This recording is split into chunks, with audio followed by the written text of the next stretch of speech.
Box 13, with the star of Paramount Pictures, Alan Ladd, as Dan Holliday.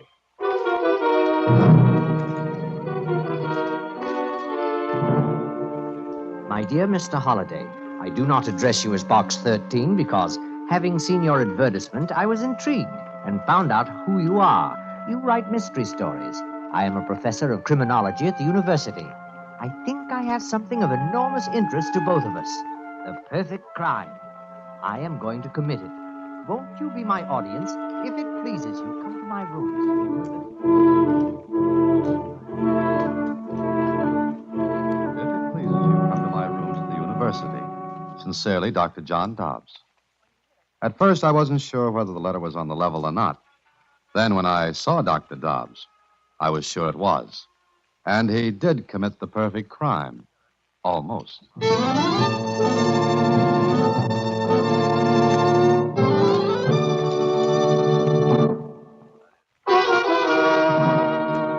And now, back to Box 13 and Dan Holliday's newest adventure, The Perfect Crime.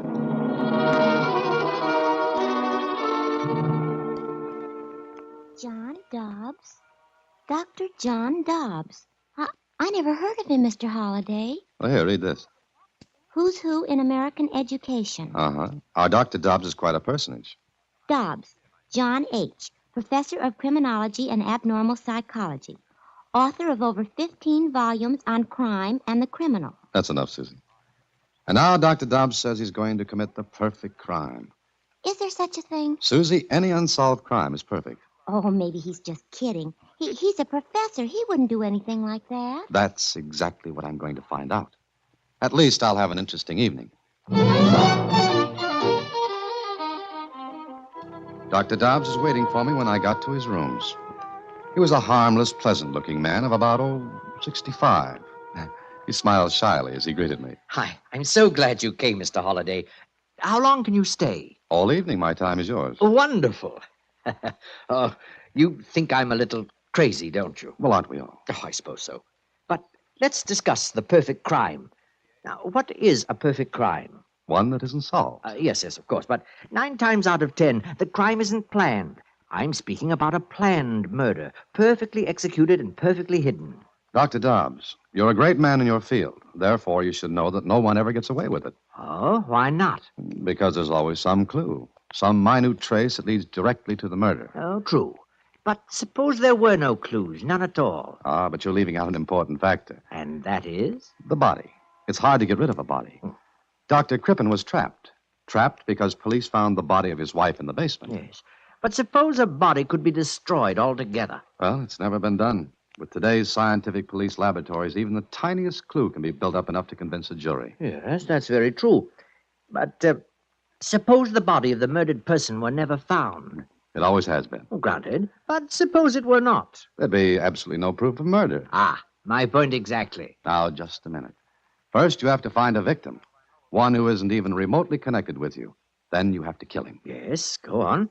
Then, having found your victim and killed him, you have to get rid of his body altogether. Those are the conditions, yes. So, after those conditions were fulfilled, you'd have to escape detection and final punishment. And your argument is that with those conditions, the perfect murder would have been committed. Yes.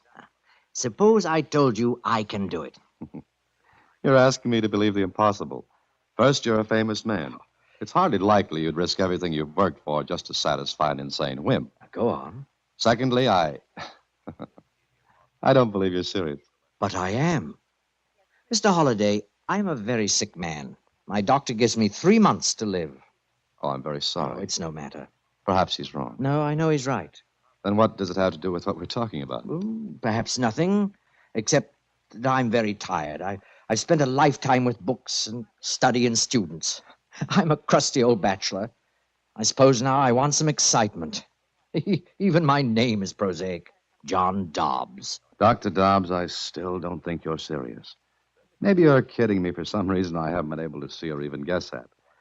No, I think I refuse to believe you. What are you laughing at? At what you said. I don't understand. You refuse to believe me. That's right. Is that funny? Yes, because you see, Mr. Holliday, the fact that you refuse to believe me is part of my plan. It makes me even more certain that I can commit the perfect murder and win. Well, I stayed with Dr. Dobbs until after 3 in the morning. We talked. He had a marvelous knowledge of crime, and I left him with a great admiration of his intellect. Then 3 days went by. I heard nothing from him until one day at the office. Hello? Mr. Holliday, please. Dr. Dobbs calling. Oh, just a minute. Mr. Holliday, Dr. Dobbs calling. Oh, okay, thanks. Hello. Mr. Holliday, how are you? I'm fine, and you? Oh, pretty well. You remember our conversation the other night? I certainly do. Why? Would you care to be in on the start of my plan? Now, look, I refuse to take you seriously. That's wonderful. But are you free this afternoon and evening? Oh, yes, why? I want you to fly to Chicago with me. What? Will you? I have the tickets on the plane. You're my guest. But why to Chicago? I'll tell you why when we're on the plane. Will you go with me? Yes. Yes, I think I will.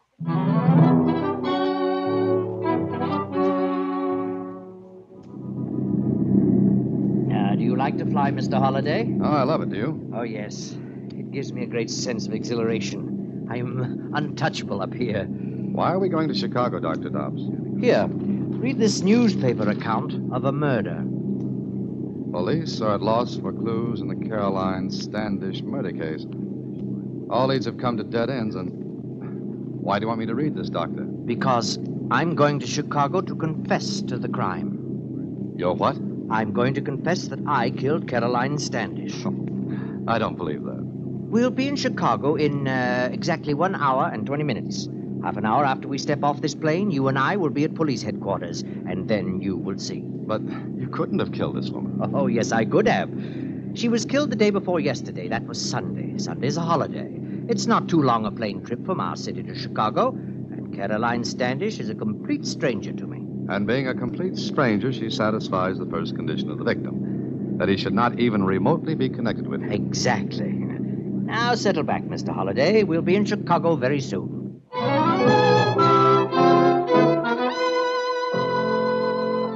All right, now, let me get this straight, Dr. Dobbs. You say you killed Carolyn Standish. Yes, I killed her, Lieutenant. And you say your name is Holliday. That's right. Mm-hmm. Well, Dr. Dobbs, we've checked on you since you first came in here an hour ago. We've got quite a bit on you. Your books, for one thing. I've enjoyed those. Now, suppose you tell us how you killed Carolyn Standish. It's very simple. I shot her. Oh? What kind of a gun? A .38 caliber. That was in the newspaper. I know. Mr. Holliday, what do you know about this? Oh, nothing, except that Dr. Dobbs asked me to come here with him. I see. Well, you can both go home. Thank you, Lieutenant. It's not very often that a murderer is sent home scot-free. Why are you letting him go, Lieutenant? Look, Carolyn Standish was killed with a .38, yes. But 2 hours ago, we found the killer. He had the gun in his possession. Oh, then I am free to go. As fast as you can get out the door. Thank you. Come along, Mr. Holliday. I'm afraid the lieutenant has his killer, and it doesn't seem to be me. So we'll go back home. And then? I'll get in touch with you again.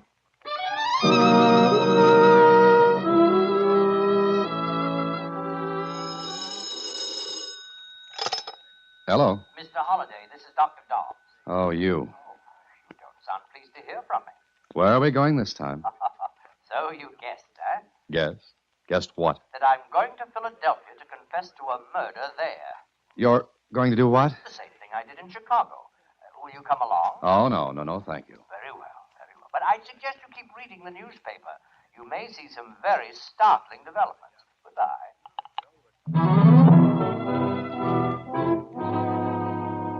Mr. Holliday, I'm leaving for Boston this evening to confess another crime. Holliday, I don't suppose you'd care to go to Hartford with me?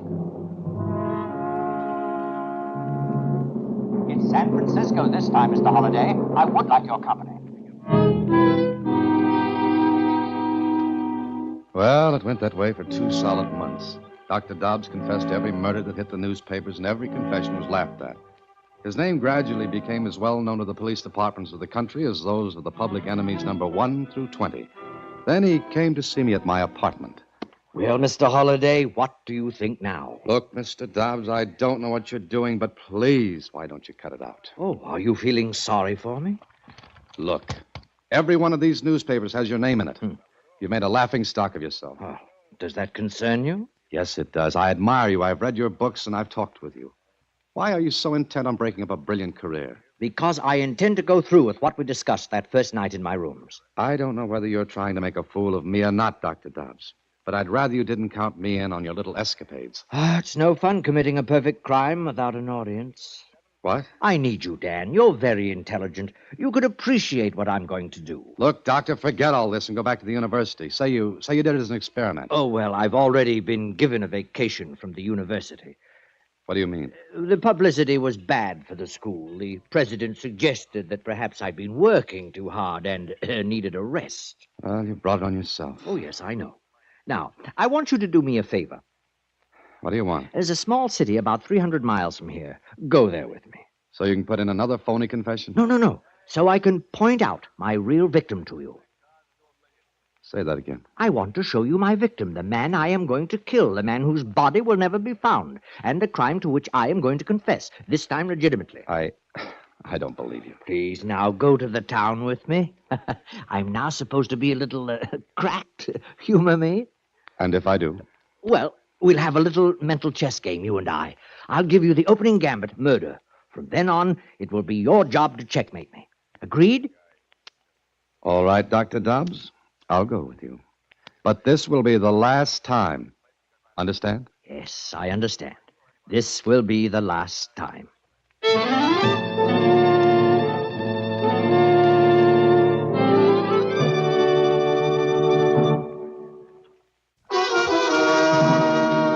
Now back to The Perfect Crime, another Box 13 adventure with Alan Ladd as Dan Holliday.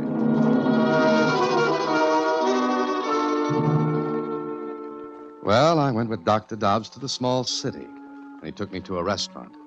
He seemed to be looking for someone when suddenly... Look, Dan. There he is. Who? The man I'm going to kill. The one who just came in? Yes, look at him. Describe him to me. I want you to be able to recognize him any place, under any conditions. What for? Please, just do as I ask. Well, I see a man about your build. Yes. A little younger, perhaps. Yes. Nondescript. His name is Alexander Ferris, and he's a buyer for one of the department stores here. How do you know all this? I looked all over for a victim, and then one day I saw him in our city. I followed him, found out he lives here. Oh, he doesn't even know he's going to die. Dobbs, let's cut out this nonsense. But it's not. Ferris is a bachelor. He lives in a boarding house. Once a month, he takes a trip to our city to buy for the store here. Go on, you're not finished. No, I'm not. I was going to add that Mr. Ferris is going to make one more trip to our city, and that one will be his last. Tell me one more thing. Why did you pick him? Because he seems the logical one. He does things by routine. He stays at the same hotel in our city. He takes the same train there and back home here. Oh, I hate monotony. Uh-huh. Now, suppose I should walk over to Mr. Ferris and tell him that a madman is going to kill him. Go on, try it. You know what he'd do. Yes, I think I do. He'd look at me as though I were the madman. Then he'd call for the police, and I'd be stuck in a nice cell until the police decided I was harmless. Exactly. All right, Dan. We're finished here.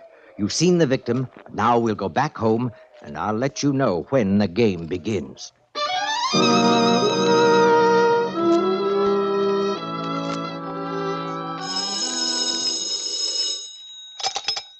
Hello? Mr. Holliday, please. Oh, just a second. Mr. Holliday, it's that man again. Dobbs? Uh-huh. Okay, give me the phone. Here. Hello. Look, Doctor, let's call off this race. I'm getting tired of it. Mr. Holliday, Alexander Ferris leaves his town this afternoon. He will arrive here at 7:30 this evening on the Lakeshore Limited. He will go to the Barrett Hotel. He will never leave there alive. Goodbye. Hello. Hello, Dobbs. Hello. What'd he say this time? Same thing, still hopping on the perfect crime. Do you think he means it? He's got me over a barrel. I don't want to believe him. Sometimes I don't, but... But what? There's something earnest about him when he talks about it. Well, I can't take a chance. I'm going to keep my eyes on Alexander Ferris. I decided to warn Ferris, so that evening I met the Lakeshore Limited. I tried to get to him, but before I could, he hurried into a taxi. I grabbed the first empty cab I could find and went to the Barrett Hotel. Ferris had already registered and was disappearing into an elevator. I ran across the lobby, but the elevator door closed and Ferris was gone. I got his room number, 708. Took an elevator. We were just passing the 5th floor when... Those were shots, and they came from the 7th floor. I missed my guess. I didn't miss it because on the 7th floor... All right, back to your rooms. Go on, everybody. Go on. You too. You're the house detective? Yeah, who are you? My name's Dan Holliday. Did those shots come from this room? Yes, they did. Dobbs. Hello, Dan. What's happened? Look, I'll take care of this. Of course, but the shots came from that room. I know, because my room is next door. You're next door? Yes. Since I left the university, I've been living here. The house detective will verify that. Sure. But that's got nothing to do with this. Hadn't you better get inside the room and see what's happened? This is my job. But since you stuck your nose in, stay right with me. Have you got a pass key? Yep. You can still smell the powder from the shots. Yeah. And where's the guy that came in here? Look in the bath. Close that door. Now, you two stay right there. I'm going to give this place a look-see. Something fishy here. So your curiosity got the better of you, eh, Dan? You're next door, huh? Yes, convenient, isn't it? Where's Ferris? He's dead. You shot him, I suppose. I killed him, yes. I saw him get on the elevator and come up here. All right, you saw that. What then? Where is he? I don't get this. There ain't a sign of the guy anyplace. But there's his hat, top coat, and valise on the bed. Which proves he came in here. The bellboy will verify it if he came in here. All right, let's ask the bellboy. I'm running this until the police get here. Well, by all means, call the police. Dr. Dobbs, would you mind if your room was searched? I was going to suggest it myself. There ain't no fire escape. Nobody fell out the window. And nobody's here. Oh, please, let's look in my room. Then you can question the other guests on this floor. Okay. Come on, you two. Out of this room. Well, Dan, what do you think now? I don't know. Maybe I've stopped thinking. Well, the case was a sensational one. 2 shots fired, no body, and no Alexander Ferris. 2 days later, Dr. Dobbs visited me in my apartment. Well, Dan, have you made any headway? I'm not trying. Oh, yes, you are. It intrigues you, doesn't it? It's a hoax. The whole thing is a hoax. Not the whole thing, Dan. I give you my word of honor that I killed Ferris. Will you tell the police that? I already have. I confessed. You what? But they laughed at me. You see, I'm known now as a crank. I confess to all murders. Where is Ferris's body, Holiday? How did I get it out of the room? You didn't. You couldn't have. The other guests rushed to the doors after the shots. The only stairways are at the ends of the corridor. You couldn't have carried his body without being seen. Correct. And the bellboy verifies the fact that Ferris entered his room next to mine. And yours was empty. So, what have you got? Dobbs, I don't believe you killed Ferris. All right, then where is he? I don't know. So, I fulfilled 2 of the conditions we talked about our first night. Remember what they were? Yes, the victim had to be a stranger to you, and the body had to disappear. And the 3rd condition, I escaped detection and punishment. Dan, why don't you tell the police about me, what you know, what I've told you? They wouldn't believe me. No, they wouldn't. But, Dan, I swear to you that I killed Ferris. If you figure out how I did it, I'll admit it and take my punishment. I am not the police. No, you're not. But you know more about this than they do. I swear to you again, Dan, you have the whole solution in your head. All you have to do is put together the pieces of the puzzle. It's really very simple. Well, goodbye, Dan.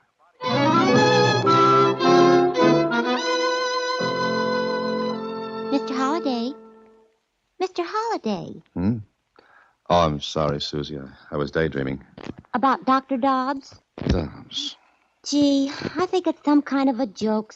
There just isn't anybody. They've been looking for almost a week now. That's what bothers me. Ferris is missing. He left his hometown, took the train, came here. I saw him, Susie. I saw him then. No Ferris. And the police won't believe Dr. Dobbs. Or me. Kling thinks I'm in the same class as Dobbs. I know. Oh, well, thanks. There's got to be an answer, though.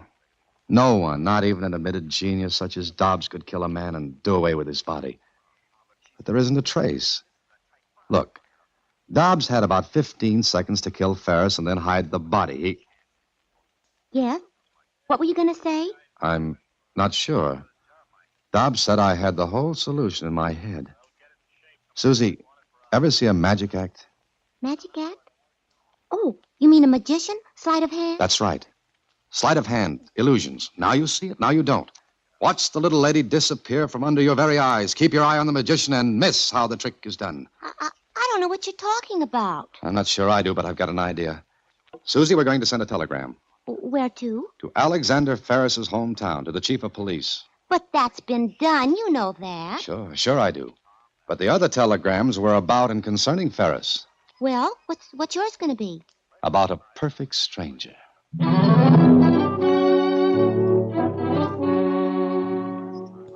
Well, I was shooting in the dark, but I hit. The answer I received to my telegram made me sure I had the solution to Dr. Dobbs' illusion. Smart police work in Ferris's hometown proved it. So that night, I went to see Dobbs. It's nice of you to come to see me, Dan. I was wondering if you'd forgotten me. Everyone else seems to have done so. No, you're not forgotten, Dr. Dobbs. Quite the contrary. Oh? How do you mean that? Just the way I said it. May I sit down? Certainly, please do. Thanks. May I offer you a drink? Oh, no, thank you. Mind if I have one? Please do. You've come to see me for a very special reason, haven't you? Yes, I have. Read this telegram. It's from the police in Ferris's hometown. Huh? Did you guess or did they? I did. I'm glad. Glad you were my audience. It was fun playing to you. Yes, you were the magician. I was the kid in the audience with his mouth open and his mind closed. Magician? Not quite. Oh, yes. Like the trick where the magician shows the audience a nice big red ball. He gets them used to seeing it. He conditions them to its size, its shape. Then he covers the ball with a handkerchief, makes a mystic pass, and the ball is gone. Go on. What then? But the ball never disappears. It never goes under the handkerchief. All the audience sees is a similar shape, outlined under the silk. Yes, I'm very happy I chose you as my audience. I'm not. I don't like to be the one to catch you. Why not? I took the risk. Ferris never came to the city. You got off the Lakeshore Limited that night. And what else, Dan? You called me and told me Ferris would come here. That day, in his hometown, you pointed him out. You made me take a good look at him, about your height and build. I even mentioned that, I think. Yes, you did. Go on. Before he left, you came here. You intercepted him, killed him, in his own hometown. You took his top coat, hat, and valise. Then you dressed him in entirely different clothes, took his body to the freight yards. That telegram from the police there verifies that an unidentified man was found dead. Yes, unidentified because the police weren't anxious to identify that body. But they did this afternoon. Dental work proves the man to be Ferris. You see, Dobbs, there's always a clue. Always. There is no perfect crime. But just a moment. There were 3 conditions to the action of committing a perfect murder. Now, I fulfilled 2. Now the 3rd. I must escape detection and punishment. How is anyone going to prove what you've just said? By your admissions, Dobbs. The police are in the next room and outside in the hall. They've heard every word. Oh. There are still a few things to clean up, but there isn't time, is there? I still have to escape punishment. I'm sorry, but you can't. Okay, boys, come on in. Well, the police. But, Dan, I still say I fulfilled the last condition, to escape punishment. It's a good thing you didn't take the drink I offered you. I knew as soon as you came in that you had me. Dan, explain how I did it. It's no fun doing something clever if no one appreciates it. Dobbs. Dr. Dobbs. So long, Dan. Don't forget to explain the rest. It's been a wonderful chess game. Now, checkmate.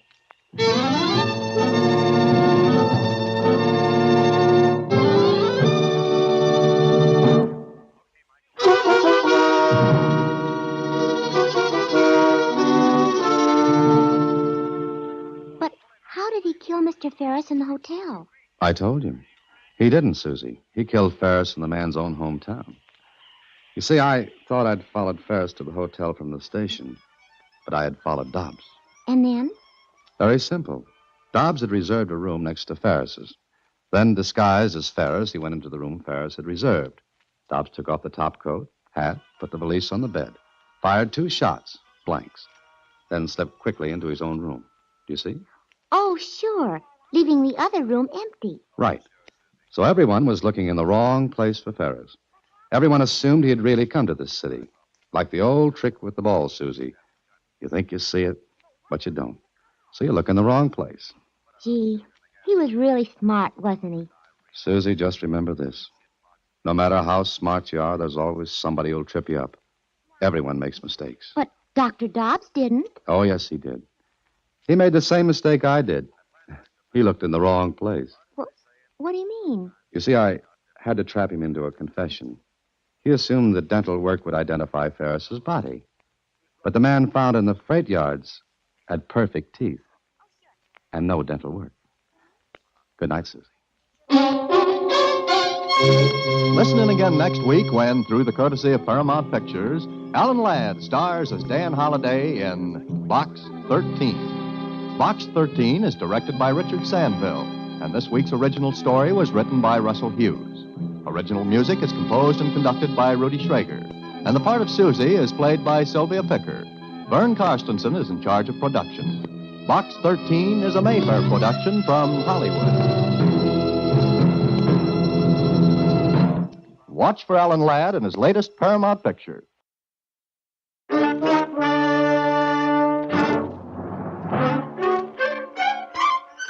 Box 13, with the star of Paramount Pictures, Alan Ladd, as Dan Holliday.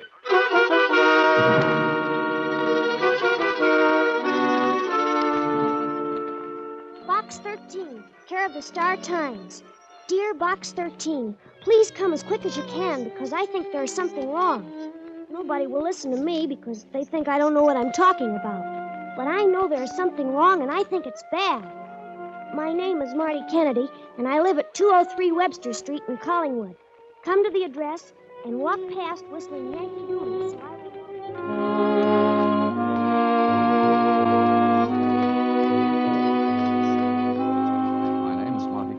I live at 203 Webster Street in Collingwood. Come to the address and walk past whistling Yankee Doodle so I will know you. Sure, it was only a letter from a kid. But that kid knew what he was talking about.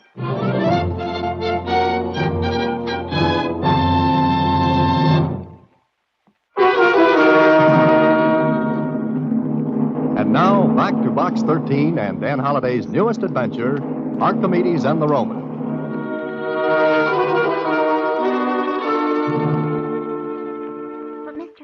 There are lots of other letters. Are you going to pay any attention to this one? From Marty Kennedy? Yeah, I think so, Susie. But it'll be a wild goose chase.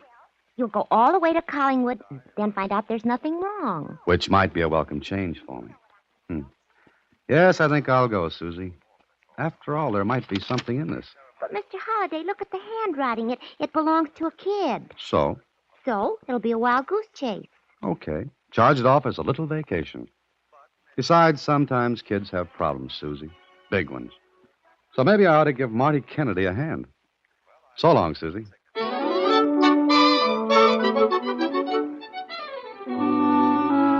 Collingwood was an easy 250-mile drive. It was a little town that sat at the foot of the mountain range. It was early afternoon when I got there and found 203 Webster Street. I left my car at the corner and walked past the address.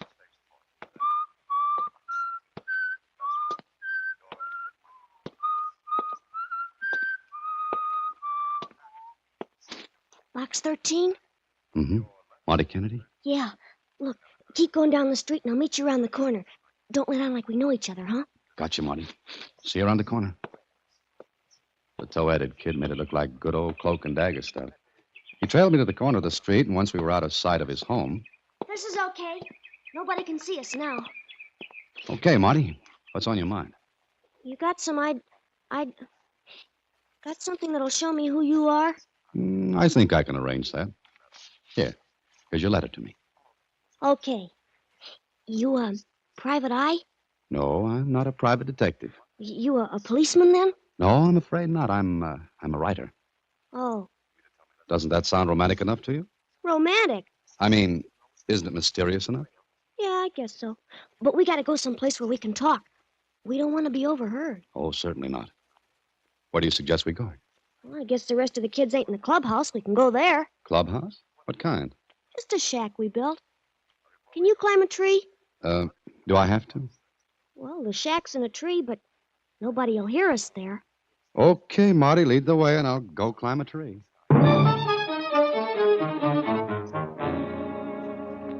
Say, you did pretty good. It ain't easy to climb this tree. Just don't ask me to hang by a tail, that's all. Now that we're sitting on top of the world, what do we talk about? You don't think I'm serious, do you? Oh, definitely. Incidentally, my name's Dan Holliday. Okay, Mr. Holliday. You make it Dan. As long as we're up a tree together, we've got to be friends. Yeah. Well, I want to know what's happened to Ted. Huh? Who's Ted? Well, here, look out this here window. See where I'm pointing? Yes, toward the mountains. Mm-hmm. Well, see that shiny dome on the top of the biggest peak? Yeah. What about it? That's the Williams Observatory. They look at stars up there. They're astronomers. Oh, yes. I've heard about it.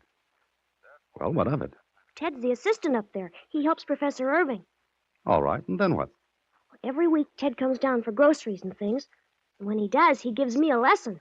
Lesson? In what? Astronomy. I like it. Oh, that's a good deal. But your friend Ted didn't show up this week. Is that what worries you? How'd you know? Oh, I put two and two together. Oh. Well, when he can't make it, he signals me. And how does he do that? See that tower sticking up on the peak? Mm-hmm, I see it. He flashes me by mirror, but so far this week he didn't. Well, maybe he's been busy. That's what Mom and Pop said, but I didn't think you'd say it. Oh, I'm sorry, Marty. Okay, let's go at it from a different angle. Suppose he isn't busy. In that case, what would keep him from coming down, or at least flashing you the signal? Well, I don't know. I wanted to go up, but Mom and Pop wouldn't let me. And then I saw your ad in the paper, so I wrote to you. In other words, you want me to take a run up to the observatory and find out what's wrong. Is that it? That's it. You couldn't have asked someone else? I mean, a forest stranger? Someone who goes up there? Gee, no. No, that wouldn't have been mysterious enough, would it? You making fun of me? Oh, no, not at all, Marty. Now, what's your friend's full name? Ted what? Ted Whitman. And are he and Professor Irving the only men up there? Uh-huh. All right, Marty, I'll tell you what. I'll take a run up there and see what's what. Be sure and let me know, will you? Absolutely. And, you won't say a word to anybody? This is just between us, huh? Just the two of us. Promise? On my honor. Swell. Because if Mom and Pop knew I'd bothered anybody, I'd get the dickens. Oh, in that case, mum's the word. Okay, Marty, let's get out of this tree before a high wind comes up. I left Marty Kennedy and drove toward the hills. High on the tallest peak, the silver dome of the observatory turned to crimson in the sunset. I laughed at myself at what I was doing, but I kept going until I reached the summit. An iron gate blocked the way to the narrow connecting road that led to the observatory itself. I got out to open it when... Sorry, mister. No visitors allowed. Oh, hello there. Hello. Don't open the gate. Leave it closed. I'm sorry. I didn't know anyone was around. Did you lose your way? No, as a matter of fact, I intended to come here. Oh, why? I'm looking for someone. Yeah, who? Ted Whitman. What do you want with him? I wanted to see him. All right, I'm Ted Whitman. Oh, okay, then I guess we can talk here. What about? A friend of yours. Who? A kid named Marty Kennedy. Oh, sure, Marty. How is he? Oh, he's fine. But he's a little worried about you. Oh, I'm okay. There's nothing wrong. Thanks, anyway. He wondered why you didn't signal him when you didn't get down this week. Signal? Oh, I didn't have time. I see. Well, is that all you came up to tell me? Yeah, that's all.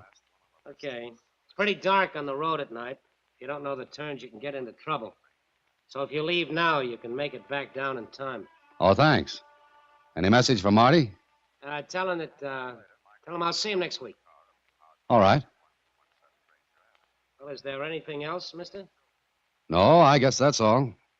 Sorry to bother you. Well, that's okay. Careful turning your car around. It's pretty steep right there. Yeah, I noticed. Well, so long. How long? Who was that? Nobody. I thought I heard steps. You didn't. Now, look, mister, it's getting dark. You better turn around. Who's that? Who is it? It's somebody to see me, Professor. You better get back to the cottage. Please, we've got Shut to... up. What's the matter up here? Nothing. I told you to turn your car around. Get back down the mountain. No, please, don't go. Don't. Hey, what's the idea of hitting that old man? Okay, you asked for it, mister. Now come on in with your hands in the air. What's the idea? Come on in. Mister, you had your chance to get out of this. Now it's too late. Do all astronomers carry guns? He's not... Shut up. All right, you, whoever you are, help the old guy up. The two of you walk in front of me. Come on. You heard badly, Professor. No. But he is. He? Who? Shut up. Hey, wait a minute. You, what's your name? Holiday. Okay. Get back to your car and lift the hood. Go on.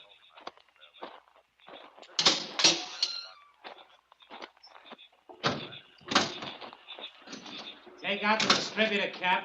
Hurry it up. Throw it over here on the ground. Now, come back in. Pick up that big boulder on your way. That one. This one? Yeah, that one. Don't think of anything to do with it except what I tell you. I know what I'd like to do with it. Yeah, but you won't try because I'll get both of you. Now smash that distributor. Why not just take my car keys? Because lots of people carry extra sets. Smash that distributor. That suit you? Yeah. Now, like I said, both of you walk in front of me to the cottage. And one bad move, and I'll put a bullet right in the back of your head. We walked to the cottage. Professor Irving hung on my arm. He tried to tell me something. But each time he started to, Whitman shut him up. Then we got to the cottage and stepped inside. Billy! Billy! Yeah, what do you want? Hey, who's that? Company. Who is he? What's he want up here? I thought you said nobody Will you come quit up... yapping? Holiday, sit down. You too, Professor. Take it easy, Professor. That's it. Please, let me phone for a doctor, please. Sure, when I'm ready. Look, this ain't good. Why'd this guy come up here? He's looking for Whitman. Well, then if he's looking for him, somebody else is liable to do the same Will you thing. take it easy? Holiday, why did you come looking for Whitman? So you're not Ted Whitman? That's right. Now answer my question. I told you a friend of his was worried about him. Asked me to see if he was all right. You see, Frank, I told you. Will you stop blabbering? We gotta get out of here, Frank. We just got... Shut up. One more peep out of you, and I'll lock you up in that iron dome outside. I'm scared. Now talk, Holiday. How many other people besides you know about this? Look, I don't know what you're talking about. What do you mean by this? Anybody else looking for Whitman? I wouldn't know. You know, maybe you'll talk better after a little persuasion. I wouldn't try anything, Frank. Talk, I said! Tell him, Mr. Holliday. Tell him or he'll kill you. He will. He's letting Ted die. Ted needs a doctor. He's shot. Will you be quiet? Okay, Holiday. Talk.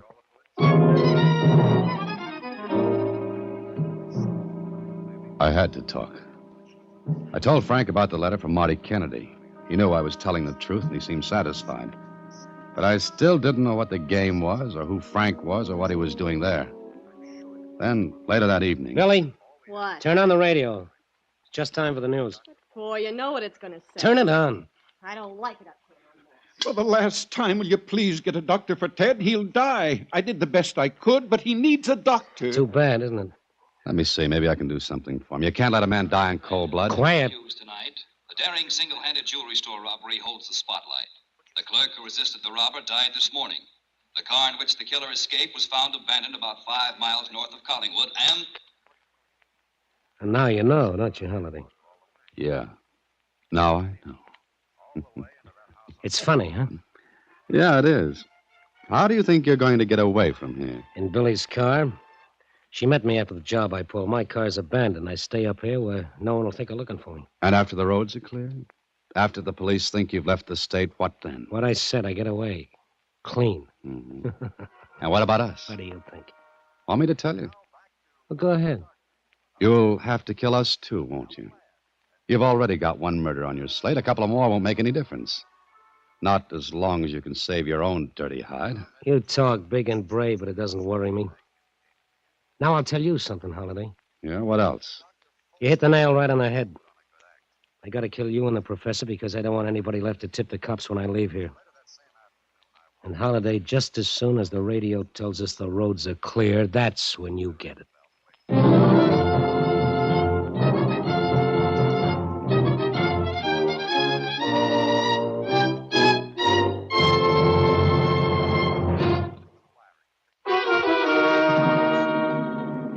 Now back to Archimedes and the Roman, another Box 13 adventure with Alan Ladd as Dan Holliday.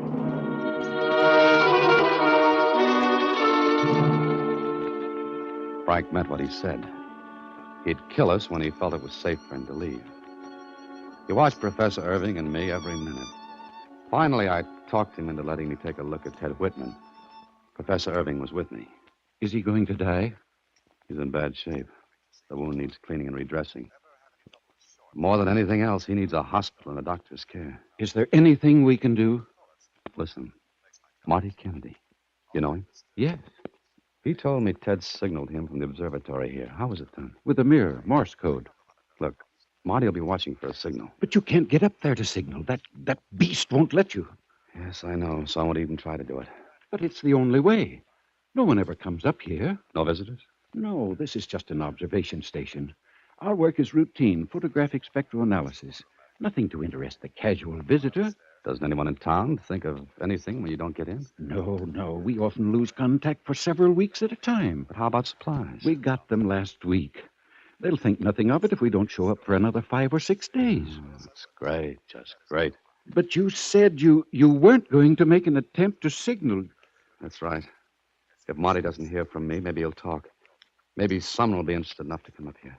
I see. That might work. Yes, that might work. It might work, Professor. Well, I asked you a question. Let him alone. He's an old man. Let him alone. What are you two whispering about? Come on, spill it. Nothing. We were talking about Ted. You're a liar. What did he mean when he said it might work? Nothing. Okay, you want me to let him alone, don't you, Holiday? What are you going to do? Work on him a little bit. Oh! Why, you filthy... Now, Holiday, will you tell me, or do I get it out of the old man? Let him alone. I'll tell you.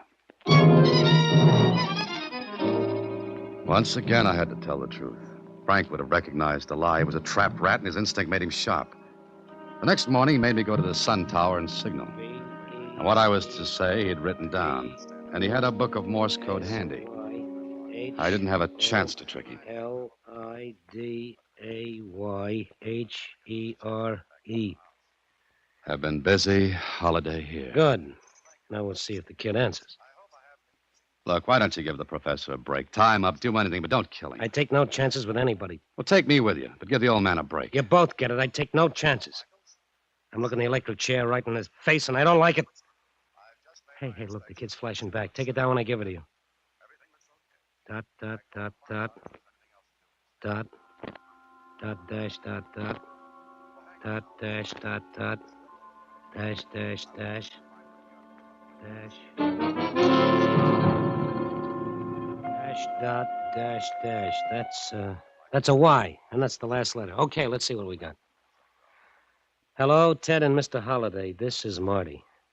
Glad to know you are all right. I'll be here again tomorrow waiting to talk to you, Marty. Hey, this is perfect. Frank, what good is it? We're sitting up here while the cops are looking for us. I'm using brains, Billy. As long as the kid thinks everything is all right up here, he won't worry. He'll talk. He'll say he heard from Whitman, see? Very clever, Frank. Congratulations. Thank you. Now, more than ever, no one's going to look up here. You're going to signal every day until I get ready to leave. See, Holiday, all it takes is brains. Yes, that's all. You know, Frank, you remind me of someone. Yeah, who? A Roman soldier. He's nuts, Frank. No. I want to hear what he's going to say. Go on, Holiday. Maybe you don't know the story, but I'm sure Professor Irving does. About Archimedes and the Roman. Yes, I know it. Okay, Holiday. Tell us the story. All right. Archimedes was a Greek, a great scientist and a mathematician. He lived in Syracuse, on the island of Sicily. In the year 212 B.C., the Romans besieged the city and sacked it. What kind of a story is this? Very much like the one we're going through now. Go ahead. Finish it, Holiday. Okay. Well, the invading Romans looted the city, and one of them, looking for spoils, entered a garden. There he saw an old man sitting alone, drawing circles in the sand with a stick. The Roman spoke to the old man, Archimedes. But the old man thought of nothing but his circles and his science. The Roman ran him through with his sword. So, what of it? Well, no one remembers the soldier's name, but Archimedes has never been forgotten. What are you trying to do? Give me the willies? No, he's trying to scare me, but he doesn't. You're still going through it, huh? You're going to kill a man who lives for nothing but science. I take no chances. He hasn't harmed you or anyone else. I won't beg him for my life, Mr. Holliday. It wouldn't do you any good. Now get in your room, both of you. Maybe tomorrow will be the day we put a tag on the story. But it wasn't. Radio reports by shortwave said the police were still looking in that area. I was forced to signal Marty that everything was all right. Then, 2 days later... This is the day, Halliday.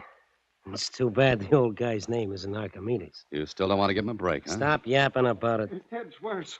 We've got to do something. You won't have to worry about it anymore, Archimedes. Oh, I see.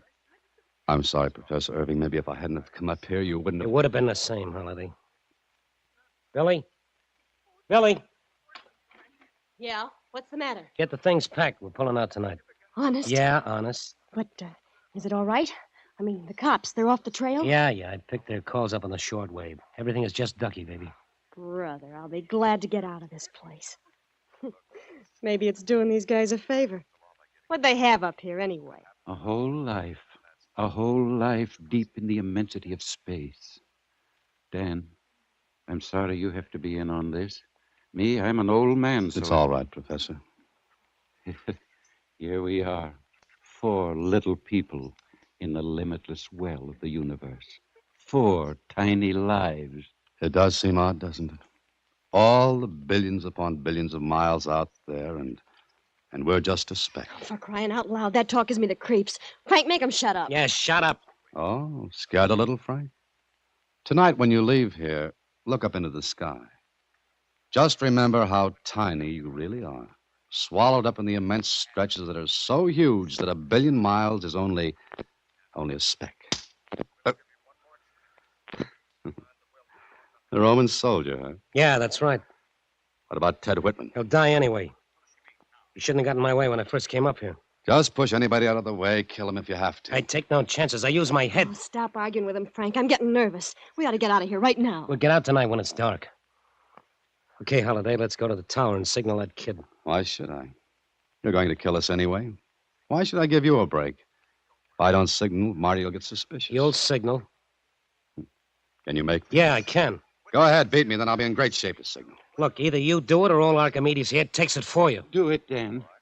But if we're going to die, why give this rat a break? For Marty's sake. For Marty's sake? Yes, I don't want the boy to miss what's going to happen tonight. What are you talking about? Be careful, Frank. Don't let him trick you. I'll use my brains. Now, what are you talking about? You, Archimedes. What do you mean, Professor? Ted. Ted taught Marty astronomy. The boy has a wonderful natural inclination for it. There are too few of us like Marty. I want him to see the comet tonight. He won't look for it if I don't tell him, if you don't signal him about it. Well, how do you like that? Something you wouldn't understand, Frank. Okay, so I don't understand it. Who wants to? All right. Write down what you want me to signal, Professor. I'll do it. Thank you. It'll be short. How do you like that? He's going to get killed, and he wants to tell a kid about a comet. You know, I'd die much happier if I had just one good crack at you. Yeah, sure you would. I'll stick my chin out and let you take a punch at it. Here's the message. Thanks. Let me see that. Come on, hand it over. Sure. Read it. Yeah. Anything wrong with it? Just tells the kid to look for a comet. Don't send it, Frank. There's something wrong. I run this show. You think these two can pull a fast one on me? There's no code in this. I looked. No, there's no code. Frank, sometimes the first letter of each word spells another word. I know. I looked. Can you make anything out of L, F, H, C, T?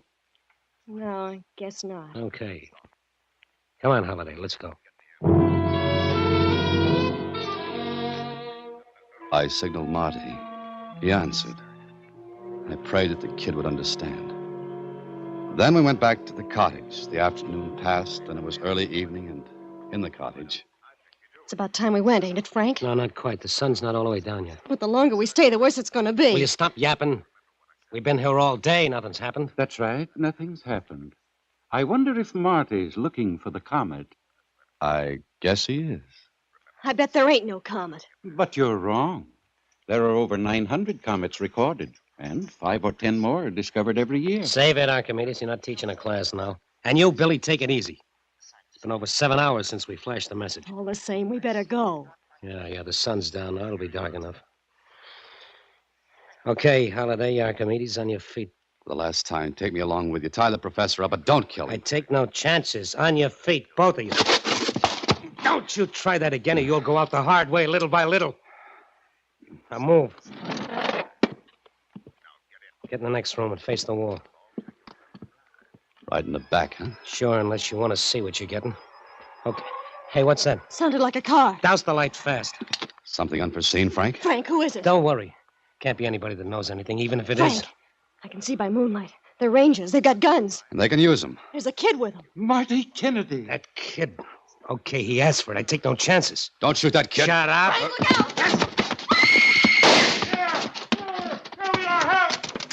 All right, drop it. Drop the gun.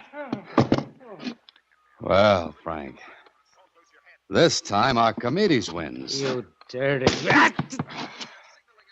I've been waiting to do that for 2 days.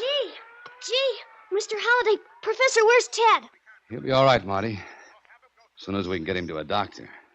But you're a smart boy. I thought you'd guess it, Marty. Oh, gee, I knew something was wrong, but it took me a long time to make anybody else believe it. Oh, shucks, I knew Ted or anybody else up here wouldn't send me such a silly message.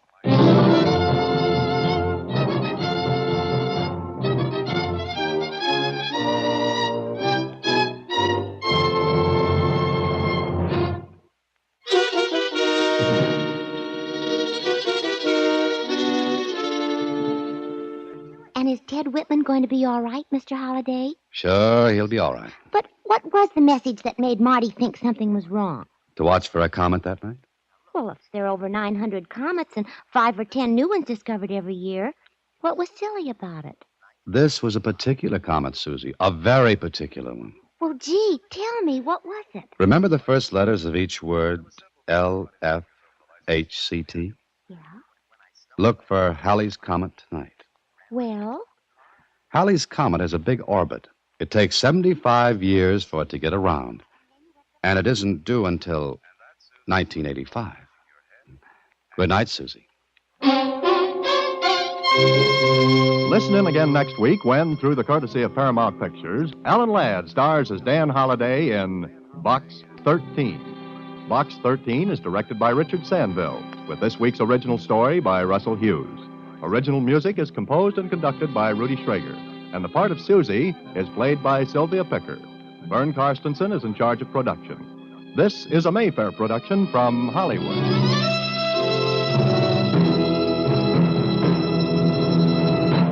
Watch for Alan Ladd in his latest Paramount.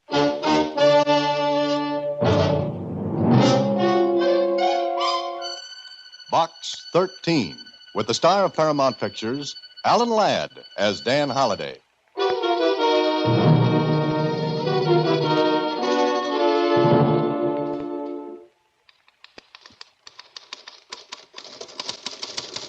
All right, that ought to do it. Take it out of the typewriter. Now address an envelope to Box 13, care of Star Times. You know, this Box 13 is made for us.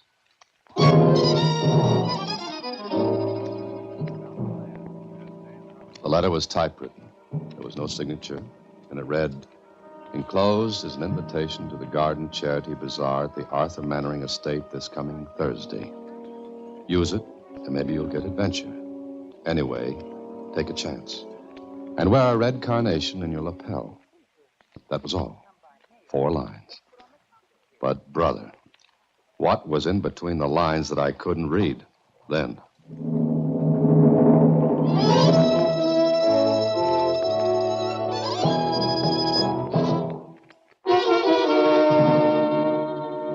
And now back to Box 13 and Dan Holliday's newest adventure, Dan and the Wonderful Lamp.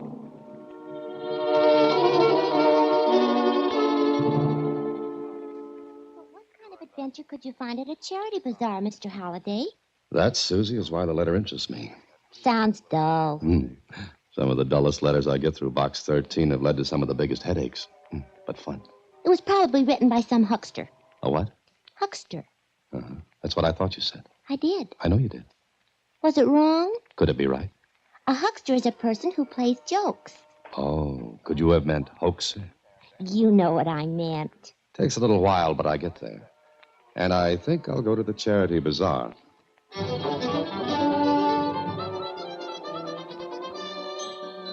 So, the next day I went to the charity bazaar. The Mannering estate was huge. Why not? Arthur Mannering had $5,000 for every blade of grass in the place. And it was a big lawn. There were lots of people, lots of money, and lots of places to spend it. I wandered through wondering what the gimmick was, why I'd been asked, what the adventure was going to be. No one paid any attention to me. No one paid any attention to anyone. Then, after about a half hour of aimless meandering, I just happened to stick my hand in my jacket pocket and pulled out a note. It read, "Go to booth number 5. Guess the number of beans in the jar as 1,862. That was all.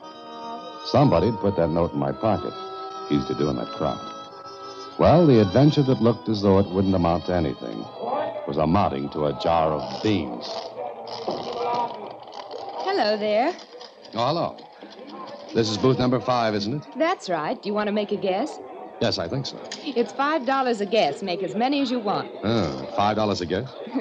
It's for a good cause. And if I guess right, I win the beans. When it's all over, we'd be glad to give them to you. But you also win a prize. All right, what do I do? Here's a slip of paper. Just write your guess on it with your name. Uh-huh. Now, let's see. Does 1,862 sound like a good number to you? I don't know. Oh, excuse me. I've got another customer. I wrote down the number with my name. Then I took a look at the others behind the booth counter. No one seemed very interested in me, and then... Are you all finished? Oh, yes, thanks. Do you take the slip now? That's right, and thank you. Oh, don't mention it. Oh, by the way, when do we find out the lucky number? Oh, in about half an hour. Okay, I can hardly wait.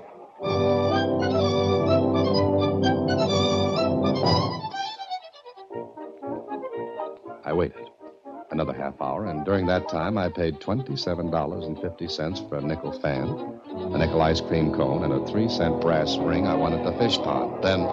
Attention, everyone. Attention, please. We wish to announce the winner of the bean guessing contest. The winner is Mr. Dan Holliday. Mr. Dan Holliday. Will Mr. Holliday please come to booth 5 and pick up his prize? Thank you.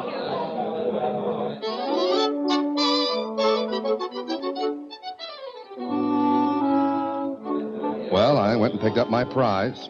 Whatever I'd won, it was big and heavy, all neatly done up in fancy paper and big ribbons.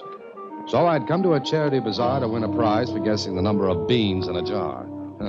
A great adventure. Anyway, I took my prize package to my office instead of home. Oh, Mr. Holliday. Gee, you're back early. Uh-huh. Thought I'd drop in here on the way home. What have you got there? I don't know, but I won it. How? I guess there were 1,862 beans in a jar. Oh, that's a funny number to guess. I'll ride with you on that one. Well, let's see what I've got. Okay. Gee, it's heavy. What's that? It's a lamp. No self-respecting lamp ever looked like that. It's horrible, but cute. So for this, I spent $32.25, all expenses included. The shade's kind of pretty. If you like oddities, yes. It's not bad. Oh? Well, it's yours. Mine? Uh-huh, I don't want it. But maybe you were supposed to win it. Susie, I spent a dull afternoon and I came back with that. Somebody's ribbing me. Oh, I bet that's it. If I know whom to suspect, I'd send that lamp to him. Did you mean it when you said I could have it? Yes, I did. Susie, with my compliments, the ugliest lamp in the world. Now, I'll see you tomorrow. Help me put it back in the box, will you? That'd take a half hour. Take it home like that. Well, I don't know about walking along the street with it. Oh, I see what you mean. But it's your problem. Oh, throw the box away outside, will you, Mr. Holliday? It's too big for the wastebasket, and there's a trash barrel right down the street. Oh, sure. I'll see you tomorrow. Goodbye. You know, it's not bad once you get used to it. Yeah, well, that takes a while. So out I walked with the box under my arm. I threw the box in the back seat of my car, intending to get rid of it later. But I forgot and drove home with it. In fact, I carried it inside my apartment building. And when I reached my floor, I threw the box down the incinerator chute in the hallway. And I wished now the lamp had been in it. It was midnight before I decided to get some sleep, and I was just dozing off when... Who's that? Special delivery letter for you, Mr. Holliday. Oh, okay, just a second.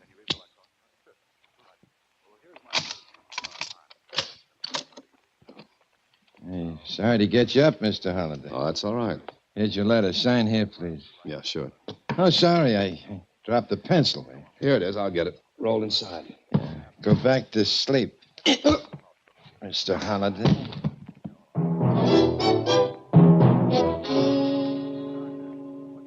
I woke up with the night clerk bending over me. You all right, Mr. Holliday? What happened? Well, I don't know. I was checking a room and came by and saw you lying here in your doorway.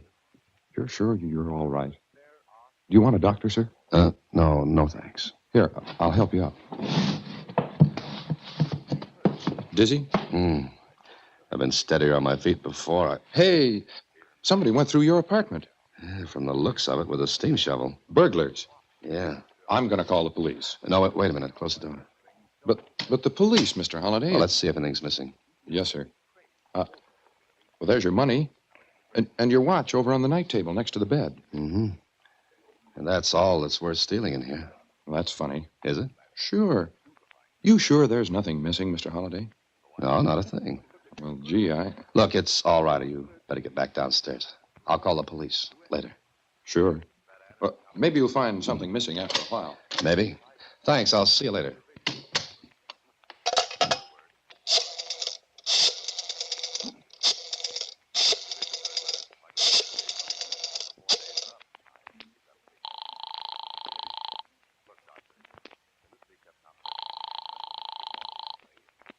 Hello? Susie, this is Holiday. At this hour? What time is it? Almost 1. Oh, am I supposed to be at the office? Did I oversleep? Oh, but it's still dark outside. Just listen, Susie. Have you got that lamp? Lamp? Lamp. The one I gave you. Oh, sure, I've got it. Do you miss it? Look, lock your door. Don't let anybody in until I get there. You're coming here? Right away. Oh, but I'm not dressed. You'll have 20 minutes to fix that. But remember what I said. Let no one in but me. Gee, am I mixed up in something? Susie, your guess is as good as mine. And mine's wild. But it looks good.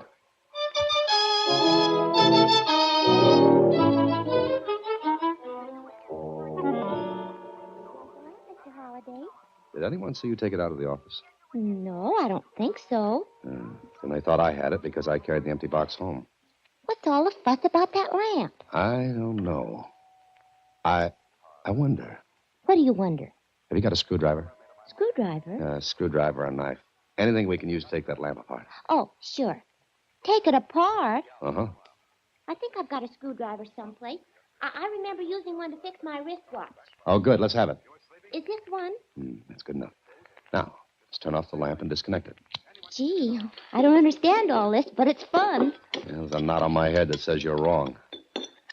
While Susie watched, I took that lamp apart piece by piece, bit by bit. I even examined the shade, but... It's just a lamp, Mr. Holliday. Yeah. Nothing inside the base, nothing in the sockets, nothing in the body. Nothing, period. Did you expect to find something? I was sent to that bazaar to get this lamp. I did. You ended up with it. But somebody thought so much of it that my head was tapped. Now, why? Maybe. Gee, maybe. Maybe what, Susie? Maybe it's the lamp itself they wanted.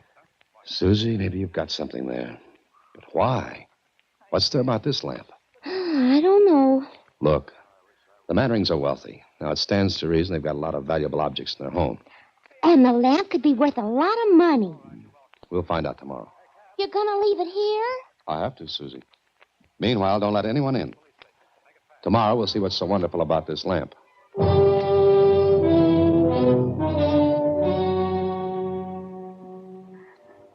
Susie kept the lamp. I went home and thought about it. The more I did, the less I did. Then the next morning, I picked up the lamp from Susie, took it to a dealer. Yes, sir? Can I help you, sir? Maybe. This lamp. I want your opinion on it.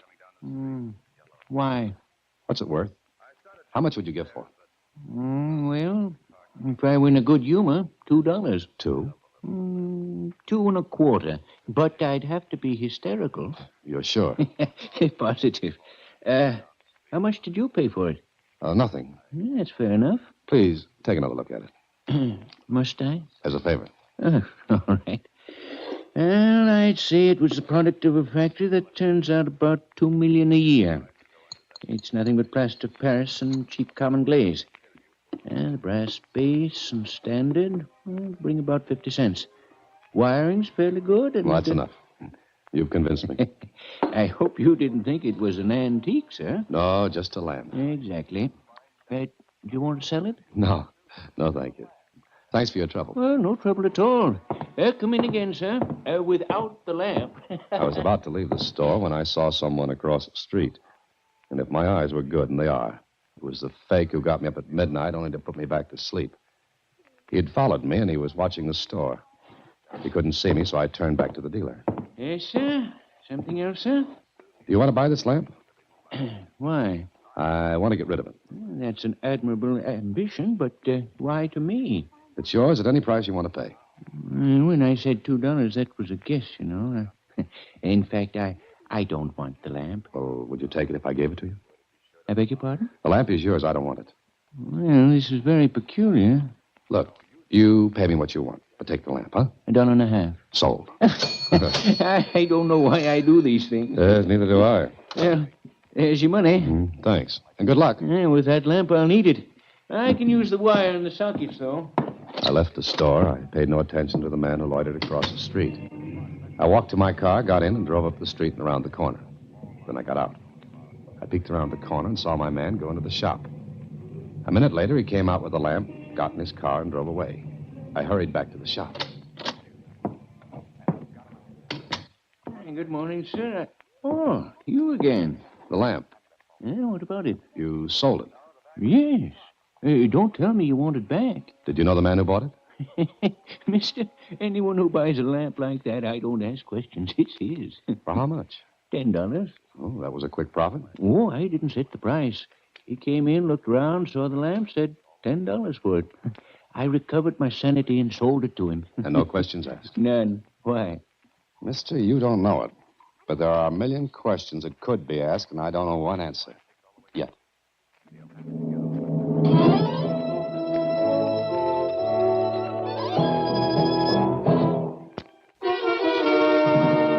And now back to Dan and the Wonderful Lamp, another Box 13 adventure starring Alan Ladd as Dan Holliday.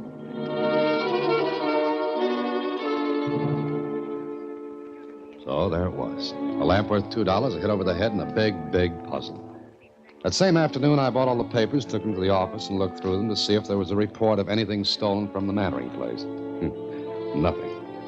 I left the office and was on my way down the street when... Hello, Mr. Holliday. Huh? Right on walking, Mr. Holliday. Oh, got another special delivery letter for me? An even better one this time. It all depends on you. From the song of the same name. I'm not amused. Let's go for a ride, huh? On a nice day like this? Let's walk. Save your energy. You'll need it. I see what you mean. Nice gun you got there. Yeah, nice car, too. It's right down the street. How handy. Yes. You got the lamp, why take me, too? Because you go with it. Going to wire me for electricity? That could be. All right, get in. Okay, Max. You know where to go. Well, Max is smarter than I am at the moment. Uh-huh. But you'll get smarter. But I've got a hunch you'll get much smarter before I'm finished.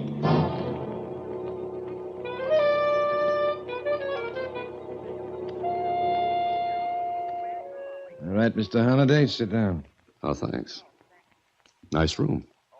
Could use a little furniture. This far out in the country? No, we don't need it. Besides, Max needs room to move around, understand? I'm looking at Max? Yes. He is big and rough. Doesn't he speak? I do the talking, and I'll start now. Holliday, you're smart, but you're not smart enough. Now, where is it? Where's what? Don't stall. I don't know what you're talking about. You picked up the lamp at the bazaar. At your invitation. That's right. How did you know the number of beans that would be in that jar? That doesn't matter. What does matter is I want to know what you did with it. The lamp? Not the lamp. Then I don't know what you're talking about. One more chance, Holliday. Where is it? I said I don't know what you're talking about. Look, you want a cut in it? Cut? In what? The diamond. Holliday, You hear me? I don't know anything about it. Where did you take that lamp last night? It wasn't in your apartment. Where'd you take it? Go ahead, Max. Max came toward me. He got bigger and bigger as he did. He moved slowly, and while he did, I had to think. If I told that Susie had the lamp, they'd go to her, and I didn't like to think about that. Poor little Susie wouldn't know what they were talking about. And it seemed that things happened to people who didn't know what was what. I had to keep quiet. Max got to me, and...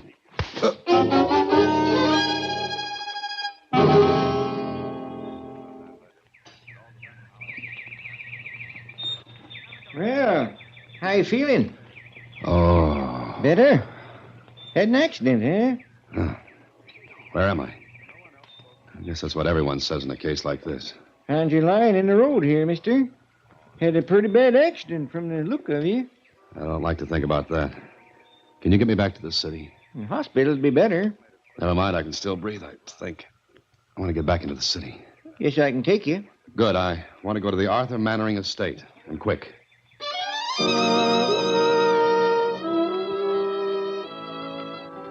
The farmer drove me into the city and to the Mannering estate. I had a hard time convincing the butler I had to see Mannering, but finally... This is a fantastic story, Mr. Holliday. Yes, I'll agree, but the man who had me beaten said something about your diamond. Yes, the Mannering Blue. Where is it? Here, in the house. You're sure? Well, of course. Would you like to convince yourself? I'd like nothing better. Very well. But how about you? Don't you think we'd better see about your condition? It'll keep, I hope. Now the diamond. Very well, this way. It's impossible that anyone could have taken it. There were a lot of people here yesterday. And an army of detectives, Mr. Holliday. No, I repeat, it would have been impossible for anyone to take the Mannering Blue from this safe. You're sure? Just a second, you can look for yourself. That's it, huh? That's the Mannering Blue, sir. And this is the only diamond? That's right, Mr. Holliday. And I give up. It's very curious, sir. This business of your guessing the exact number of beans in that jar, and then... Wait a minute. Who knew the number of beans that would be in that jar? Why, the one who put them in, obviously. A girl? Attractive, about 23 or 4? Oh, I don't know about that, but... Wait a moment. You're not suspecting Carol Marshall, are you? Was she the one in the booth? Yes, but I'm sure she didn't know. Why, as a matter of fact, she took the place of my secretary at the last moment. Secretary? Where is she? Yesterday morning he asked to be excused. The bean guessing contest was his idea. And the secretary? Big, tall, Yes. low, quiet voice? Yes, that's Carrie. But the diamond's here. Is it? Well, of course. Maybe it's not the Mannering Blue. Substitute? Why not? Her secretary, who gets himself excused yesterday morning, hasn't shown up yet. No. Here's a paste diamond made up. But the problem is to get the real one out of here. He bided his time. The bazaar yesterday was a perfect setup. The real Mannering Blue was hidden in that lamp I won as a prize. You see, he and his confederates didn't want to take any chances. Your secretary didn't want to take the diamond off the estate himself. A million things could go wrong. But the real diamond, it wasn't in that lamp, you say? It had to be, but where I took it apart, What were you about to say? Look, you get in touch with the police. Here's my card. Keep in touch with me, too. Yeah, but Mr. Holliday, I've got work to do.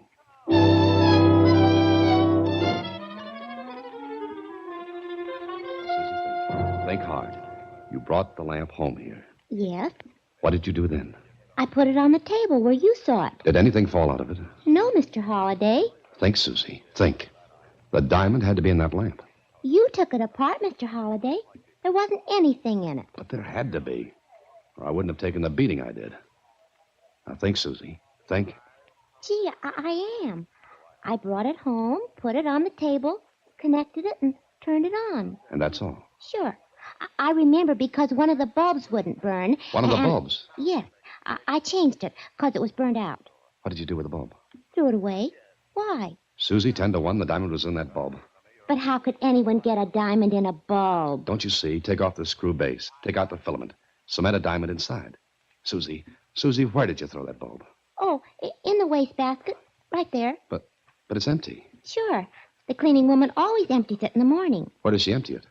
The trash barrel's downstairs, I guess. Holy mackerel, a $50,000 diamond in a trash barrel. Come on.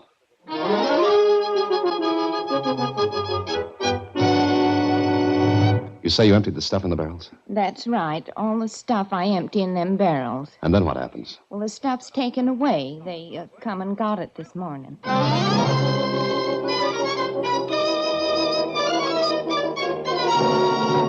Okay, Susie. I've got to trace the rubbish truck to the city dump. You stay here in the office. If the police call, tell them where I am, and tell them to hurry, because I've got a hunch I'll be followed. Well, it was like looking for a needle in a haystack. Except this was a diamond in a trash pile. And at the city dump. Ain't gonna be easy, mister. But the trucks that come in this morning dumped over there. Everything in the truck is dumped here, huh? Yeah. You're lucky we ain't started burning yet. Come on over here.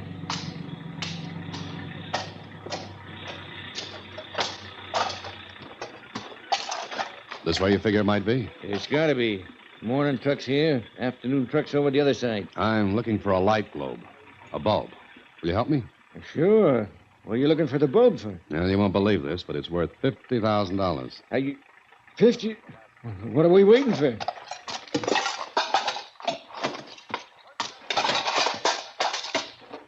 Here's a bulb. Break it. Nothing but a bulb. Wait a minute. Here's another one. Nothing. Come on, let's look for some more.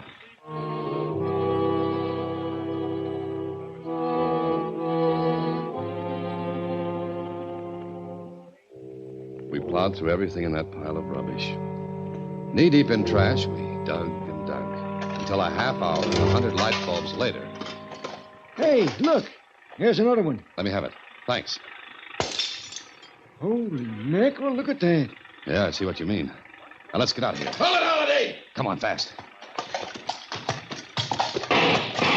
Hey, they're shooting at us. That's the general idea. Where can we get under cover? There's an old dump truck there. To your left. Come on, let's go.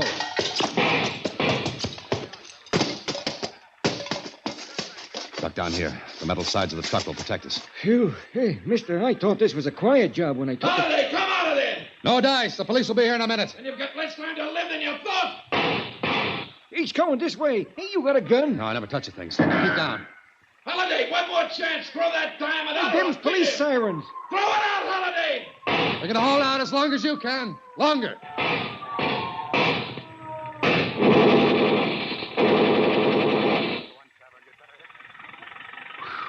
Well, I guess that does it. Scratch one secretary with a little too much ambition.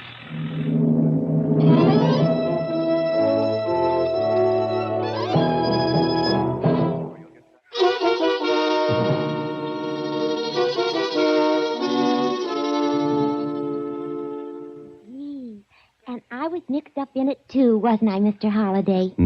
Susie, you don't know how close it was. Something funny? I just thought of a gag. All right. I'll sit through it. Go ahead. Well, remember the story about Aladdin and the wonderful lamp and the genie? Genie. But what about it? All he had to do was to rub it to get out of trouble. But you couldn't. Yes? Where's the gag? Well, you couldn't. And that's the rub. Don't you get it? I got it, but I don't know what to do with it. Good night, Susie. Next week, same time, through the courtesy of Paramount Pictures, Alan Ladd stars as Dan Holliday in Box 13. Box 13 is directed by Richard Sandville, with this week's adventure written by Theodore Henling.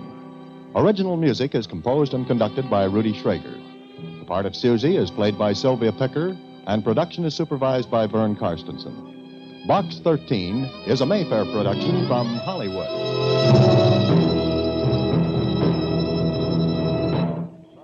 Watch for Alan Ladd in his latest Paramount.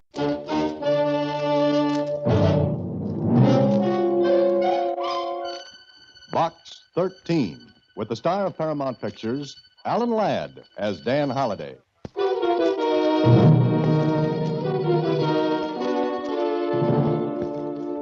Box 13, care of the Star Times. I should like very much to see you and offer a proposition which could be of mutual profit to us. Of course, there is some danger involved. But then, your advertisement asks for adventure. So if you are interested, perhaps we could have lunch tomorrow afternoon. Say at 1 o'clock. Perhaps we could have lunch tomorrow afternoon, say at 1 o'clock, at the Golden Arrow. Ask for Mr. Waring's table. There's some danger involved, he said. Yes, that's what the man said. And, brother, that's exactly what he meant.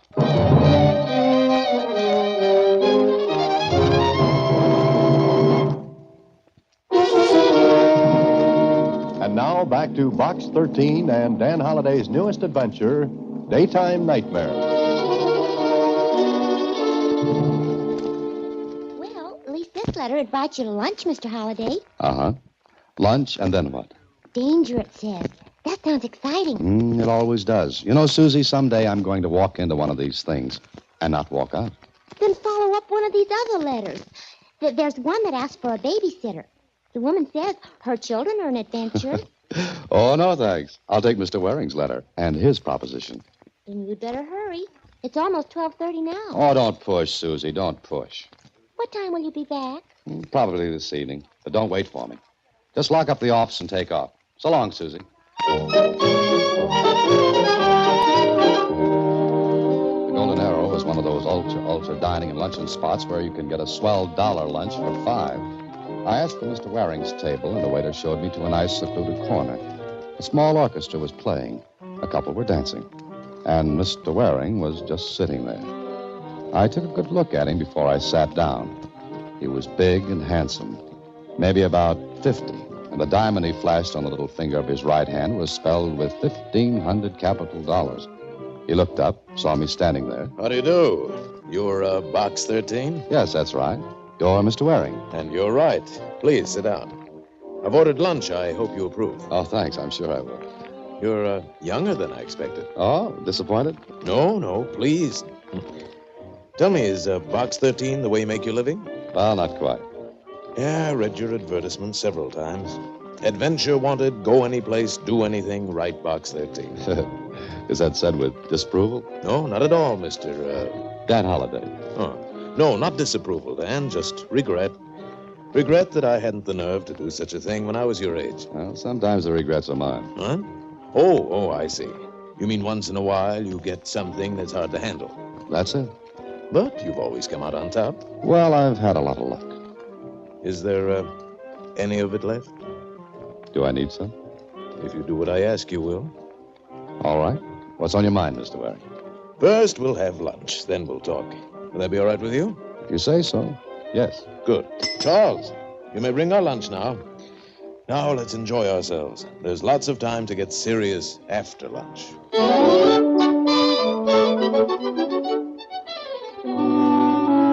Well, Waring was a very good conversationalist. I learned he was an attorney for one of the biggest estates in the country. He kept leading the conversation around to that every time we got on something else. Then, when lunch was over... Enjoy it, Dan? Very much. Cigar? Oh, no, thank you. Now, if you'll come with me. Come with you? But I thought we were going to talk. Oh, I'd rather have more privacy. You'll understand why when I tell you what I have in mind. Oh, it's that important, huh? Would you say $10 million was important? It commands attention, yes. Then please come with me. We left the Golden Arrow. The doorman saluted Waring and signaled a big limousine that sneaked up along the curb and purred to a stop. Please, get in, Dan. Pardon me. Where are we going? Oh, for a ride through the park. Wait a minute. I want to know what this is all about before I go in play. You're not very trusting, are you, Dan? Yeah, it's not that.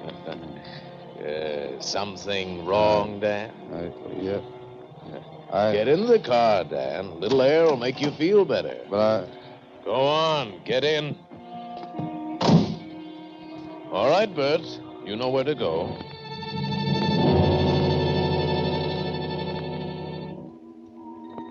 I'd been drugged before, so I knew what it felt like. Felt exactly like this. I came crawling out of the long, dark tunnel with a buzzing in my ears, my mouth dry as cotton. I was lying down, and I reached out my arms. I was on a cot.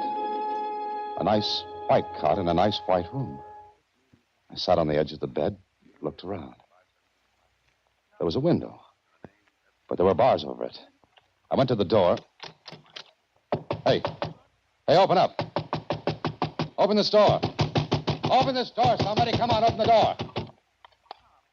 Get away from the door. Get away from it. Open it up, whoever you are. Move back away from it, and I will. Go on. I moved back and away. There was a pause, and then... Well, Mr. Stokes, you've awakened at last. Stokes? What are you talking about? Come on, get me out of this gag, or I'll break my way out. Samuel, Hugo. Now, Mr. Stokes, you don't want Samuel and Hugo to take care of you, do you? What is this? Sit down, Mr. Stokes. Please. Sit down. I won't sit down. Where's Waring? He'll be here in a moment. If you want to see Mr. Waring, I'm sure that can be arranged. Well, that's better. And call off those mastiffs in white coats. Wait outside, Samuel, Hugo, and close the door. Go ahead. I'll be all right. Stay where you are, Mr. Stokes. Look, if this is a gag, let's run it off the boards and put a tag to it. Gag? Why, Mr. Stokes, you sound almost rational. Rational? What are you talking about? Just that. I've no doubt that in a year, perhaps a little more, we can discharge you. You mean this is no gag? No, it's not a gag. You're Edward Stokes. Remember that. You're Edward Stokes. Where's Waring? He'll be here to see you with your wife. My wife? Of course. I wonder if you remember her. I don't know what you're trying to get away with, but if I have to play rough, I can play it. Samuel! Hugo! I think Mr. Stokes needs to be quieted. Take care of it, Samuel. Get them away from me. When you've decided to be more calm, Mr. Stokes, we can have a talk in my office. Until then, I shall take precautions against your homicidal tendencies. Well, it was no gag.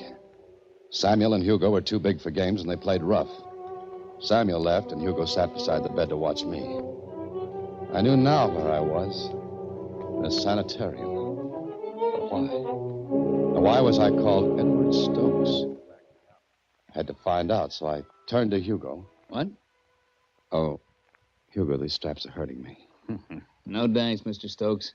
I can't loosen them for you. Look, get my clothes, take out my wallet, take the money that's in it, and just let me get to a telephone. I'm sorry, Mr. Stokes. You know that's against the rules.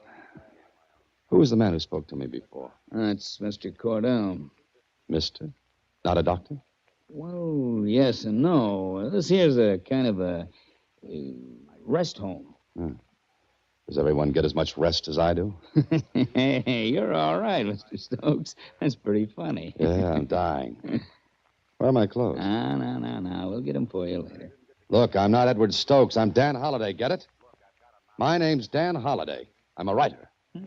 Well, that's swell. I'll bring you a pencil and paper later. Hugo, go to a phone. Call the number I'll give you and ask for Susie. Has she got a sister for me? Now, listen, you big lummox. This is a frame-up. I'm not Edward Stokes. I don't know who he is. I never even heard of him.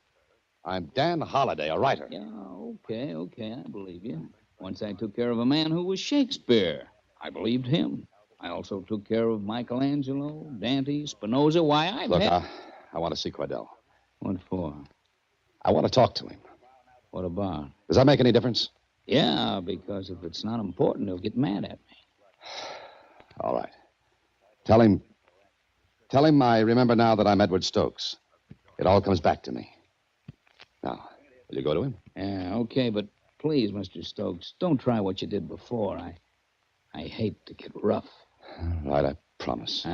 It's a good boy. And keep on being a good boy, and you'll be allowed visitors this afternoon. I'll be very happy to see them. Very happy. All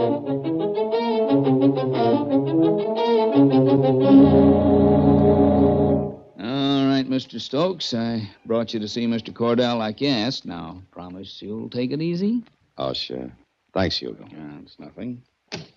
Here he is, Mr. Cordell. Good. Close the door and wait outside, Hugo. You sure you'll be all right, Mr. Cordell? I think Mr. Stokes has learned his lesson. Sure. Please be a good boy now. Yeah, I will, Hugo.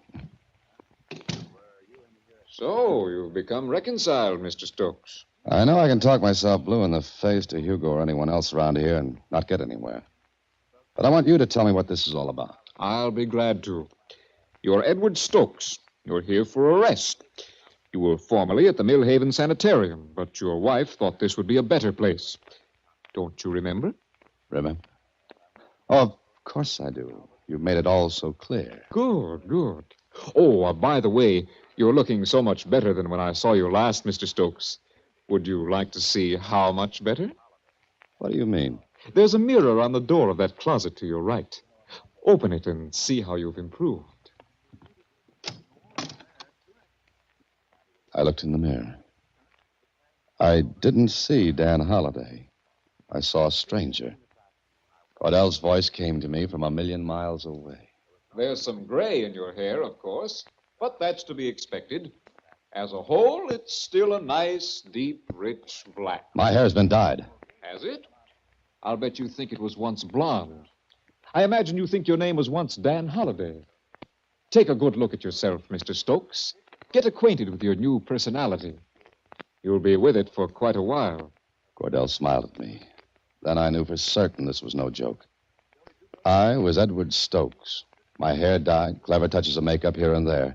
Even Susie wouldn't have known me. Do you know why you've become Edward Stokes? Why, Mr. Cordell? Because Mr. Edward Stokes is dead.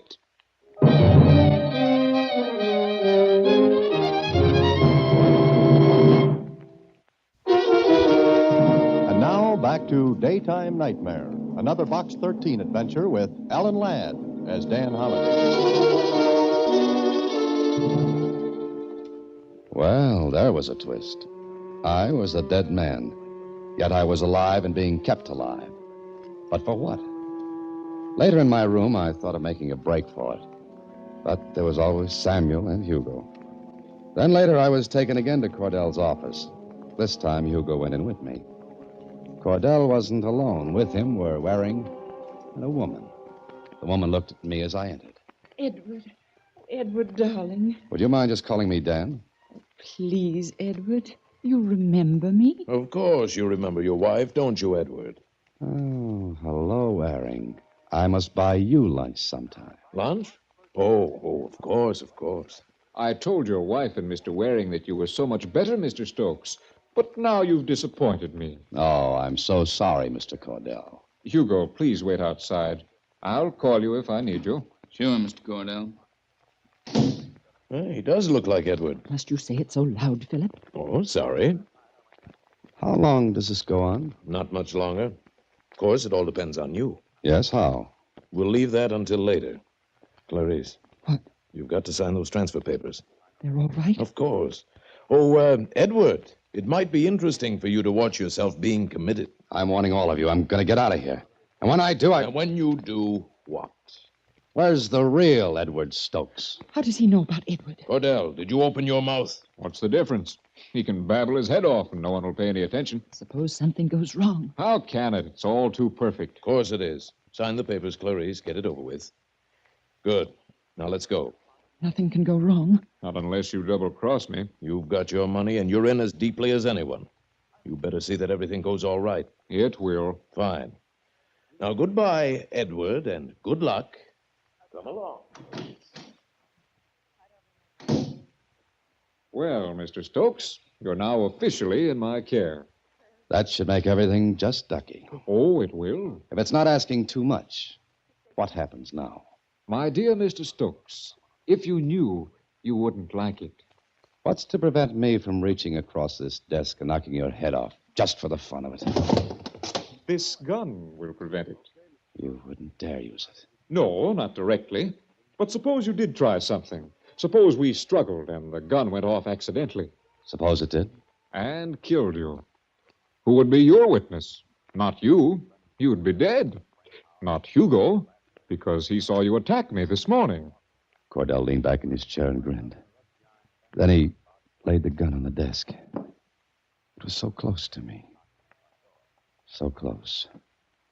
He knew what I was thinking because his grin widened. But I had to take the chance. I jumped. Stay right there, Cordell. All right. Now that you've got the gun, what will you do? Hand me that phone. Certainly. Here you are. Keep your hands on top of the desk. With pleasure. Whom are you going to call? The police. All right, go ahead.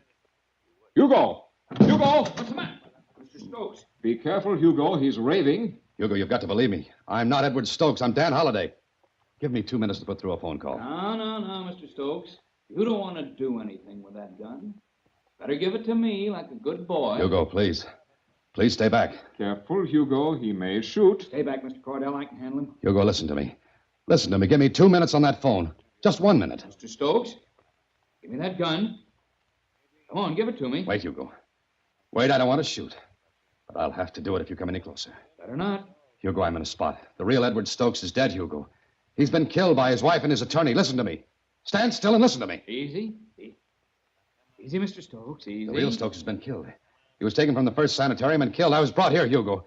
Brought here to impersonate Stokes. Cordell wants me to shoot you, Hugo, so I can be killed legally. Sure, Stokes. Sure. Hugo! I know all that, Mr. Stokes, but if you'll just...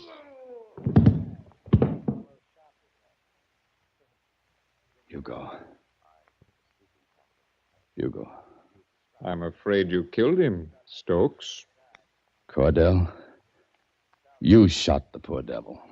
Of course I did, Mr. Stokes. You shot him with another gun you just took out of that drawer. That's perfectly true, Mr. Stokes. Ballistics can prove which gun killed Hugo. That's true, too, Mr. Stokes. But who would think of ballistics in connection with a maniac?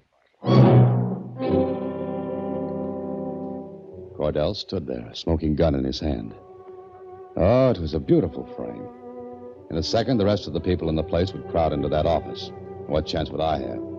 None. I talked myself into a lather. Cordell put the gun back onto his desk. Well, Mr. Stokes, what now? I can prove I didn't shoot this gun. Think you'll get the chance? I'll be back. Get out of the way. Be careful, all of you. Don't chase after him. He's got a gun. He killed Hugo. Stay back. Let him go. Send out a general alarm. I ran out into the night, out into the rest of my nightmare. I cleared the grounds of the rest home and took to the woods. There was only one thing in my favor, the darkness. I stayed in the woods, but I had to get to a phone. I don't know how long I walked. Maybe an hour, maybe 2. Then I saw a house. There were lights in it. I hesitated, but I had to get to that phone.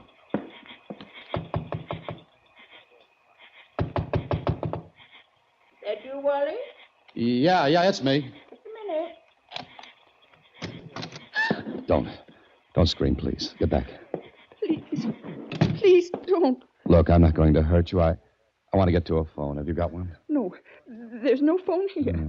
Where's the nearest one? The filling station down the road. Have you got any men's clothes here? In the closet. Would you mind getting them out? Go away, please. I won't tell anybody you've been here, but don't hurt me, please. You know who I am? The radio, they said. How long ago? Oh, half an hour, maybe. Get those clothes for me, please. Get them. All right. They won't fit you. They're too small. I don't care about that. Throw them on the table there. Just trousers and coat. All right. I pulled the trousers and coat on over the pajamas I was wearing. The woman watched me, and she watched the door. She was expecting someone. Wally, probably her husband. Then... Please go now. How far is that filling station? Oh, about 2 miles. There's no phone closer than that? No. All right, you stay in here. You're not going to get hurt. Just stay in here until you're sure I'm far enough away.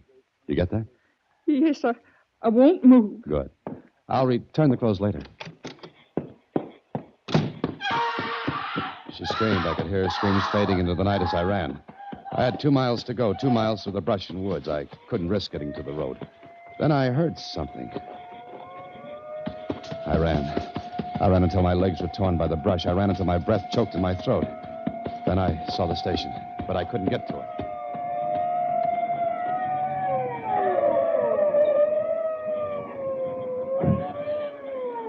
I crept closer and lay down in a mud-filled ditch.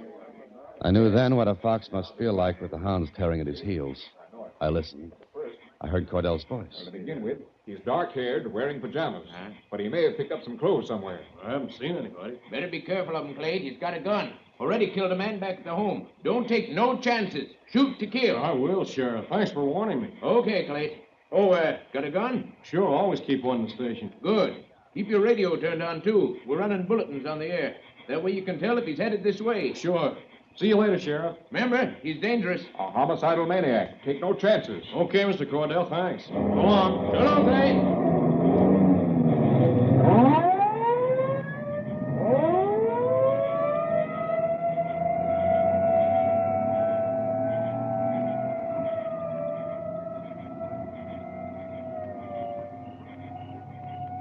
I watched the attendant, Clayt, go back into the filling station. I watched him take a gun from a drawer and shove it into his pocket. I crept across the road. My stomach hurt from pressing it close against the concrete. Clayt came out of the station, looked up and down the road. Then he turned off the lights and locked the door. Don't take another step. Don't look around. Don't reach for that gun in your pocket. What are you going to do? Nothing. You won't get hurt. I want to use the phone in the station. It's out of order. You're lying. I'm not lying. Why don't you try it? Where are the keys to the door? In my pocket. Keep your hands out of that pocket. You want the keys, don't you? Keep your back turned. I know that gun is in your coat pocket. The keys there, too? No, in my trousers. Reach in. Get them out. But be careful. Now, unlock the station door and go in ahead of me. Never mind the lights. Look, why don't you give me your gun? You haven't got a chance, fella. The roads are crawling with prowl cars. They were here just a minute ago. Yes, I know it. I saw them. Now reach in that coat pocket. Back to me. Reach in and take out that gun. All right. Hold it by 2 fingers and drop it on the floor. Go on. Now, stand over there while I use the phone. It's out of order, I told you. Stay where you are. Hello. Hello. I told you. Where's another phone? The nearest one's about 5 miles down the road. You're lying. Like I was about this phone? Look, please, why don't you give up? Give me that gun. We'll go into town. Please. They'll shoot you down on sight if you leave here alone. I've got to take that chance. No, you don't. I want to give you a break, fella. I want to give you a break because... Because? Once I saw a dog shot. A dog they all said was mad. It wasn't mad. All it wanted was water. But they shot it without giving it a chance. Please, give me your gun. Look, if I tell you a story, you won't believe it. I know you won't. Maybe I will. Go ahead. I'm not Edward Stokes. I'm not the man they're hunting for. He's dead. Killed by his wife and his attorney. What? I think because they want his estate. If I'm killed as Stokes, they'll identify me as him. Please, give me the gun. You don't believe me, do you? I believe only that if you leave here and get out on that road, you'll be shot down. You're hurt. Never mind. Get me to a phone. I can't. All right, here. Take the gun. Take it. What's the way, fella? Now you've got the gun. I want you to do one thing. Get me to a phone. Let me call the police. Let me identify myself, will you? Come on. I've got a car.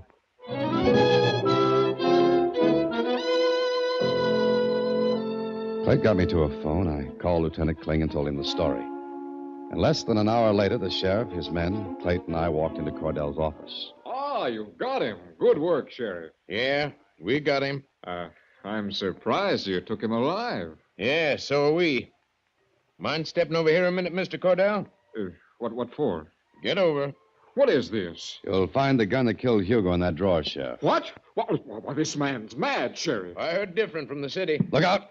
Hey, take it easy, Cordell. Get that gun, Sheriff. That's the gun that killed Hugo, not the one I gave Clayt.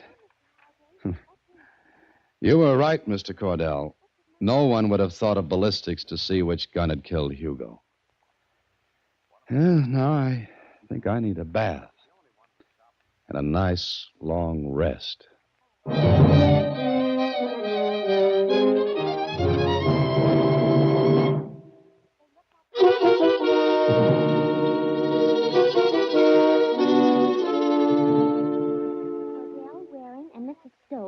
arrested on suspicion of murder. Police are searching for the body of Edward Stokes. Gee, Mr. Holliday. Well, it wasn't nice, Susie. But let's forget it. Sure, I know what you mean. Oh, say, I have to remind you. Huh? Of what? You've got a luncheon appointment today at... Luncheon? Oh, no, Susie. Next week, same time, through the courtesy of Paramount Pictures, Alan Ladd stars as Dan Holliday in Box 13. Box 13 is directed by Richard Sandville, with this week's original story by Russell Hughes.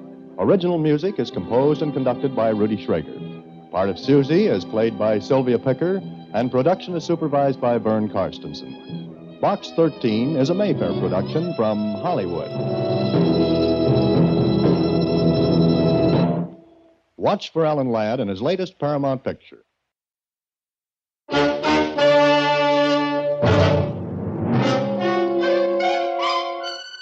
Box 13, with the star of Paramount Pictures, Alan Ladd, as Dan Holliday.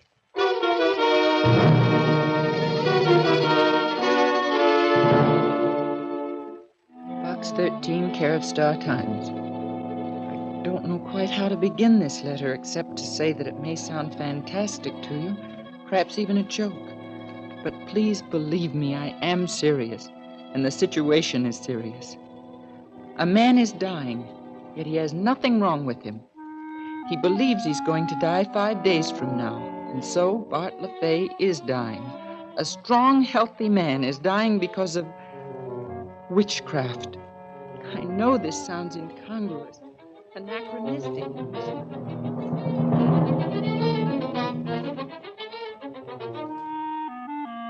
this 20th century. But if you will come to Valoo, Louisiana, you will see for yourself and perhaps be able to help. Sincerely, Doris Gordon. Sure, I laughed when I sat down to read Miss Gordon's letter. But the laugh stopped in Valoo, Louisiana.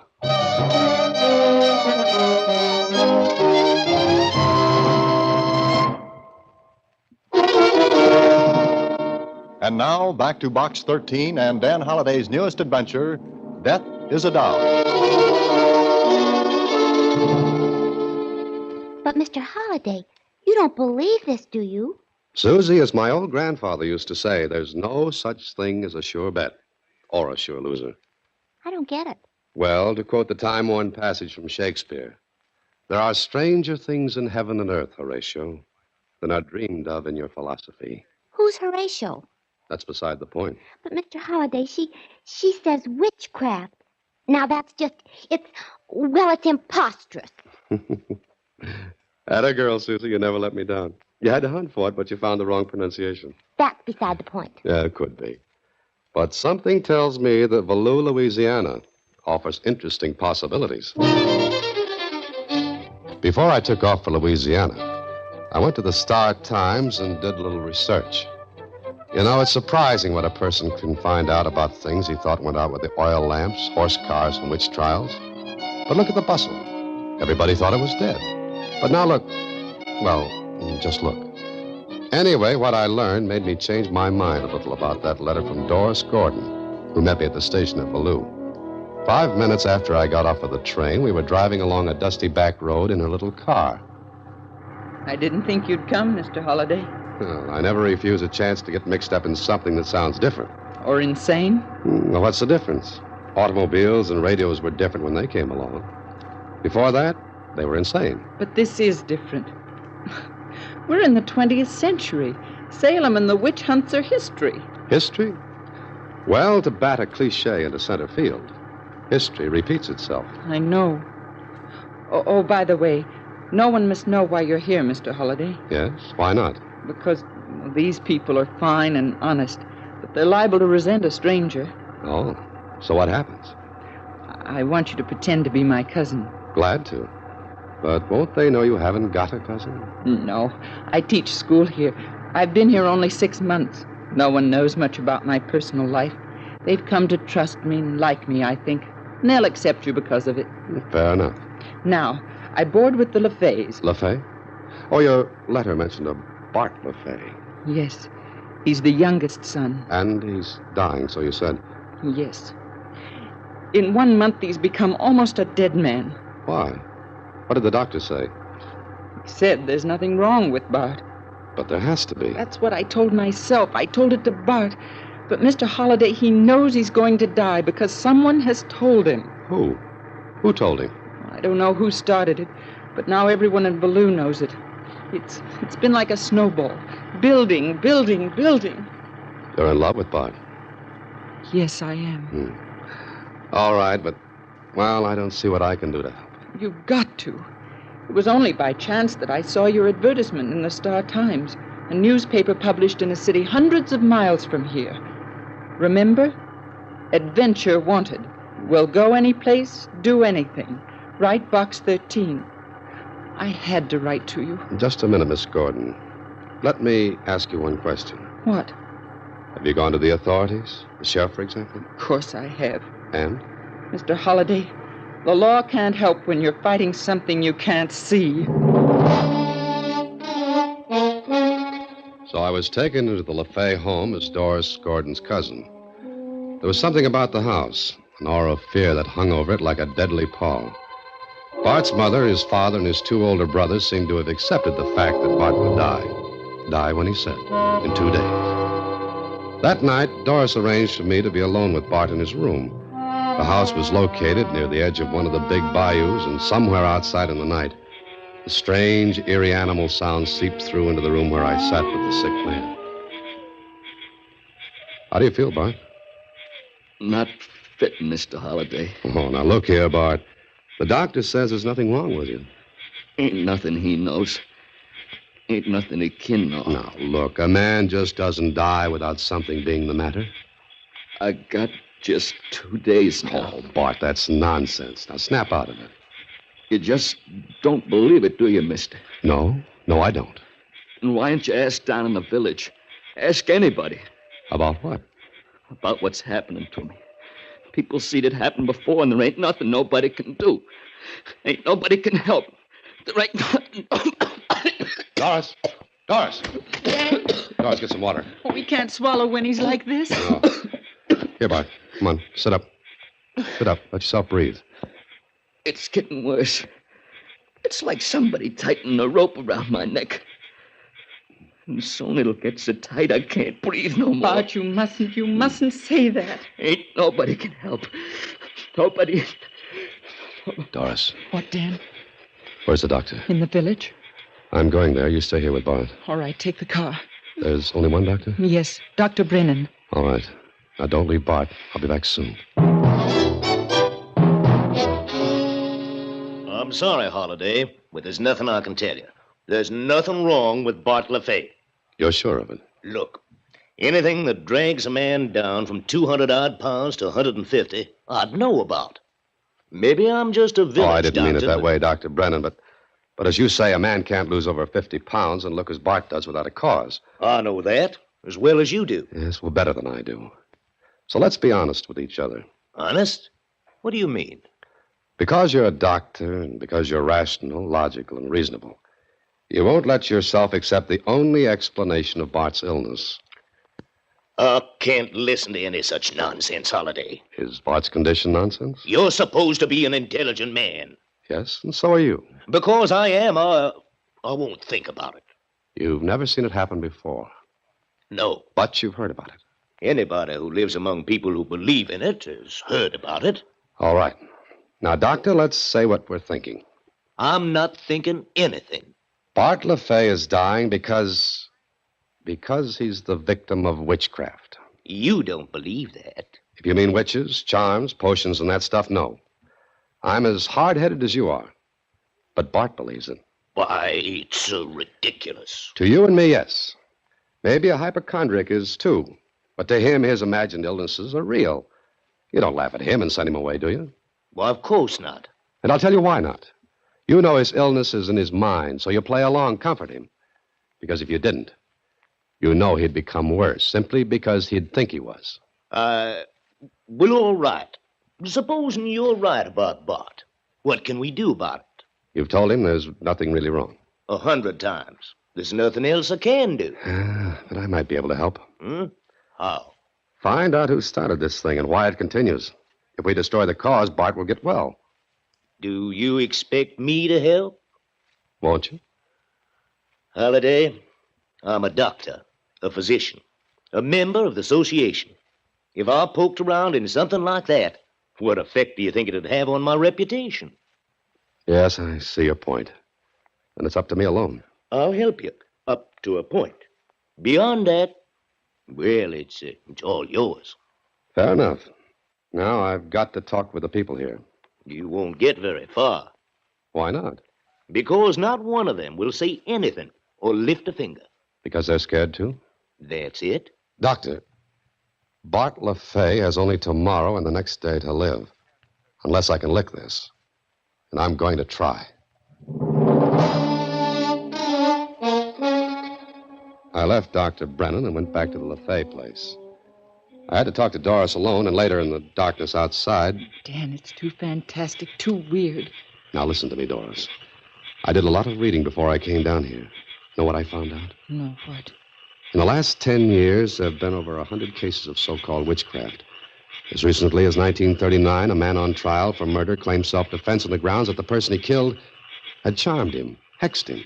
It's unbelievable. Yeah, that's what I thought. But look in the newspaper files. But this is the 20th century. It could be the 120th, Doris. And still, people will believe what they want to believe. Do you believe it?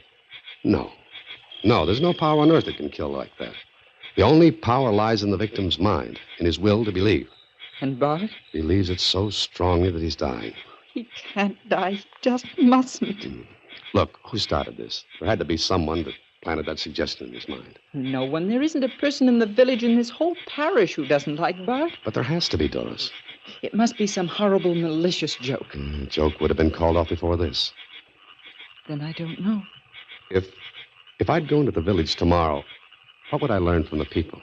Probably nothing. No one will come near here. I have to drive in for supplies every day. Bart! That was Bart! Come on. Doris and I ran into the house. The LaFays were standing near the door of Bart's room, staring at the closed door. Terror in their faces. I ran past them. Bart! Bart! Doris, get the lamp, hurry. Here. Oh, Bart! Bart! He's all right. He just fainted. But why? Why? Here's your answer. What's that? Doris, shut the door. Keep the rest of the family out of here. Wait out there, please. Blow out that lamp. But... Blow it out.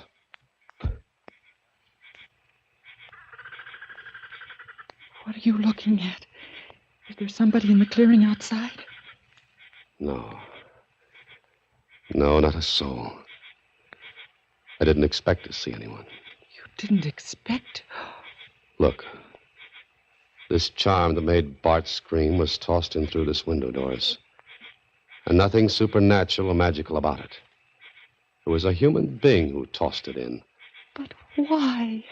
To let Bart know he has only 2 more days to live.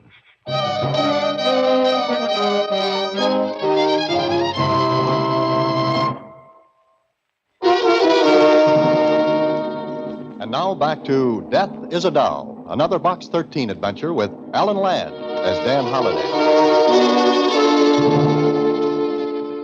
It wasn't pretty, that charm.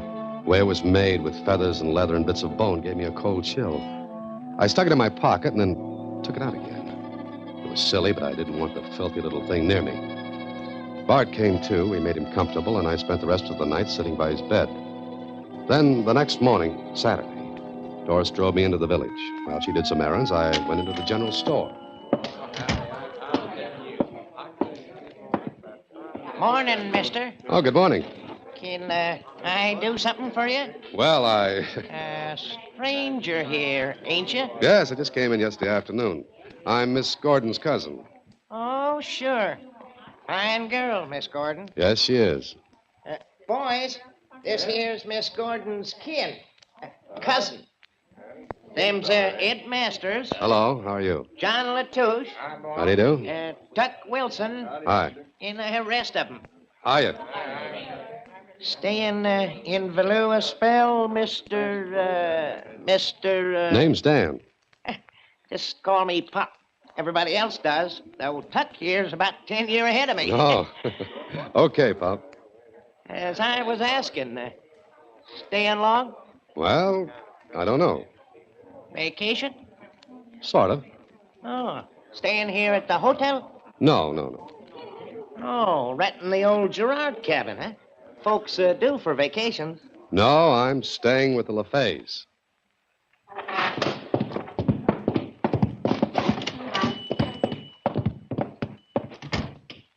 Well, I must have said something wrong. That's one mighty good way to clear the store. Just mention LaFays. Aren't the LaFays liked? They was. Was. You come in here to buy something, mister? No, I... Well, then I gotta get busy. I gotta get some stock put away. Oh, now, just a minute, Pop. Huh? Want something? I want to know something. Maybe you can tell me. Depends. I don't know much. I'll make it worth your while. You can put away your money, mister. If and I wanted to make talk, I wouldn't take no pay for it. Oh, I see. I'm sorry. You ain't staying long with the LaFays, are you? I don't know. You better know. Listen, Bart LaFay's dying.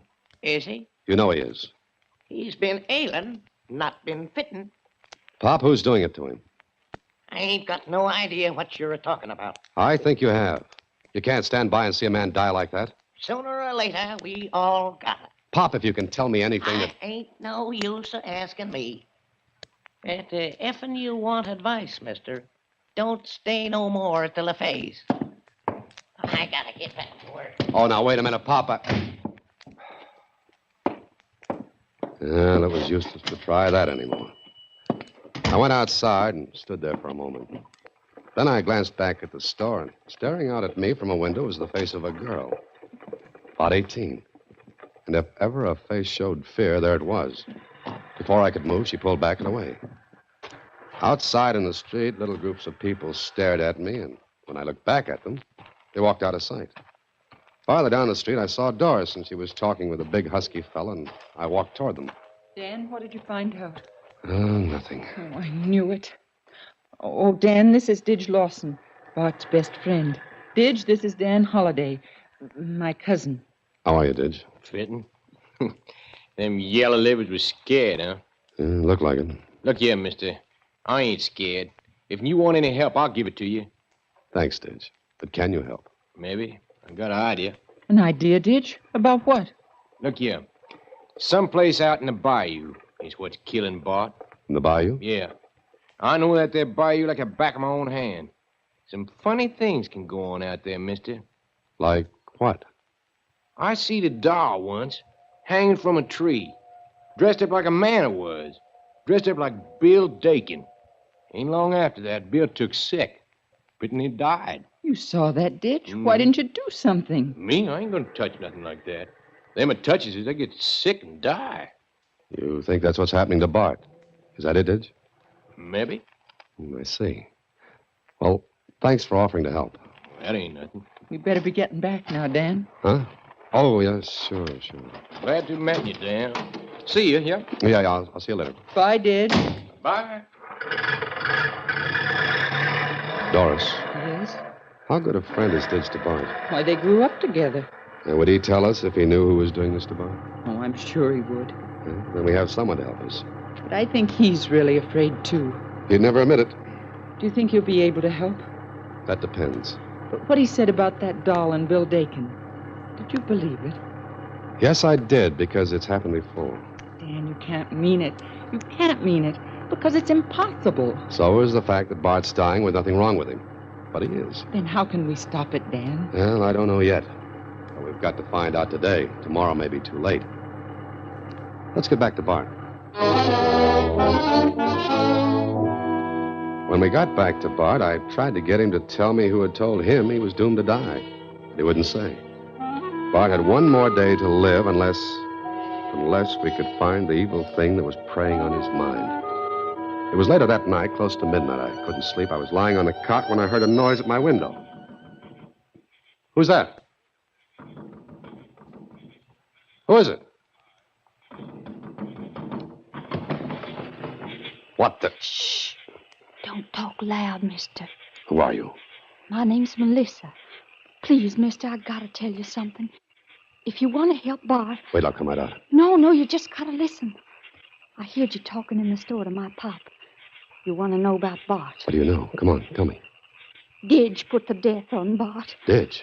If when he finds out I told you, he'd kill me. He won't do anything of the kind, Melissa. Now, what do you know about this? Everything was all right till she come here. She? Miss Gordon? Her. Didge got smitten with her.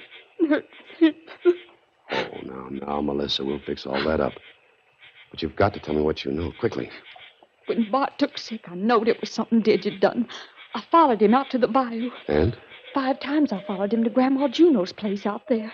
Grandma Juno? Who is she? A witch. Melissa, there's no such thing as a witch. She is. All right, let it go. What else do you know? Didge gone out there again tonight. Tonight? How do you know? I saw him taking his boat out of the shack. Mister, he's gone out there tonight to see Grandma Juno.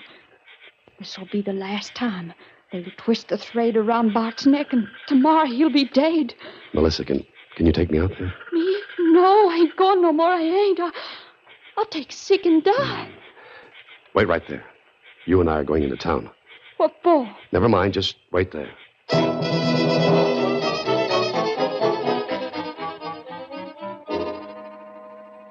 I awakened Doris, told her what was happening, and took her car, and Melissa and I drove into the village. Later, she, Dr. Brennan, and I went out to the edge of the bayou, and... If a word of what I'm doing gets around, I'll be done for. You've got to help, Doctor. All right. Melissa? What? You sure that you can lead us to Grandma Juno's in the dark? I think maybe so. Well, come on, we're wasting time. Get in the boat, Doctor. Oh, careful. And for this, I got an MD degree. Chasing around in the black of midnight after a witch. Ready? I am.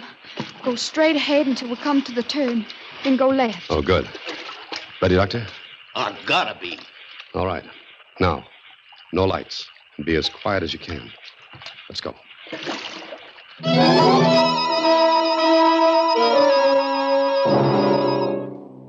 Maybe I'll live to be 100. Maybe I won't. But I'll never forget that midnight boat ride. All around us, the huge cypress trees jutted up into moonless sky. The drooping Spanish moss brushed our faces, and it was too dark to see a foot in front. But Melissa, she knew what she was doing and where she was going.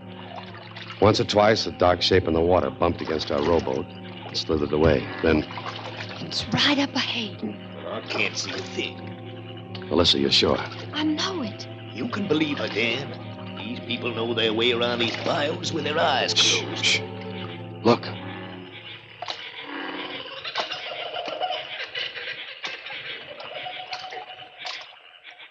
That's a lantern up ahead. There's Didge's boat. Stop rowing, Doctor. Easy. I'm going to take sick and die. I'm going to take sick and die. No, you're not, Melissa. Look. Good heaven. Up ahead, on a little island in the light of an old lantern, were Didge and an old woman. Didge was sitting on a log watching while the old woman crooned over a doll. Crooned over it and wrapped a string tightly around its grotesque neck. Silently, slowly, we got closer until we could hear her words. Breathe and gasp. Breathe and gasp. You'll last, my son. Tighter, tighter on your throat. The devil's hand is clutching. Melissa. That does it. Who's that? Get away. Come on, Doctor. He'll shoot. He's got his gun. They can't see us. Melissa, stay in the boat. Stop where you are. Don't you come no closer. If you do, I'll... Kill him, Didge. Duck him. Holiday, his gun. Don't let him get it. Curse to you, the devil's death. Didge. Pick up that gun, Doctor. You get it for this, mister. You get it. Now give me that doll. No. Give it to me, I said. Look out, Dad. She'll knife you. No, she won't. That's better. Now, let's get back to Bart, Doctor. What about Didge? He seems to like it out here. We'll let him enjoy it a while longer. Keep his gun. Here, let me see that doll. Why, it looks like Bart LaFay. Sure. It was Bart LaFay. Huh? Never mind now. Let's get back.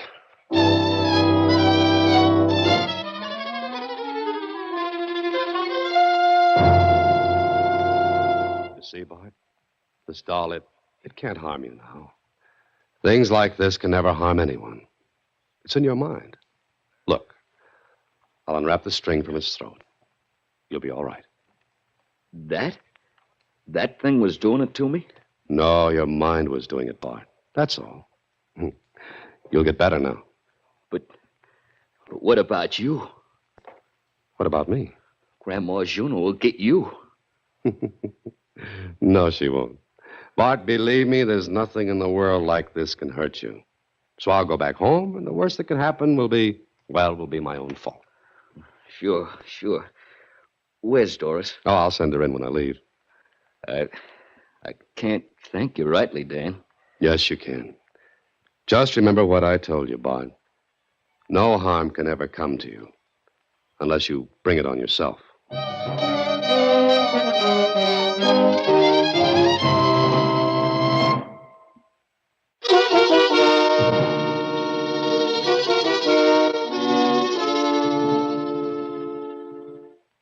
Gee, what a nasty-looking little doll. It's not pretty. And he actually believed this was killing him? Well, he knows better now. Do you feel all right? Of course, why? Well, I just hate to think of that terrible old woman sticking pins in you. Oh, not a chance, not a chance. Now, let me sit down and look at the mail. Oh, Mr. Holliday, what's the matter? Oh, I felt as though something stuck me. Mr. Holliday, Susie. Susie. Oh, my knitting needles. Yeah. Good night, Susie. Next week, same time, through the courtesy of Paramount Pictures, Alan Ladd stars as Dan Holliday in Box 13. Box 13 is directed by Richard Sandville, and this adventure was written by Clark Robley. Original music is composed and conducted by Rudy Schrager. Part of Susie is played by Sylvia Picker. Production is supervised by Vern Karstensen. Box 13 is a Mayfair production from Hollywood.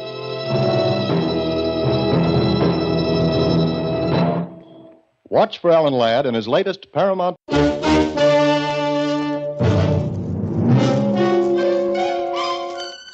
Box 13, with the star of Paramount Pictures, Alan Ladd as Dan Holliday.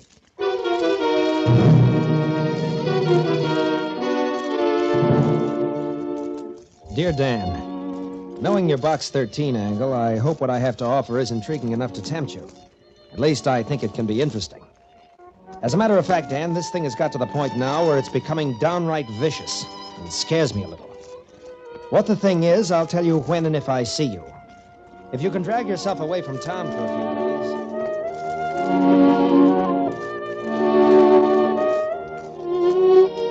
If you can drag yourself away from town for a few days, consider this letter an invitation to join me at the country home of Bernard Trendler, my cousin. Enclosed are the directions for getting there. I'll meet you at the station. Wire me first, as ever, Alex. Yeah, it sounded harmless and simple.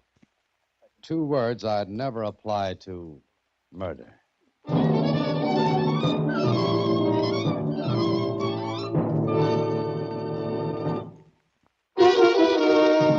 And now, back to Box 13 and Dan Holliday's newest adventure, Death is No Joke. I don't think you should go, Mr. Holliday. And why not, Susie?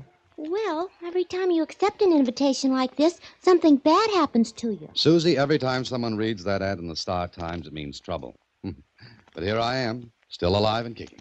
You just better watch out. You're not intolerable, you know. Well, thanks, Susie. But did you mean intolerable? Well, sure. Like Achilles was after he was dipped in the river Styx. Oh. It was the Styx, and you mean invulnerable. Oh, intolerable and vulnerable. You could get hurt. Okay, we'll see. Oh, by the way, did you send that wire to Alex? Oh, of course I did. Oh, good girl. Well, expect me when you see me. So long, Susie.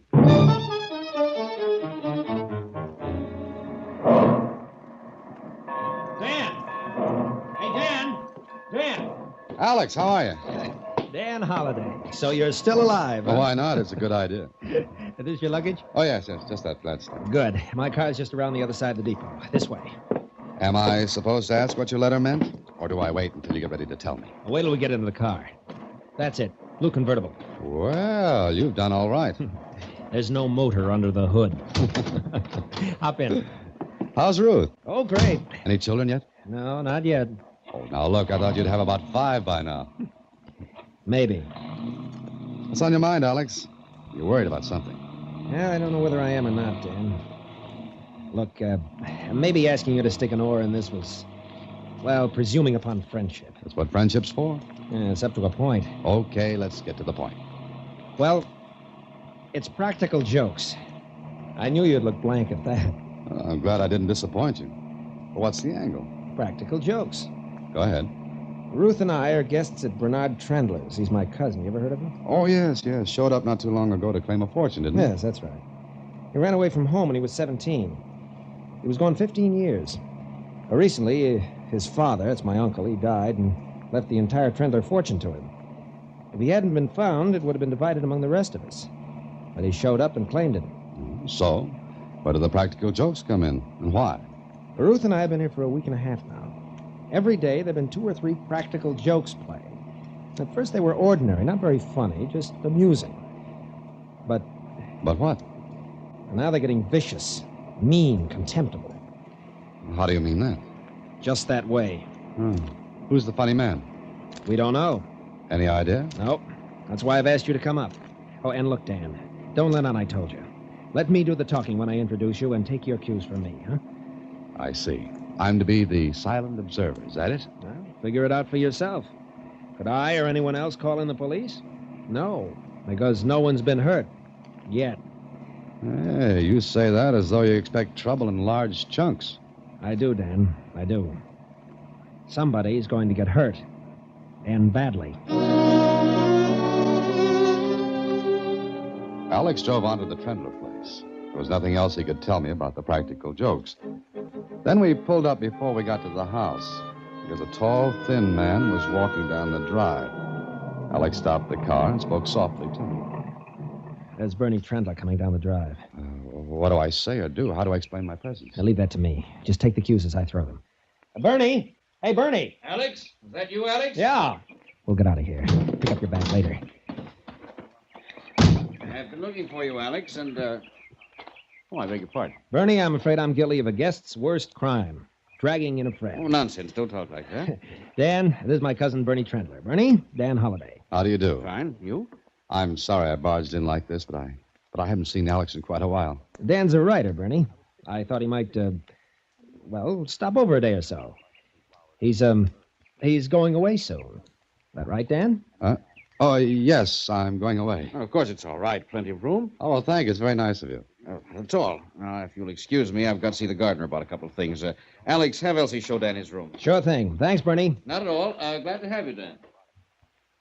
So that's Bernard Trendler. Why do you say it like that? Like that? As though you didn't believe it. Oh, what gave you that idea? I don't know. Any man who's inherited a $20 million fortune has no right to look that worried. He has. Huh? What's that mean? There are 2 people in this house who hate him. Hate him enough to kill him.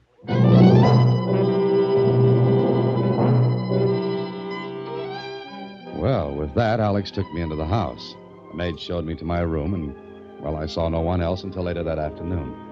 Then I walked into the library on the ground floor. There were 2 people seated there. I stopped at the door. Well, hello. Who are you? Oh, my name is Holliday, Dan Holliday. I'm looking for Alex. Oh, he's looking for Alex, Martha. All right, let him look for Alex. Have you tried looking under some rocks, Mr. Oh, Holliday, Dan Holliday. Oh, did you just arrive? Just after lunch. Too bad. The lunch was horrible. You didn't help it, Martha. I didn't try to, Henry. You don't have to try, my dear. Well, I suppose we may as well introduce ourselves. I'm Henry Trendler. This is my wife, Martha. How do you do? I'm Bernie's cousin. Oh, I've met Mr. Trendler. Isn't that nice? Henry, I'm going down to the lake. Well, don't go out too far, my dear. I don't know how to swim, my dear. Yes, I know that. Goodbye. Nice to have met you, Mr. Holliday. Oh, she remembers Mr. Holliday. It's just one of her irritating little tricks. Oh, I see. She's an attractive woman. Is there any chance you might fall in love with her? Fall in love with her? Why do you ask that? I'll agree to a divorce immediately. Am I supposed to laugh at that? Anything you like. You staying long, Holiday? 1 or 2 days. That's quite enough. Of course, with such lovely people around, I may decide to postpone my departure until this evening. Oh, you love us once you get used to us, Holiday. I'll grant it takes a little doing. Hello there. Well, I see you two have met. Yes, we've met, Alex. Oh, where's Martha? Oh, she's gone to the lake. Well, I think I'll take a little walk. Nice to have met you, Holiday. Thank you. See you later. Well, Dan? Charming people. Lovely people. In fact, I've never met two such delightful personalities. Means you've met Martha, too. Oh, yes. And, what do you think? Well, if I'd known, I'd have brought my two-edged sword, the big one. Dan, maybe you'd be a little sour if you had 20 million slip away from you like we have. Ah. If Bernie Trendler hadn't shown up, you, Henry, and Martha would have had the whole watermelon. Seeds and all. But now... Ruth! Dan, that was Ruth. Which way? Where is she? I left her in her room. Come on, Ruth! Ruth! Which way? The end of the hallway. Ruth, darling, what's the matter? My closet in there. Alex! Stay with her, Alec. I'll see what it is. Now, dearest, it's all right. Please, it's all right. Alec, come over here. Don't go, Alex. Don't go. Stay where you are, Ruth. Look. Ugh. Dan, kill it. No, it's harmless. It's a black snake. Harmless? Close the closet door until we can get a sack for it. Ugh. Alex, is this the kind of practical joke you meant? This is the kind they're getting to be. I see. Ruth, Where is it? it's all right now.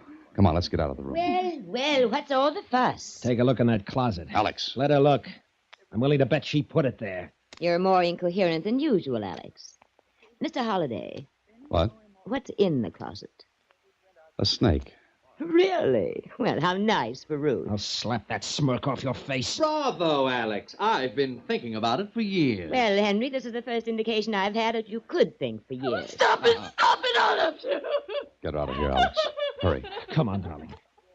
Now, what's all the excitement? It seems that Ruth found a snake in her closet. Oh, I thought you went to the lake. You do a great deal of thinking, don't you? When I have to. Then stop thinking about me. Did you put that snake in there? I never touched the thing. Sorry.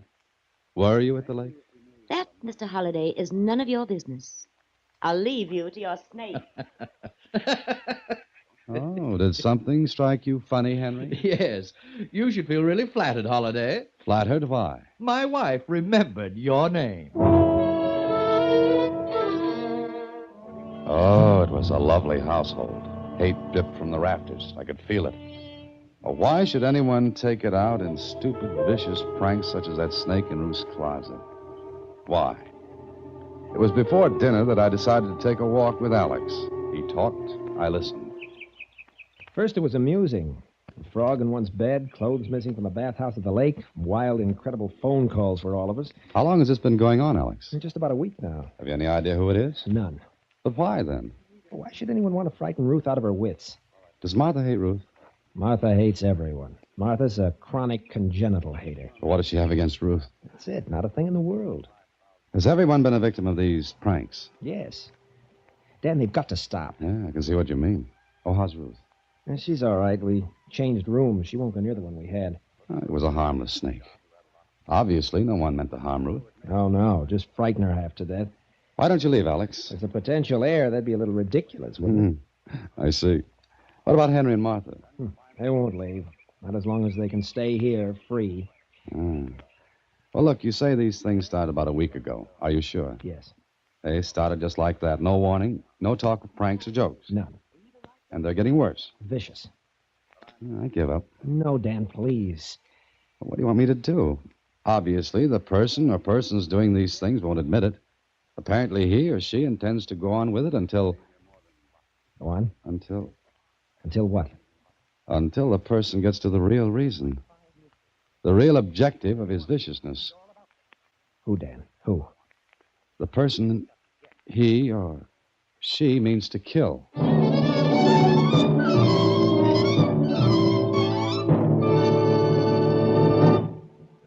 And now, back to Death is No Joke. Another Box 13 adventure with Alan Ladd as Dan Holliday. Maybe I was right, maybe I was wrong. Maybe no one wanted to kill anyone. And there was nothing we could go to the police about. What do you say in a case like this? Somebody's playing jokes? And what about my host, whom I hadn't seen since my arrival? Well, I saw plenty of him that same evening after dinner. There were 5 of us in the library. Alex and Ruth, Henry and Martha and myself. What little conversation there had been was down to an occasional cough. Everyone was as jittery as a rookie pitcher facing the Yanks for the first time. Then... I'm glad all of you are together for a change. Bernie, how nice to see you. Sit still. What's the matter, Bernie? You look... Mad? I am. What's all that? A book and some pictures. Oh, Stay where you are, Henry. Oh, very well. This evening, when I went to my room after dinner, I discovered someone had been there before me. Who, Bernie? It could have been you, Cousin Martha. Oh, please, not in front of Henry. Oh, what difference does it make? Shut up! What are you getting at, Bernie? Look, this is an old high school annual of mine. Oh, no, not that. Next, you'll bring out the albums. If I remember correctly, you were the only baby who managed to look positively gruesome lying on a table. I said shut up! Sorry. What about that annual, Bernie? Every single picture of me has either been defaced or cut out. What? Well, let's see. Keep your hands off. Yes, but I only want... Now, look, Bernie. All right, Dan. Every picture.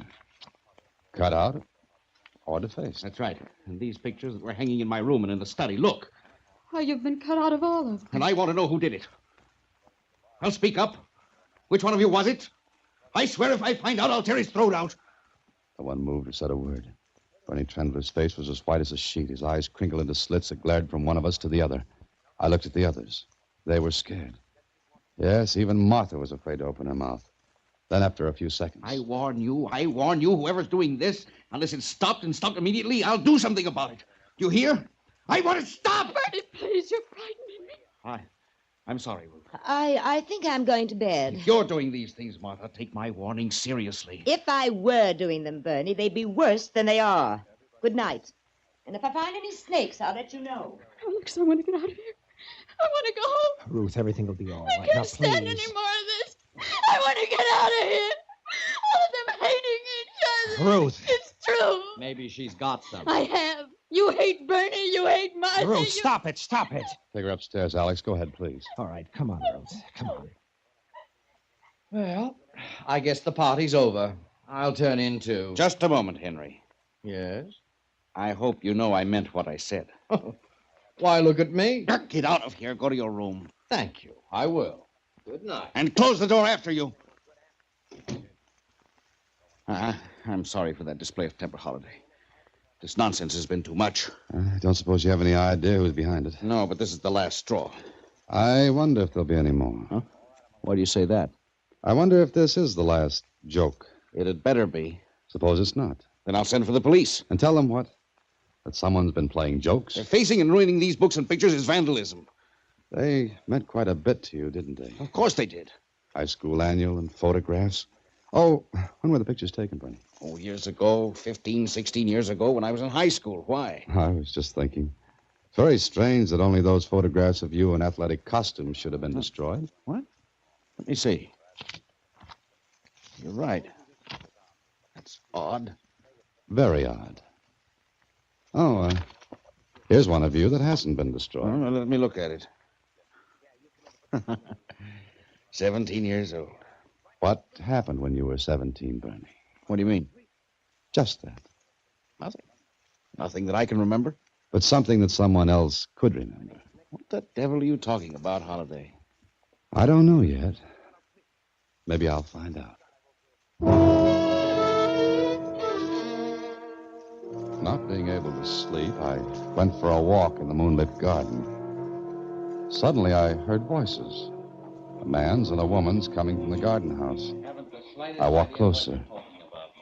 I don't know why I agreed to meet you out here in the first place. Oh, you don't? Well, I think so. What do you want? Just a small, tiny cut of the 20 million. What makes you think I'd give it to you? What makes you think you won't? Lots of things. How big a fool do you think I am? That's up to you. How big a fool can you make of yourself? Not quite as big as I can make of you. What's on that venomous mind of yours? Money. I don't mean that. Oh, you were a fool, Bernie. A fool to bring that book and those pictures downstairs tonight.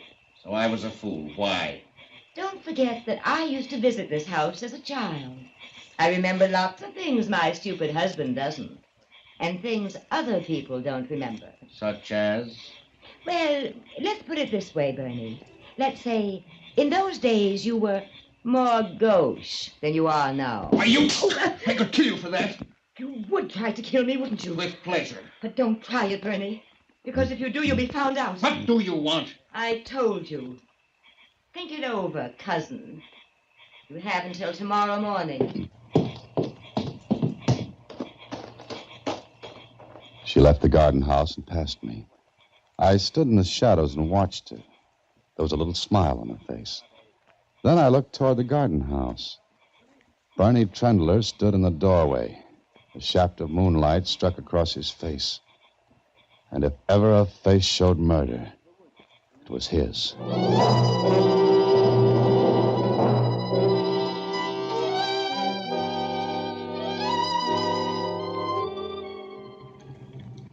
Why don't you tell me where you're going, Dan? I can't, Alex. I can't until I'm sure of what I think I know. What's all the mystery? Oh, snakes and phone calls and torn-out pictures. You want to ride into town, is that it? Yeah, that's right. Just drive me in. Okay. But let me in on something, will you? You have to let me in on something first. What? Had anyone seen Bernie Trendler before he showed up and claimed the money in the estate? Not for 15 years. Why? Who identified him? The lawyers. He had all the necessary stuff, papers, letters from my uncle. I see. Now, where's the high school he went to? Just outside of town. What the devil are you getting at? Where had Bernie been before he showed up to claim the estate? South America, he said. Uh-huh. Okay, take me to that high school. What's the matter? Dan, something's wrong with the brakes. Try the emergency. No good. Dan, we're picking up speed on this hill. Try to shift into second. Compression of the engine will hold it back. Stay close to the left. Don't get near the embankment. What if someone's coming up the hill? We've got to take that chance. Where's the nearest side road? There isn't any. No turnoffs. Keep your hands on the wheel. That emergency's no good? Have you got any pedal at all with a foot brake? None at all. Look, scrape the side of the hill on the left. Go in easy. That'll slow us down. Yes, but Dan, we can't... Do it. It's our only chance. Okay. Again. Keep close and keep scraping.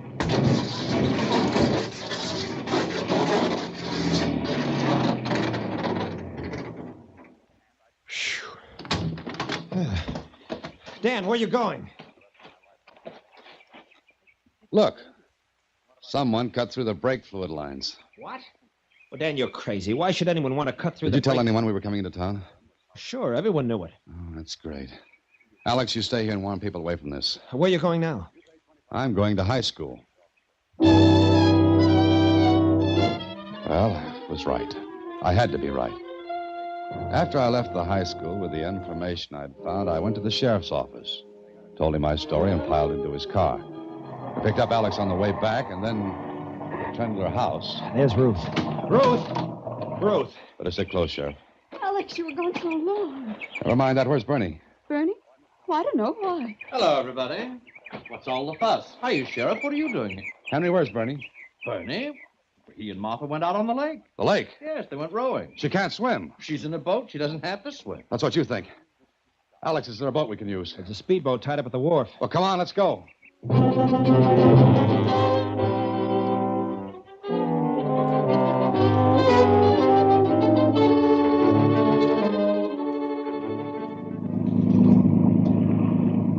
can't have gone far in a rowboat.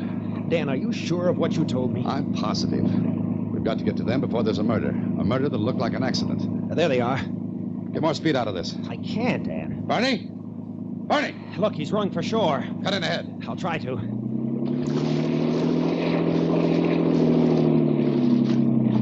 Head him off. Where's Martha? Lying in the boat. Cut in faster, Alex, faster. That's it. Don't let him get to shore. Get on. Get on here, shoot the keel. Get down. He's jumped for shore. Now, what if he gets away? Let him. He can be picked up later. Get to Martha.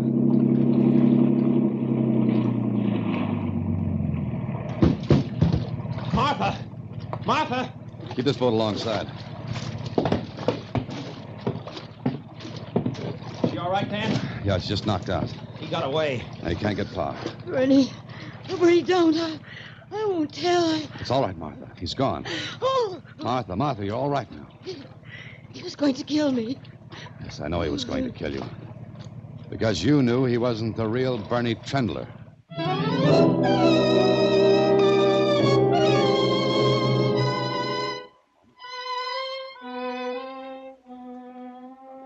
He hit me. And I saw him start to... But I couldn't do anything about it. Are you all right now, Martha? I mean, are you all right? She's all right, Henry. Oh, I'll get it. It's probably the sheriff. I suppose I should thank you, Mr. Holliday. That might be nice. Thank you. They got him. Alive? Yes. You're right, Dan. Will someone please explain all this? The real Bernie Trendler is probably dead. Killed by the man who passed himself off as the real Bernie. Isn't that right, Martha? I don't know anything about it. Martha? Oh, all right. I knew he wasn't the real Bernie last night. When you realized the pictures were defaced, cut out. Yes. Bernie Trendler was left-handed. What? By George, that's right. Why, I remember now. You see, all those practical jokes were leading up to the destruction of the pictures. He couldn't get rid of them without attracting attention and suspicion. So he took the elaborate way out. The jokes would have stopped once he'd destroyed those pictures. What about the high school, Dan?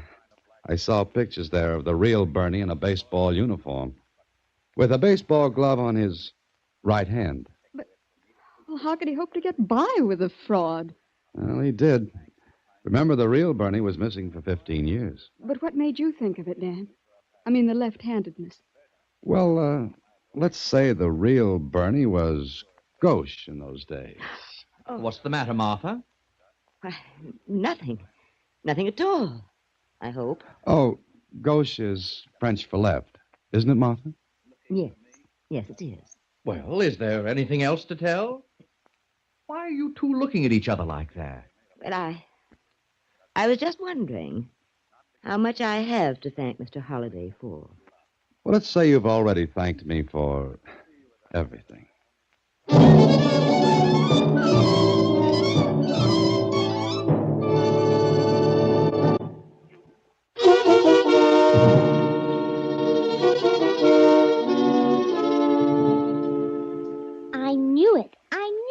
You go away someplace and someone tries to kill you. Mm-hmm. Tried to by cutting the brake lines, because he thought I'd guessed. Oh, and just think, those two nasty people will get all that money. Oh, not all. Alex will get his share, which is all I care about. And you didn't tell what you heard in the garden house. Now, why should I, Susie?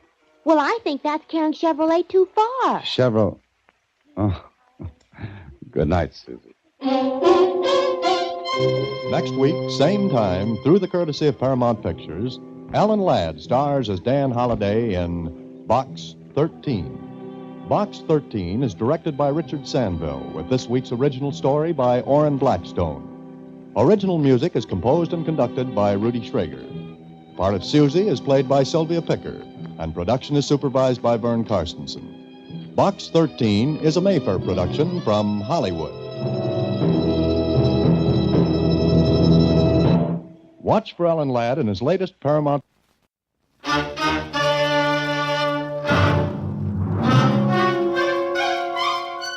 Box 13, with the star of Paramount Pictures, Alan Ladd, as Dan Holliday.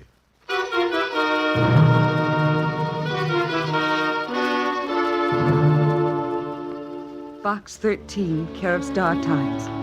I don't know how to ask you to do this for me because I don't know who you are or whether you want money to help me. I can pay a little, all I've got to help my boy. I can come to you or you can see me. I live at number 245 My name is Mrs. Karen. Please, if you will help, I'll do anything for you. It was written in pencil, neatly, carefully, as if she wanted every word to count. And it led to, well, a kid.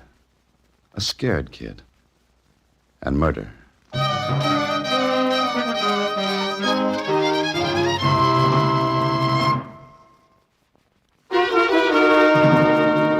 And now, back to Box 13 and Dan Holliday's newest adventure, Delinquent's Dilemma.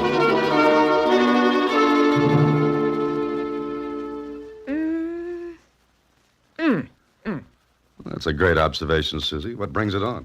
I was trying to figure out what she looks like. And did you? Well, I think I can virtualize her. Visualize. Don't try the big ones until you can handle the small ones. What do you mean, Mr. Holliday? Well, you work on it a while, until I get back from Mrs. Kieran. Number 245 Sanders Avenue was right in the middle of a soot-blackened neighborhood on what is known as the other side of the tracks. I had no trouble finding the mailbox marked Kieran, or the flat with the number 4 painted in white on the door. I knocked. Mrs. Kieran let me in. She was about 45, worried-looking, and, well, she wasted no time. Will you help me? Maybe you'd better tell me how, before I answer that. I haven't much money, and Money doesn't matter, Mrs. Kieran. Just tell me what you want. you don't take money? No, that's right. I don't understand. I'll explain later. First, let's hear what you've got to say. All right. It's about my boy, Biff. Biff? Nickname? Yes. His real name is Reginald. Oh, Mr. Holliday. Dan for short. Thank you. Well, he's in jail. Biff is. Why? For stealing. Mrs. Kieran, I'm not a detective. I never work against the law. I know that sounds, well, stuffy, but that's the way it is. Biff didn't break the law. You said he was in jail. I know he didn't do it. Do what? He was arrested 2 days ago. Somebody broke into a store and robbed a cash box. But why was Biff arrested for it? The owner of the store thought it was Biff. You see, Mr. Holliday, my boy, he got in bad company about a year ago. He was mixed up in something then. Oh, I see. So it looks bad for him now. But he didn't do it. When they arrested him, he said he didn't do it. Well, does he have a lawyer? He doesn't need one. Oh? Why not? Because now he says he did it. Let me get this straight, Mrs. Kieran. At first he denied it, now he admits it. Yes. Well, maybe Biff realizes that he, well... I know you think he knows better than to deny it. Something like that, yes. Go to see him. Talk to him. Find out for yourself. And if I decide he's guilty? You won't have to come back here.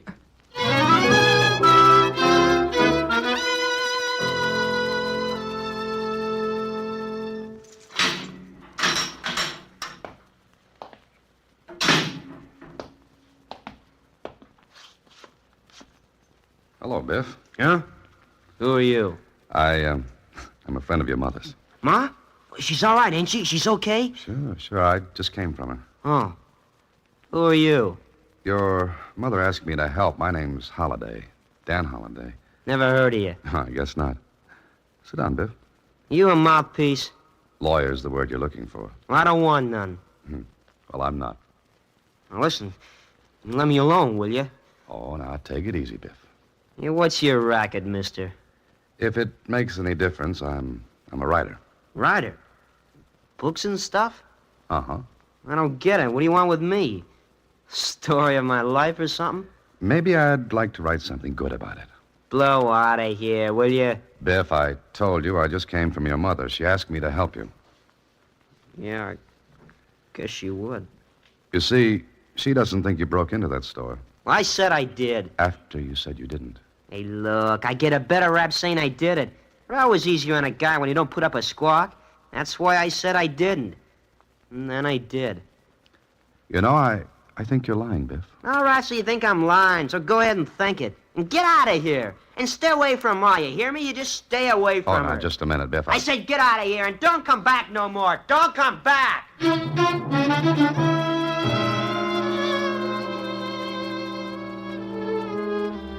Well, I didn't know what to think. Biff was lying or he wasn't lying.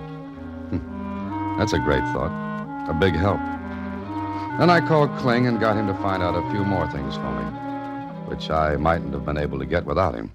Yeah, I got what you want, Dan. Biff Kieran. Yeah, that's the kid. Year ago, picked up for stealing tires. First offense, probation. Got in a couple more scrapes. Nothing serious until this. And if this is proved on him? Proved? He admitted it. Nothing to prove, Dan. He denied it at first. Sure. His alibi was that he'd been to a movie. Well, couldn't he prove it? No. Did he stick to it? Yeah. But all of a sudden, he admits breaking into that store. That's it. You're interested, huh? Yeah, I am. Aye. His mother asked me to help. Oh? Now look, Dan. The kid's got into trouble. Sure, his mother won't believe. Most mothers won't, but... But this looks fishy. Why? Because if Biff admits this, he goes to prison. That's the general idea. But if he thought he had a chance to stay out, don't you think he'd try to fight? Maybe he's looking for a light rap. I don't believe that. You got any ideas? No, And I can't help. My department's homicide. Yeah, I know. Well, thanks for the information. Don't mention it. I'll see you later.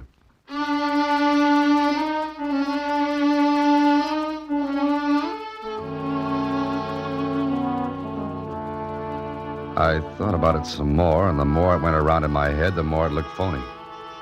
Biff seemed scared and almost eager to take the rap for the breaking and entry job. Why? Why do that if he knew it would mean prison? I went to see the owner of the store, and, well, he wasn't sure it was Biff. But that didn't make any difference either, because the police had an admission of guilt. So I went home, let myself into my apartment. You don't need the light, chum. Close that door.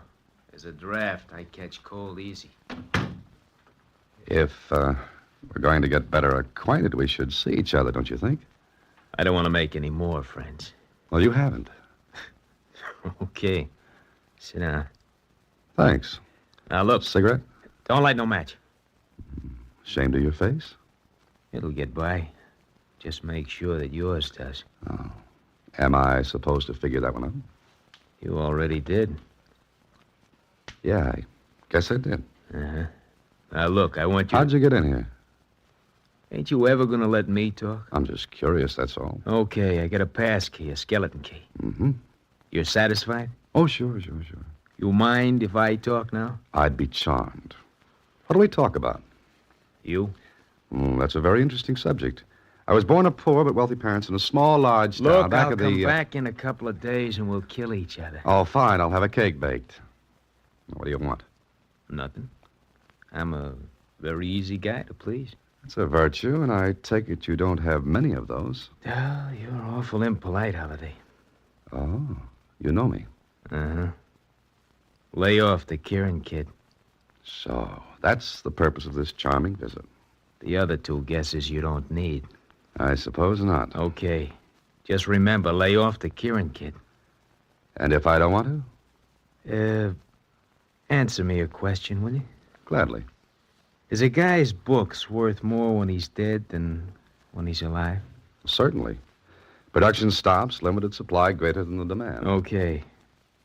Just don't make your heirs rich people. And you could do that, Holiday. Real easy. Mm-hmm. It's something to think about, isn't it? Yeah. I'll stay right where you are. I'm going. Oh, must you? It's been so romantic, conversation with a mysterious stranger in the dark. I could have brought flowers, but you'll remember that a lot longer.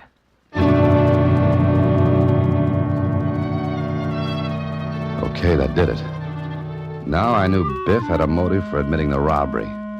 But what the motive was, well, that was a different color on a different horse. I turned on the light. My pleasant partner in that little tete-a-tete had left a reminder. His ring had cut into my cheek and left a mark. For a couple of hours, I thought and thought. Finally, I figured out an angle. But I had to see Biff again to tie it up. So the next morning, I went back to see the kid. But just as I was rounding the corner of the corridor... Okay, kid, now just keep a stiff upper lip, you see? Biff had company. And the voice of that turtle was the same as the guy who'd played tag with me the night before. And he had a ring on his finger. A big ring. I ducked back out of sight, let him pass by.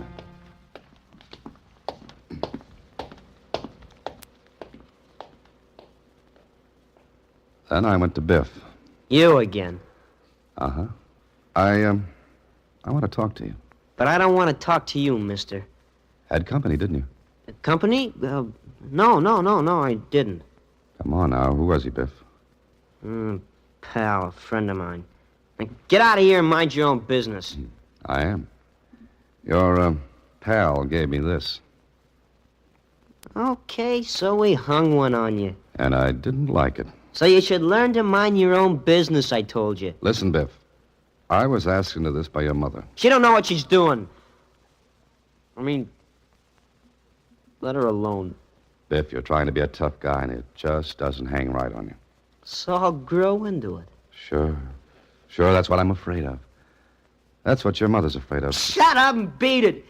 And if you come around here again, I'll holler for the guard to back you out. All right, then I'll talk to your mother. No, don't go near her. She's all right now, but... But what? Nothing. I'll beat it. Are you going, or do I call the guard to throw you out of here? Okay, Biff. I'll go. Well, Biff was afraid for his mother. That much I could guess. And he was willing to go to prison rather than deny he'd robbed that store. But how could a thing like that tie in with a mug who'd come to see me? The robbery was cheap stuff. Not likely that a hoodlum like my visitor would be mixed up in it. Was Biff taking the rap for him? Well, that couldn't be. So I went back to Kling. Still beating your brains out, huh? Yeah, I have other people do it for me now. Yeah, I could see that. Nasty cut. Yeah. Let me look at your rogues gallery. Think you know the guy who slugged you? You might recognize him. I got a short look at him in the jail today. Okay. Here. Look through these. See anybody you know? Not yet. You got it? Yeah. Who is this? That? Yeah, let's see. Name Gilly Sistro. Strong arm hood. Who's he working for? Freelance artist. Anybody can hire him. High priced? Not cheap. That explains it. It does? Okay, let me in on it, will you? Look, whoever's behind this didn't want to use any of his own mugs. So you hired this Gilly to intimidate me. I can pick him up for you. Huh? Scare the rest of them off? So, what's next? Besides, Biff's afraid for his mother, Kling. That kid's protecting her. Why, I don't know. If you make a move to pick up Gilly, that'll make Biff's mother a sure setup. That makes sense. Listen, do me a favor, will you? What? Just have one of your boys tail Gilly. And when he lights someplace, let me know. Wait a minute. Now, you could get hurt. I was. What are you going to do? Stick my nose in where it belongs. I don't like Gilly. And I don't like what he stands for.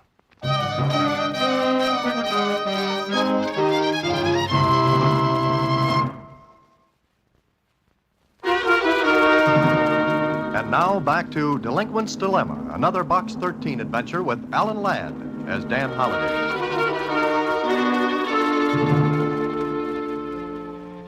I waited, and finally it came. A call from Kling telling me where I could pick up Gilly.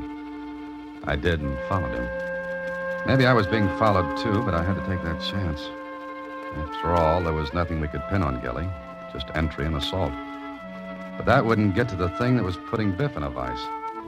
Anyway, I followed Gilly, watched him go into an office building, found where he got off the elevator, waited until he left, and then... Yes? I'd like to see Mr. Mr. who?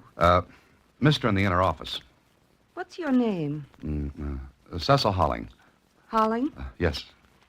Just a moment. Can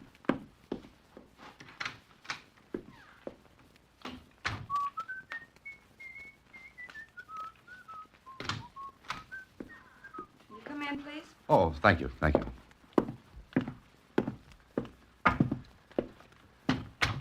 Your name's Holling? Yes, sir, it is. All right, what can I do for you? Need any brushes? Huh? Brushes. You see, I carry a full line. Hey, what is this? The brush off. My own little joke. You crazy? Well, Mr. What's your angle, Holling? Oh, do I need one? Who sent you here? Nobody. I found it all by myself. Just stay right there. Eddie, Mac, watch this character. Hello, Eddie. Hello, Mac. Now, talk, Mr. Harling.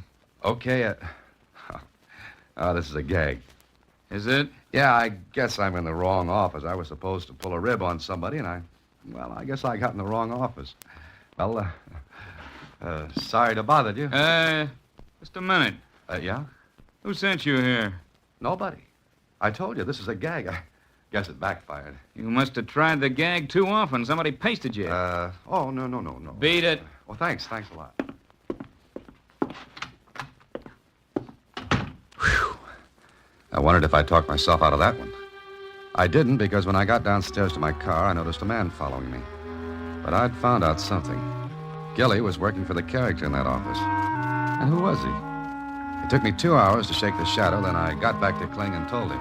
You crazy fool. You dope. But I found it, didn't I? Sure, you found it. Listen, they still don't know who I was.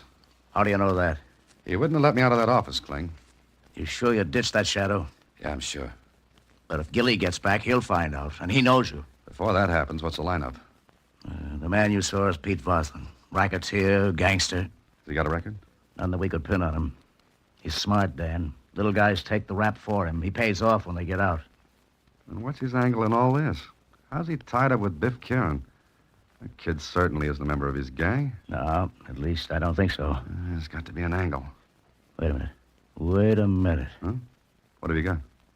Listen, it was a big fur warehouse robbery. Yeah. It looked like one of Voslin's jobs. But there's nothing to tie him in. And there was a watchman killed. When was that robbery and murder? The night of the 16th. What time? About 11:30. The 16th. That's the night of the store robbery. The one Biff's admitting to. Yeah, sure. Suppose the kid was passing on his way home from that movie. And saw the whole thing. But he's afraid to talk. Because they threatened his mother if he does. The dirty heedles. Listen, I'll send out a... No, wait. Do that and you put Biff's mother on the spot. Get Biff here instead.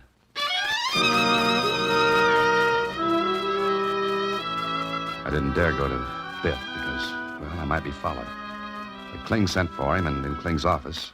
I don't know nothing. Let me go back. Now, Biff, your testimony is the only thing that'll give us a break. I robbed that store that night. Now let me go back.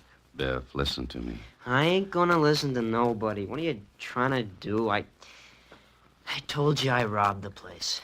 What if we tell you the police have arrested the real robber? That won't work. I know you haven't because I would have been let out. Biff, we'll protect your mother. And you. There ain't nothing to protect. Kling, come here with you. Let me talk to him. Alone, please. Okay, Dan. Go ahead.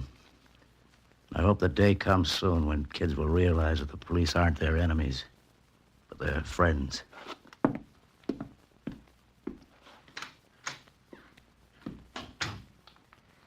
Ain't gonna do any good, mister.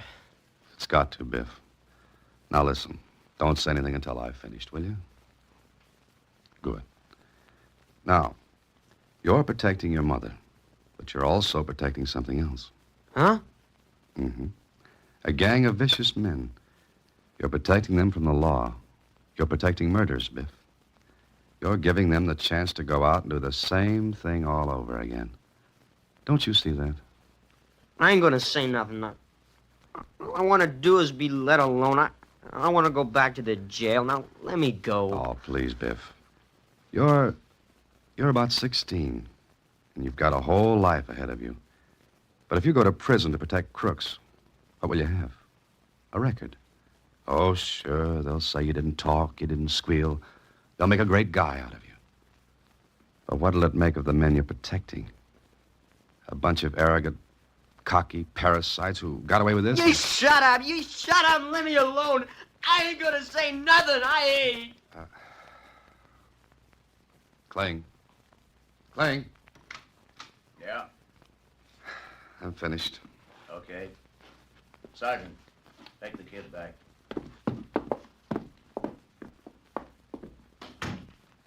Well? No. Oh, he's our only chance to put Voslin and his gang where they can grow a nice coat of mold. Yeah, I know. But he's too scared. He won't talk, Cling. He wouldn't talk if it killed him to keep quiet. We've got the whole thing in our laps. We've got Voslin on a murder rap if that kid talks. I know. What's the matter? Listen, I hate to say this, but we've got to double-cross Biff. What have you got in mind, Dan? Now, listen. Don't let anybody in to see him. Keep all the visitors away. Why? Because he's going to talk. Are you crazy? Listen, I've got friends at the Star Times. They're going to break a story that'll smoke Voslin out in the open where you can smash him. You mean print a story about the kid talking? Yeah, that's it. But his mother... We won't break the story until I'm there, with her. Listen, you're crazy, fool. Those guys don't kid. Once they say they're going to do a thing, they'll do it. You let that story hit the street and they'll go through with it if it takes 10 years. I know. But we know Biff won't talk, so keep visitors away from him. Voslin will try to get to his mother, don't you see? That's the only way he can really keep Biff from talking. Get his mother and hold her until the kid decides to keep quiet. But... No buts. We'll make the story look as though sensational developments are expected in the fur warehouse murder. Just enough to make Voslin think the kid might talk.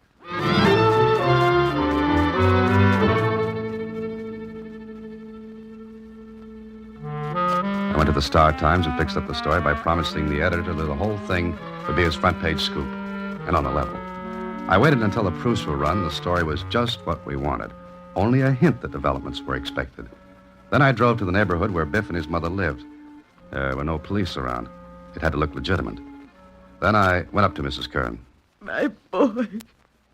Poor Biff. You'll be all right. The story's on the street now, Mrs. Kern. And we should be getting company. Oh, I'm scared. Not for me, but for Biff. He'll be all right. But they can't get to him, and when this is all over, they won't be able to. Well, what if something happens? It won't. Now, turn out the light quick. Get into bed. Pretend to be asleep. I can't. Shh, be quiet. Lie there. Pretend to be asleep now.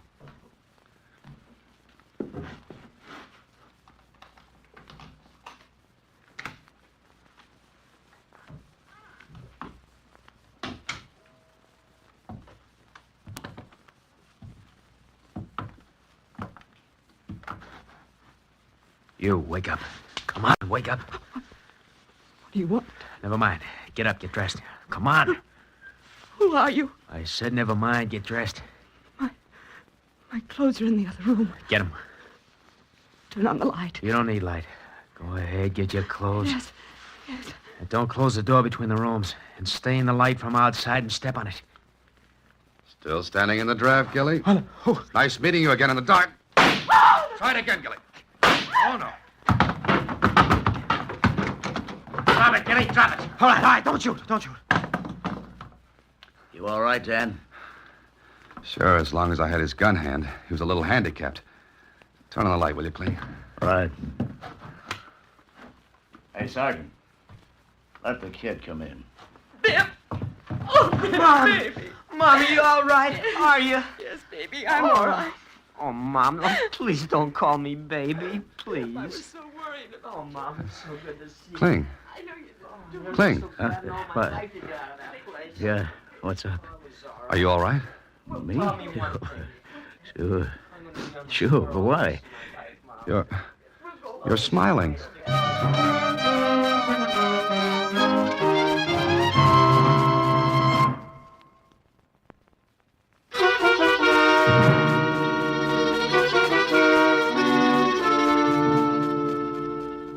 The grand jury returned a murder indictment against Pete Voslin and 10 others of his gang today. Evidence presented by the district attorney is sure to result in conviction of the notorious racketeer. Well, that does it, Susie.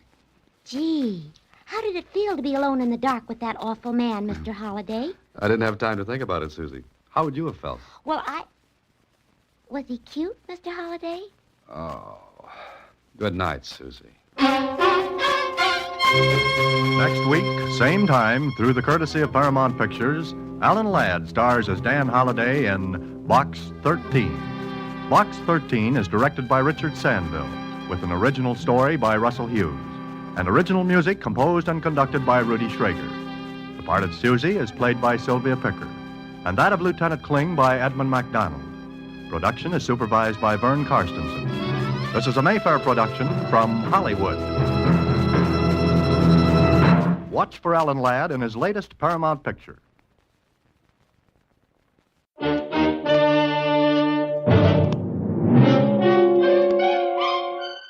Box 13, with the star of Paramount Pictures, Alan Ladd, as Dan Holliday.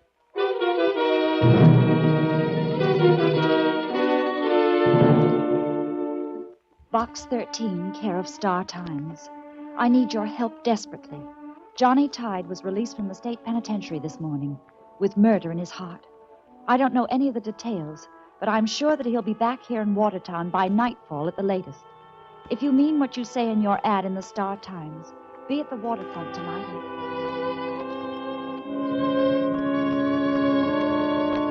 If you mean what you say in your ad in the Star Times, be at the waterfront tonight and stop him. Remember, if you fail, Johnny Tide will kill or be killed by morning. And that would be wrong because there's lots of good in him. I know. I love him.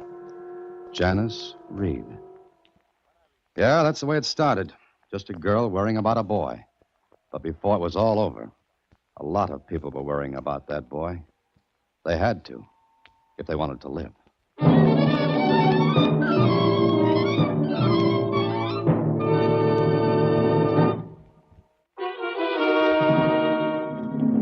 And now, back to Box 13 and Dan Holliday's newest adventure, Designed for Danger.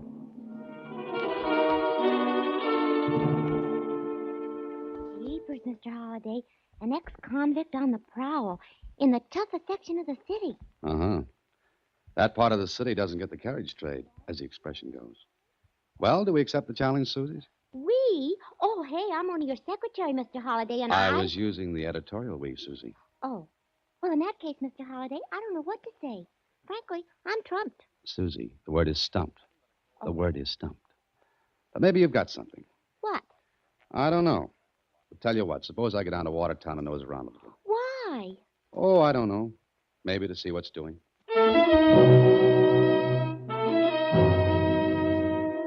It was called Watertown not because it was a separate city, but because it was a separate and different order from the rest of the town. But tonight there was none of the usual rowdy noises. None at all. Watertown was quiet. Too quiet. I could feel a peculiar tension in the air as I walked, as though Watertown was waiting for something to blow up. The people I saw hurried along, vanished into dark doorways and shuttered houses, afraid. A place like Watertown lives within itself, and news travels fast. Then I heard two men talking. I stopped in the shadows and listened. I know what I'm talking about, Fatty. Tide was sprung this morning, and he headed straight for here. Maybe he ain't in Watertown. Maybe he'd be afraid to come back. Oh, Johnny Tide, afraid of what? Of you, Fatty Ralston? You know he ain't afraid, and he ain't forgot. Oh, shut up.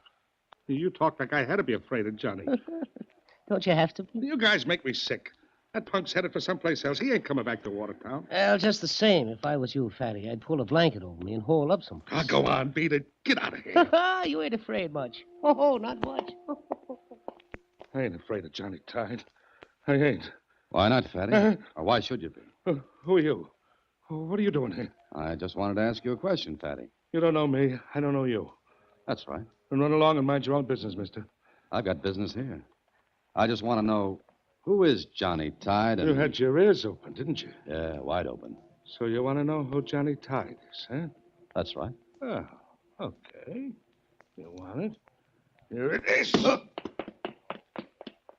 say this for Fatty. He was quick with his fist. By the time I got my breath back, I saw his 300 pounds disappearing around a corner. So if I wanted to know anything about Johnny Tide, Fatty was the boy to ask. I got up and followed. Saw him duck into a place that had a sign above it, Fatty's pool room. I slipped inside. Stepped into a dark corner and waited. All right, everybody. Clear out. I'm closing up for the night. What do you... Beat it. You heard me. Look. Nobody owes me nothing. Now, that ought to make everything all right. No, I don't want to... Clear out. Go on. Turning in early, aren't you, Fatty? Huh? Oh, you again. You don't learn lessons, do you? I don't like the way you teach. Now you're going to tell me about Johnny Tide. Was I? What makes you think that? I had an idea you might. Here's another idea with details, starting with this cue ball. It's your window, Fatty. Now, beat it. Stay away from me. I asked you a question outside. I didn't like the way you answered it. You a cop? No. Stay away from me. Stay away. My arm. Let go. Sure. But who is Johnny Tide? A punk kid, that's all. Anybody can tell you that. I like the way you tell it. Come on. Ease up, will you? That's my arm. I know it is. It was my stomach outside. Look, Tide's a punk kid. Just finished a 5-year stretch for sticking up my place. This place? Yeah. Yeah, he robbed me of $4,000. $4,000? Try it again, Fatty. I doubt if you ever had $4,000 in this place. That's what it was. And why are you afraid? If he robbed you and served time, why should you be afraid now? He said he'd get me. Well, let me go. I'm sorry, Fatty, but your story doesn't make sense. In the first place, like I said, you never had $4,000. Not in this place. You're smart, ain't you? Just medium. But I can smell a bad story. What's your stake in this anyway? Who are you? An hour ago, I was just a curious bystander. I wanted to know who and what is Johnny Tide. But I took a punch in the midsection, and now you're telling me a lie. So that makes me more than curious. It gives me a personal interest. Yeah. You let me go when I tell you? It all depends. Go on. All right. I'm only telling you because I got to get out of here before Johnny gets here. Oh, so there is a reason for you to be afraid of him. Maybe. But Johnny was framed. Rick Martin. Rick Martin? The Rick Martin? Yeah, big shot, boss of Watertown. He gave me $4,000, then he told Johnny I was a pushover for a stick-up. Oh, and Rick Martin also told the police. Yeah, he did. Johnny was framed, like I said. Why should Rick Martin want to put that frame around Johnny Tide? Because Rick liked the girl. So did Johnny. So Rick took the easy way in love and war. Now, let me go, will you? I told you everything. I got to get out of here before Johnny comes. You were in on the frame? Maybe not exactly, but Johnny won't believe I wasn't. You know, Fatty, somehow I can't blame Johnny for that. How did Johnny find out he was framed? Somebody talked. Somebody that don't like Rick Martin. Uh-huh. Now, is the girl Janice Reed? Yeah, that's her. Johnny thinks she was in on the frame, too. Now, please, will you let me go? I got to get out. Yeah, sure, Fatty. You can go now. I got to go far away because Johnny Tide will go for Rick Martin and then me and then Janice Reed. So that was it. Johnny Tide was coming back to settle old scores. But where was he? How could I help? I was thinking about it when... No! Stop! Stop, you truck! You hoodlum! Stop! He did it. He broke my showcase window. Who did? That no good Johnny Tide. I saw him. He broke my window and took a gun.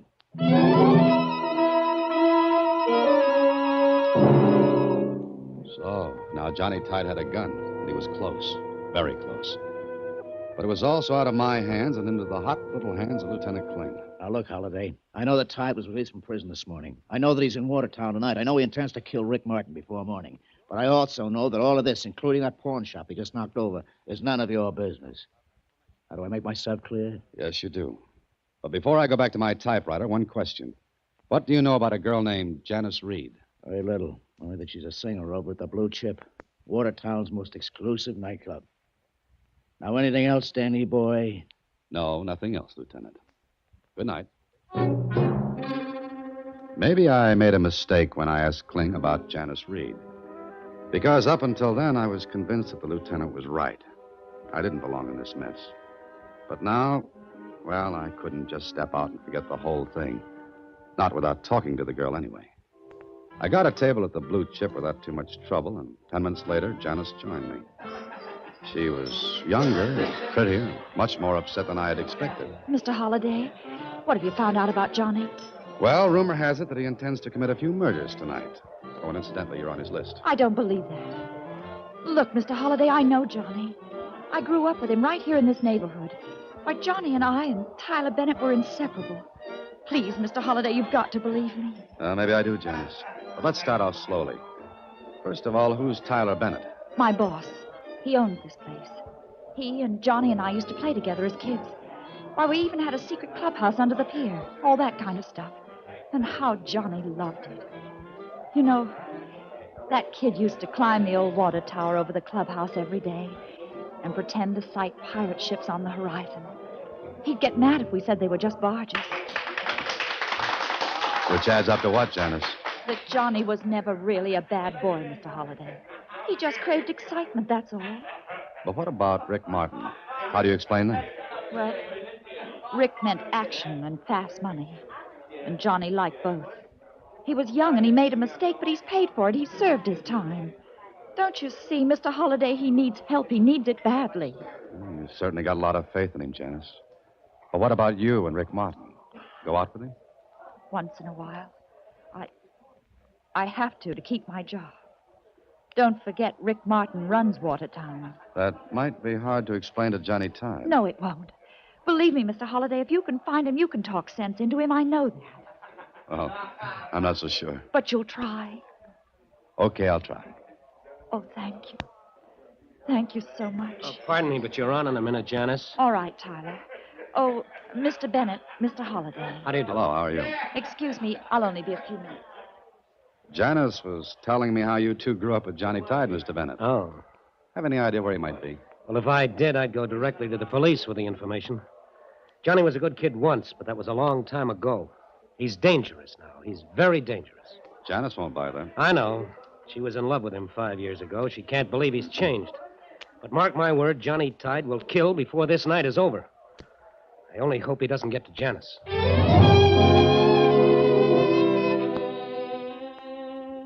When I left the Blue Chip, I knew that in spite of both Kling and Tyler Bennett, I was on Janice's side. Now, my only problem was to stop Johnny Tide, if I could find him. I walked around aimlessly for the better part of an hour before I got a break. I stopped to look up at the sky, and I found myself staring at the remains of a rotted water tower. For a moment, the jumble of old boards didn't mean a thing, but suddenly it struck home. Johnny Tide used to play pirate on that water tower, and there was a secret clubhouse below. It could be just the spot for a hideout. I felt my way through the blackness when... You move one more step, fellow, and I blow your head off. Who are you? My name's Holliday, Dan Holliday. I'm not a policeman, and I don't work for Rick Martin. Your opener's okay. I'll keep talking. All right. Here it is. You're, Johnny Tide, aren't you? Maybe. Keep talking. Well, Johnny Tide, you're the world's biggest sucker. Yeah? You waste 5 precious years in prison, and on your first day out with a clean slate, you get into a jam that'll either mean the chair or a pine box. And what's that to you? Personally, nothing. But I'm around because a friend of mine believes in you. A girl named Janice Reed. Janice?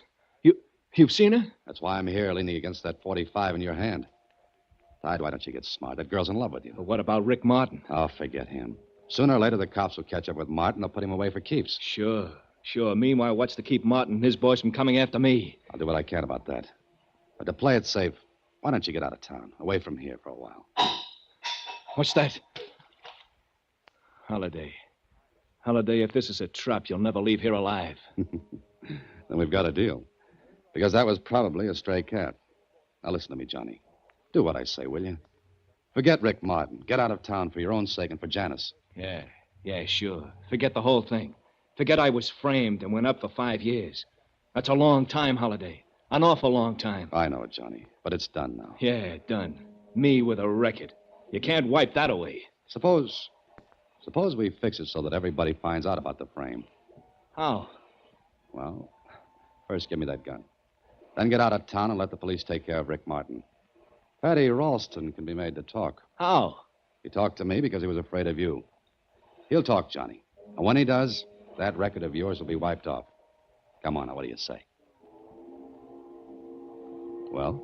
Here, I'm a sap. A gold-plated 14-carat sap, but here. That's a good boy. Now go someplace where you'll be out of the way. You leave this to the police. Sure. But so help me, Holliday. If I get another loop thrown around me, if anything slips, Johnny Tide will be back for you.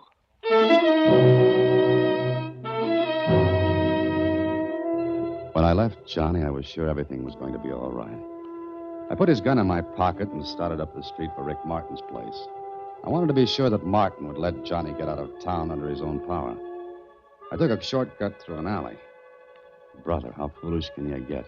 I hadn't gone 10 feet when I heard footsteps behind me. I tried to duck, but I wasn't quick enough.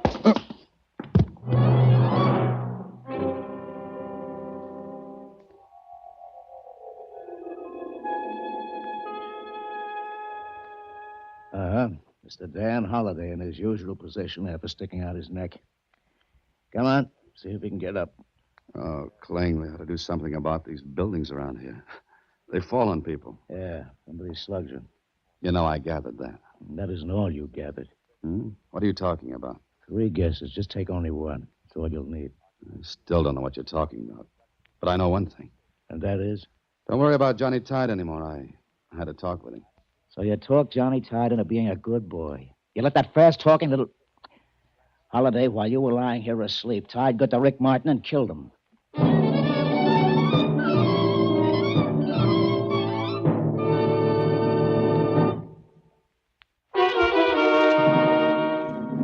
And now back to Design for Danger, another Box 13 adventure with Alan Ladd as Dan Holliday.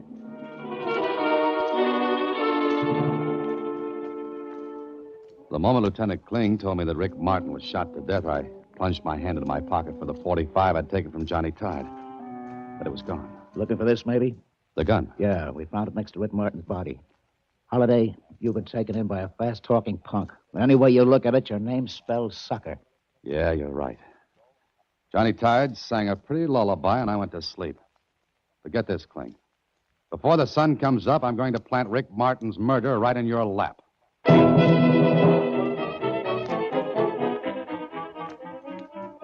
Well, sunrise was only 6 hours away, and that meant I had to move fast. I remembered Fatty's warning that he and Janice Reed would be next if Johnny Tide ever got to Rick. So I lost no time in getting to the girl's apartment. Mr. Holliday, what are you doing here? Rick Martin's just been murdered, Janice. Yes, I know. Tyler Bennett called me a few minutes after it happened. Look, Janice, that Johnny's off on a killing spree, and you and Fatty are next in line. No, I don't believe that. Johnny isn't a killer. Rick Martin wouldn't see it that way, Janice. Now, listen to me. I want you to lock this place up tight and stay under cover. But I can't. I've got to be back at the club for the late show. Call Tyler Bennett when it's time. He'll take care of it. But where are you going? To find 300 pounds named Fatty Ralston.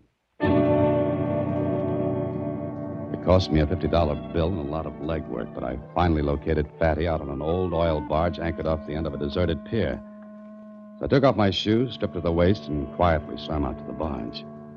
Once on deck, I could hear the voices of 2 men coming from the cabin. One of them was Fatty.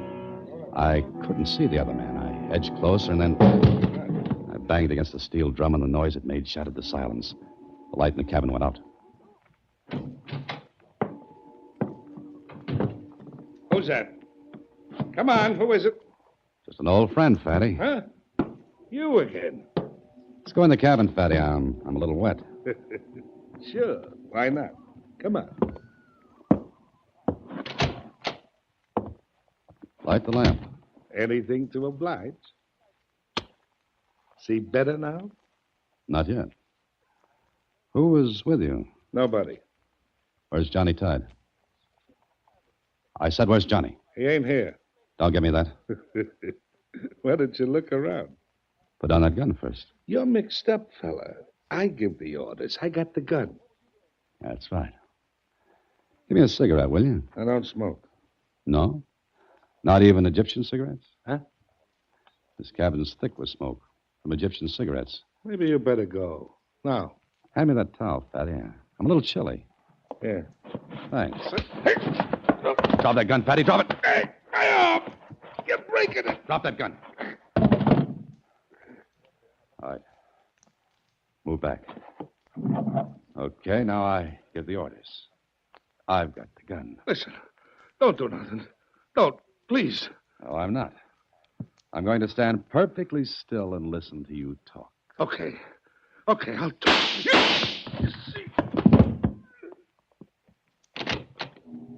Whoever fired those shots couldn't have missed Fatty. And whoever it was got off the barge and into the boat that was tied on the opposite side. I ran over. I slipped once on the oil-covered deck, and the motorboat made for the shore. I had to stand and watch Johnny Tide get away. Get away after killing Fatty. And that made 2 down and 1 to go. And the 1 was Janice Reed. I swam back, slipped into my things, got to a phone, told the police about Fatty. Then I headed for Janice Reed's apartment. It was dark. deserted. I found an unlocked window and got inside. And I had the sickening feeling that I was just one step behind Johnny Tide and his gun. Then I knew it wasn't Janice. She'd use her key. I moved to the door quietly. What? Get your hands off me, Holiday. Oh, why, Mr. Bennett. I'm sorry. I thought you were Johnny Tide. Obviously. I came to take Janice to the club. Where is she? I don't know. I was just going through the place when I heard you at the door. Here, I'll switch on the light. Come on, let's look in the bedroom.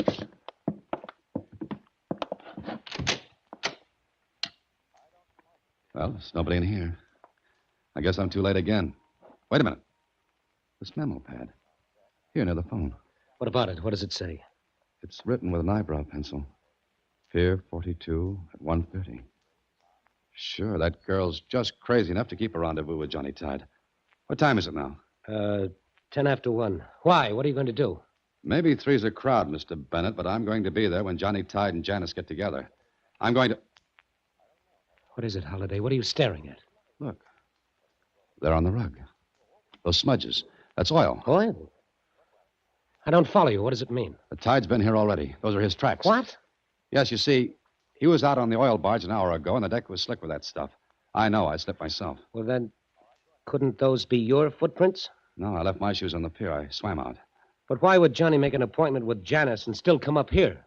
I don't know. Only Johnny can answer that. Just like he can tell me where he gets those smelly Egyptian cigarettes he smokes.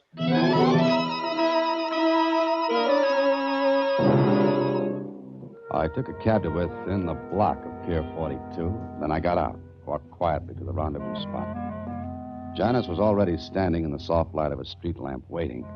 So I ran back to the phone and called Lieutenant Kling. With the girl set up like a clay pigeon, I didn't want to take any chances. When I got back to Janice, it was 1:30 on the button. And a second later, a man stepped from the side door of a warehouse. It was Johnny Tide. I moved closer as Johnny went up to Janice. Johnny, darling. Hello, Janice. Oh, Johnny, it's been such a long time. Yeah. 5 years. An awful long time, Janice. What's the matter, Johnny? Aren't you glad to see me? Sure. Sure, awful glad, Janice. Awful glad. But what's the matter? Johnny, why are you looking like that? I'm just trying to figure out something. Oh, never mind now, Johnny. Look, you've got to get away. Wait a minute. Listen. Cops. You did it again, didn't you? Johnny, no. I might have known I was going to give you a chance to explain, but Johnny. not now. Hold her, Johnny. Holiday, you. She didn't call the police, I did. I'll get both of you later. I'll be back. Yeah, I'll be back. Johnny, don't run away anymore. Don't run away. Holiday, Dan, you there? Right here, Kling. Where is he? He ran into the warehouse. Okay. Put a ring around that warehouse. Spotlights, tear gas. No, let him alone. Let him alone. Okay, boys, let's go. I'm going with you, Kling. Be careful. Come on.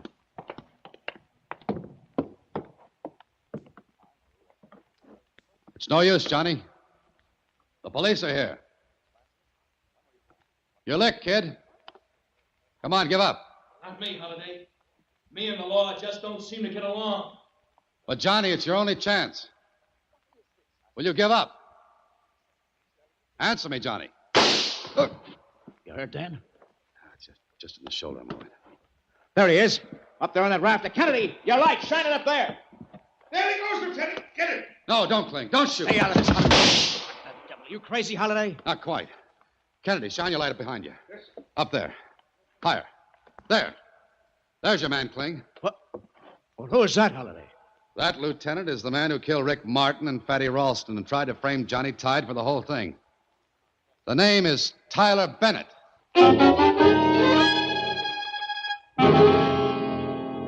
Well, Holiday, how are you this morning? Oh, pretty good, Kling. The doc says I'll be out in a couple of days. Good. Well, like you figured, the whole thing was a scheme of Bennett's to kill Rick Martin and take over as #1 man in Watertown. Yeah, and with Tide framed for the murder. Tyler Bennett would also have had a clear field with Janice. And he was the one who knocked you out just before Rick Martin was shot, huh? Uh-huh. He must have followed me from the blue chip to Johnny's hideout, where he heard me talk Johnny out of his gun. From there on out, he was in the driver's seat. But I still don't see why Bennett killed Fatty out on the barge. Because Fatty was Bennett's sidekick in this frame. And when it looked as though you might get the truth out of him, Bennett was forced to shoot one of you. You were lucky. Fatty made a better target. But now I've got one for you, the jackpot question. When you were in the warehouse, how did you know that Johnny Tide was innocent? Well, I found that out the hard way. You see, I was facing Johnny when I was shot. In the back.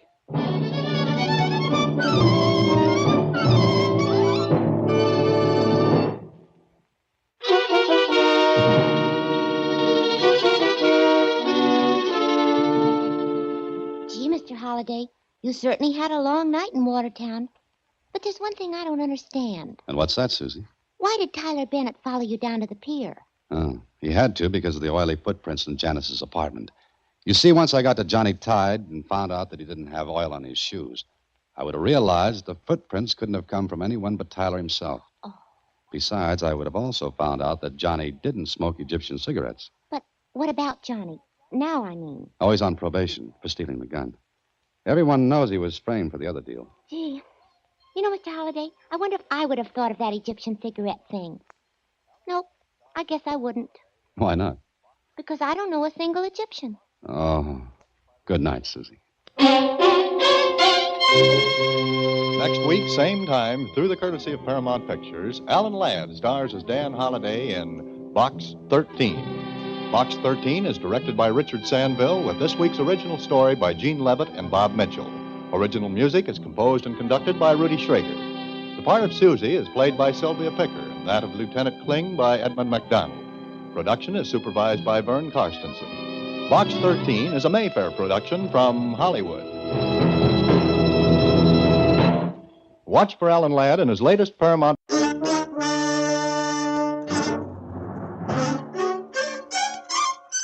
Box 13, with the star of Paramount Pictures, Alan Ladd, as Dan Holliday.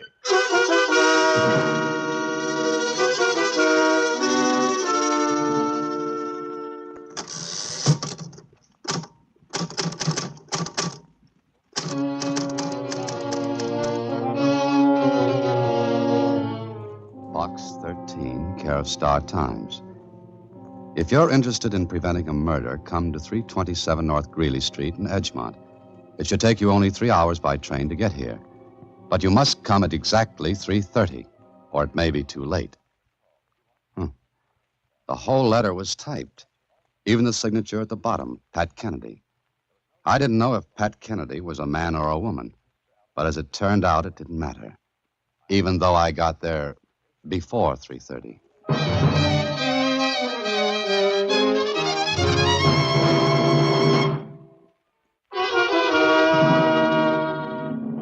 And now, back to Box 13 and Dan Holliday's newest adventure, Double Trouble. How long will you be gone this time, Mr. Holliday? Well, that's a little hard to tell, Susie. I think it depends on Pat Kennedy, whoever he or she is. I don't like letters that have only typed signatures at the bottom. Why not? Well, it always makes me think that someone else wrote it. And that's exactly what makes me think this may be very interesting. You mean you agree with me? Absolutely. But you're still going to Edgemont. That's right, Susie. I'll never learn, will I? Someday you'll get into trouble. What makes you think I haven't already? Well, don't put the light in the window for me, Susie. I'll try to find my way around in the dark. So long. Well, whoever wrote that letter was right. The train left me on Edgemont Station platform exactly 3 hours after I left Susie. And a taxi left me in front of 327 Greeley Street at 3:20, 10 minutes before deadline. It was an apartment house. I walked into the lobby. A not too interested clerk looked up as I walked over to him. Yeah? Is there a Pat Kennedy living here? Uh-huh. Miss Pat Kennedy. Why? I'd like to see her. Apartment 1B, straight down the hall. Aren't you going to ring her up first? No phone in her place. But be sure you knock first. Oh, sure. That's one of my good habits.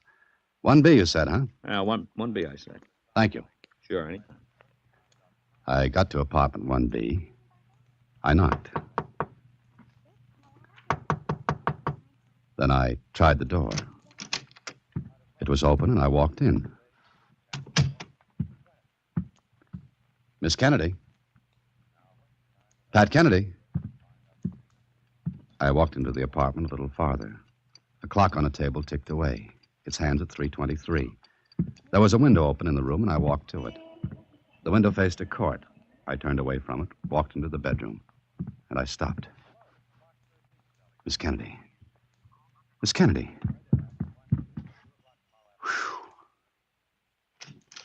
Don't move, Bud. Huh? Get away from her. You better send for a doctor. Just stay right where you are. Doctor, it's a little late for that. She's dead. Yeah, I thought so. Oh. Oh, you did, huh? And who are you? I think I'll ask the questions. Stand right there. Now, look, this girl's been killed. I'm going for the... His fist hit me right on the button, and when I got my interest back, he was still there, looking down at me. With him was another man. The newcomer blinked once or twice, and then... The next time you try to make a break for it, fellow, make sure you don't try an end run past the next pug. What makes you think he's X? Come on, get up. What's this all about? Got any idea who we are? No? My name is Johnston. Lieutenant Johnston, homicide. Who called the police? Yeah, that's what I'd like to know. Cassidy? Yeah, Lieutenant? Bring that clerk in here. Yes, sir, right away. So you're the police? Uh-huh. And you're Dan Holliday, visiting Edgemont. How do you know who I am? Your wallet, identification. Oh, thanks. Okay, start talking. Who did this? Are you kidding? Hardly. Take a look at her, and then ask that again. I'm sorry, but I don't know anything about it. No? Cassidy walked in on you while you were bending over. So what? That doesn't mean anything. Well, maybe not, but Here's I'll... the clerk, Lieutenant. Okay. Ever see this man before? You, I'm talking to you. Me? That's right. Sure, I seen him. He came in maybe 10 minutes ago and asked for Miss Kennedy. Is that right, Holliday? Yeah, that's right. Uh-huh. Cassidy? Yes, sir. What time did you walk in on this? Oh, maybe 3:25. That's right, too. You, clerk, what's your name? Marvin Redmond. Anyone else come to see Miss Kennedy today? No, sir, nobody. Just this man. You sure? Yes. Could anybody get by you at the desk? Oh, no, I see everybody who comes in. Uh-huh. Well, Holliday? What do you mean, well? You were the only one here. Now, wait a minute. I don't know any more about this than you do. I came in here and found her like that. Why? Why what? Why did you come to see her? She asked me to. Old friends? I didn't even know her. You want to say that again? What I meant was, I didn't know who she was. Yeah. Wait a minute. There's a letter in my wallet. Letter? Yeah, it wasn't here. What kind of a letter are you talking about? It's a letter from Miss Kennedy asking me to help her. She was afraid of being killed. She had a reason. So you got a letter from her? That's right. Someone took the letter. Where did you find my wallet? On the floor. Why? The person who killed her also took that letter out of my wallet. Look, you tried to get past Cassidy. He thought you were making a break for it and slugged you. And then he called headquarters. You weren't alone for even 10 seconds. Meaning no one could have taken that letter? Right. Oh, no, that's wrong. I mean, I... Huh? What were you going to say, Redmond? Well, there's no phone in here. Mr. Cassidy had to come to the desk to make a call. Cassidy, did you? Well, sure, but this guy was out cold. He couldn't get away, so I thought it... So you thought it was all right to take a walk down the hall? You idiot. You should have called for the clerk and got him to make the call. But, Lieutenant, I thought... but... Well, Lieutenant Johnson... Shut up. You're going to headquarters. On what charge? Just one, but it's a good one. Suspicion of murder. So that's your story, huh, Holliday? You're a good Samaritan. You help people. That's it. Call Lieutenant Kling. I gave you the number. And I'll give you some news. This happens to be Edgemont, different city. I'm the lieutenant here. Kling can identify me, verify my story. I'll do all the police work necessary on this case. Sure you will. Cassidy, one of your men, pulls a prize boner. He walks out of a room where there's a murdered girl. He leaves me there alone. So what? That's exactly what you're thinking. So what? Cover for him. Use me as a goat. You've got a sucker. Is that it? Play him for all he's worth. Yeah, I'll play you for all you're worth. You were the only one to see that Kennedy girl today. So that makes me a killer. That makes you the best suspect I've ever seen. What's my motive for killing? I'll find one. Oh, you will? I will. So you really believed I killed her? I do. Mm-hmm. You want to charge me with murder? Or just book me on suspicion? You're a pretty smart boy, aren't you? Just smart enough to know that you don't have enough evidence to charge me. And while we're on the subject of intelligence, how come your man Cassidy was Johnny on the spot? You'd like to know, wouldn't you? It might help. And we were tipped. Someone called headquarters, said there'd be a murder at that address, and I sent Cassidy. Uh-huh. So the letter I got from her is gone. Somebody tips the police, and you still refuse to believe it might have been a frame, with me doing the laughing cavalier inside it. I'll tell you everything when I've got everything. Meanwhile, you'll cover for Cassidy so your detective division doesn't get a laugh. Shut up. Yes? Lieutenant? What'd you expect, Sherlock? Lieutenant, is it all right to talk? Can you? Is Holiday gonna be charged? What do you got, Cassidy? Why do you ask that? Because there's an attorney here with a writ of habeas corpus. What? What did you say? Well, there's a lawyer here. Shut up! Well, got friends in town, Holiday? If so, they're very welcome. And you said you were a stranger in Edgemont. I still say it. Uh-huh. Yet a perfect stranger comes along and springs you on a writ. Is that so? And he knows there'll have to be a bail posted. Brother, that's hospitality. Well, Lieutenant, is there a formal charge, or do I walk out of that door? Well, Get out. well, thank you. But I'm not finished with you. Don't try to leave town or you'll be picked up for jumping bail. Don't worry. I'm just as much interested in this as you are. Holiday, mark my words, I believe you're guilty. And so help me, as sure as I'm a foot high, I'll get evidence to prove it. Even if you have to frame me to clear that great brain, meaning Cassidy. Yeah, I'll get you. And when I do, it'll be for keeps.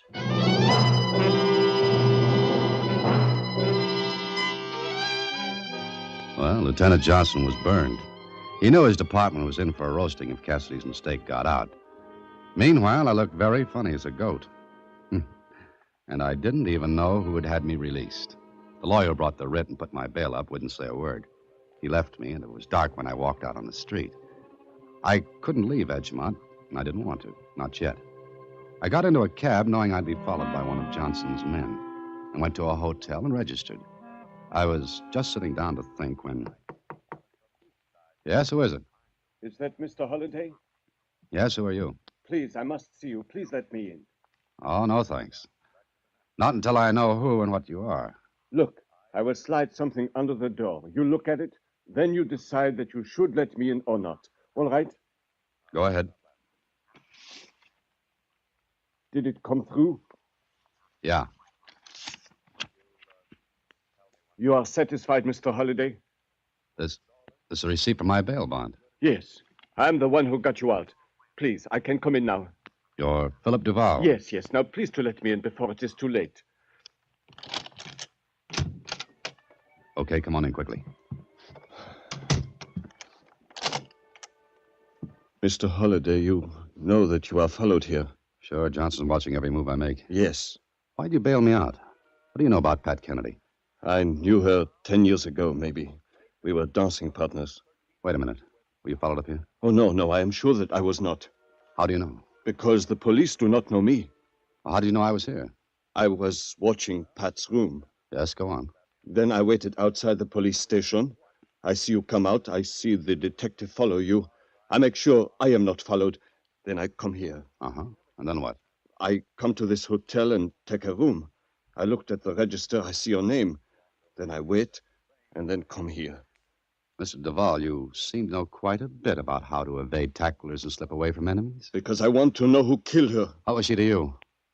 We are in love once. Then she leaves me. I do not see her for a long time. I find out she is here, and I come. And kill her? No, please.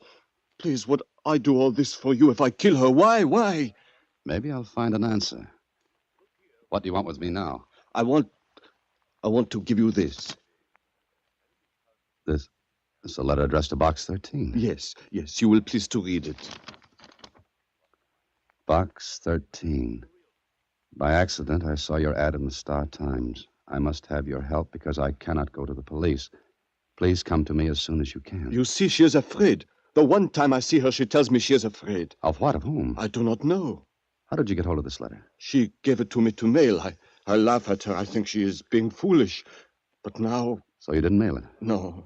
Yet, I did receive a letter with a typed signature. A letter that anyone could have written. Yes. Okay, Mr. Duval. Sit down and do a lot of talking. Oh, no, not here. You will please come to my address later tonight. Why? Because although I am not sure, I think I know who killed her. And unless you want to be arrested for her murder, I think you better come to see me.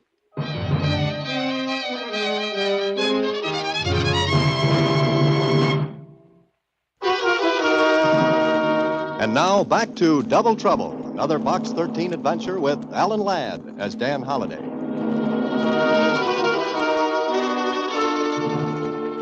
Well, I had to take Duvall at his word. What that word was, I didn't know. Maybe he did kill Pat Kennedy. Maybe he didn't. Anyway, I had to see him. I slipped out of the hotel knowing that one of Johnson's men was trailing me. I had to find some way to get rid of him. There was a war surplus store open down the street. I went in. Yes, sir. Can I help you? Yes, I think so. Got any coveralls? Oh, sure. Stacks of them. What size? 44. Any place I can try them on? Yes, the small room in the back. I'll get you a pair of the coveralls. It's all right. I'll look for them myself. I'd like to pick them out. All right.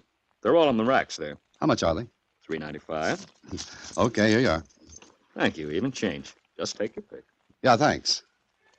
I slipped behind one of the racks. The plainclothesman trailing me was waiting outside. I picked one of the coveralls from the rack and slipped into the back room. Pulled the coveralls over my clothes and climbed out of the room through a window. It wasn't a great disguise, but it was better than having the police look for a man wearing a light gray suit. 20 minutes later, I rang the bell at Duvall's place. Yes. Is Mr. Duvall here? Philip? Yes, Philip Duvall. No, he's not here. Will you come in, please? Oh, thank you. I'm worried for him. He said he would be home an hour ago, but he's not come. No phone call to you? No. Well, who are you, please? A friend of his. My name is Holliday. Holiday. Then you are the man he went to see. Tonight? Oui. You mean he called and said he was going to see me? No, he went earlier. Uh-huh. And he hasn't come back yet? No. Oh, I'm so worried. Do you know Pat Kennedy? Yes, I know her. I read that she is dead, and I'm glad. Glad? Why? Philip loved her. She did not love him. She left him. Yes, I know all that. Philip did not know Miss Kennedy was here until he happened to see her. Did he mention that she was afraid of something? Yes, he told me. But I ask him, I beg him not to see her because she's not good. She's not good at all. Do you know of what she was afraid? No. Only that Philip told me that she could not go to the police, that the police would not be able to help. I wonder why not. I do not know. I know nothing except that I want my son to forget her, because if he does not, she will bring bad things, she will. That's your phone. It's probably your son. Yes, it is Philip. Would you tell him I'm here, please, and to hurry? Yes? Yes, this is Mrs. Duval. No, I'm his mother. What? No. What? No. What's the matter? No. Give me the receiver, quickly. No. Hello? Mrs. Duvall can't talk. No. What? Okay. Goodbye. Mrs. Duvall, I'm terribly sorry. They do not mean what they say. They do not mean it. My son cannot be dead. I'm afraid it's true. That was the police. What will I do? What will I do? Wait here, Mrs. Duvall. I'm beginning to get an idea. What the idea was a little fantastic, but things began to add up. The first place to check my addition was back at Pat Kennedy's apartment. There were no police watching the place, so I slipped in. The same clerk was on duty. I walked up to his desk. Uh-huh. Anything I can do for... Hey, you. Hello, Marvin. What do you want? I thought you was in jail. They let me out. Marvin, how long did Miss Kennedy live here? You got no right Come on. I'm not going to hurt you. I just want some questions answered.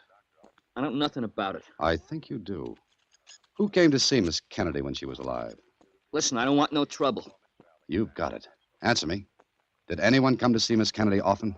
Yeah, but I didn't know who he was. Not until... Until today, huh?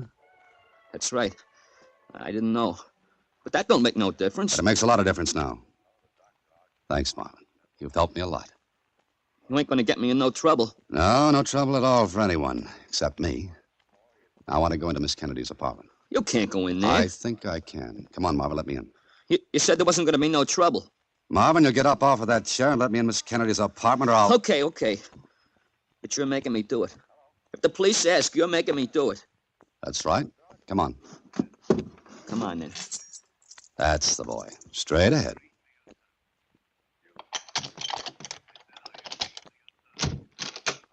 Go ahead in, Marvin. I gotta get back to the desk. Sure, and call the police? I don't think so, Marvin. You're staying right here. What are you looking for? A typewriter. You see any? She didn't have none. How do you know? I never heard of using one. Mm-hmm. Look around. If you see one, yell. I gotta get back to the desk. Just a minute. In a minute. There ain't no typewriter in here. Uh-huh. I didn't think there would be. Well, then what's the idea? A good one. Okay, Marvin, I'm sorry to do this, but I'm going to have to put you out of action for a little while. Until I can get into action. What are you gonna do? You ain't gonna hit me or nothing like that. Oh, no, don't worry. You're just going to be tied up. It'll be uncomfortable. But I'll tell you something, Marvin. What? You won't be half as uncomfortable as I was, and still could be.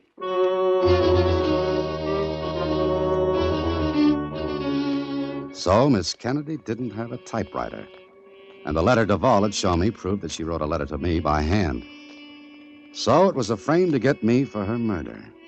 And I had a pretty good idea who put it around me. But proving it was another matter. I took off the coveralls I was still wearing, hopped a cab, and went back to police headquarters. And when I walked in... Hey, it's you. Hello, Cassidy. Where did you come from? Never mind that now. Is Lieutenant Johnson in? No, he ain't. No, I don't wait. Do you mind? What do you want to see him about? The murder of Miss Pat Kennedy and the murder of Philip Duvall. What are you talking about? I'll tell the lieutenant all about it. Maybe you better tell me, Holiday. I'm saving it. Mind if I wait in Johnson's office? How about waiting in my office? No, thanks. I like to be alone and do some thinking. What about? Lots of things. But this is getting us nowhere. I'm going into Johnson's office. I told you he ain't in. I know you told me, and I told you I'd wait for him. Okay, go ahead in and wait. Well, thanks, Cassidy. I'll tell him you're in there. And don't try to get out once you're in. Don't worry, I'll stay put. This time. So far, so good. I took a quick look around Johnson's office. There was a typewriter, and I tried it. The type looked the same as the typing on the letter I'd received. The one supposed to have come from Pat Kennedy. Then, as I was looking around... You looking for something, Holiday? Oh, come in, Lieutenant. You just love to stick your head in bad places, don't you? Look, Johnson, you would like to know who killed Pat Kennedy, wouldn't you? I know. Maybe you do. And maybe you'd also like to know who killed Philip Duvall, because he knew of what Pat Kennedy was afraid. He was afraid? Of what? Not of what, Johnson. Of whom? What have you got, Holiday? Look, the killer murdered her after he sent me that letter. He killed her just before I was due to show up there. Go on. But the letter was missing from my wallet. If there was a letter? There was, and it was written on this. What are you talking about? You're crazy. I don't think so. From all I found out, Miss Kennedy wasn't too nice. Maybe she was keeping company with someone who got tired of her. Someone who couldn't afford to let it be known that he knew her. Who is this he you're talking about? The same man who took the letter from my wallet. The same man who watched me go into that apartment building and then called the police and tipped you to the murder. There was only one man alone with you. That's right. Cassidy? Could be. Now, wait a minute. You wait. I'll sit here on your desk and talk. Go ahead. Now, he waits until I get to the apartment. This man who's afraid the girl will spill the beans about the two of them. Previously, he'd threatened her if she talked. But she was afraid to go to the police. Only because the police couldn't help her. Meaning that the man who threatened her... was on the force. Oh, it's funny, huh? Yeah, you're doing a lot of talking, but you haven't said anything yet. All right, I'll start now. That was only the build-up. Wait till I get through. I'm waiting. So Cassidy kills her, frames me, tips the police. Sure. Only he was here when I sent him out to follow up the tip. How could he kill her and get back in that short time? Because the call came from here. Look, all you have to do to get an outside line on one of these phones is to push up this lever. You get a dial tone. You dial police, put in a fake call, and sit back and wait to be sent out on it. Yeah. But there's only one more thing wrong, Holiday. Name it. You got there early. I know I did. What? I said you got there early. Yeah, I got there early. Not at 3:30 as the letter asked, but at 3:20. Now, how could you know that unless you read the original letter? Don't move, Halliday. I won't, because I'm not finished. The man who killed Miss Kennedy and Duvall was you. You got Duvall's name and address from the copy of the bail receipt. You had access to it. You knew where to find him. What are you going to do with all this wonderful information? Give it to the police. I'm the police. I'm in charge of this case. Mm-hmm. And if I start to walk out of that door? You'll be killed while escaping. And if I sit right here on your desk, how will you explain a lot of things that will have to come out if I'm brought to trial? Yeah, that's true, too, isn't it? I guess the only thing to do is kill you. And turn around. I have to make this look good. You were running away from me. I shot you. Turn around, Halliday. If you don't, I'll do it for you. Now get up. Okay. I'm up. Turn around. Start walking toward that window. Okay, I'm walking. That's it. Far enough. Now, Halliday. Down, Halliday. Here, Cassidy. Drop that gun, Lieutenant. You Drop it. stupid fool! Thank you, Cassidy. Thanks very much. Yeah. Say, you're a pretty smart guy. A pretty smart guy to do what you did. But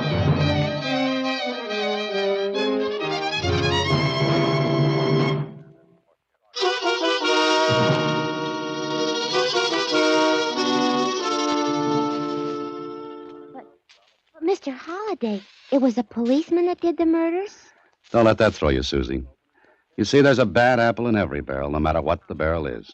Don't let it change your opinion of the thousands of policemen doing a wonderful job all over the country. Of course. Mr. Holliday, how did it happen that Mr. Cassidy came in just at the right time? Because I was sitting on Johnson's desk. I don't get it. Well, you see, there was an inter-office communication box on his desk. I kept most of the levers pressed down. I sat on them. Somebody had to hear that conversation between me and Johnson, and I figured someone would come in. If they hadn't have... Well, Edgemont is a nice city, but not one I'd like to be buried in. You sat on the levers through the whole conversation. Uh-huh. Gee, that's sure using your head, Mr. Holliday. It's your... Huh? Oh, good night, Susie. Listen in again next week when, through the courtesy of Paramount Pictures, Alan Ladd stars as Dan Holliday in Box 13. Box 13 is directed by Richard Sandville, and this week's original story was written by Russell Hughes. Original music is composed and conducted by Rudy Schrager, and the part of Susie is played by Sylvia Picker. Vern Karstensen is in charge of production.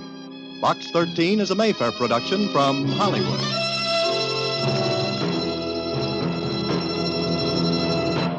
Watch for Alan Ladd in his latest Paramount picture.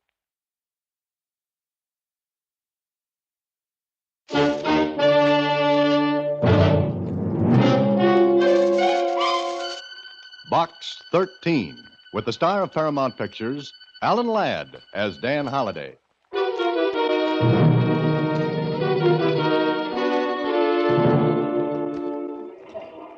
Hello, Susie. Come for Box 13 mail? Uh-huh. Is there any, Connie? Sure, a lot of it. But here's one that's different. Different? How? Well, look at the paper. And it didn't come by mail. It was just put on the counter here. That's funny. I wonder why.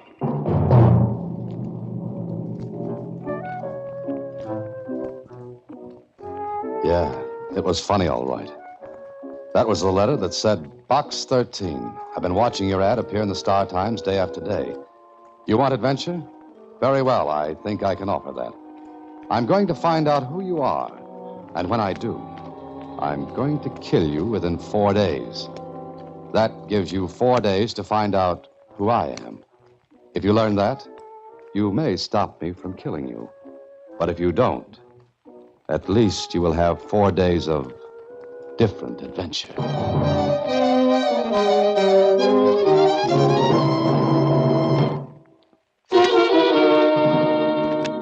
Now back to Box 13 and Dan Holliday's newest adventure, Find Me, Find Death. If you learn that, at At least you will have had 4 days of different adventure. Oh, gee, maybe you better go to Lieutenant Kling, Mr. Holliday. Why, Susie? Well, you don't want to be killed, do you? I'll try my best to avoid that ugly possibility. You think it's just a gag, don't you? Well, it could be. And then again... Oh, Susie, What, Mr. Holliday? know why this letter was delivered to the Star-Times by hand rather than through the regular mail? No. So whoever wrote it could see who picked up the mail there. And find out who you are. And you. You worried? I am now. Gee, it could be a psychic killer who wrote it. Psychopathic, Susie. Anyway, I don't think we should take it too seriously.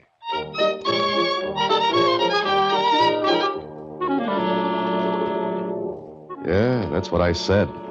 Don't take it too seriously. I didn't, at first. I'd almost forgotten about the letter until that night when I went home. I walked into my apartment building and was passing the desk when the clerk called out to me. Mr. Holliday? Oh, Mr. Holliday? Huh? Oh, hello there. How are you? Fine. Say, you certainly were deep in thought when you came in. Yes, I guess I was. Here's a letter for you. Oh, thank you. You're welcome.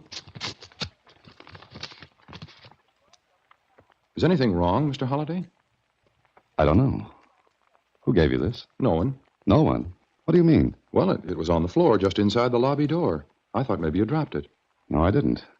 You didn't see anyone who might have thrown it on the floor? I'm sorry, I didn't, Mr. Holliday. I've been at the switchboard all evening, and I can't see the entrance from there. Oh, I see. Is anything wrong? I mean, bad news, anything like that? Well, here, read this. I'm ready, Mr. Holliday. Are you? That's a funny kind of note. Mm-hmm. Very funny. Has there been anyone here asking for me? Not a soul. At least not since I've been on duty. Since 7 this evening. Any calls? None. You sure no one came in? Well, not that I saw. You look worried, Mr. Holliday. Huh? Do I? Okay, forget it. Good night. Good night, Mr. Holliday. Oh, if there are any calls, do you want them? Yes, ring me in my apartment. Sure will, sir. Good night. Good night. Maybe it was a joke. A little gruesome, but nevertheless a joke. I went up to my apartment. I don't know why I did it, but I tried the door softly and carefully before I put the key in and unlocked it. I stood there for a moment in the dark. Then I switched on the lights. I told myself I was being a little silly, that this was a joke. I walked to the window and opened it. I stood there, looking out and down the street below. The pavement in front of the apartment building was empty. No one there. Then I went to the phone, and I made a dozen calls and got a great reputation among my friends for being, well, a little off the rails. But no one admitted the joke. Maybe, just maybe, because it wasn't a joke.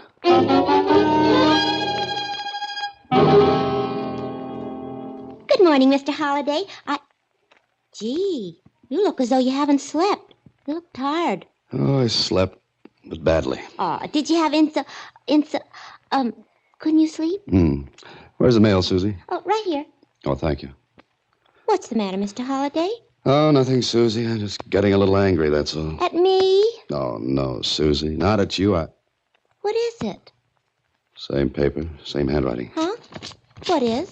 This letter. But this time it was sent through the mail. Mr. Holliday, what's wrong?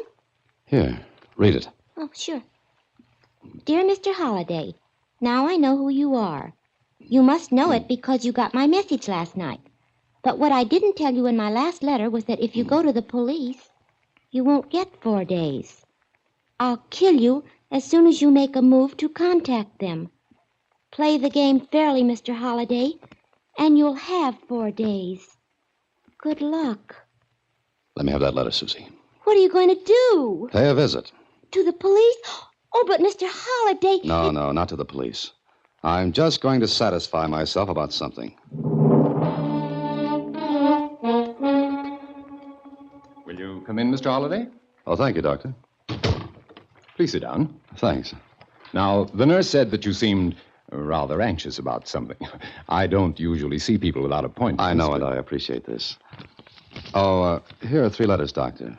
I'd like you to read them and, well, as a psychiatrist, tell me what you think about them. Letters? Let me see.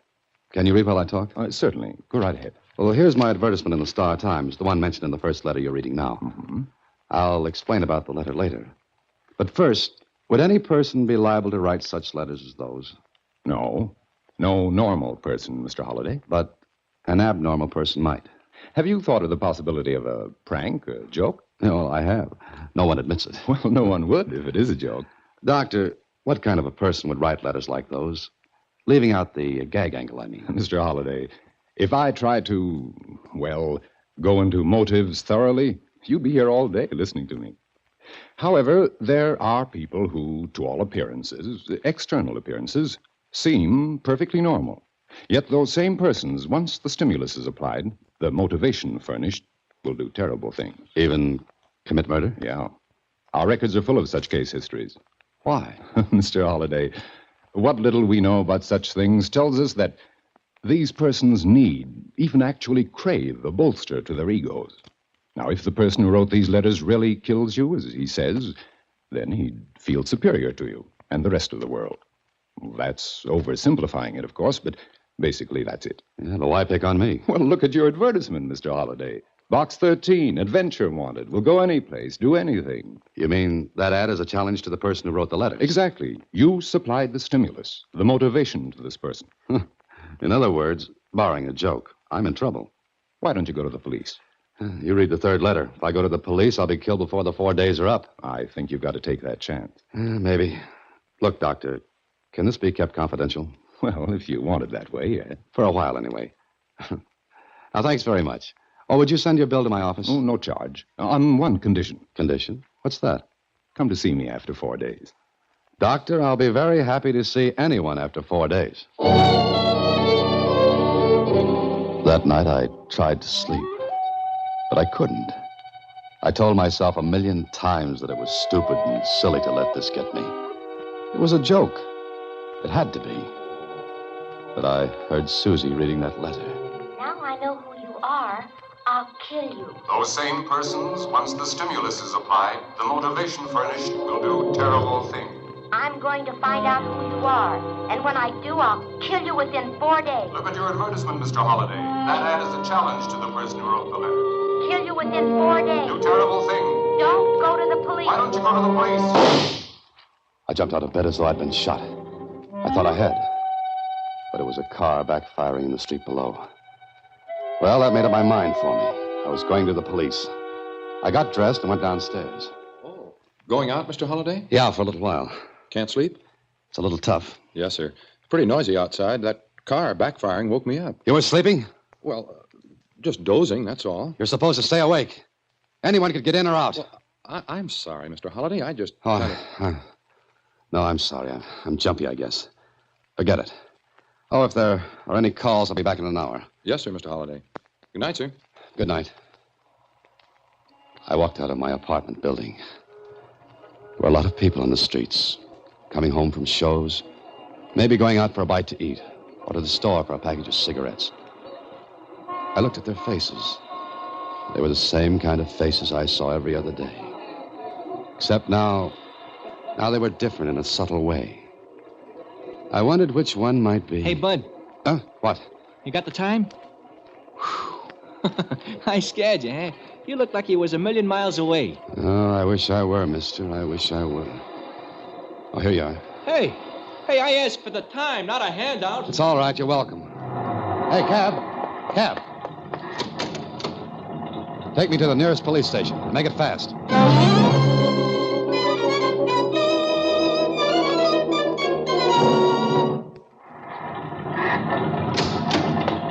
Here you are. Keep the change. The street in front of the police station was empty. The taillight of the cab I just left receded in the distance and then disappeared. The headlights of a car coming down the street were yellow and misty. I started toward the stairs, but stopped to watch the car coming down the street. It slowed up a little, and then an envelope hit the pavement. I picked it up. The car from which it had been tossed disappeared down the street and around a corner. I tore open the envelope. The note was in the same handwriting. It was short, sweet. Mr. Holliday, If you try to go into that police station, a bullet will kill you before you can get inside.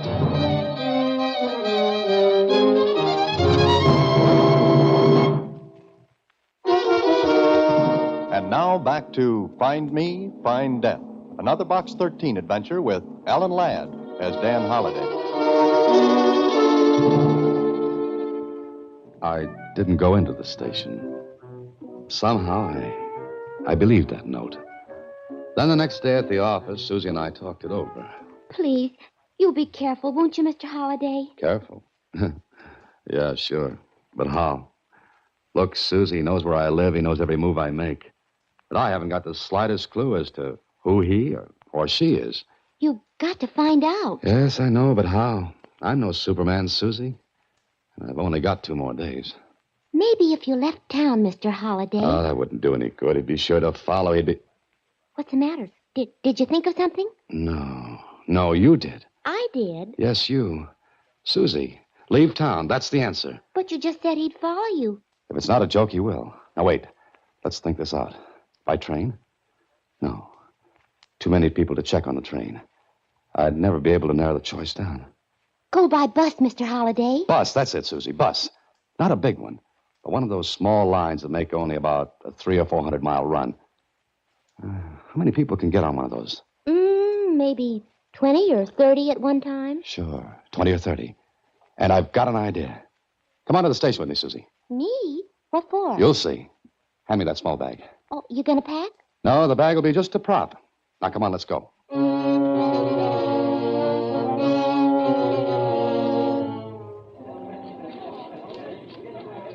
Now, look, Susie. I'm going to buy a ticket on that bus, the one marked on the schedule leaving in 5 minutes. I'm going to buy a ticket all the way through to the end of the line. Then what? Then I'm going to get off that bus before the end of the line and come right back here. Gee, it sounds all right, but I don't get it. Don't you see, Susie? If he's following me, he'll buy a ticket all the way through. And he'll have to get off before the end of the line to keep track of me. Well, so long, Susie.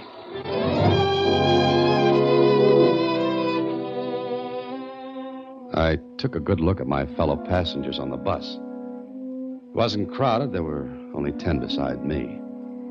I wondered which of the 10, if any, was the person who was after me. Then... Excuse me. Oh, excuse me. Oh, yes.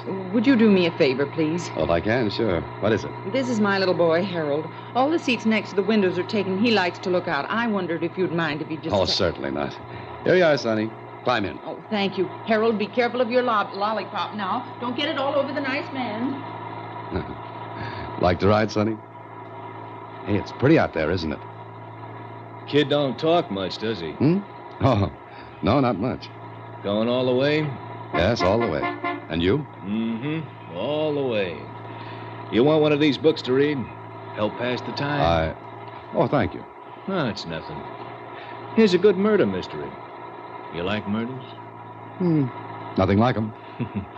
Most of the murderers in them books are sure dumb. Now, if I was going to kill somebody, nobody would even know I was going to do it. I bet I could kill somebody and get away with it. That is, if I wanted to kill somebody. And do you? Sometimes I do, mister. Sometimes I do. Well, I'll let you to your reading. Harold, you can come with me now. Oh, thanks for your kindness, mister. There's a seat next to the window up front now. Harold, where's your lollipop? Oh, here you are. This is it. Oh, thank you. Where was it? Oh, I just ran my fingers through my hair, and there it was. Oh, thank you. Come on, Harold. The rest of the passengers sat silently and quietly in their seats. Some reading, some just staring out of the window. Then I saw one man who was just looking at me with a little smile on his face. The smile widened, and I smiled back. He came over to me. Mind if I sit down? No, not at all. Thanks. You meet all kinds of people on a bus. That's why I like to ride on them. Oh, do you make a habit of it? Well, I guess you could say I do. How about you? Well, I don't ride buses as a rule. I see. You on a business trip? Well, I guess you could say I am. Salesman? No, I'm a writer. What? A writer? Oh, is that funny? Oh, I'm sorry. Yeah. Oh, so am I. A writer, I mean. Is that so? Well, my name's Trevor. William Trevor. Well, mine's Holliday, Dan Holliday. Well, I'll be. A mystery fiction writer, aren't you? Yes, that's right. Oh, my stuff runs more to the scientific, but I get a lot of material on these buses. You do? For example? Well, a couple of years ago, I rode on the same bus with a man who killed 3 men. Oh? I talked with him. I had a cup of coffee with him at a stop. I never would have thought of him as a killer. Well, he was no different from you or me or that fellow who gave you the book a few minutes ago. I suppose lots of people who appear normal aren't really as normal as they seem. I guess not. Going far, Dan? Yes, all the way. Well, I'll leave you to your reading. Oh, murder mystery. You like them? Sometimes I do. It all depends on how I feel. I know what you mean. Well, I think I'll try a little nap for a few minutes. I'll see you later. He went back to his seat. I sat, pretended to read. But no one else spoke to me or paid any attention to me. And the bus went on, and on.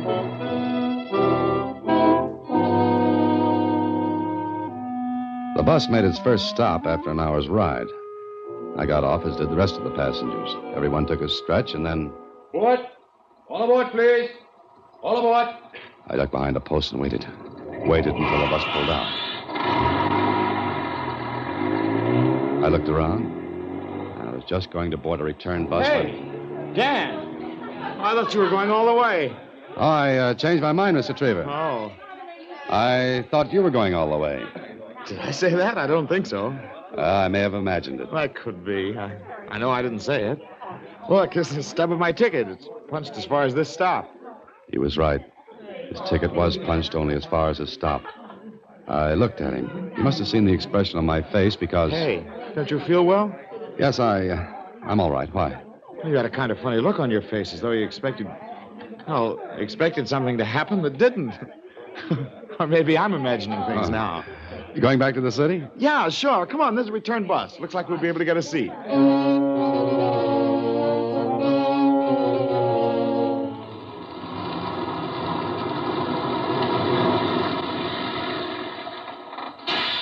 Hey, Trevor. Trevor. Oh, we're back, huh? Well, a short trip and a merry one. A merry one? That could be. Say, I wonder if you'd come to my place some evening for a chit-chat. My wife would love to meet somebody who's successful with his writing. What's the matter with you? Oh, I'm afraid I'm not the picture of the successful writer. I've had a lot of disappointment. Oh, I see. Well, I'll be glad to. Could you make it tonight? Well, I don't... Look, we're having some people over. My wife would get a big kick out of having a real live writer, a good one, that is, come over to the house. All right, if I find I'm free. I'll be there. Swell. Hey, here's my name and address. My wife will get a kick out of this. Here. Now, please, try to make it, will you? Sure, I'll try. Okay, I'll see you later then, and thanks. He got off of the bus ahead of me and walked away. I wondered. I wondered about a lot of things. Trevor had been the only one of the original passengers who had taken the return bus with me. Yet, his ticket was punched for the first stop. If he'd wanted to keep track of me, he would have bought a ticket all the way through because he couldn't have known I'd get off.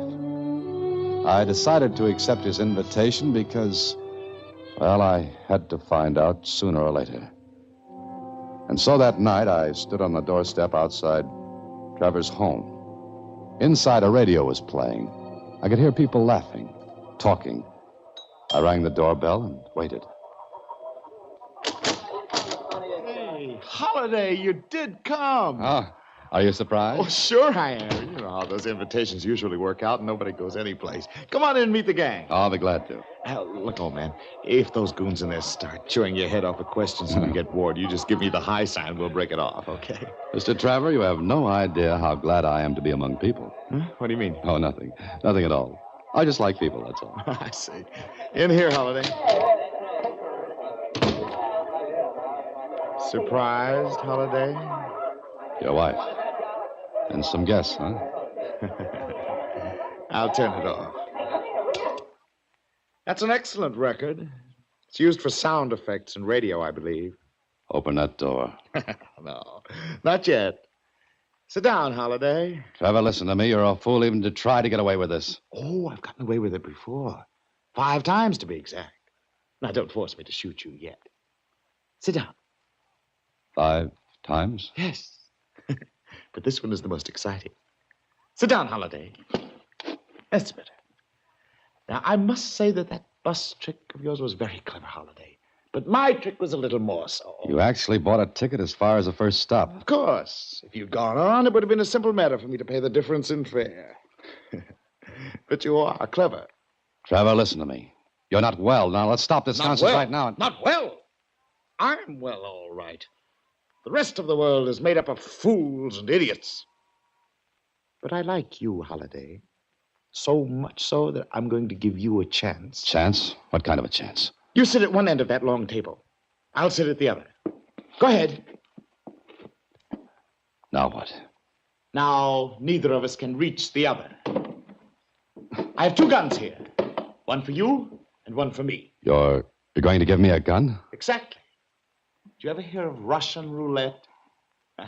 I see you have. I'll put 1 bullet in each gun. 1 and only 1. I'll spin the cylinders on each revolver so that neither of us knows in which chamber the bullet is. Now, the bullet in your gun may be in the chamber under the hammer. Or it may not. The same for mine.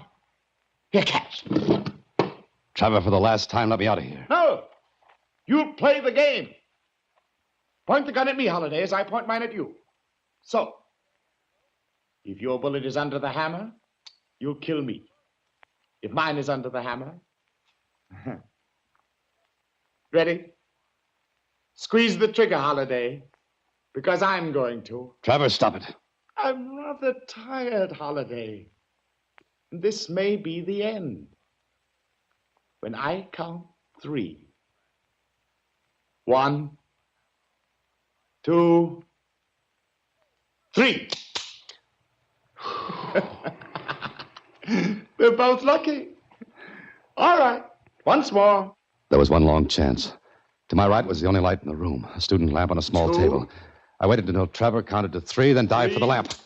What? It was dark. I heard Trevor move, and then... Holiday! Holiday! Stay where you are, Trevor. Don't try to get out the door, Holiday. I know exactly where it is. Now fire. I've got a bullet, too. Have you? Do you think I'm a fool? You've got a fake in your gun. You try it. Oh, this is more exciting than I ever imagined it would be. Holiday, you may as well take it now, because you'll never get out alive. Go ahead, fire at me. When do you think you'll get the loaded chamber, Trevor? I'm going to kill you. I must kill you. The next chamber's the one, Trevor, and you'd better hit me. I'll wait. I'll wait until I can see you. Will you? Then you'll have to wait until morning. By that time, I'll be missed, and my secretary knows where I've gone. Then they'll come here, Trevor. They'll come here and take you away. No. They'll put you where you'll get better because you're sick, Trevor, very sick. No. Think of it, Trevor. Long nights and days where you Shut can't up. get out. Shut up. Long nights and days. They'll come for you, Trevor. They'll come for you in the morning. Holiday? Holiday? Holiday?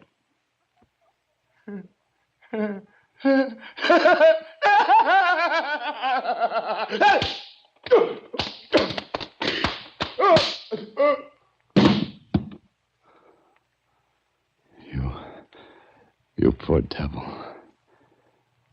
You poor devil. I'm sorry.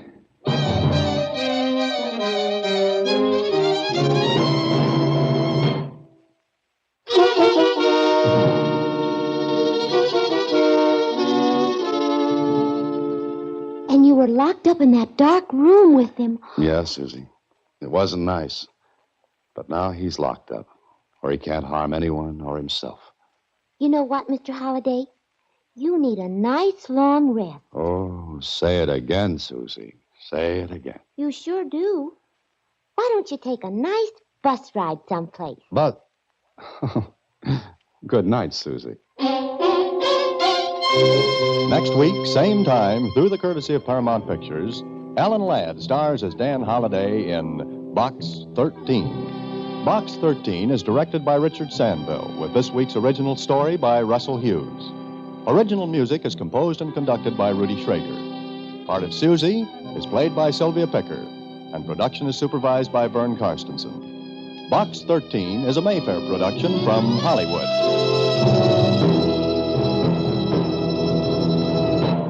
Watch for Alan Ladd in his latest Paramount...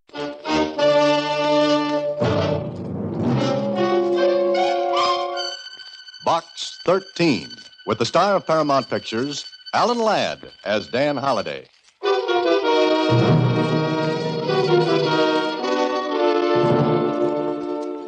Box 13, care of Star Times. I'm a stranger in your city. I don't know a soul here, but I'm in trouble. At least I think I am. I can't go back home until I know what happened to me yesterday and the day before. It's hard to explain in a letter, but if you'll come to 14 East Central Street,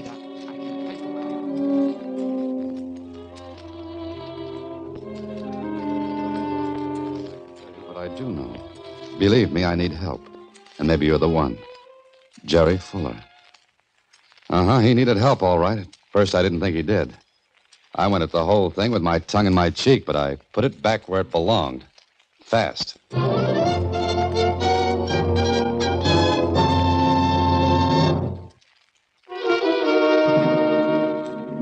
And now, back to Box 13 and Dan Holliday's newest adventure, Flash of Light.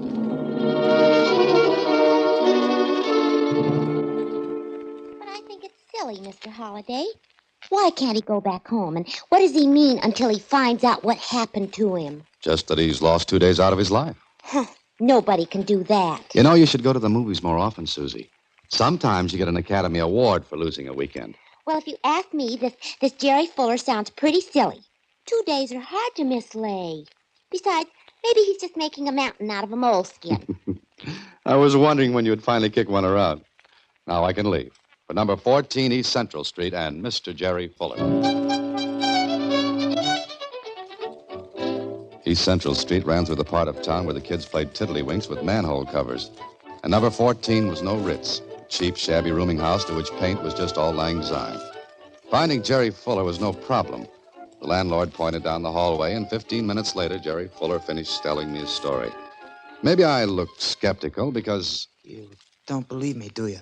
Oh, sure, I believe the part about the blackout, but... But you believe I was drunk, is that it?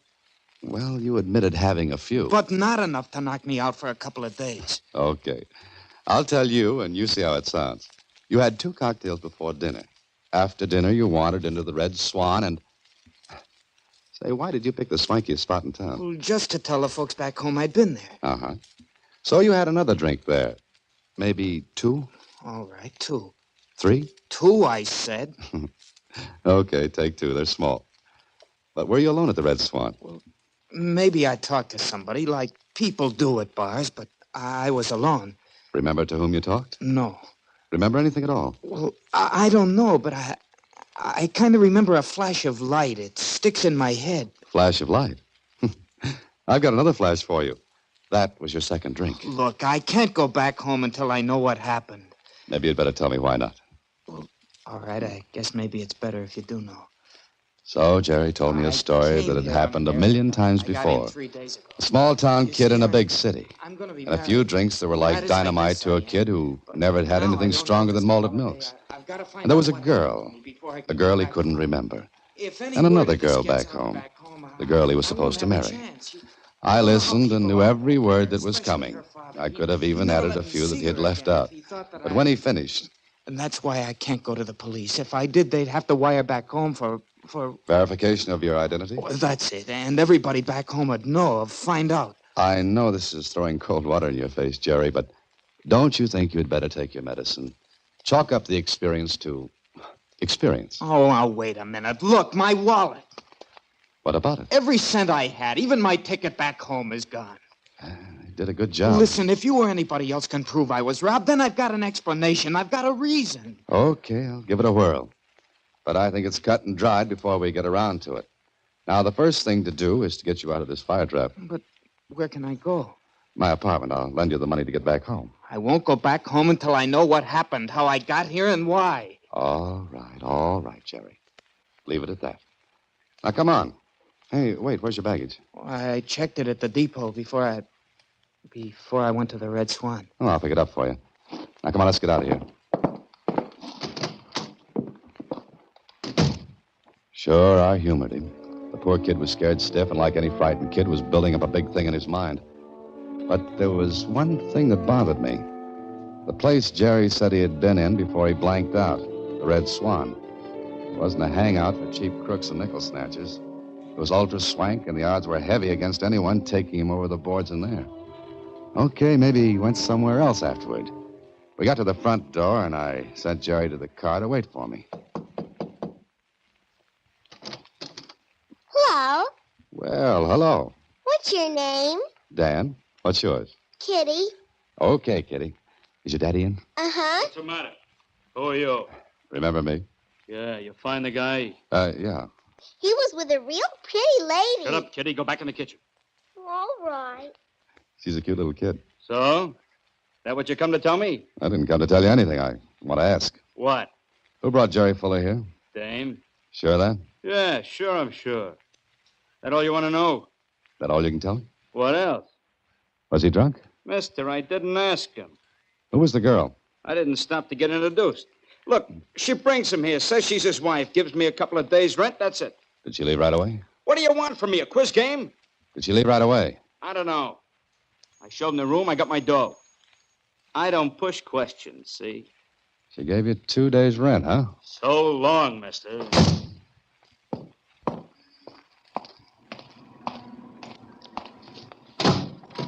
What'd you do up there, Mr. Holliday? Got unpopular? Okay, Jerry, now we'll go to my apartment.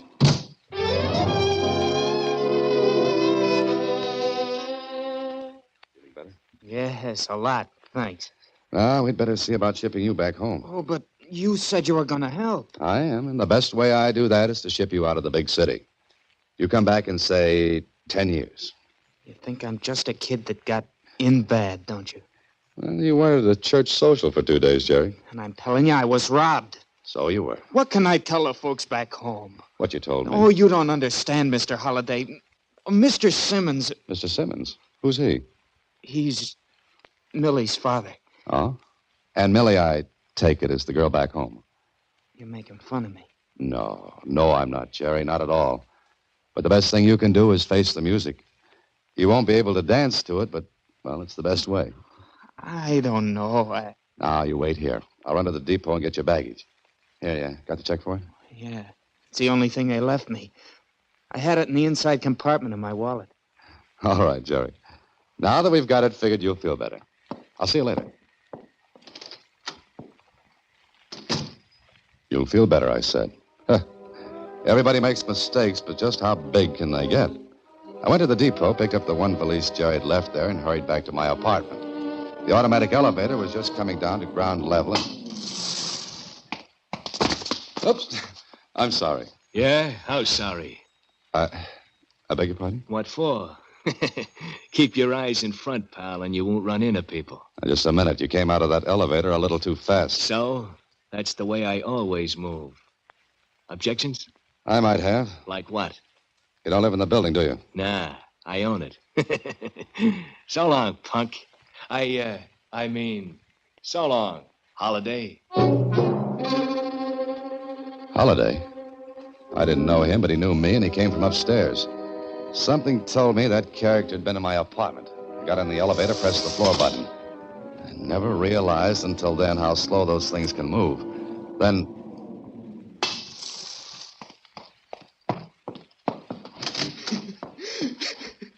Jerry! Jerry, what happened? Nothing. Look at me, Jerry. I said, look at me. Oh, no. I'm all right. Yeah, sure, you're all right. Like you ran into a meat chopper.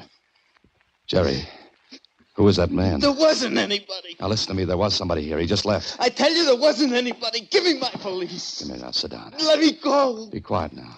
Be quiet now. Sit down. Now, why did he go for you? Nobody did. Sure. You poked your face in an electric fan to see the pretty blades go around. Come on, Jerry, talk. I'm going back home.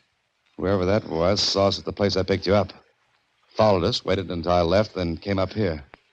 What did he say? What do you want? Nothing. I cut it out. You wanted help? I'll give it now. I don't want it. All I want to do is get out of here and go back home. All right, Jerry. But you got to get cleaned up first. Yeah. Go in the bathroom, wash up. Got to change your shirts in this valise. Uh-huh. Okay. You're gonna let me go? Why not? You won't talk. You won't let me help. Oh, Mr. Holliday, believe me, Are we going to say? Nothing. I'll get cleaned up. Okay, Jerry, have it your way. Sure, and thanks. Thanks anyway. Towels in the back of the door. Honest, Mr. Holliday, I appreciate what you've done, but I know now I just got to go back and do like you said. Yeah, sure be a good little boy and wander back home. I can finish cleaning up on the train. Let me see your wallet. What? Oh, you got to have money. Count it as a loan. Send it back later. Oh, sure. Here. Ah. Now, suppose you answer a question. Huh? Oh, what? How do you explain this? Your railroad ticket. It's back. Oh, I guess I must have overlooked it before. Stop lying. I'm not. Okay. Here.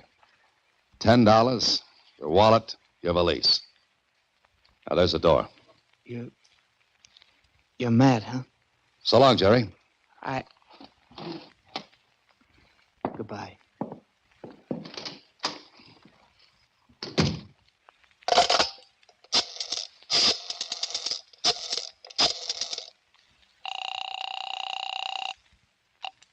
Police headquarters. Griffin speaking. Lieutenant Kling, please. Homicide, Kling. Hello, Kling. This is Dan. Well, my heart's desire. What are you... We'll make with the jokes and funny patter some other time. Right now, I want to work fast. Huh? A man just left my apartment. He's on his way to the railroad station. Pick him up. Are you nuts? Here's what he looks like. 5'7", light brown hair. Wears horn-rimmed glasses. No hat, dark blue serge suit, carrying a suitcase with the initials JF on it, a foot high. Even some of your boys could spot it. Now take a breath and listen to me. I can't order a guy picked up because you want to play games. You gotta have a charge. Pick him up and I'll sign the complaint later. You'll find my wallet in his valise.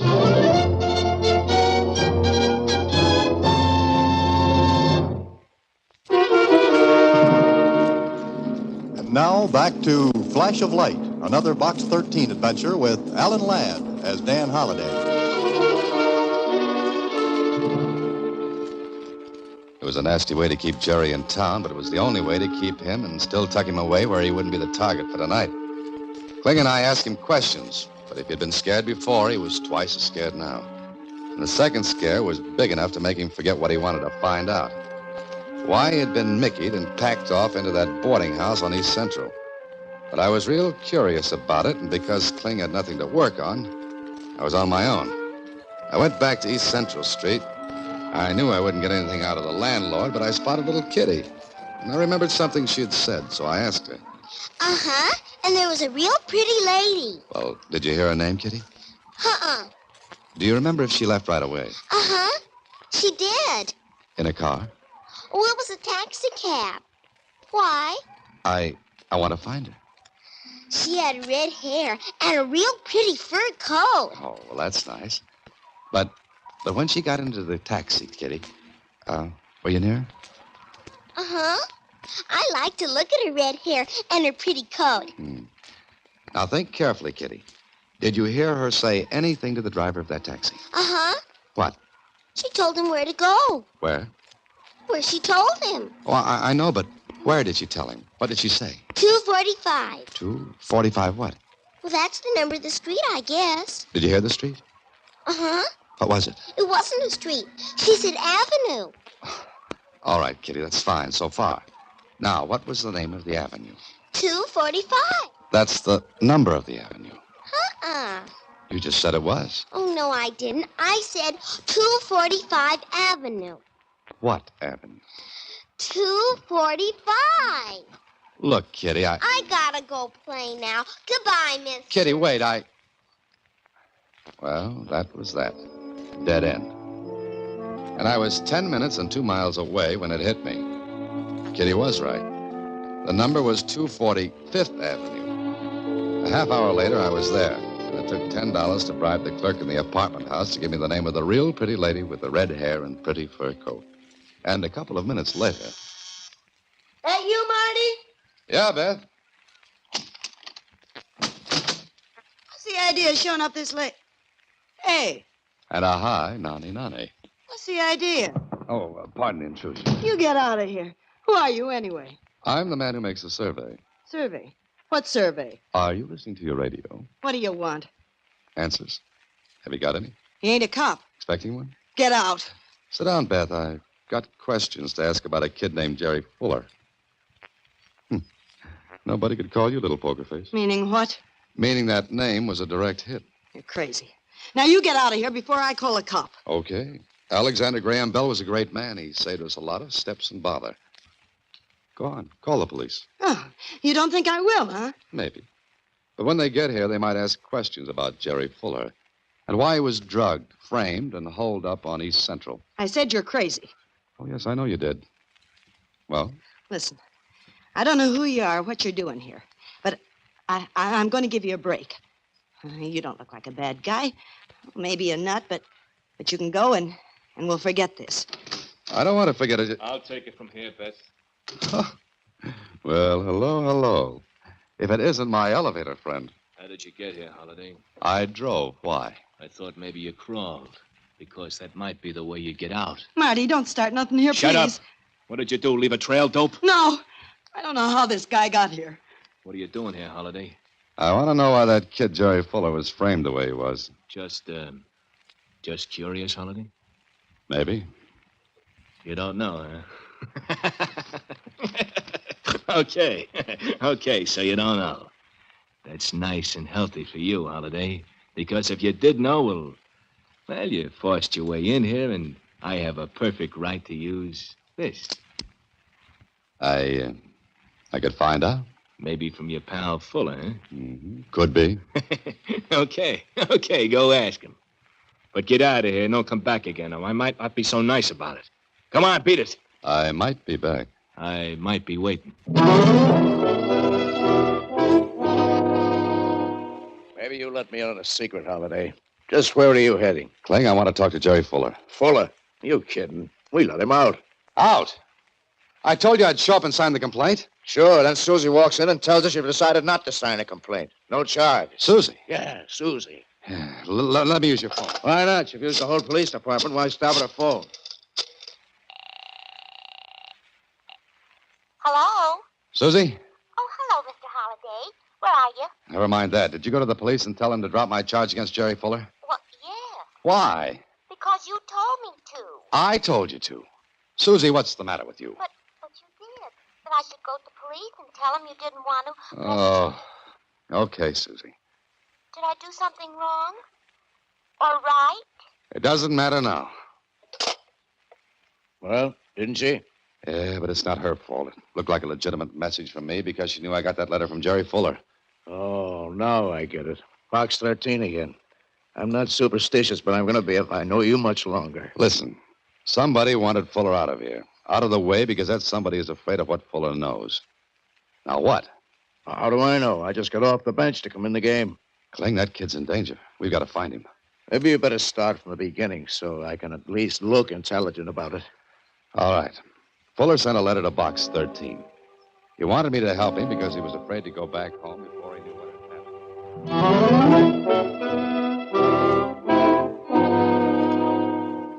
All right. That's the story.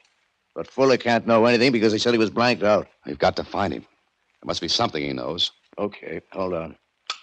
Sergeant, get a description of Jerry Fuller from the clerk. Left here about half hour ago. Put out a dragnet for him. Watch bus, railroad, plane terminals. Right away. Good boy. Now, one more thing. This Marty character you talked about. Short? Yeah. He's stocky, little scar on his chin. Clothes were neat, but gaudy. I thought so. Marty Kane. Oh, you know him? Every police department in the country knows him.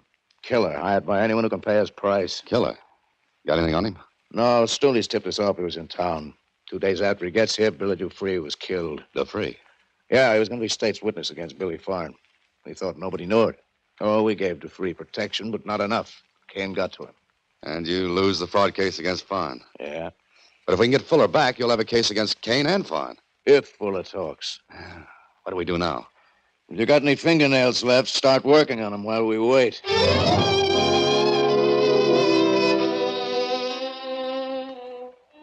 We waited 2 hours, then 3 hours. Kling and I stared at each other, each of us afraid of, well, to say what he was thinking. That Jerry Fuller would be dead when they found him.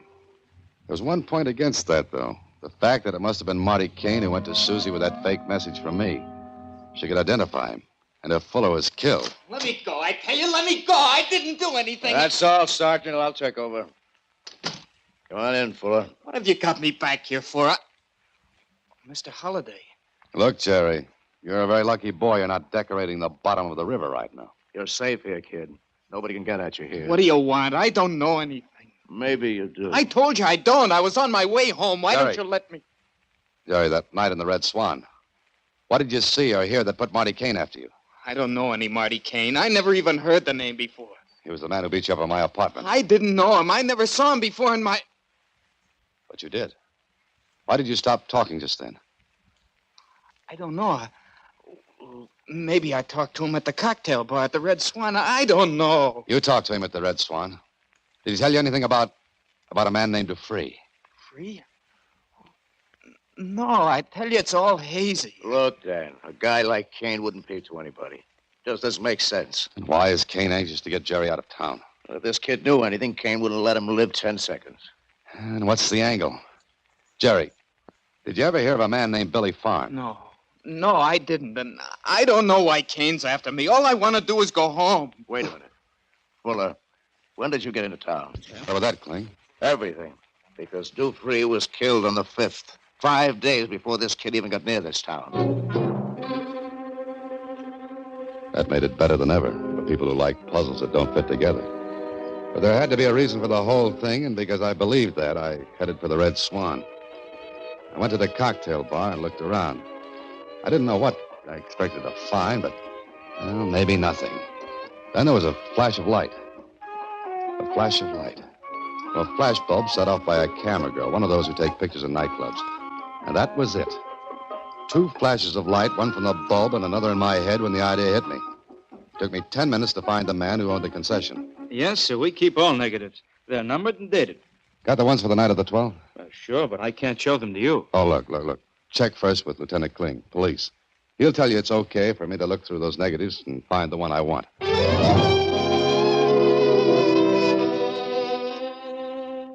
How big can you project this thing, Kling? As big as you want.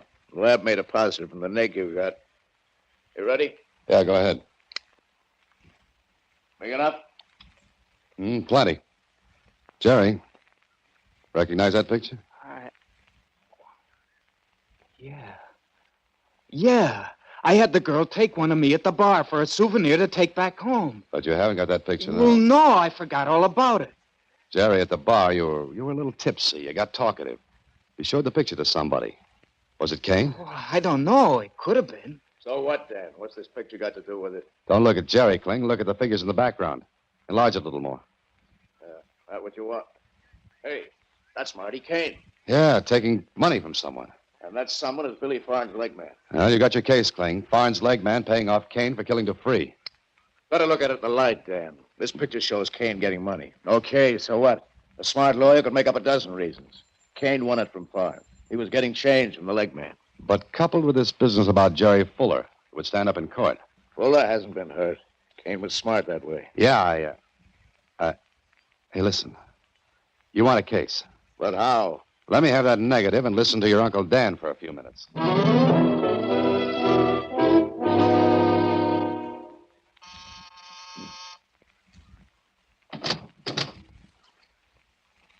Good evening, Marty. So, you did come back, huh? Uh-huh.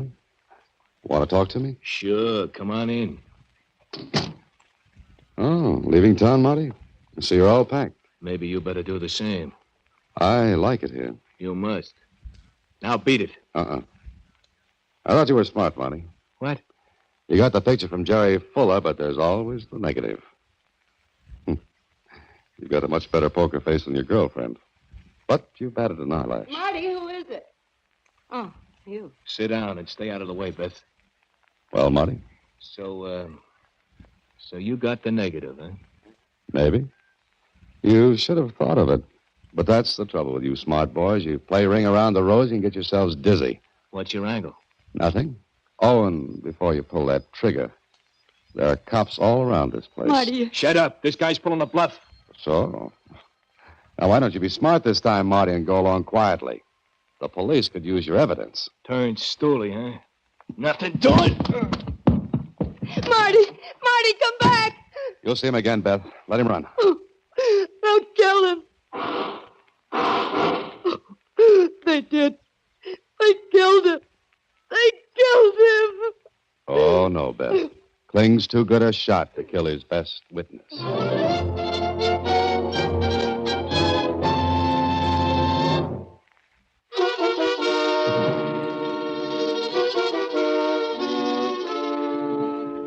But what about Jerry?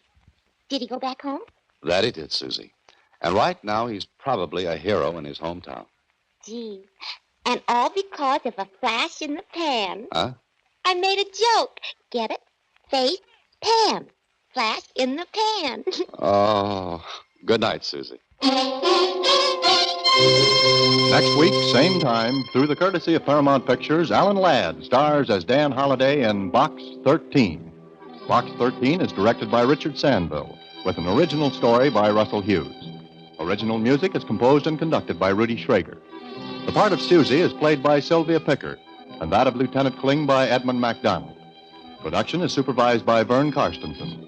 This is a Mayfair production from Hollywood. Watch for Alan Ladd in his latest Paramount picture.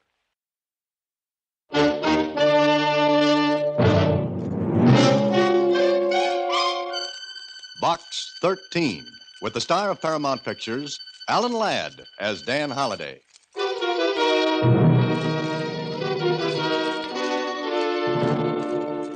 You idiot, you fool, you let him get away. I did not, Worker. What could I do? He was in the post office. Did he have the envelopes? Of course he did. He sent them to someone. Sent them? And he's got away. Oh, Staley, you are an idiot. No, not quite. Look, I've got a blotter. Well, what good's that? Look, in the mirror. What he wrote on the envelope is on the blotter. Well, at least you use your head. I'll see if we can read it. Box 13, care of Star Times. Box 13, Star Times. There's no Star Times in this city. But there is in the city he sent his letter to. You're right. Well, we'll find him later.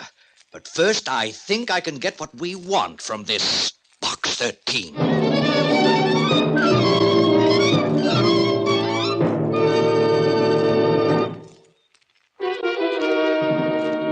And now, back to Box 13 and Dan Holliday's newest adventure, Hare and Hounds.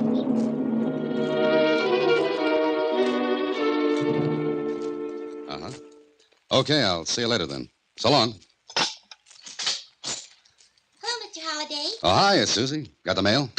And what do you got there? 8 nice new counterfeit $5 bills. How'd you get them? Well, you see, I had my eyes closed when they were passed on to me. I'm turning them over later to the police. Now, how about the mail? Oh, here. And you know, Mr. Holliday, I had the funniest feeling while I was coming back here at the office from the Star Times. What do you mean? I had a kind of demolition. You mean you blew your top? Huh? What do you mean, demolition? You know, like when you think something's happening or going to happen. Oh, premonition. I had it. Well, why? I felt like I was being followed. I felt eyes looking at me when I was in the Star Times getting the mail. And you were followed? It felt like it. Okay, that makes you a big girl now. Let's have the mail, huh? Yes, sir. 12 letters. Slim pickings. It was such a funny feeling. Mm-hmm. Wow. Well, look here. An out-of-town letter. I know. I thought, oh. A little nervous this morning, Susie. I guess so. Come in. Oh, good morning. Good morning. May I come in? Oh, please do. I hope this is not too much of an intrusion, but I... May I do something for you? Well, maybe. Is this your advertisement in the Star Times? Adventure Wanted will go any place, do anything, Box 13? That's right. So you are Box 13. Yes. I had a different picture of you, Mr. Holliday. Dan Holliday. Oh, my name is Worker, Thomas Worker. Oh, I saw you at the Star Times. You were the one who was looking at me. Yes, I guess I was. You followed me. It was charming work. And you... Oh, thank you. May I ask why you followed my secretary, Mr. Worker?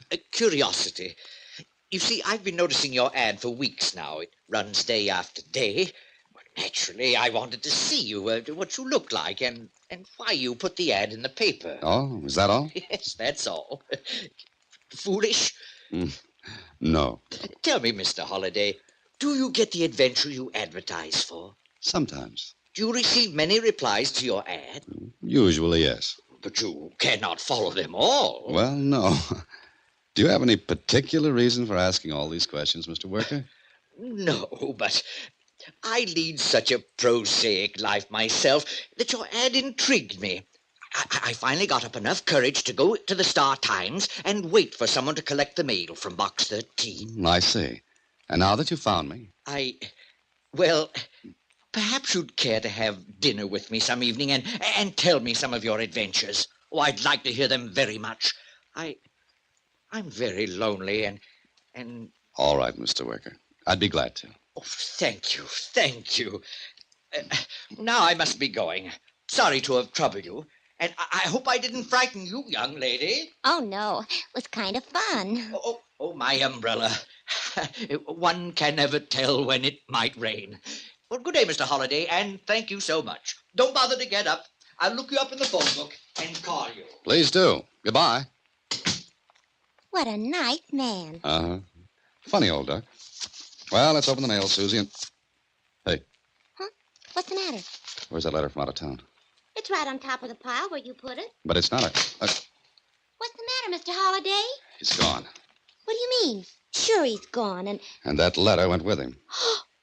he took it. His umbrella was on top of the pile. Oh, what a nice old man. Gee, he stole a letter. Yeah, and something tells me, Susie, that Mr. Worker will never invite me to have that dinner with him.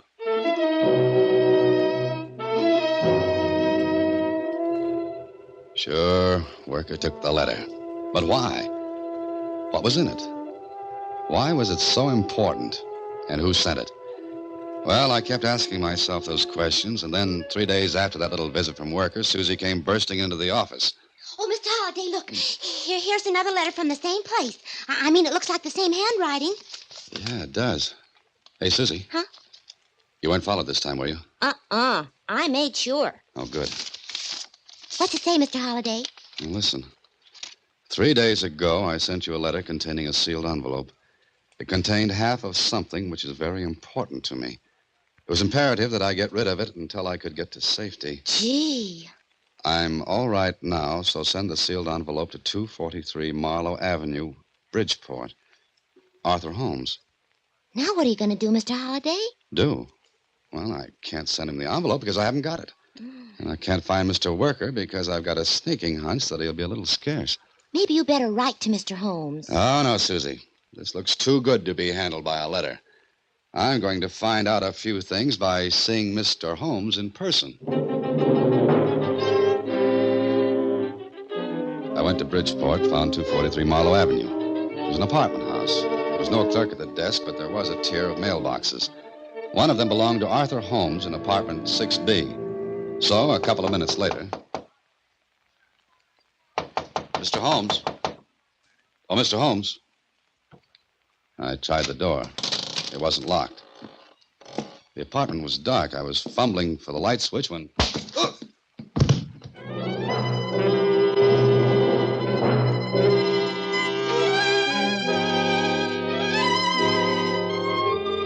If I say I was fresh as a daisy after that thump on my head, I'd never get to be the father of my country. I was lying on the floor. The room was still dark except for a flashing light that came from a store sign across the street. I lay there for a minute to give the room a little time to stop spinning, then I realized I was holding something in my hand. And from where I lay, it felt like a gun. I was just crawling to my feet when... Mr. Holmes, I've come with the fresh towels. Mr. Holmes! I wanted to clear up a lot more before anyone found me. I ducked behind the door and waited. Mr. Holmes?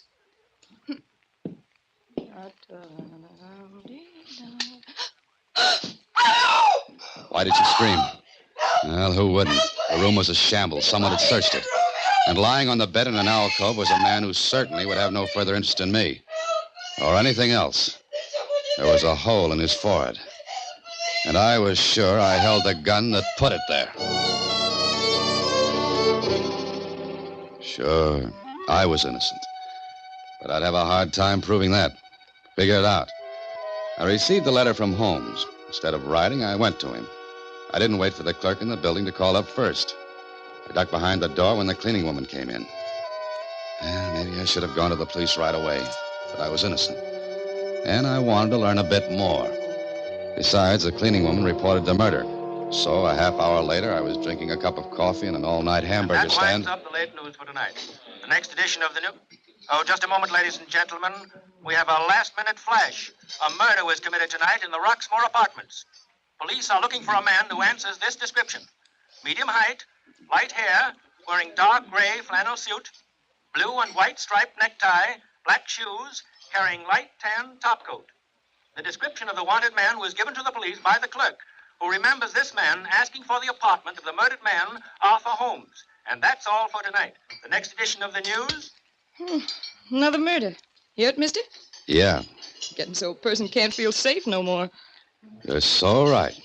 More coffee? No, thanks. No, thanks. Pie? Cake? Nothing, thank you. They ought to get that guy that done it pretty soon. You think so? Sure. He ain't gonna get far. Well, every cop in the city will be looking for a guy wearing a gray suit with blue and white. Yeah, you're right. Okay, here's your dime. Yeah, thanks. What's the matter? You... Don't say it. What are you gonna do?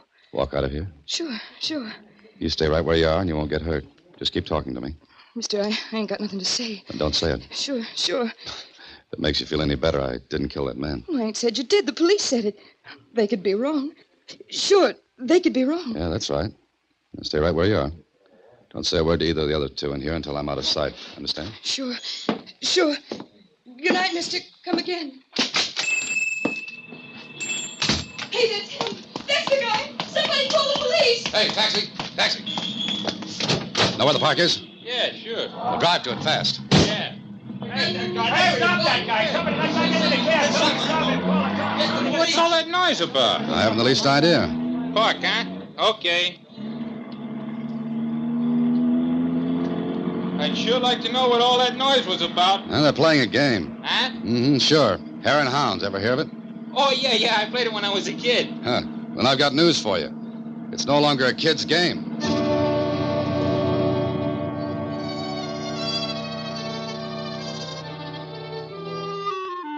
Mistake number 2 for Smart Boy Holiday. Another notch against me. I ran from the hamburger stand. Well, that would look bad. But I've got one bad fault among others. I'm very curious.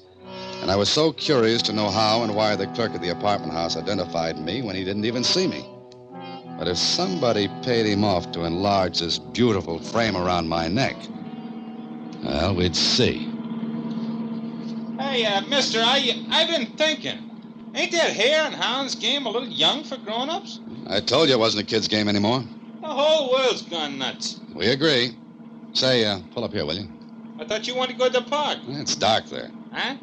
Well, it's dark all over. It gets that way at night, mister. Maybe you've got something there. Oh, pull up here by the drugstore.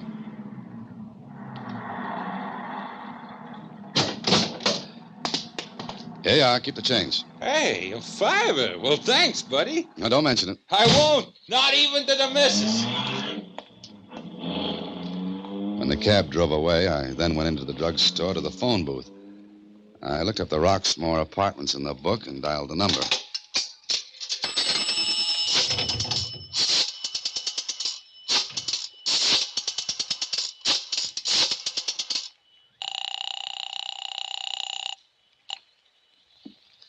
Hello. Roxmore Apartments? Is Eddie there? Eddie? He's the clerk there, isn't he? Who? Charlie. Charlie who? Madison? No, Eddie's the clerk there. Okay. Keep you, Charlie.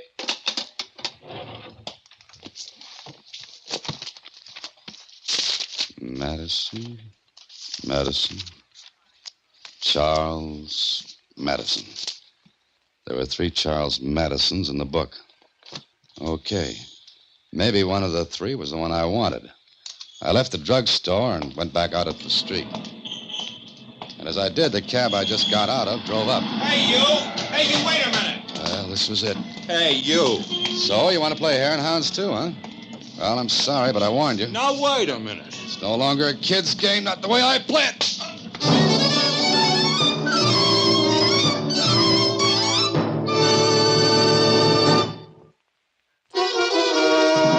And now, back to Hare and Hounds, another Box 13 adventure with Alan Ladd as Dan Holliday. Well. I was adding black marks against my name faster than I could explain them away. And I knew the police would be listening in on the Roxmore switchboard. I hope my act had worked. Now, all I had to do was find the right Charlie Madison and get his story. An hour and a half and 2 Charlie Madisons later. I'm Charlie Madison. Clerk at the Roxmore? Yeah, why? I'm a writer. I'd like to get your story. Oh, sure. Come on in. You're married, Mr. Madison? No. You live alone? Sure. Swell. Get your coat and hat, Charlie. What for? I'll feel safer out on the street, away from here. I don't get it. Don't you recognize me, Charlie? What are you giving me? I never saw you before in my life. For a guy who never saw me before in his life, you gave a pretty accurate description to the police. You're... Yeah, I am. Help! Now listen, Charlie. You're not going to get hurt if you play good boy. Don't try another yell. You're breaking my arm. Mm-hmm. One more peep out of you, and I'll work my way up to your neck. What do you want from me? Information. Now, come on. I want to be out of here when the police arrive. Let's go, Charlie. I'm right behind you, and I've got a gun. Sure. Is there a back way out of here? Turn to the right.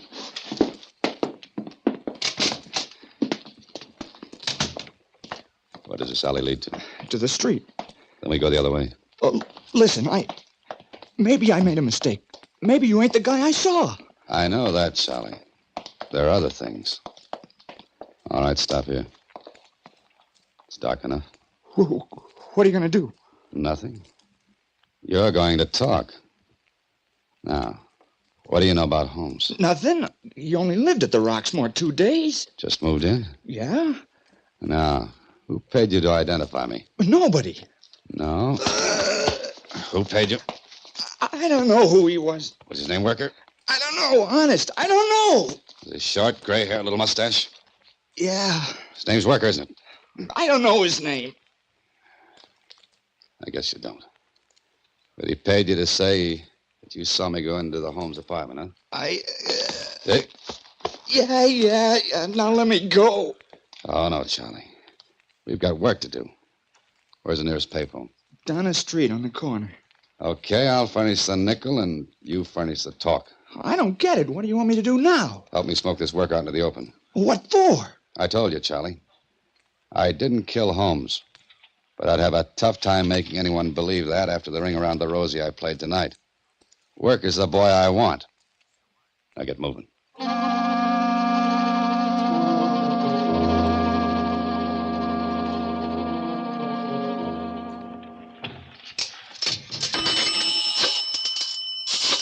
remember what you're going to say, Charlie. Yeah, sure. The police will trace this call. Don't let them make you repeat anything. It's a trick to hold you here until they can trace where this call comes from. Just say what I... Hello, police? This is Charles Madison. Listen, there's something else I didn't tell you. There's another man in the Holmes murder, and I said there's... Don't repeat. Keep talking. Look for a man below medium height. Gray hair. Little mustache. I don't know his name. But he carries an umbrella and he wears glasses. That's all. What? Hang up. Well, you didn't hear the last part. He heard it all right. Let's get out of here.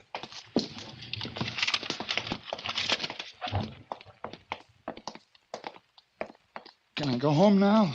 Oh, no, Charlie. I'm beginning to be real fond of you. What are you going to do now? You like taxicabs, Charlie? Huh? We're going to ride in one cab after another till the morning papers come out. What for? The papers will carry the latest in the Holmes murder, including your description of the mysterious little man with gray hair, whose name is Worker. But Worker will come after me. Now you're beginning to be bright about the whole thing. You kill me. Yes, like he did Holmes. Oh, you won't let him. You gotta let me go. You know, Charlie, I can't seem to work up a flood of tears for you. You framed me for money. I wouldn't have had a chance if the cleaning woman had seen me in Holmes's apartment with this gun in my hand. Well, I'll say I lied. Think a minute, Charlie. If you do that, it'll make you an accessory after the fact. What's that mean? Simply that the police would hold you equally as guilty as Worker. Or me. Well, then what'll I do? You know, Charlie, I'm a very curious-minded person. I could go to the police, but I'd rather play it through my way. Smoke Worker out in the open and see what this is all about. But how? Well, as long as Worker knows you can identify him, he'll try to find you. Get you. But if you don't go to the police, he'll know you're around somewhere, Charlie. By the way, Charlie, how does it feel to be another hair in the game?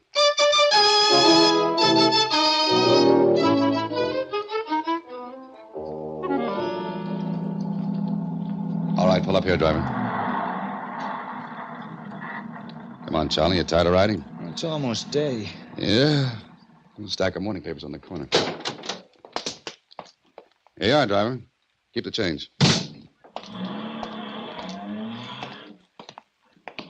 Charlie, there's nothing gloomier than a city just before dawn. I'll get one of those papers. Where are we going then? Who knows? I've seen the whole city. Go on, get the paper. They're tied up. Untie them. Yeah. Here you are. Did you leave a nickel? Huh? You have a dishonest streak in you, Charlie. Come on, leave a nickel for the paper. All right, down this alley.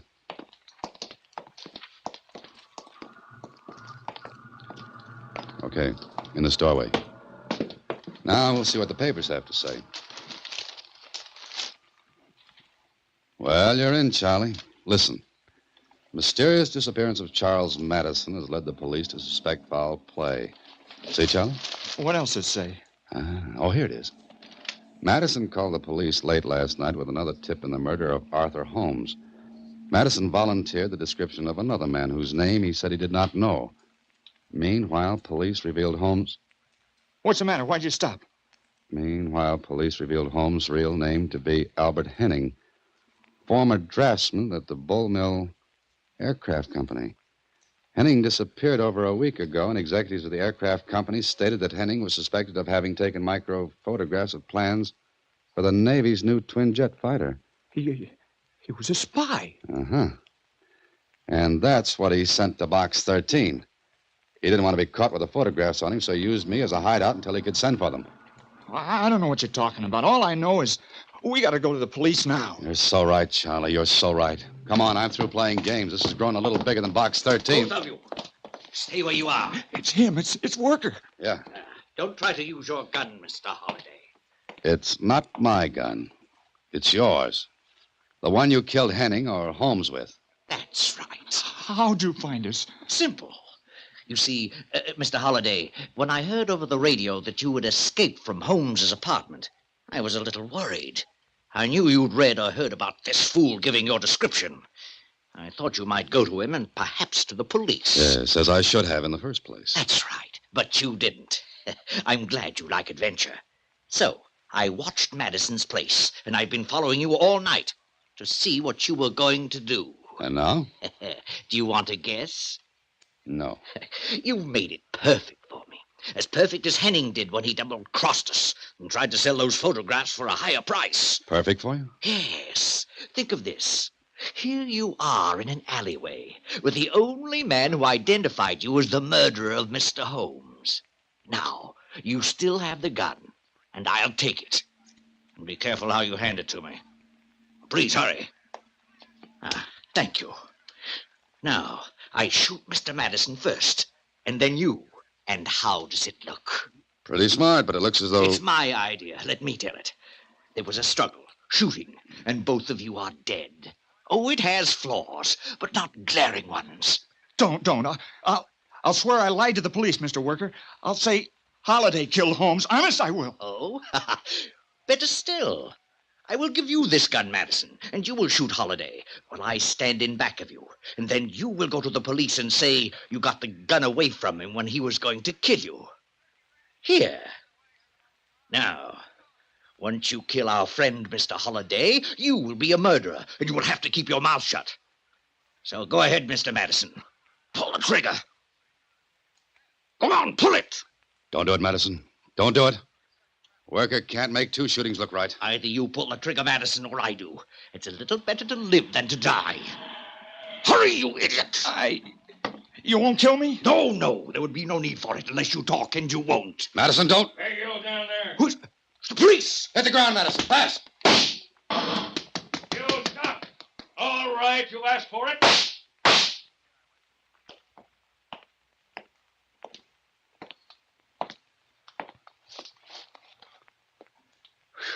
Nice shooting, officer. Very nice. All right, you two, get up off the ground. And believe me, I'm very happy to be able to do just that. What's the matter with the other guy? Nothing. Things were a little too much for him. He passed out. Hey, that's the guy, officer. That's the guy. Okay, you guys, stand back. All right. Officer, what kept you? Are you kidding? We've been tracing you all night. One taxi driver after another, one cab after another. You think you're going to get away with passing those phony fives all over town? That's right. No, I didn't. That's why I passed them out. What? You know, officer, you have a very efficient police force. Oh, thanks, boys. You mean you gave out them phony fins on purpose? Uh-huh. A very definite purpose. I don't get it. You think it's funny, huh? Well, see how hard you can laugh at headquarters. Officer, I've never been so happy to be arrested. And boys, Yeah? I'll match every phony 5 with a good 10. Come on, let's go.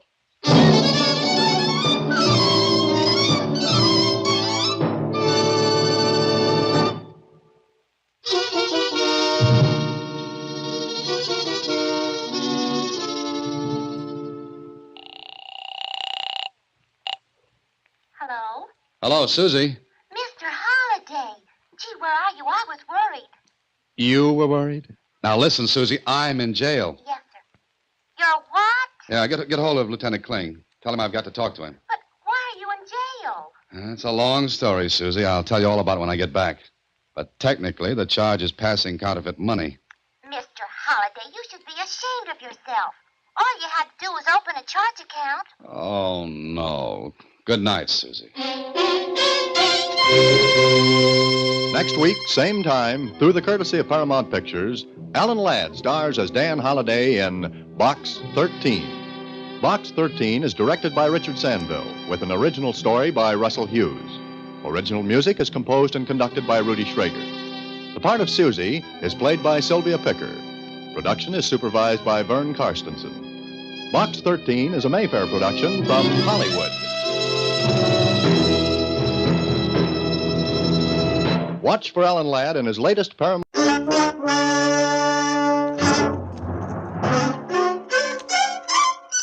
Box 13, with the star of Paramount Pictures, Alan Ladd, as Dan Holliday.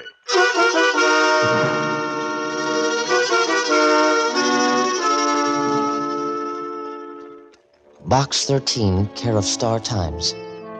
I have something that may intrigue your sense of adventure. I myself cannot follow it up because I am blind. However, if you will come to the Braille Room at the public library tomorrow at 11 in the morning, you may be able to find something of interest. At 11 in the morning, you may be able to find something of interest. I think someone is in desperate danger and needs help. I'd like to know what you think. William Michaels. Well, the letter did intrigue me. And as I found out later, Mr. Michaels did have something.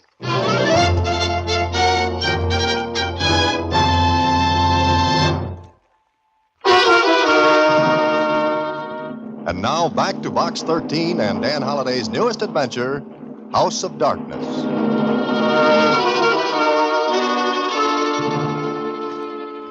I wonder how this Mr. Michaels knew about Box 13, Mr. Holliday.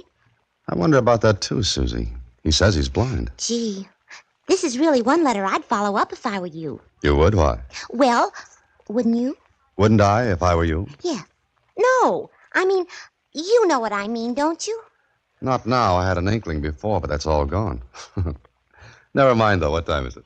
11:15. Well, that gives me 15 minutes to get to the public library. And also get a ticket for speeding, if I want to get there on time. But maybe it'll be worth it.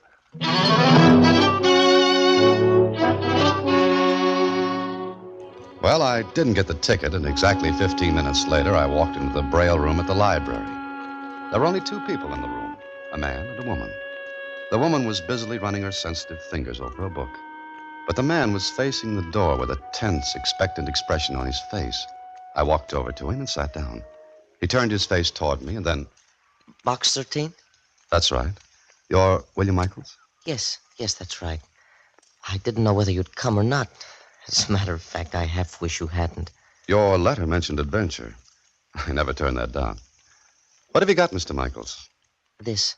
This book? Yes, it's in Braille, as you can see. Yes, I know that, but what about it? Let me read you a passage from page 80. Listen closely. Go ahead.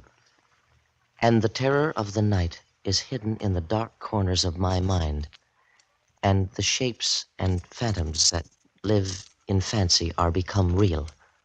Is that all? Yes, that's all on the page. All that was originally on the page. But listen to this. Help me. 1217 Granger Avenue. Wait a minute. You mean to tell me that's on the page? Yes. Someone who knows how to read and write Braille has used a pin or a needle to put this message on the bottom. Let me see that page. Uh-huh. The characters are faint. But someone has done what you said. What do you make of it? I don't know. But before we go any further, how did you come to write to Box 13? Well, I have a friend who reads the newspaper to me. He saw your ad in the Star-Times. Adventure wanted, will go any place, do anything, write Box 13. And being a romantic sort of fellow, he read it to me. Oh, I see.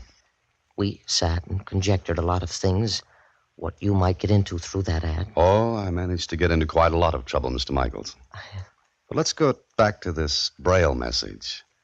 Help me, 1217 Granger Avenue. When did you discover it? Well, yesterday morning, quite by accident. I almost ran my fingers past it. I thought the characters were imperfections in the paper, you see. That was at first. Mm-hmm. Run your fingers over it again, will you? Yes. I did. Why?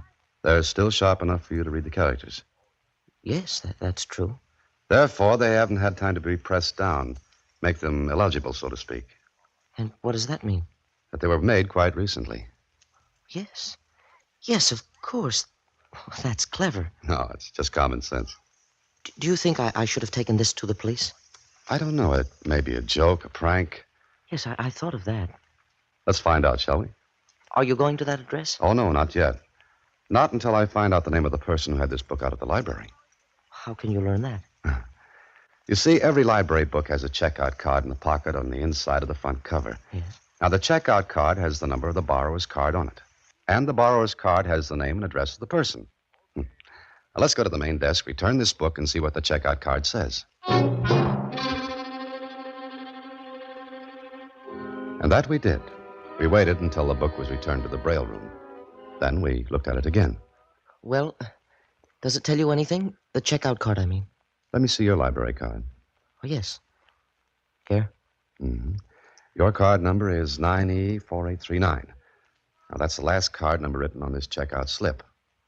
Then the one before mine must be the card number of the person who had the book out before me. Mm-hmm, maybe. There are 4 other borrowers' names ahead of yours. One of them has to belong to the person who put that message in the book. Copy them down, and maybe we can find out whose card it is. Uh-huh. Come on. Where to? The main desk again. Do you think it's some sort of joke? Well, if it is, it's in bad taste. But coming at the end of that dismal paragraph you read me... Do you think that means anything? Your guess is as good as mine. Here we are. Oh, I beg your pardon, miss. Yes, sir. May I help you? I think you can. Here's a list of 4 card numbers. I'd like to know to whom the cards belong. Oh, I don't think I can give you that information, sir. Against regulations? Well, yes. Well, my name is Dan Holliday.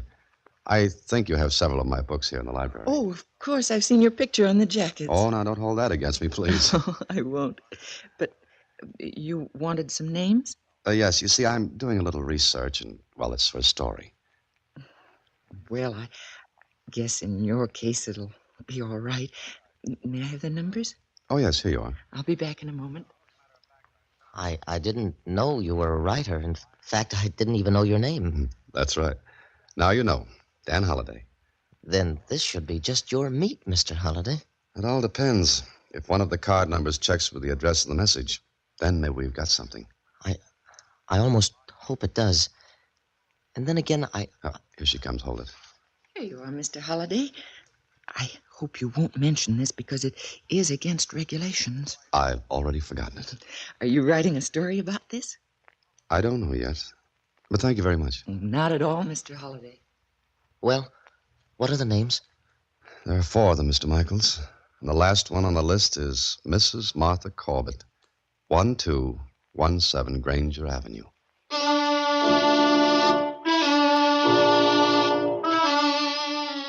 A half hour later, Michaels and I sat in my car a few houses down from 1217 Granger Avenue. Maybe the whole thing was a joke. Then again, maybe it wasn't. Michael sat silently for a couple of minutes, and then... Do you see anyone, Mr. Holliday? No, not a soul. What kind of place is it? Big, dark. Not at all the type of house associated with sweetness and light. Uh-huh. But then maybe I'm making mysteries out of nothing. You're not going in? With what? Could I ask to see Mrs. Martha Corbett? Why not, if she needs help? We don't know that, Michaels, and we... Why did you stop talking? Isn't that a car? Yes. Yes, it is. Stopped in front of the house. Who is it? I don't know. But it's a doctor's car, and he's getting out. Doctor? Uh-huh. Which means nothing at all. Doctor's illegal. What's he doing? He's gone into the house. Michaels, I've got an idea. What is it? I'm going to make a phone call and find out something. A phone call? To whom? To the Automobile Club and find out who belongs to that license number on the doctor's car. Then later, I'll visit the doctor. Well, I found out who the doctor was. I dropped Michaels at the library and told him I'd meet him there later. It took me 10 minutes to convince the doctor's receptionist that I had to see him. Then in his office... My nurse tells me you insisted upon seeing me, Mr. The name is Holliday, Dan Holliday. Oh, very well, Mr. Holliday. What seems to be the trouble? I have a headache. Headache? Good heavens, man. My nurse seemed to think it was some fatal disease. Well, it's a bad headache. Who sent you to me, Mr. Holliday? One of your patients, Dr. Folsey. Oh, really? May I ask which one? Oh, yes, of course. I'll give you a couple of tablets to relieve you. But the cause of the headache is something we'll have to look into. Here you are. Thank you. A glass of water.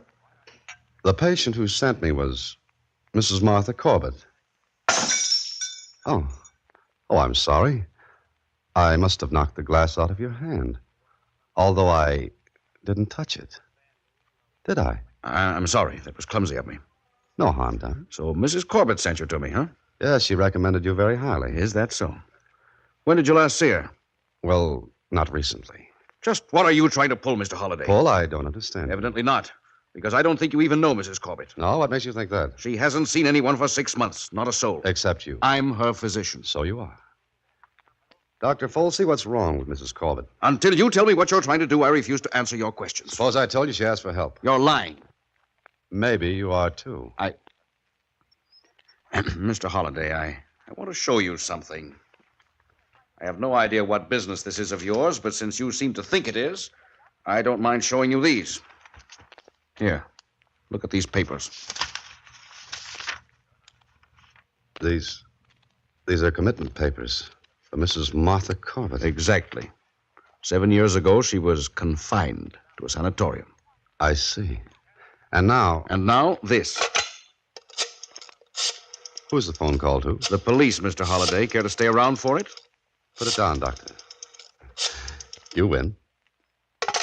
Now, I'll give you just 1 minute to get out of my office. If you're not gone in that time, I'll complete that call. All right, Doctor. I'm sorry to have bothered you. I won't do it again. That's right. You won't.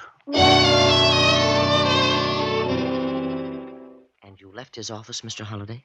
What else could I do? I poked in there on a flimsy excuse. He threatened to call the police. Mr. Holliday, please believe me, I'm blind myself, and I... What do you mean, Michaels? I know what she thinks, how she thinks. I don't know what you're driving at. A person who is blind develops almost a psychic sense. Call it an extra sense if you want, but he does have it. I'm sure that Mrs. Corbett needs help. Now, look, all we have is that message in the library book.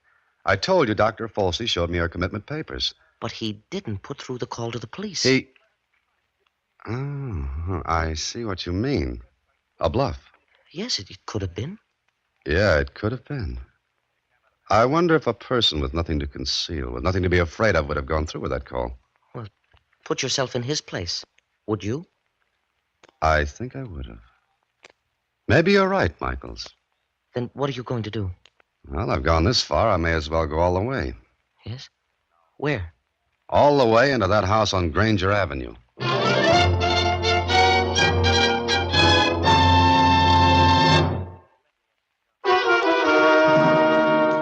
And now back to House of Darkness, another Box 13 adventure with Alan Ladd as Dan Holliday.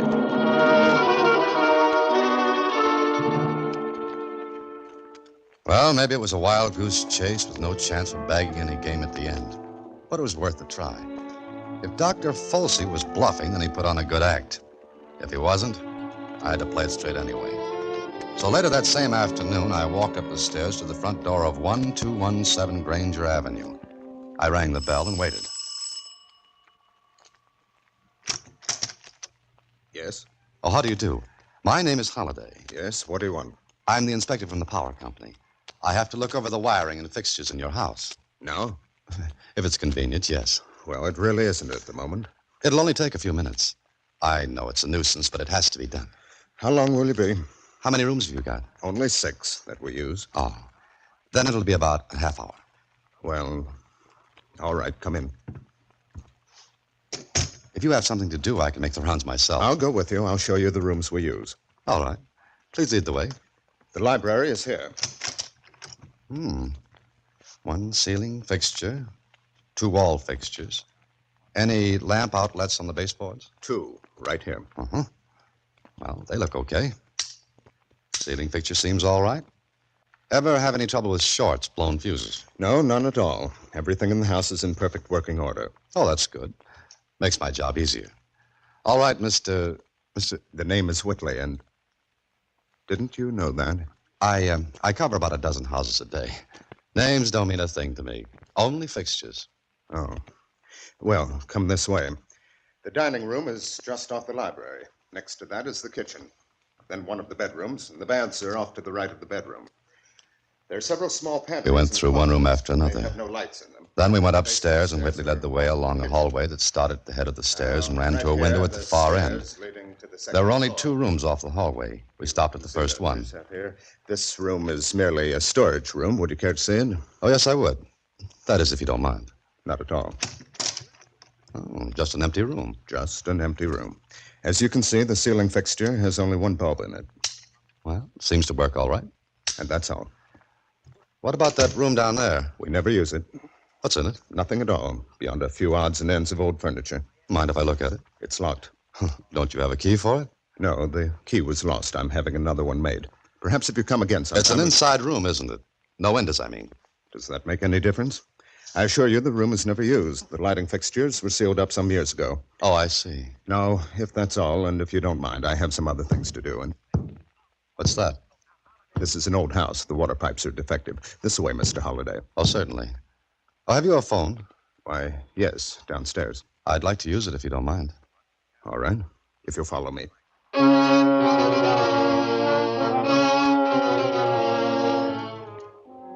He led the way back downstairs. I knew I had to stay in that house if I was to find out what or who was in that locked room. I had an idea, and I hoped it worked.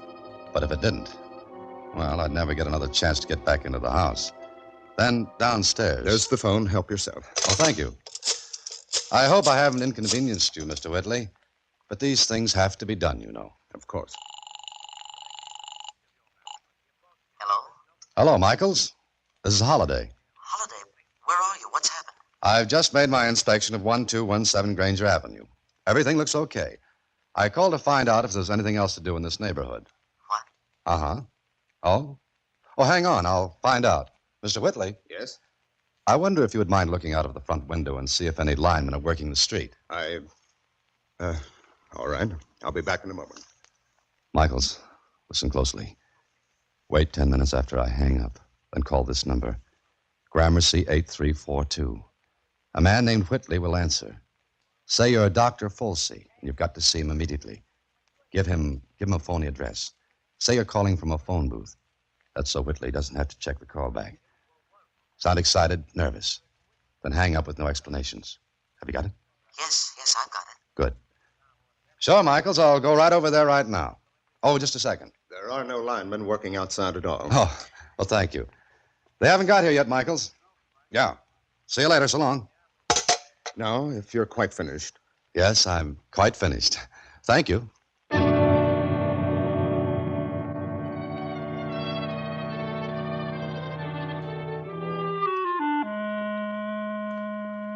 Whitley saw me to the door. I went to my car and pretended to drive away. But I parked around the corner, then walked back toward the house. I hid in a doorway until I saw Whitley leave the house. He was in a hurry, so I knew Michael's fake call had reached him. It was evening and almost dark. I circled the house and tried all the windows until I found one leading into the basement that I could force. Brother, I was breaking the law, but I had to. I went upstairs to the room Whitley hadn't let me see. I knocked. What do you want? Please go away. Leave me alone. Mrs. Leave Corbett. me alone. Mrs. Corbett, I've come to help you. I found your message in the library book. You. Oh, thank heavens. Come on in. I thought the door was locked. No. Where are you? Come closer. I'm right here. Oh, who are you? Never mind that now. What's going on here? Please get me out of here. You must. The door wasn't locked. You could have gotten out. I'm blind and I'm afraid. I tried to get out before, but someone's always there. Well, there's no one in the house now. Whitley's gone. Gone? For good? No, he'll come back. Who is he? Why are you kept in here? He's my nephew. They want me to sign the will he's drawn up, and then they'll kill me. No, they won't. Day after day, I put messages in books they brought me from the library. First, I wrote them, but they found them. Then I put the message in Braille. I know all that. You said something about a will. Yes. If I sign it, they'll kill me, and I can't stand it much longer. I'll have to sign it, and then they'll kill me. As soon as I sign it, they'll kill me. Mrs. Corbett, I saw Dr. Folsey. I saw commitment papers he had. It's not true. He forged them. Forged them for my nephew. Don't you see? If I ever got out, they'd have those papers to prove that I... Yes, I see. How long have you been here?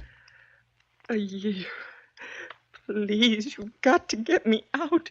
Look, Mrs. Corbett, I broke the law by getting in here. If it happens you're not telling the truth, I'm in a bad spot. They could prosecute me. You've got to believe me. Please. Maybe I do. All right, I'll take the chance. Listen, someone came in downstairs. They're coming back. Something must have gone wrong. You can't get out of here. There aren't any windows. Listen, now you've got to help me. I'll get in that closet. Don't give any sign that you know I'm here. Hurry, hurry. They mustn't find you. That's up to you. I got into the closet and waited. Then I heard... Well, Aunt Martha, I was a little worried about you. Whitley, we've got to get her out of here. Don't worry, Folsey, we will. You had to fall for that fake inspector guy. Shut up. Aunt Martha, we'll give you one more chance. Sign the will now and nothing will happen to you. If you don't, we'll... No, I won't sign it now. What does she mean, now? I don't know. Aunt Martha, what did you mean? Nothing. She did, Whitley. Yeah, that fake call from you. Aunt Martha, is someone here? No, there's no one. Please let me alone. Folsey, go to the closet. Open the door. Me? Don't worry. If someone's in there, we can take care of them. Go on. Whitley, it's him, the man who came to see me. Well, the inspector himself. Come on out. All right. And what do you think you'll do with that gun? What do you think? Folsey. What? Call your office. Arrange for an ambulance to come here. What are you going to do? What we have to do. Look, no killings, please. Shut up. May I ask how you found out about the fake call from our Dr. Folsey? I called his office when he wasn't where he was supposed to be. Well, Folsey, go on. Please, Whitley, no killing. You're in this up to your neck. You'll do as I say. Oh, sure. Do what he says, Dr. Folsey. Throw away a lifetime of helping others. Isn't that what a doctor does? You shut up. All right, I will. Whitley, there's some other way. I don't think so. No, there's no other way, Dr. Folsey. Just do what he says. Forget that you once took an oath that all doctors take. It's easy to forget, isn't it? You'll stop talking now, Holliday. or I'll see that you do. One way or the other, I'll get it. So why shouldn't I talk now? Go ahead, Doctor. Call the ambulance. Take Mrs. Corbett and me out of here. Go ahead. Folsey, go on. We left the house. Whitley had a gun in my bag. Mrs. Corbett had been drugged and was put on a stretcher. The ambulance waited in front. I looked around. The street was almost deserted except for one man walking slowly toward the house. Then I heard it. The tapping of a cane. The lone man coming closer. It was Michaels. He stopped. Holiday, get in the ambulance. Go on. Whitley, for the last time, don't try this. Whitley, we've got to hurry. Go on, Holiday. What are you staring at? That man? No. He's blind, isn't he? Holiday, that man, you know him? No, I don't. I think you do, and you make one sound, one move to let him know what's going on. He goes with us, too. I said I don't know him. I don't believe you. And remember what I said, one move and he goes along. If you want that to happen, do as you please. Well, that's better. Remember what I said. Let him get past. I'm sorry. I stumbled. It's all right. Hurt? No. I caught myself against the side of this car. All right. It frightened me. I seem to have dropped my cane. Here you are. Oh, thank you. Thank you so much. Well, that's being a good boy, Holiday. You would have killed him too, wouldn't you? Yes. You saved his life, Holiday. Now get in, and we'll all take a little ride.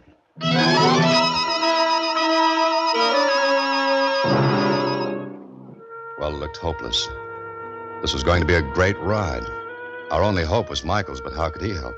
He was blind. Whitley must have read my mind because he laughed. You were very smart, Holiday, but you seem to have outsmarted yourself. Yeah, it looks that way, doesn't it? But do you really think you're going to get away with this? Why not? Your only hope is a blind man. Whitley? What's that? Folsey, what's that? Police cars. All right, don't get excited. They can't be after us. Whitley, they are after us. Don't lose your head. Looks like something slipped up, doesn't it, Whitley? You're whistling in the dark. Look, they're signaling us to stop. What? Go on. Get going. Outrun them. It's no use. We can't do it. There's a traffic signal ahead. Oh, have them go through it. No, they'll shoot. Holiday, this is your fault. I'll get you. I'll kill you. Oh, no, you don't. Kill you. Looks like this is your last ride, Whitley. Folsey, tell the driver to stop this ambulance. Yes, Mr. Holiday. I don't know how Michaels did it, Whitley, but I'm very glad he did.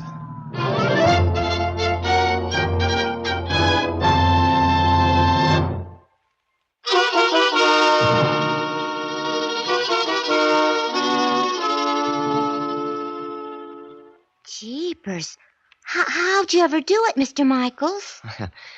With these. Just his hands and his fingers, Susie. I don't get it. Sure, Michaels. Oh, all right.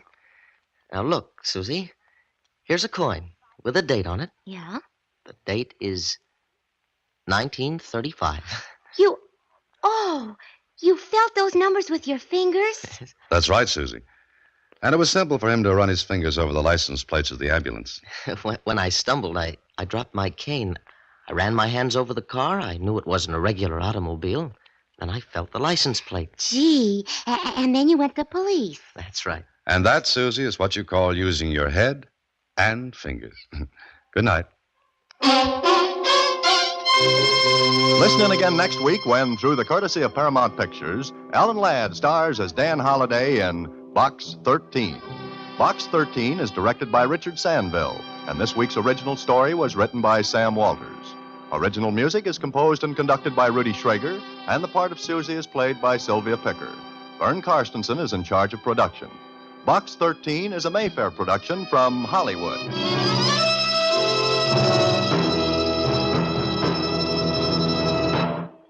Watch for Alan Ladd in his latest Paramount.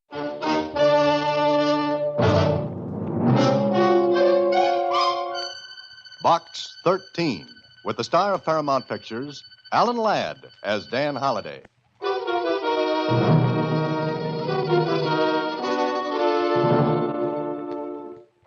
Box 13, care of Star Times. We're allowed newspapers here, and by chance I saw your advertisement. I have exactly 48 hours to live. No more than that, unless you can do something which no one else has been able to do. Get me out of the death cell of the state penitentiary. I was tried and convicted for the murder of one of my best friends.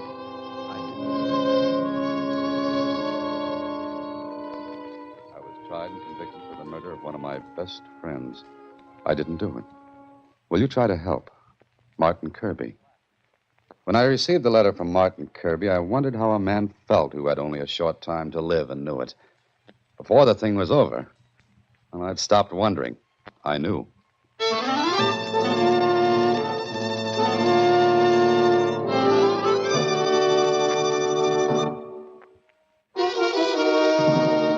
And now, back to Box 13 and Dan Holliday's newest adventure, Hunt and Peck.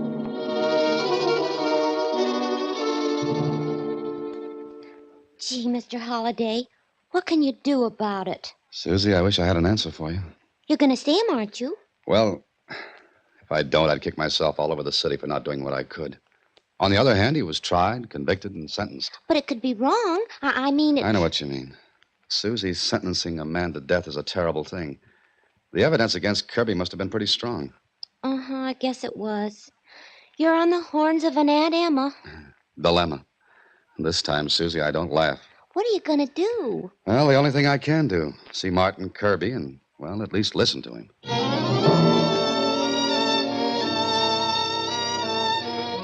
I didn't think you'd come, Mr. Holliday. Why not? Well, there must have been a million guys in this place. All innocent. Sure, maybe. Some of them were and are. I am.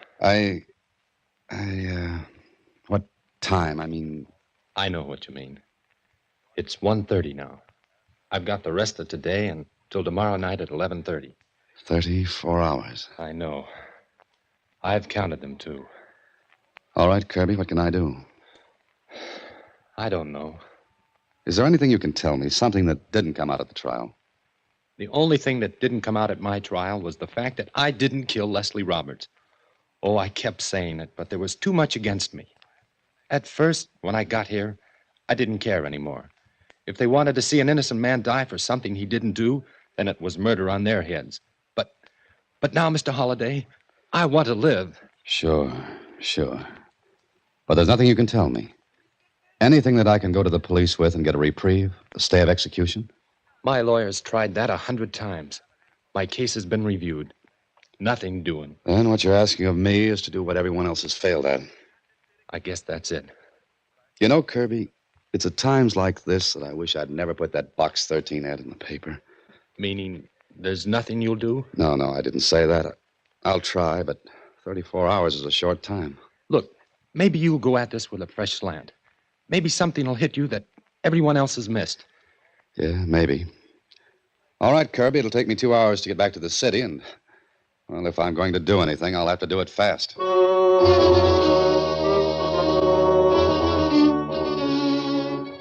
Driving back to the city, I felt like someone who has to tell a kid there's no Santa Claus.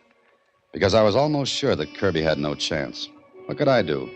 The police were no fools. The district attorney must have had an airtight case against Kirby when he went to trial. Well, I'd promised to help, so my first stop in the city was the Star Times, and down to the morgue to read up on the case. It was all there. Whoever covered the case for the Star Times had done a great job of reporting. I looked at my watch. It was 3:45. Martin Kirby had 2 hours and 15 minutes less than the original 34, and all I had done so far was to stack up a pile of newspapers. I started from the beginning, but the story of the murder of Leslie Roberts itself told me nothing. Then I got into the transcript of the trial. It took me 3 hours to read everything carefully. And when I finished, I could have summed up the whole thing just as the prosecutor did. Gentlemen of the jury, you've heard the testimony in this case. The state has proved the following facts. 1, Martin Kirby was desperately in need of money. 2, the deceased, Leslie Roberts, was insured for $100,000. His beneficiaries being the accused, Martin Kirby, and another partner, William Morgan. The double indemnity clause in the insurance policy meant that both Kirby and Morgan would receive $100,000 each. Third point. The accused quarreled with the deceased over Mrs. Roberts, wife of the murdered man. Fourth, we have established the murder weapon. This gun belonged to Martin Kirby. True, the serial numbers were filed off, but scientific work revealed the numbers, and this gun belonged to Martin Kirby. He's admitted it. And thinking to get rid of it, he threw it into a sewer near Leslie Roberts' home. Now, perhaps Mr. Kirby believed the police of this city to be fools. Far from it. Their work has established beyond doubt that Martin Kirby is a murderer. Oh, sure, it was a good case. I stacked the papers in a pile and left the Star Times and went down to police headquarters to see Lieutenant Kling. Sit down, Dan. What's on your mind? Martin Kirby? Oh? Why? I've seen him. He wrote to Box 13. Ah. He's innocent, huh? Did you work on the case? No, Inspector Rawlings handled it. Why? But you know about it. Sure. Yeah, I sometimes manage to know what's going on. Look, Kling, you're a good detective. You've got brains. I'll buy you malted milk sometime, but you didn't come here to hand me posies. Do you believe Kirby's guilty? Yes. From the evidence? That's what we base our cases on. It's inherent in the judicial and legal system. Now, what do you want from me? A new system? I told you I saw Kirby. Kling, he doesn't act like a guilty man. Oh, now, wait a second. Who's this? That's a photograph of Marion Oberling. So, what am I supposed to do? Look at her. Nice and sweet, isn't she? I've never met her. Oh, but I did. Butter wouldn't melt in her mouth. A smile that would soften up the Rock of Gibraltar. Talks like an angel. But she killed a kid to get 35 cents from him. Now, look, you've got a soft heart, Dan. But you've got a tendency to let it run right into your head. Maybe you're right, Kling, but I promised Kirby I'd plug away until time was out. I like to keep promises. And that's your business, Dan. But why did you come to me? For any help you could give me? Which adds up to a big zero. Kling, I read the transcript of the trial. Kirby was the only suspect. He had motive, opportunity. So did Mrs. Roberts and William Morgan. It was Kirby's gun that put Leslie Roberts in the obituaries. Someone else could have used it. So his defense lawyer said. But Kirby couldn't explain how it got into that sewer. But Kirby called the police when he went to Roberts' house that night and saw Roberts dead. Sure. We get dozens of cases where the killer tries to play smart. He calls the police, figuring it'll make him look good. But he had to kill Roberts, run outside, throw the gun into the sewer, then go back inside and call the police. So? That's a big chance to take in case someone heard the shot and came to investigate. Killers take chances, Dan. Okay. Now, the paper said there was a note from Roberts asking Kirby to come to his house that night. Yeah. That's why Kirby said he happened to go to Roberts' house that night. The only night in the week that Mrs. Roberts is always out. The police said Kirby could have typed that note. Right. But Kirby's defense lawyer said Roberts could have typed it. Look, you type a note to me asking me to meet you. Then what do you do? What do you mean, what do I do? You write your signature 9 times out of 10. You don't type it. So? That means anyone could have typed it. I know. To get Kirby to Roberts' house. That's it. So that was all brought out at the trial. The jury saw it the way the prosecution summed it up. That Kirby typed that note to make it seem as though he was asked to Roberts' place. But both Mrs. Roberts and Morgan also stood to gain by Roberts' death. Each gets $100,000. Look, the case is closed. Too many things added up against Kirby. Sometimes things can be added up wrong. Figures and facts. You're knocking your head against a stone wall. So I'll get a headache. That's about all. Okay, I'll carry aspirins with me. But, say, could I look at that note? What for? This is a favor. Okay, I'll take care of it for you. But I'll give you 6-2 and even that Martin Kirby will be executed tomorrow night at 11:30. Well, Kling got me the note. So I had it, and so what? All it said was, Marty, be at my house tonight at 8:30. Less. It was typed and had been left in Kirby's typewriter at the office. Susie and I studied it. What do you expect to get out of it, Mr. Holliday? I don't know, Susie. Gee, like you said, anybody could have typed it. That's right. Kirby denies he did. Nobody can prove Roberts did or didn't. Not now. Maybe that Mr. Morgan or Mrs. Roberts did. Uh-huh. Gee, what if either one of them did it, and they're letting an innocent man be executed? Oh, it wouldn't be a comfortable feeling. Susie. What's the matter? Did I say something? Yeah. Maybe you did, Susie.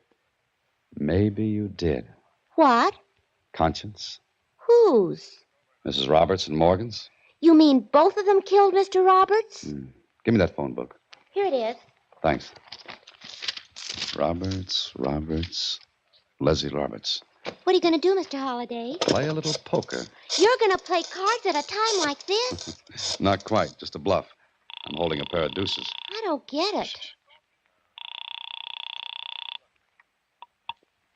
Hello? Is this Miss Leslie Roberts? Yes. Who's this? Never mind, just listen. Tomorrow night at 11:30, just 24 hours from now, Martin Kirby will be executed for the murder of your husband. Who are you? What do you want? Does your conscience bother you, Mrs. Roberts? What do you mean by that? Don't you know, Mrs. Roberts? Is this some kind of a stupid joke? Hardly. They're not joking at the state penitentiary. Mrs. Roberts, Yes? I know something that can make you uncomfortable, but I'm willing to talk about it. I don't know what you mean. You're either insane or completely without feeling. If you're interested, meet me at the corner of Carpenter and Pastel Place at midnight. And why should I do that? That's for you to think about, but I think you know already. Now listen carefully. I'll be wearing a light tan topcoat, brown felt hat. I'll carry a leather briefcase. Goodbye. Mr. Holliday, what was that for? I told you. All I've got is a pair of deuces. Now I'll make the same call to Morgan, but first one to Kling. I'm certainly bewildered. Don't you ever change. You're wonderful as is. What did I do? Nothing at all. Susie, after I make this call to Kling and one to Morgan, I'll either have something to help Martin Kirby Or what? or a wonderful notice in the obituary column of the Star-Times.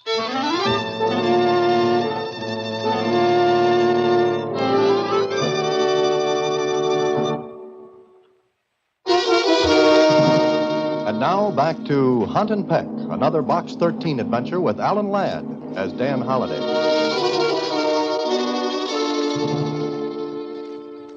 I made the same phone call to William Morgan that I made to Mrs. Roberts, but I tipped Kling to something before I did. At midnight, I was at the corner of Carpenter and Pastel Place waiting. Sure, it was a bluff, but I figured all was fair in this game. 10 minutes went by, no one showed up. Then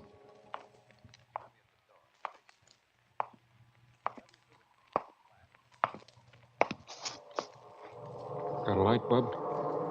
yeah, sure. Thanks. It's all right. It's a wonder they wouldn't put streetlights here. Guy could get lost easy. Yeah, he could. Yeah. Okay, thanks for the light. You're welcome. Okay, Dick. See you tomorrow, then. Good night.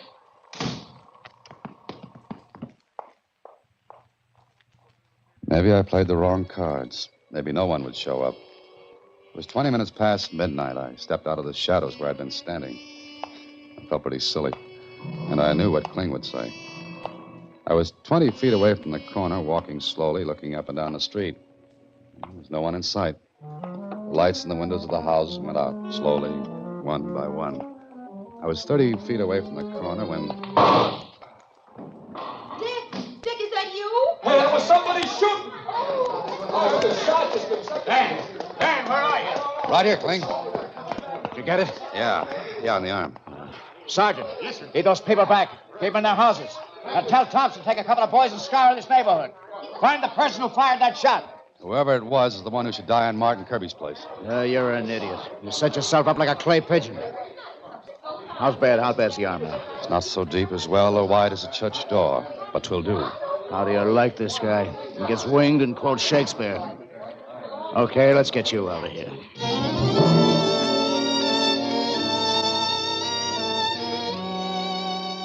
Feel better?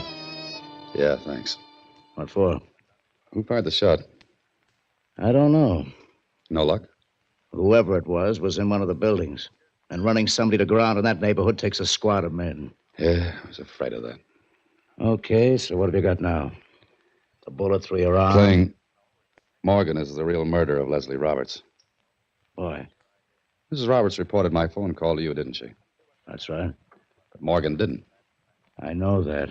So he was afraid it was a blackmailer who knew he killed Roberts. He would have reported my call to you if he had nothing to be afraid of. Sure. It looks good in your head. But what proof have you got that Morgan fired that shot tonight? None. But on the strength of it, can't you get a stay of execution for Martin Kirby? How? I call up and say you got shot. You think it was Morgan. Morgan denies it. No soap, Dan. To get a stay for Kirby, you need positive evidence. And this hole in my arm doesn't count? Only as a strike against you. And you're lucky at that. What do I have to do? If you could prove Morgan fired that shot, you'd have something. But what you'd have is that he fired at you. Not that he killed Roberts. Say so, swear out a warrant, and we'll bring him in. No. Don't do that. Let me ask you one more question. What? What do you think of the whole thing now? Well, Come on. What do you think? I think you've got something, but the police haven't. I was afraid of that. All right, Kling. Any objections if I keep going? None for me, but you'll have to do it alone.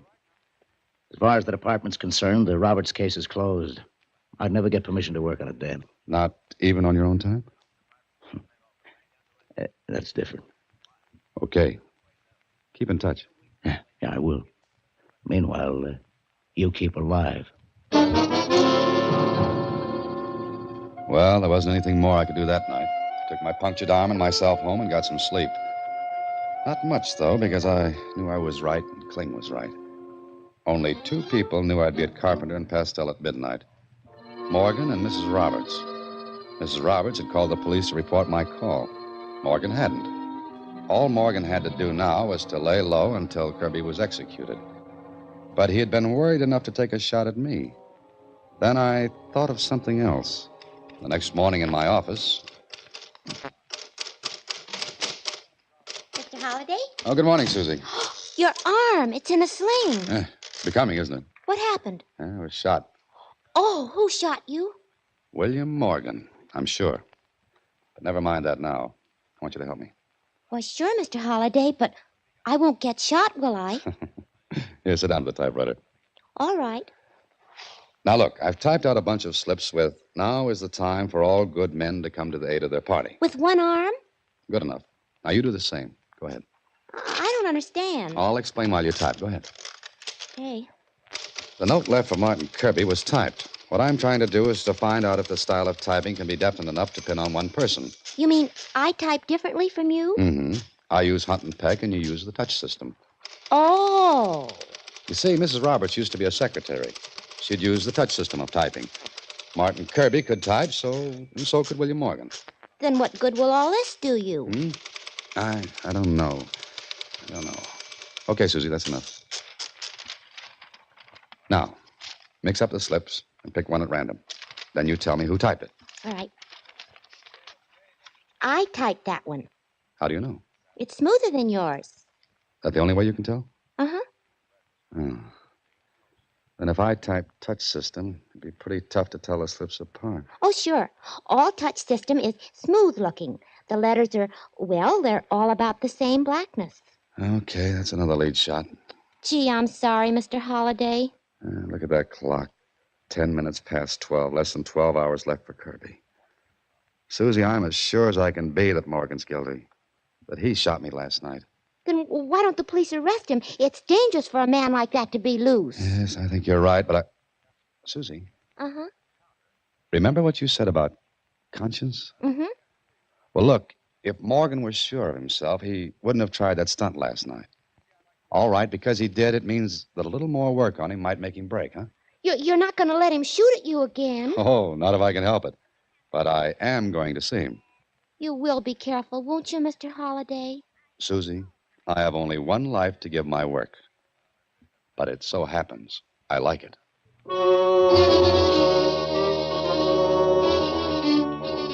It took the rest of the day, but I learned all I could about Mr. William Morgan.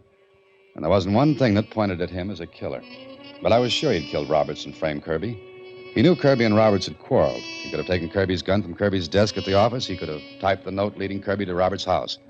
And among other things, he had been a demonstrator for a typewriter concern. How did that help? Answer, not at all. Because Mrs. Roberts and Kirby both typed touch system. That I found out when I read the report of the trial. Okay, I had one angle left. Work on Morgan. Work on him hard enough to crack him wide open, if it could be done. So that night, 2 hours before Martin Kirby was to die, I buzzed at Morgan's house.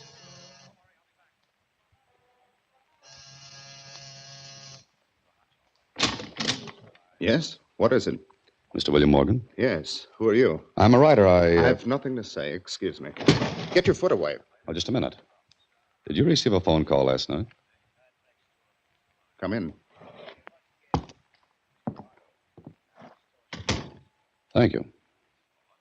What about a phone call? Did you have one last night? I don't know what you're talking about. But you let me in when I mentioned it. Sit down. Okay. You hurt your arm. Yes, it got in the way.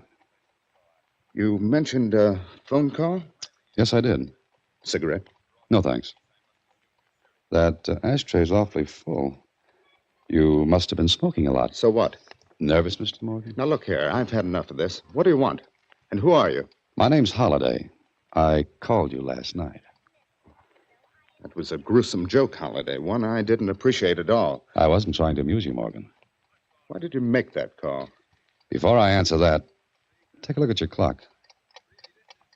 Well, what about it? In 1 hour and 50 minutes, Martin Kirby will be executed for a murder he didn't commit. Why don't you say what you've come to say? Because I'm waiting for you to say something. You mean you'd like me to say something that would...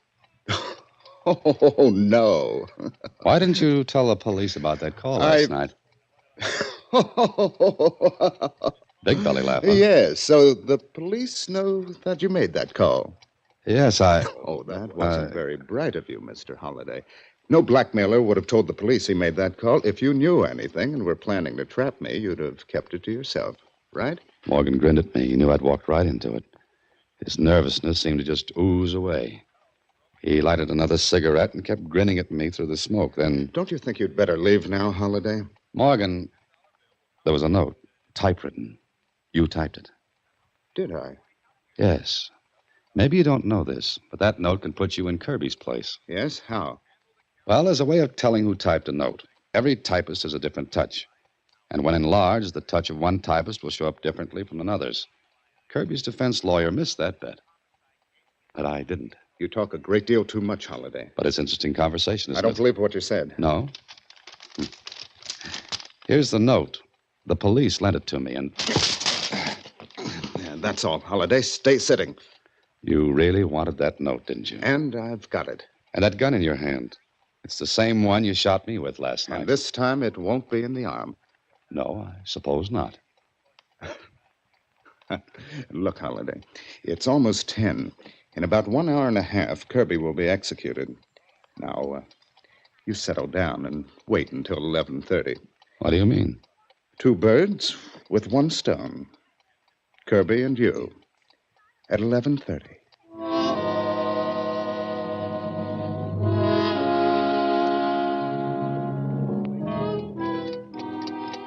11:25, Holliday. You and Kirby have 5 minutes. You won't get away with it, Morgan. Why not? If I kill you in my apartment, it'll be legal. Look. What's that for? Can't you guess? Papers scattered around, drawers ransacked. It's simple. I came in, surprised you rifling my apartment, and shot you. See? With that gun? Why not? You know, I almost wish you would, Morgan. Because ballistics has the bullet taken from my arm, and if it matches the one that kills me tonight, you figure it out. Why, you meddling fool. You'll be sorry. Good work, Tam. With 1 arm, too. You better stay where you are, Morgan. Kling. Hey, Kling, the phone, the penitentiary. Oh, I took care of that an hour ago. You did what?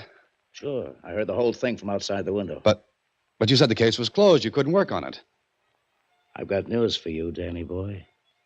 I'm off duty.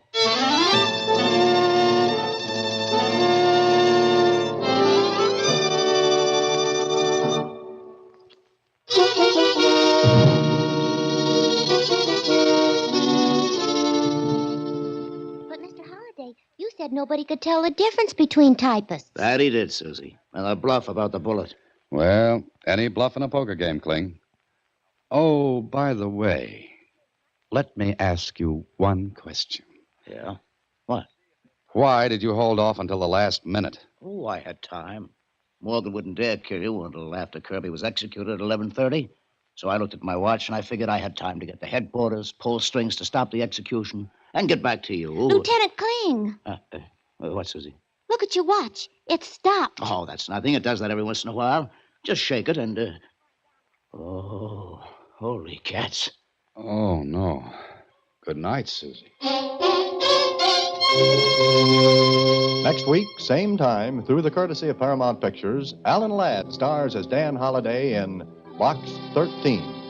Box 13 is directed by Richard Sandville, with an original story by Robert M. Light, adapted for radio by Russell Hughes. Original music is composed and conducted by Rudy Schrager. The part of Susie is played by Sylvia Picker, and that of Lieutenant Kling by Edmund MacDonald. Production is supervised by Vern Karstensen. Box 13 is a Mayfair production from Hollywood.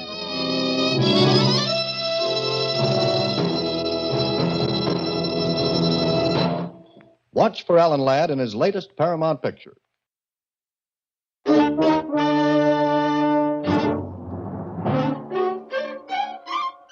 Box 13, with the star of Paramount Pictures, Alan Ladd, as Dan Holliday.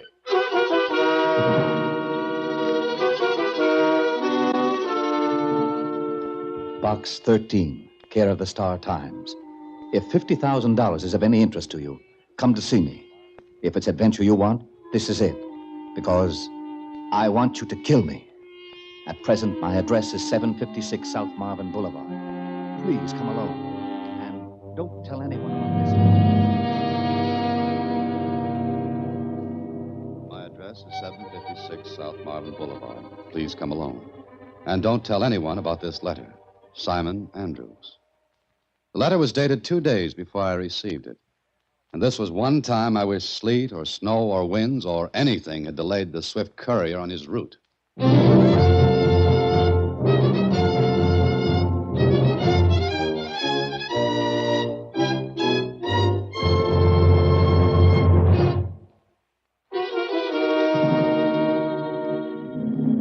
And now back to Box 13 and Dan Holliday's latest adventure, Killer at Large.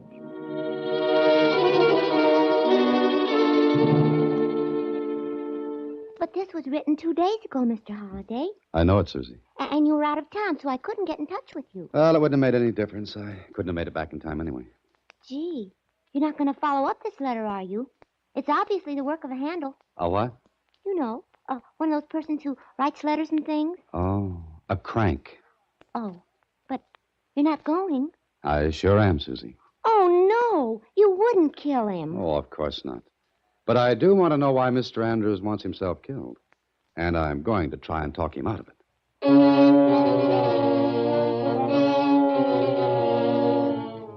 The fact that I hadn't received the letter for 2 days had me worried.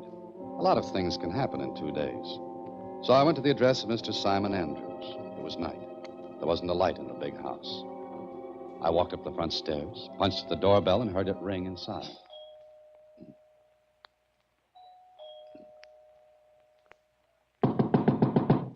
Want somebody in there, Bud? Huh? Where did you come from? Never mind where I came from. The point is, where do you think you're going? I was going inside, if the door opens. Step back away from that door.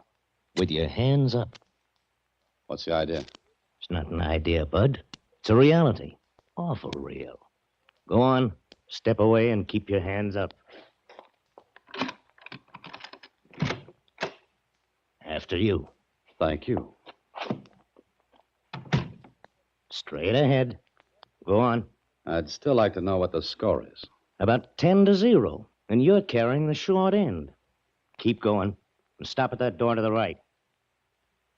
Get away from it. Corley, what's this? This is something that I picked up on the front steps, Mr. Andrews. Bring him over here. Was it you who rang the bell? That's my usual way of getting into houses. Who are you? What do you want? You're Simon Andrews? Maybe I am. Maybe I'm not. I said, who are you? My name is Holliday, Dan Holliday. Well, that means nothing. What'll I do with him, Mr. Andrews? Wait a minute, Torling. Holliday, what did you want here? I came here to kill you. Hey! Watch him, Torling. Oh, at your own request, Mr. Andrews. Look. Keep your hands away from your pockets. Wait a minute. Let's see what you got in there. Go ahead. No gun. No knife. I don't understand. That makes three of us. A nice, cozy group. Here, I was going to give you this letter. I think you wrote it. Yes. I wrote this. And you're box 13. Yes, I am. It's all right, Torling. Leave us alone. Huh? You sure it's all right? Yes, yes. Go on. Go back to your post. Oh, sure. I'll be right outside the window. Now, Mr. Andrews, what gives? I'm sorry, Holliday, but I'm afraid. Afraid of what? Of being killed. For a man who wanted to be killed, you're doing a lot of unnecessary work. Why didn't you come when you got the letter? I was out of town for a couple of days. Oh, Please, sit down. Would you like a drink? No, thanks. I'll have one. You mind? Go right ahead. It's your house. When I wrote that letter, I wanted to be killed. Why? Maybe I'm crazy. I don't know. But I was sick of living. Just sick of it. Can you understand that? Not yet. I like to see flowers and bees and birds. You're younger than I. Anyway, it was a kind of a morbid thrill thinking that someone was after me, going to kill me. Did you really think I'd do it? I didn't know. I took the chance.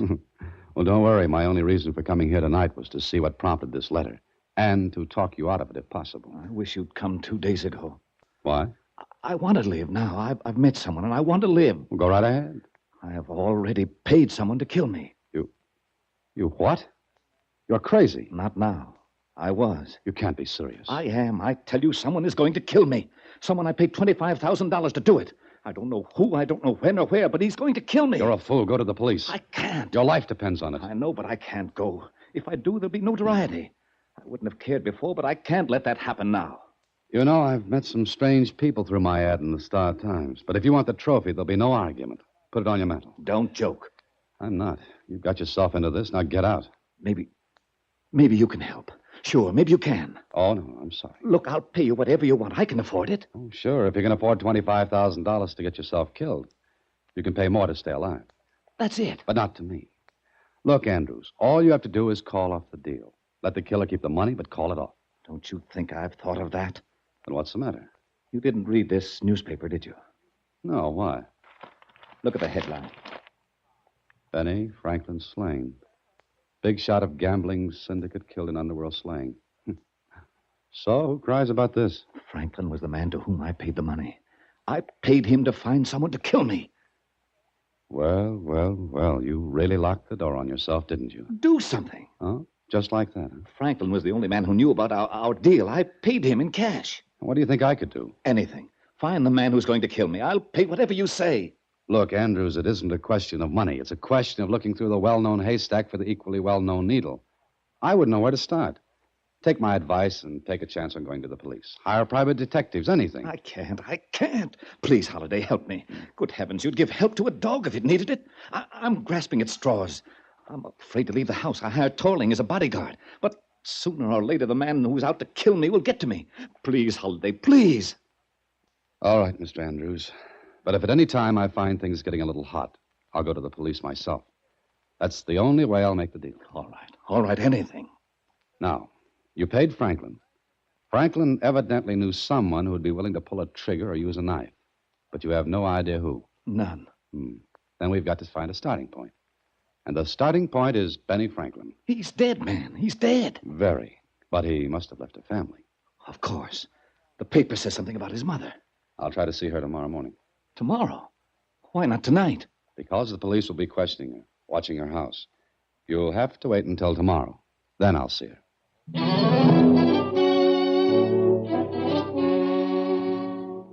Well, I didn't like the setup.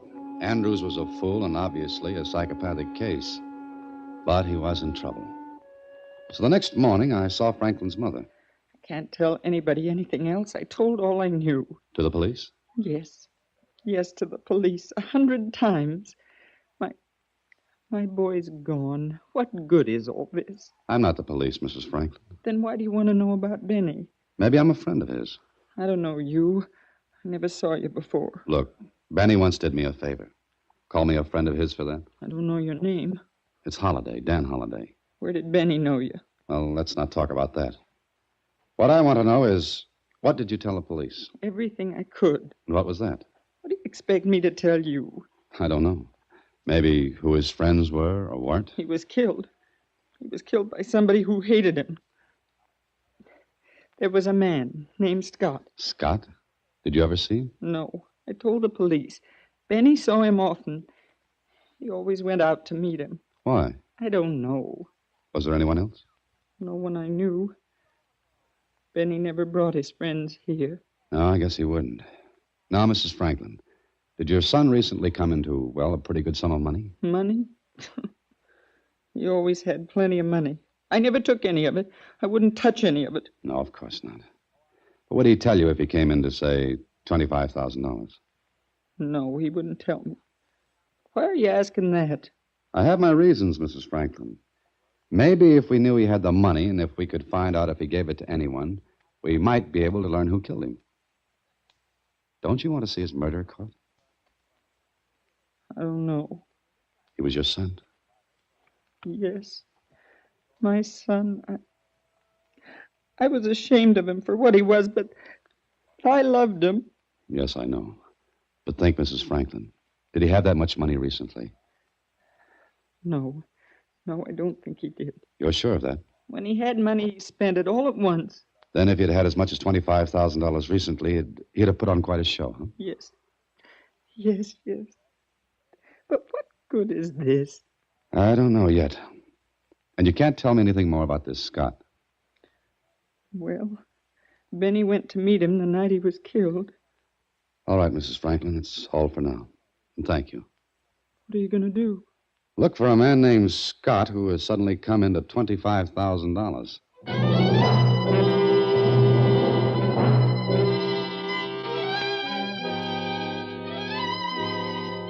That was all. Look for a man named Scott who had a lot of money. A killer who would make himself hard to catch. Well, the starting place was one of Benny Franklin's favorite places. Then another, then another. Then finally in the bar of a little cocktail lounge. Yes, sir. What can I do for you? Quite a bit, I hope. Huh? What'd you say? Look, my name's Holliday. I'm a writer, and I thought perhaps you could help me out. Oh, you want me to write something for you? Oh, no. But I'm interested in Benny Franklin's case. Oh, that's so. Yeah, he came here quite a lot, didn't he? Well, lots of people do. Mm-hmm. But Franklin came here more than lots of people. Maybe. Can you tell me anything about him? Mr. Holliday, there's something like 5 newspapers in this city. Pick up any one of them and read all about Benny Franklin. That's not the kind of stuff I want. Well, that's the only kind of stuff you get. Even for this? You could buy a lot of newspapers for that 50. But not a lot of information. What makes you think I can give you any? This 50. What you want to know? Anything you can tell me. Well, I heard that Benny Franklin wasn't the big boy in the gambling outfit. Oh? You sure? That's what I hear. Also, that there was a lot of talk around that Benny was getting too big. I see. But I'm not interested in that part of the story. What you mean? I want to know about a man named Scott. Don't know him.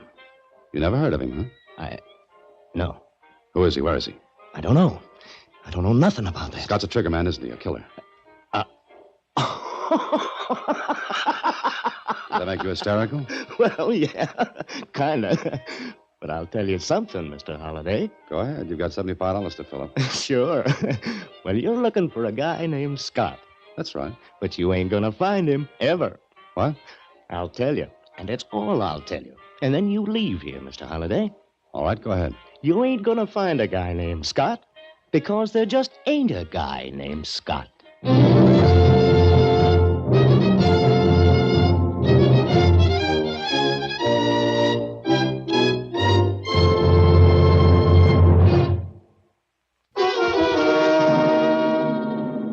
And now, back to Killer at Large, another Box 13 adventure with Alan Ladd as Dan Holliday.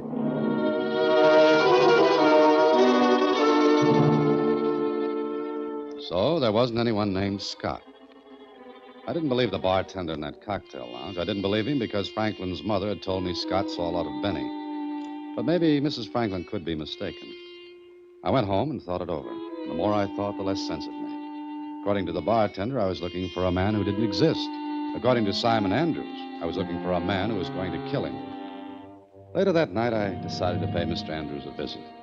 I was leaving my apartment building when... Don't turn around. Just keep walking, Holiday. What? Just keep walking, I said. What's the idea? Turn in the alleyway. Go on. It's good enough. Now face the wall of the building with your hands up. Way up. How's this for size? Shut up and stay shut up. You got no gun. Everybody seems surprised at that. Maybe I should carry a few guns to keep people happy. It could be healthier for you. Now, why were you asking for Scott? How do you know I was? I got friends. Lieutenant Barr? Could be. Come on, Holiday. Why were you asking about Scott? I have an uncontrollable curiosity about men having that name. I collect them. I don't want to have to do that again, Holiday, and I want good answers. That's the kind I don't have. Now, maybe you'll tell me who you are. I could be Scott. Yeah, I had that idea when you asked me to go for a walk with you. Who sent you to that cocktail lounge? No one. I said I want good answers. I gave you one. No one sent me to that bar. You just happened to go in and ask about Scott. That's practically it. Who told you about him in the first place? Franklin's mother? You're a liar. All right, I'm a liar. Who might argue with a gun? Turn around. Well? Wait a minute. I want to get a good look at your face. Do I look any better by matchlight? I never seen you before. I wish you never had. Who got you in town? Who did what? Come on. You ain't one of the mob. You know. Well, I'm getting old. You ain't got a gun. What's your pitch? You know, I think we're going at this the wrong way. We're asking each other questions. Suppose we just settle down to a couple of true confessions. Where you from? Why? I don't know what this pitch is, but who sent you out to get me? Get you? Yeah, you come in to put the finger on me. And I didn't come in here alone. Look behind you. What? Look. All right, stand still. Oh, don't. Please don't. My, what a big difference a gun makes, depending on who holds it. Now, who are you? My name is Nicky. Last name Scott? No. Would you like to be caressed with your own gun? No, please. Please tell Scott I won't do it anymore. Please give me a break this time. I'll get out of town. I'll do anything, but let me go. Did you say I should tell Scott? Sure. I was just going to put the bite on him once, just enough to set me up, and then I was going to blow town. Honest, tell him that. Turn around. Face the wall with your hands up. Sure. Now, let's see what trinkets you're loaded with.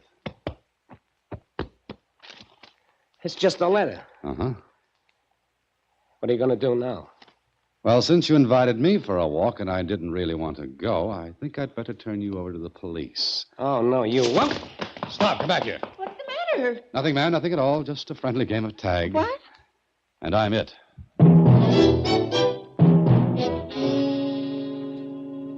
My charming vis-a-vis disappeared into the night and left me holding the bag. And the bag in this case was a letter. At first, I didn't pay any attention to it. Later, I looked at the address on it, thinking it would clear up some of this puzzle for me. And did it? Everything got worse. So I decided to go and see Mr. Simon Andrews.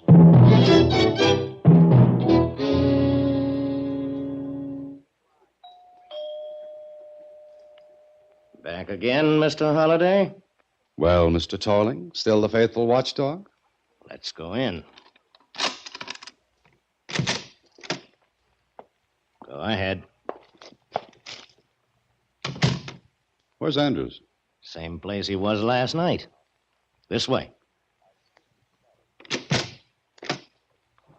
Holliday's back, Mr. Andrews. Holiday, come in, come in. Torling, get back to your post. Yes, sir. Well, Holiday? Well, Mr. Andrews? For heaven's sake, man, don't just stand there. What happened? Where were you? Did you learn anything? Which question do you want answered first? Stop it. What are you trying to do? I'm sorry. Mr. Andrews, what do you know about a man named Scott? Scott? Scott? Name means nothing. Nothing at all? No. I think Scott is the man we're looking for. The same Scott who might have killed Benny Franklin. Scott killed Franklin? But why? Could be for your $25,000. I don't understand. Put it this way. You went to Franklin, hired a killer. Franklin got in touch with the invisible Mr. Scott. Maybe Franklin tried to hold out on Scott, and being a man of very, very short temper, Mr. Scott erased Franklin. Did you find him? I don't know. What do you know? Just a minute, Andrews. I'm in this game on a rain check. Don't shout at me or I'll go back to the bench. I'm sorry, Holiday, but you did learn something. Do you know a man about 30, medium height, dark hair and eyes, small mustache, little scar over his right eye? No, I don't. Well, he knows you because he had a letter for you. Here. What's this? Like I said, it's a letter. But what's in it? I don't like to be trite about this, but you could open it, you know. Oh, of course.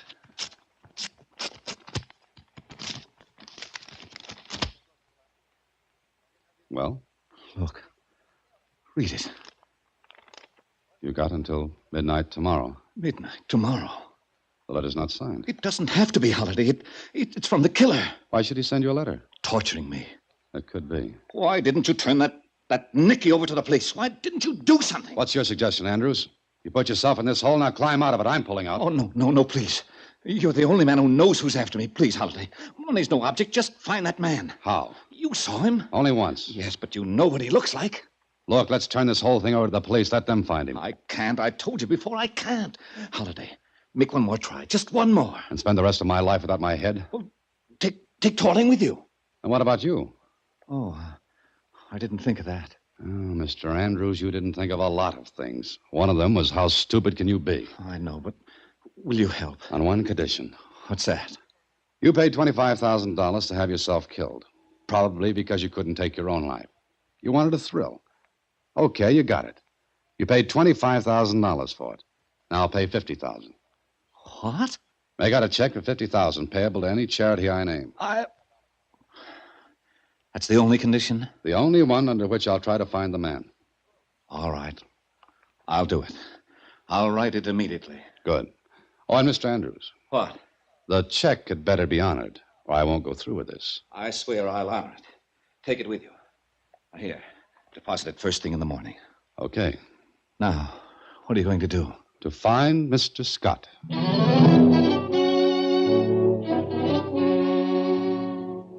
Find Mr. Scott. Oh, it sounded so easy. So I did the only thing I could. I went back to the little cocktail lounge and the same bartender. Yes, sir. What can I... Oh, you. Hello. Well, what do you want now? I'm looking for Nicky. Nicky? Yeah, Nicky. You know him? I don't know nobody named Nicky. You didn't know a man named Scott either. I don't. We'll pass that. But I want to find Nicky. Well, even if I knew a Nicky, why should I tell you anything? Because Nicky is due to get killed. Killed? That's it. I don't believe you, mister. You've got to. A man named Scott is after Nicky. I want to warn him. There ain't nobody named Scott. Nobody you care to admit you know. But there is a Scott, and he's after Nicky. You're on the level? Yes, I am. Okay. You'll find Nicky where he lives. 654 South Rogers. Oh, one more thing. Is Nicky mixed up in that gambling syndicate? I answered your question. The only one I'm going to answer. Now, you get out of here. Get out before the roof falls in on me.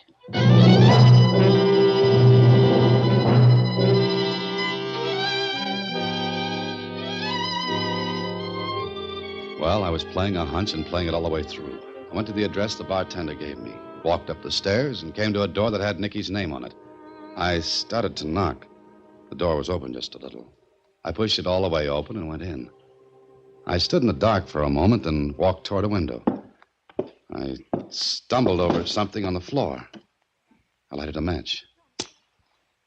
Nicky. Nicky. He's real dead, Holiday. Real dead. Tolling.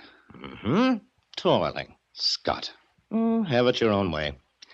You know, I thought you were never going to get here. What are you doing here? Where's Andrews? Give me that check he gave you. You killed Nicky. Good guess, Holiday. Hand me that check. Okay, here. Thanks.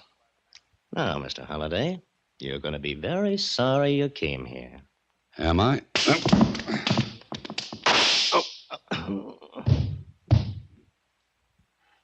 Tolling. Tolling. Thank you, Mr. Holliday. Andrews. Quite a gathering, isn't it? Nicky, Torling, you. Good evening, Mr. Scott. Oh, you guessed, eh? No, I figured it out. Well, I'm sorry. I haven't got time to listen to it. My shot must have attracted attention. 3 men killed. You do all right. Franklin for trying to take over the gambling syndicate. Nicky for trying to blackmail you because he knew you killed Franklin. And Torling because I didn't trust him. I sent him here to kill Nicky, but I thought the check you had from me would prove too much for his loyalty. I must go now, Holliday. Thanks for finding Nicky for me. I had no idea who was blackmailing me. So you used me for a patsy, cooked up that story. Certainly. One of my boys would have been recognized. But you're a stranger. Understand? And I've got news for you, Mr. Scott. The police will be looking for Andrews. You. The higher up in the gambling ring. The man who kept out of sight. Looking for me? That's right. Because you slipped. Listen. You see, I made a phone call to the police. That's why they're coming. Not because anyone heard your shot, but because I called them. Bluff. Oh, no. When I went to see you with that letter, I only described Nicky. I never mentioned his name, but you did. You said Nicky. You...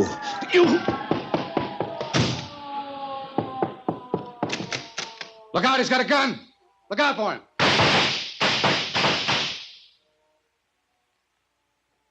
You got your $25,000 worth, Mr. Andrews.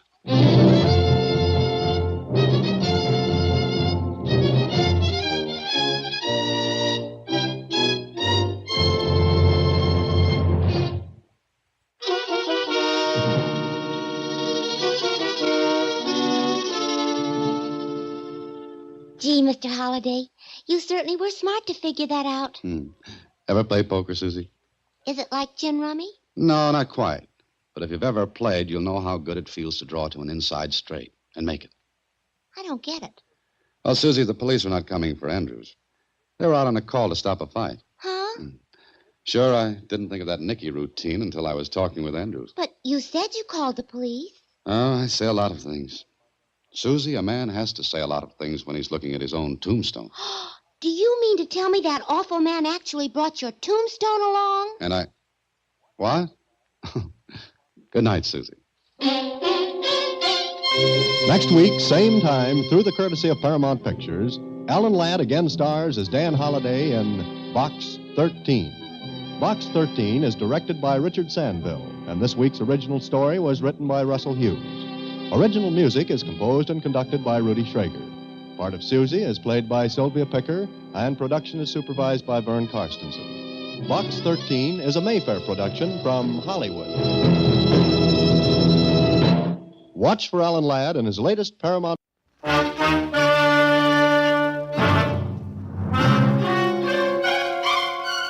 Box 13, with the star of Paramount Pictures, Alan Ladd, as Dan Holliday.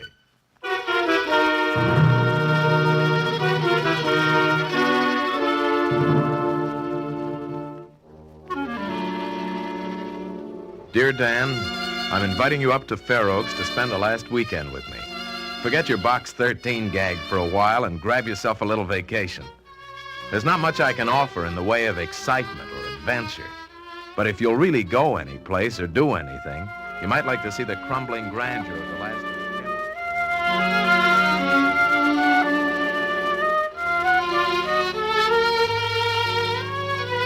Crumbling grandeur of the last of the Kenworths. You know how to get there, and I'll be waiting. How about it? Ted. Vacation, the man said. You know, someday I'm really going to take a vacation. But this wasn't it.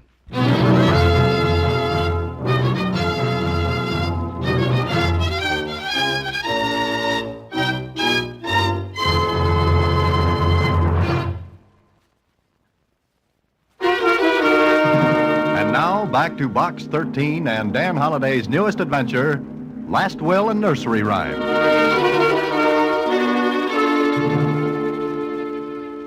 I think you should go, Mr. Holliday. You need a rest. Oh, Susie, every time I go for a rest, something happens to me. But what can happen at a nice, quiet place like Fair Oaks? Gee, from what your friend Ted says about it, it's just the spot to take it easy. You sure of that, huh? Uh-huh. Why, you'll come back all full of vim and vinegar. Okay, Susie, you talked me into it. Forward my mail to Fair Oaks, care of Ted Kenworth. It was pleasant, a 200-mile drive through the countryside. I was forgetting all about Box 13. It chased after me all the way up to Fair Oaks. I got there in the evening, and Ted was waiting for me. Maybe I should explain Ted and Fair Oaks. You see, Ted was my closest friend at college, and, well, he had inherited Fair Oaks, one of those big, overdone houses people were fond of building in the 1890s. It looked like an insane wedding cake, gingerbread balconies, all running around and contributing nothing to the architectural value of the place. Anyway, I parked on the drive, walked up the stairs with Ted, and into the house. Oh, I'm glad you came, Dan. I've been wanting to have you up here for a long time, but guess I never got around to it. Hey, what do you do for space here? Suppose you have a house full of guests and you've only got 20 rooms. Yeah. Well, don't worry. I won't have it long. What do you mean? Come on in here. It's the only room with chairs. Hey, why the crepe hanging? Oh, I'm selling, Dan. Selling? Oh, but you're kidding. No, I wish I was kidding, but can't keep this place up. You broke? Flatter than last week's pancakes. Oh, but I thought you inherited a lot of Money money from Uncle Thaddeus? No. Not a thin, round dime. Oh, now, wait a minute. He had $1,000 for every breath he took. Did he? I'm asking. I'm telling. No, Dan. All he left me was this house. Are you sure? There we go again. Look, fella, I've been asked that question 1,000,000 times. All he left was the house. It doesn't seem right. Wasn't he a millionaire? Uh-huh. Then where's his money? Gone. Finished. Kaput. But look, where could a guy like your Uncle Thaddeus spend all of his money? That's the gold-plated question. He never spent a nickel if he could help it. Okay, then the money's still with us. Dan, you kill me. You're so tied up with fiction that you look for a deep, dark plot in everything. Yeah, but this makes no sense. It does when you check and find out that Uncle Thaddeus lived the last 5 years on credit. Credit? You mean with all of his dough? That's right. Well, there must be a record of the money. I had help looking for it. Help? Who? Uncle Sam. Income tax, inheritance tax. If they couldn't find the dough, how could I? No, Dan, Uncle Thaddeus fooled everybody. He didn't have a nickel.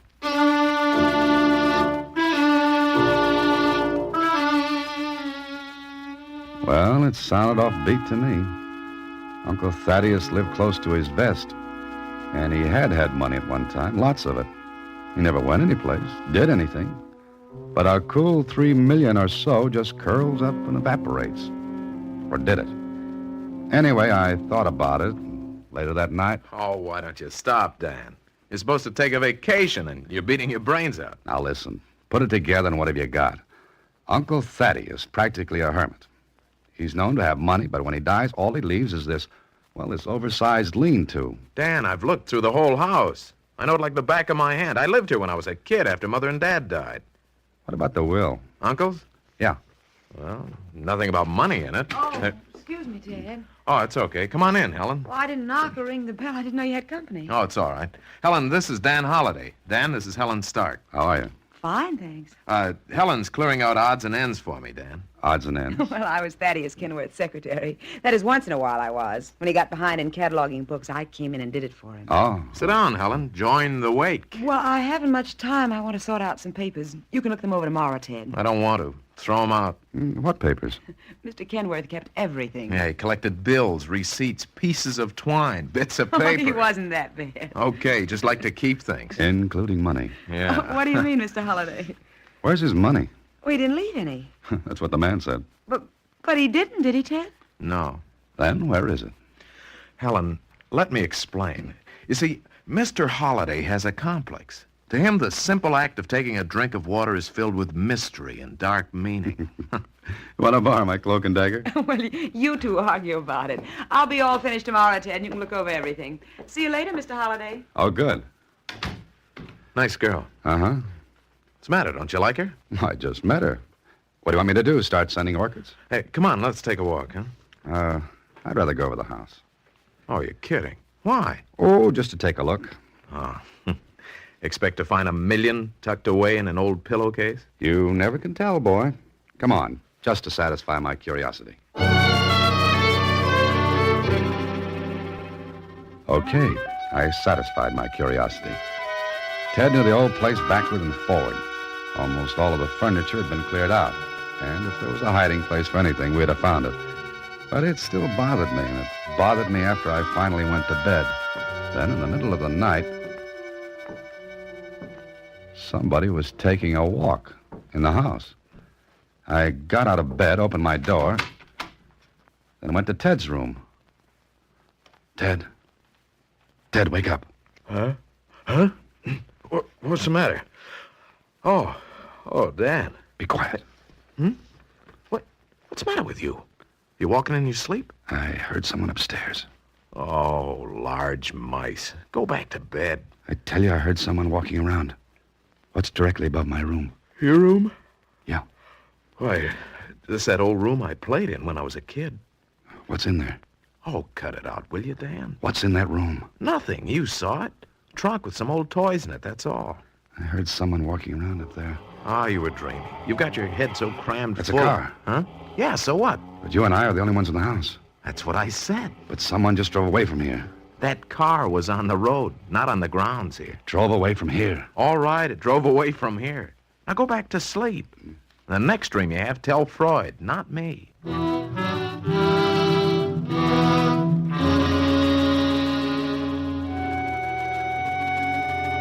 I knew I'd heard someone upstairs. Somebody was going through that old room which Ted had used as a playroom when he was a kid. But why? Ted and I had gone through it with a fine-tooth comb, and there was nothing there. But the next morning, I wanted a better look, so Ted and I went back. I don't know why I'm doing this except to humor you, Dan. There's nothing in this room. Hey, how old is that horn? I don't know. Maybe 20 years. Oh, get this.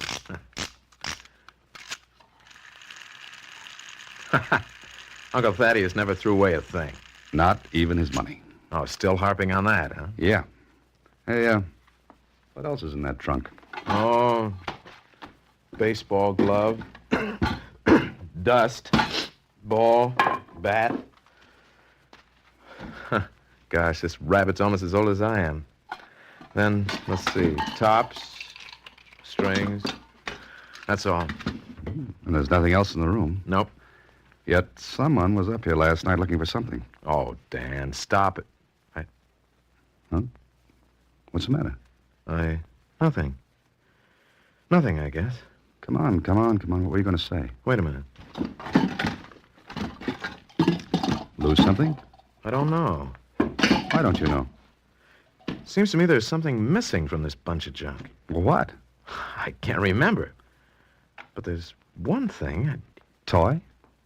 Horn? Train? No. Those things are all here. Then what's missing? Come on, Ted, think. Oh, but it's more than 20 years ago. 25 is more like it. Yet you know something's missing. I don't know. It's just that something hit me, you know, like a name you try to remember, or a place, or a date. All right. What? I don't know, Dan. I can't remember. Good morning. Oh, hiya, Mr. Wilson. Come on in. Second childhood, Theodore? Playing with toys again? No, just rummaging around. Dan, this is Martin Wilson, Uncle's attorney. Mr. Wilson, Dan Holliday. How do you do? Well, Theodore, the papers are all ready for the sale. You can sign them anytime. Oh, good. Be glad to get it off my mind. But I kind of hate to see the old place go. Yes, indeed. Staying long, Mr. Holliday? No, just the weekend. Mm-hmm. Were you looking for something, Theodore? Huh? Oh, no, not in particular. Mm-hmm. Well, when you're ready, we'll sign the papers. Oh, excuse me, Mr. Wilson, but could I take a look at the will? Eh? Will? What will? Thaddeus Kenworth. What for? Dan's a writer, Mr. Wilson. He's writing now. But could I look at it? That will be up to Theodore. How about it, Ted? And when you've looked at it? I don't know. I don't know.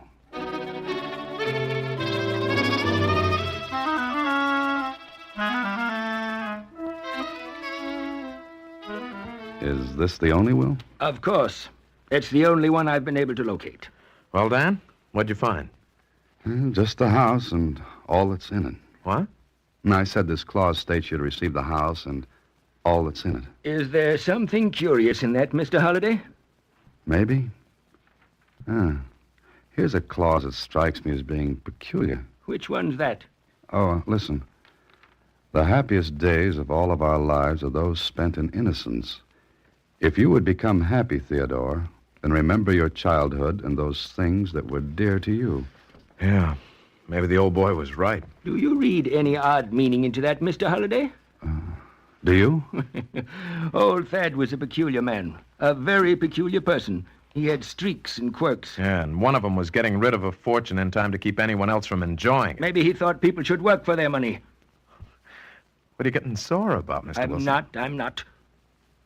Well, if you're quite finished with this will, Mr. Holliday. Oh, yes, I am, thanks. All right. We'd better get the business of signing the papers over with, Theodore. Can't make a buyer wait forever, you know. All right. Hi, everyone. Oh, hi, Helen. What is this? Why all the grim looks? Nothing. I'll be finished today, Ted. Then you can look over everything. Oh, thanks. Oh, Ted, want to go for a walk? Oh, sure. Excuse me. Of course. I'll finish my work in here, Helen. Won't disturb you, will I? No, not at all. I'll work in the library. What's the matter, Dan? I was just thinking. About what? I'm sure I heard someone in that room last night, Ted. The room you used as a playroom when you were a kid. Now what? That sentence in the will about your childhood. Remember it if you want to be happy. Oh, look. Uncle Thad was a little, eccentric. Maybe, but it ties in. The playroom, your childhood, someone looking for something, and you're feeling something was missing from that old trunk. Look out! Huh? Ted. You all right? Yeah. But if you hadn't given me that push, I don't know. That coping stone would have nailed you. It fell off of the roof. Yeah. Hey, I guess it's about time to get rid of the place. It's falling apart. That stone didn't fall, Ted. It was pushed off.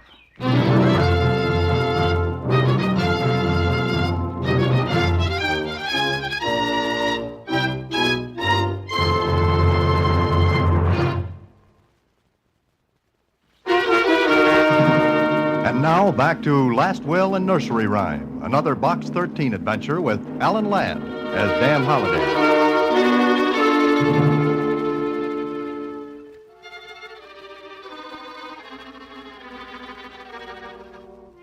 Sure, that stone was pushed.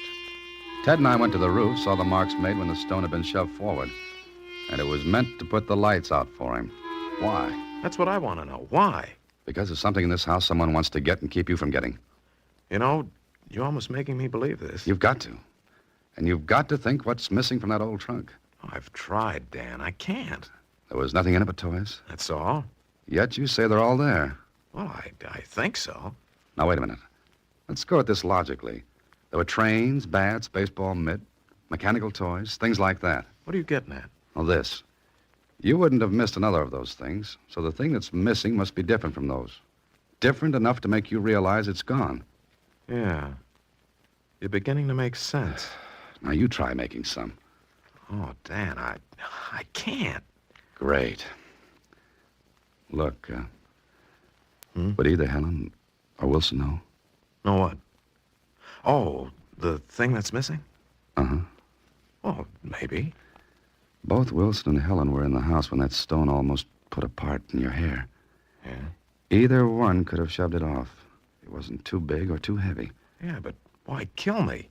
Because the key to this whole business is in your head. As soon as you remember what's missing from the trunk, you'll have it. And both Helen and Wilson have keys to this place. And therefore, either one could have come into the house the night I heard the prowling in the playroom. All right. Where do we start now? We try to find what was taken. But we didn't. Whoever had it had taken it away. And 2 hours of pounding at Ted didn't help. He just couldn't remember what it was. Okay. I had an idea and told Ted. Hey, do you mean that? Yes. You follow Wilson when he leaves, and I'll follow Helen. Oh, I don't know. Now, look, it's our only chance. Come right out and accuse either one, and that'll be the end. We've got to do it this way, Ted. Well, all right. Wait. Ah, there you are, Theodore. Oh, hello. Holliday, how are you? Just fine, thank you. Good. Well, Theodore, it's all settled. You're getting a good price for this place, but you'll have to leave day after tomorrow. What? The terms of the sale. Buyer wants immediate occupancy. Well, put it off. What for? Just put it off. Look here, I sold this place for you, Theodore. Got a fine price. Yeah, but I didn't know I'd have to leave right away. You should have read the terms of the sale. Well, I've got to be going now. Other things to take care of. How do you like that? I've got to get out. Okay, that gives us less time. Now, you follow him. See what he does, where he goes, anything. I'll do the same with Helen.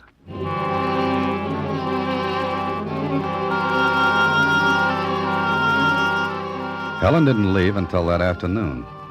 I let her get a start and then drove after her. She didn't stop in the village. Kept going into town about 20 miles farther. I kept a safe distance behind. Then, in the town, she stopped her car, got out. And so did I. Well, so far, this was a blind chase. Then she went into a store, and on the window was children's toys and books. Toys and books. Children's. I edged up to the window and looked in.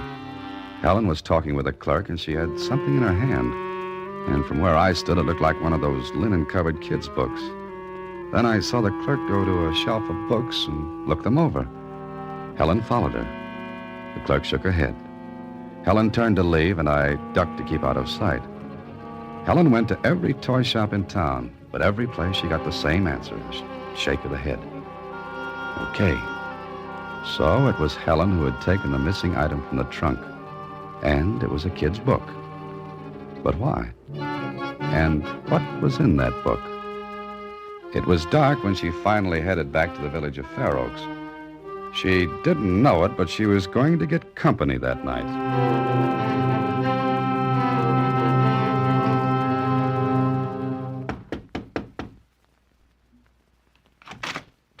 Well, hello there, Mr. Holliday. Dan sounds better. Well, so does Helen. I was just in the village, thought I'd drop in and say hello. I'm glad you did, Dan. Sit down, won't you? Oh, thank you. All finished at the house? Yeah. Oh, things were in a mess. Thaddeus Kenworth kept everything under the sun. Yes, including a secret. Secret? What secret? Oh, just any secret. I wonder what he did with his money. Oh, I don't think he had any. I believe he was an old fraud. Why, he lived the last 5 years of his life on credit. Uh-huh. And there must have been a good reason for everyone extending credit to him. Well, he was an institution around here. Everybody humored him. Well, maybe. Why, maybe. Did you know him? No, but tradesmen wouldn't extend credit for 5 years without expecting to get their money. I don't know anything about that. I'm sure you do. What? How was your trip into town today, Helen? Pleasant? Profitable? You're an odd person, Mr. Holliday. The name's Dan, remember? All right, you're still an odd person. You didn't find what you were looking for, did you? Was I looking for something? All right, Helen, let's quit shadowboxing. You went into every toy shop in town to... Was that a crime? Oh, no. No, not at all. But shoving a stone off of a roof might be called one. What does that remark mean? Helen, I want what you took from the playroom at the house. Well, I didn't take anything. Oh, yes, you did. And among Uncle Thaddeus's papers, you must have seen a letter telling Ted to look in that trunk for a clue, some sort of a book. Well, you're crazy. But it's fun. Now, hand it over, Helen. I told you I didn't take anything. Listen, that stone just missed killing Ted. Well, And anyone who wants to kill someone has a strong motive. What's yours? It was just an accident. I leaned on the stone. Oh, sure. But how will it look if we put two and two together? The stone and the stolen book. I want it, Helen. Something funny? All right, you can have it. But it won't do you any more good than it did me. Now, get out of here. Oh, the lady's armed. I'll kill you. Go right ahead. Stop there. Must be a lot of money to make you attempt to murder and threaten another. I want that book, Helen. Now. You stay away from me. Let me go. Oh. Take it easy. Take it easy now. There. I'll take the gun with me. And the book. It was an old book of nursery rhymes, the kind kids look at hour after hour. I took it back to Ted and told him what had happened. Helen? But why? Why? For what I've been harping on since I've been here, your uncle's money. And this book is the clue. Yeah, I remember it now. That's what was missing from the trunk. Sure. Look, Ted, Helen went through your uncle's papers and found something. I would have sworn it was Lawyer Wilson. Yeah, that's something Helen was counting on, but I ruled him out. Why? Well, when I first saw the will, I noticed it had been drawn up by another firm of attorneys. If you remember, Wilson even admitted he had to hunt for it. Then Helen must have found the letter telling you to look for this book. Yeah, but there's nothing but nursery rhymes. We've been through it a dozen times, and there's not a mark or a piece of paper in it. Yes, I know, but we've got it. Yeah, we've got it. And I've got to get out of here. You've got to figure this out before you leave. Once you're out of here, you'll have as much chance of finding that Yeah, money I as- know. But... Come on. Now, let's look through it again.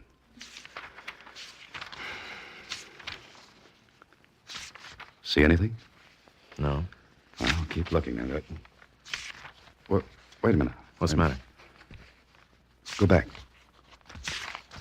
What did you see? I didn't see anything. It was something I didn't see. Oh, Dan, you're crazy. Look, Ted, look. Each rhyme is numbered. 1, 2, 3, 4, then 6. Number 5 is missing. Hey, you're right. Helen took it. No, she didn't. What? Of course she didn't. That's why she was trying to buy another one like it. But she couldn't. It's too old. All right. Number 5 is missing. What was it? Oh, hey, I can't remember that. Yes, you can. Now, look. Number 1, Little Miss Muffet. Yeah. Number 2, Simple Simon. 3, Sing a Song of Sixpence. 4, 3 Blind Mice. Wait a minute. Wait. Mice. Mice? No. That one's here. No. Not Hickory Dickory Dock. The mouse ran up the clock. It's not there, and I know it was. Your uncle took it out rather than mark it. He took it out to make it tough for you. Yeah, but why that one? Ted. In the hall, that grandfather's clock. Yeah. I used to watch it for hours when I was a kid. Well, come on. Hey, Dan, you're terrific. Okay, here's the clock, but it's stopped. I tried to wind it the other day, but it wouldn't go. Now listen, the rest of the rhyme. The clock struck 1. 1 o'clock. This clock stopped at 6. Now, what'll happen when we turn the hands until they get to 1? Well, don't just stand there, boy. Do it. Okay. 7, 8, 9, 10, 11, 12. Easy. 1. Look, the face came open. Hey, there's a letter. Well, get it out and read it. Yeah, read it. My dear nephew, since you've figured this out, I must assume you've learned that money is to be earned, not come by easily. All right, go to the sundial in the garden. Turn the indicator until it points to 12. You'll then be able to lift the face of the dial. In the column, you'll find negotiable bonds and securities. Dan, I know. You love me.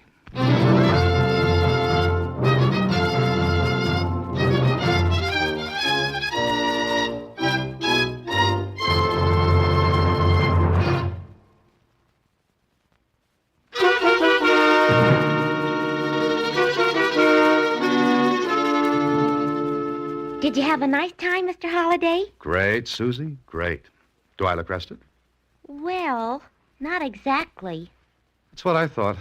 Oh, maybe you won't want to go to the party tonight, then. What party? Well, we're all starting from the city hall. Starting from the city hall. Why? Oh, it's a treasure hunt. It'll be loads of fun. Oh, Susie, how do you manage it? Good night.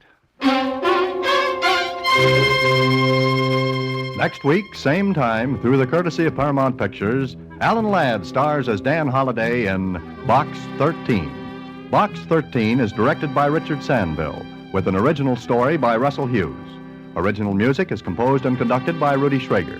The part of Susie is played by Sylvia Picker.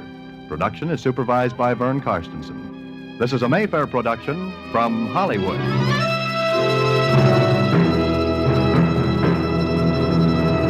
Watch for Alan Ladd in his latest Paramount picture.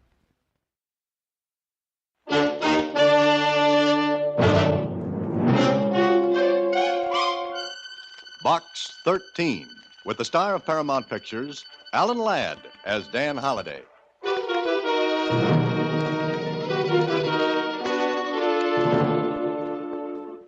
Box 13, care of the Star Times. If you mean what you say in your advertisement, perhaps you're the one to help me. If help does not come for me soon, I will be killed. Please use the enclosed airline ticket and come to Mexico City at once. When you arrive, go directly to the Hotel Mariposa and wait. Please hurry, because every hour brings me closer to death. Because every hour brings me closer to death. Arthur Meade. Sure, the letter had a ring to it that made me believe it. And I felt sorry for him. But 48 hours later, I had someone else to worry about. A fella named Dan Holliday.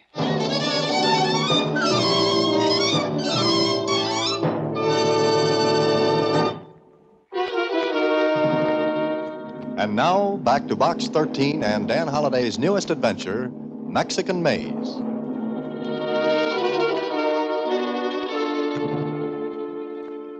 Mexico City. What a place to be. Would you like to go in my place, Susie? I sure would, Mr. Holliday. All right, I'll tell you what. You take the ticket and go. Then when you get to Mexico City, you find Mr. Arthur Meade. Then what? Then keep him from being killed. What's the matter, Susie? Don't you like Mexico anymore? Oh, you were kidding when you said I could go, weren't you? What makes you think that? Oh, how could I keep anyone from being killed? What worries me is how am I going to do it? He sure sounds like he's got his back to the hall. Susie, wall. But wherever he's got it, he sounds as though he might not have it there long. Okay, Susie, close up shop. I'm off to the land of the Aztecs. The flight to Mexico City was routine, and an hour later, after I got off the plane, I registered as Box 13 at the Hotel Mariposa and was shown to my room. The bellboy had no sooner left than...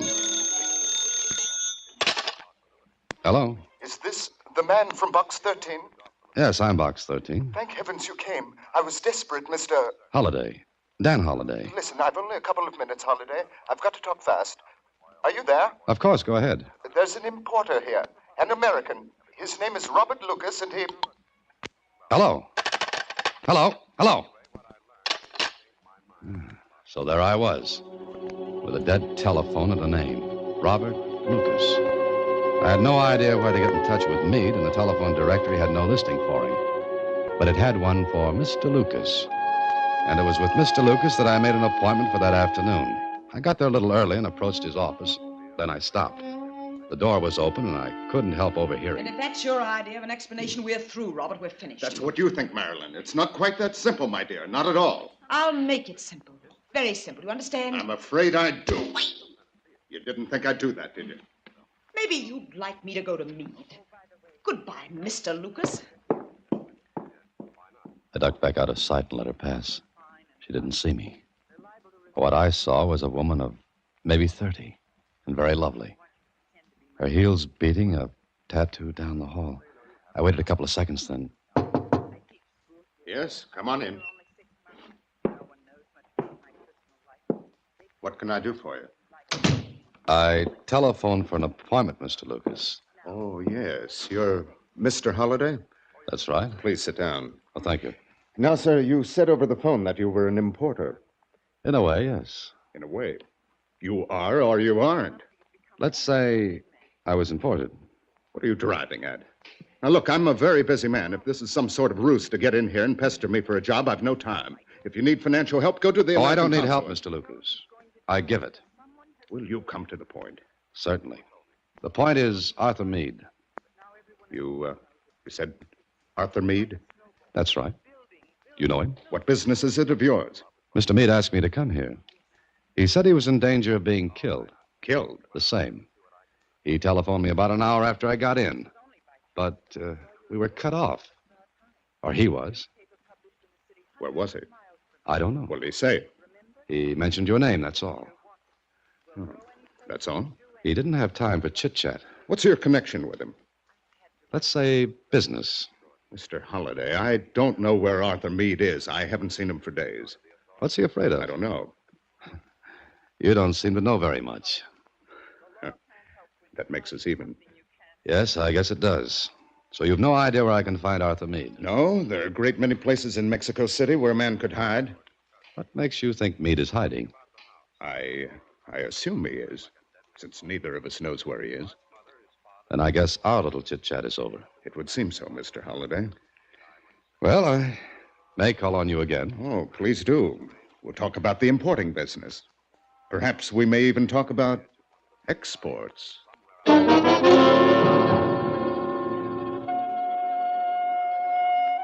I didn't like the way Lucas said exports. He could have meant me. The second thought convinced me he did. But he knew plenty about Arthur Meade, which gave him aces against my deuces. But I had an ace, too. The girl named Marilyn. Now all I had to do was find her. So I started right away. And the first stop was the elevator man in Lucas's office building. Si, senor, si. I know the senorita. She come here many times. Who is she? What's her name? Why do you want to know this, senor? Well, she's very pretty. You like her, see? If you want it that way, yes. Bueno. I'm going to tell you. She's Senorita Marilyn Cooper. Oh, an American. Si. Where can I find her? I do not know where she lives, senor. Oh, I see. But I know where she works. Oh, that's better. Where? She's a dancer in the club de las Tres Flores. Where's that? El Calle Alameda. Alameda Street? Si. Oh, thank you. And here. Gracias, senor. Muchas gracias. You're welcome. In Spanish.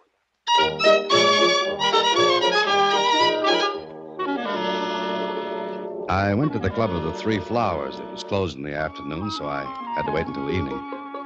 My Spanish being somewhat on the rusty side, I had a little trouble getting to see Marilyn Cooper. But I managed it, and 10 minutes later, I was sitting across from her at one of the tables. I don't know you, do I? No, you don't, Miss Cooper. You're an American. Mm-hmm. So are you. Uh-huh. Why'd you come to see me? 2 reasons. One, Arthur Meade. What? The other, Robert Lucas. Who are you? I'm the man who always pops up to scare people with things I'm supposed not to know. Well, I'm not scared. No? How do you know about Meade and Robert? Why do you call Meade by his last name and Lucas by his first? Does that make any difference? No, except that I happened to overhear your little spat with him today. Well, Please don't get up. I didn't mean to. But you were talking in something more than a soft whisper, and Then you know what he did. If you mean that slap, yes. What's your name? Dan Holliday. Do you know Arthur Meade? No, I'm beginning to think I'll never know him. What are we going to say? If I tell you where you can find Arthur Meade, what'll you do? That all depends. You'd better find him before Robert Lucas does. Oh, why? Listen, I'll talk fast. I'll say it once because Robert's capable of having me watched and getting even with me. Go ahead. What have you got to say? Robert's got Meade tied up. Meade's only chance to get back on his feet financially is a deal he's got on the fire with a man named Barnes. What kind of a deal? I don't know exactly. Something to do with the export business. Robert's trying to prevent that. Why doesn't Meade go to the police? Police? Meade's no angel. He's got plenty of tar on his record. But he's got to keep out of Robert's way until he closes the deal with Barnes. Oh, that's why he's hiding. Yeah. And our Mr. Lucas would like to close a deal with Meade permanently if he found him. Yeah, he would. Lucas has got a lot of friends. Some of them are real ugly, outside and inside. All right. Where can I find Meade? 34 Alvarado Drive. 34 Alvarado Drive. You better get out of here. That's one more question. What? Tell me how you know where to find Meade. I got friends, too. I found out. Oh. And we're going to make Lucas pay for the information. What do you think I am? Someday we'll go into that matter. Right now, I'm going to find Meade and get myself straightened out, if possible. I left Marilyn Cooper, and I was firmly convinced that a nicer pair of characters than Marilyn and Lucas I'd never meet again. And no tears shed if I didn't. I took a cab to 34 Alvarado Drive, and when I got there, a clerk told me Senor Meade was in number 107. I walked down the hallway, then I stopped. The door to Meade's room was open, and I looked in. Waited a second, and then... Aren't you far from home plate, Mr. Lucas? You! Let's not be hasty, Mr. Lucas. Take your hands off. Let's go inside. Take your... Inside, please. Where's Meade? Do you see him? I'd like to. Take a look around. You'll see what I saw. Empty drawers, empty closet, empty room. That is, except for you and me. Brilliant. Elementary. Now, where's Meade? I don't know. How do you know he lived here? This afternoon you told me you didn't know. It's none of your business. You were searching this room. For what? Expect to find Meade tucked away in a drawer? Holiday, you're meddling in something that's none of your business. Now let me out of here. Not until you... Let me out. Is that loaded? It is. Now get away from the door. Certainly. It's all yours. You show good sense, Holiday. Good night. First trick to Mr. Lucas. But I still wanted to know what became of Meade and what I was doing in the game. I was sure Lucas didn't know where Meade had gone. I looked around the room. Nothing was left in the drawers, the closet. Meade had cleared out, clean. Then on the battered telephone table, I found a bus schedule. The departure time of a northbound bus had been ringed in red. I wondered if Lucas had seen it. If he had, I had to beat him to the bus depot. As I opened the door... ¿Qué tal, amigo? I speak English. So do I. You will please to sit, senor. Please to sit. Aren't you in the wrong room? Senor, when I'm a little muchacho, I have learned to throw a knife. Very good. I have not forgot. You like to see me do it with this knife? No, thank you. Then you will be pleased to sit. Ever come face to face with a big toothy grin holding a knife in your face? Well, it isn't pleasant. I sat. Does this make you happy? Sí. Bueno. Look, I'm afraid you've made a mistake, senor. Oh, no, senor. You make the mistake. Ay, es muy triste. It's very sad. What do you mean? Nada. Nothing, senor. I have only come to kill you. He said it so calmly, so matter-of-factly, but he meant it.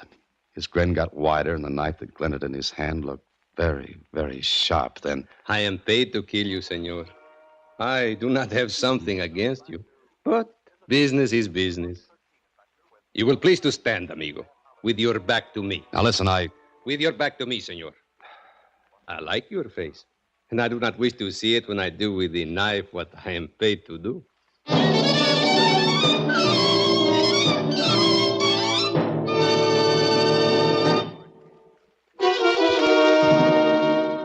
And now back to Mexican Maze, another Box 13 adventure with Alan Ladd as Dan Holliday.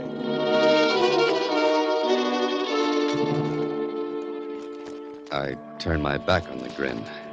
It wasn't easy to do. I saw his reflection in the window I faced.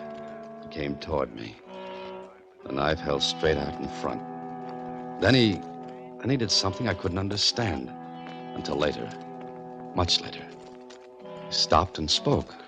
Amigo, I like your face. How much you pay me not to kill you? What did you say? A peso is a peso, amigo. If I did not like your face, I would kill you. But since I like your face, I will make the bargain. How much do you want? How much it is worth, your life. I haven't got that much with me. I will take what you have. Turn around. Do not try the tricks, no? Oh, no, don't worry. Give me what you have. All right. Bueno. The little coins you keep. Now, amigo. Adios.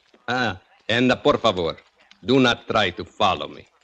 I would not like to break this bargain. Adios. I didn't get it. Why didn't he kill me?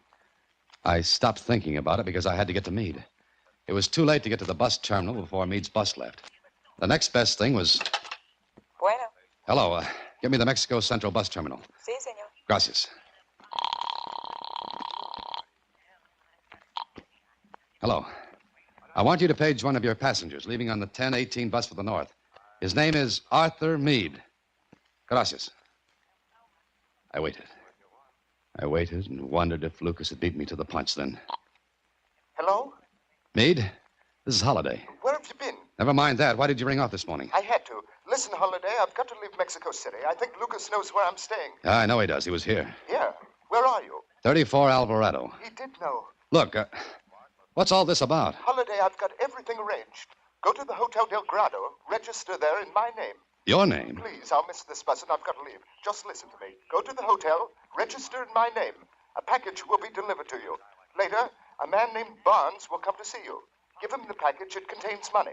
He'll give you an envelope. Keep it until you hear from me again. Have you got that? Yeah, all right, but how will I get in touch with you? You won't. I'll contact you. And Holiday. Yes, what? Protect yourself, because Lucas will do everything he can to keep that deal from being closed. Even murder.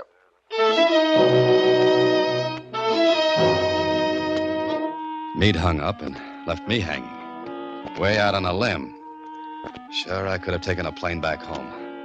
But I owed something to Mr. Lucas for sending the grin after me. I was sure it was Lucas who'd done that because only he knew I was in Meade's place and Only he and Marilyn Cooper. I left 34 Alvarado with no regrets. Went to the Hotel Del Grotto and registered as Arthur Meade. I signed the register, and no sooner had I done so when the clerk said, Ah, Senor Meade. There was someone here earlier this evening. He left this package and asked that it be delivered to you. Oh, thank you. Just a minute, please. Si, Senor Meade? Has there been a Mr. Barnes asking for me? Barnes? Barnes. No, Senor Meade. No one has been asking for you. Who left this package for me? It was delivered by messenger, Senor. I see. Well, thank you. It is a pleasure, Senor Meade. I hope your stay here will be very pleasant. Pleasant, he said. He didn't know what he was saying. I'd just turned away from the desk when I caught sight of Marilyn Cooper. Out of the corner of my eye, I saw her go toward the back of the hotel. I waited a moment and went out another entrance, cut through to the back of the hotel and ducked into a doorway where I couldn't be seen. Marilyn Cooper was waiting for someone. She hadn't long to wait until a bellhop came up to her. Senorita. Here I am, Tomas. Si. Here's the bottle and the note. And the money, Senorita? You'll get that when the job's done. No, Senorita. I want it now. I said when the job's done. Now, Senorita, or there will be no job. How do I know you'll go through with it? I have made a promise, Senorita. Promise? It is a very bad thing to kill a man with poison. You're being paid. Now. All right, here. Gracias. You know what you're to do. Si. You take the coffee to Senor Meade. With what is in the little bottle in the cafe. That's right. Senorita, it will kill quickly, see? Yes. Now, just listen. When you've done that, wait outside his door until you're sure he's drunk the coffee. Then go inside. Put the note I gave you on the dresser in the room. You understand? Si. It is quite simple. All right. Adios, senorita. Wait. Si? You'd better not slip up, Tomas. If you do... I do not make these slips. Hasta la vista, senorita. Now, here was a twist.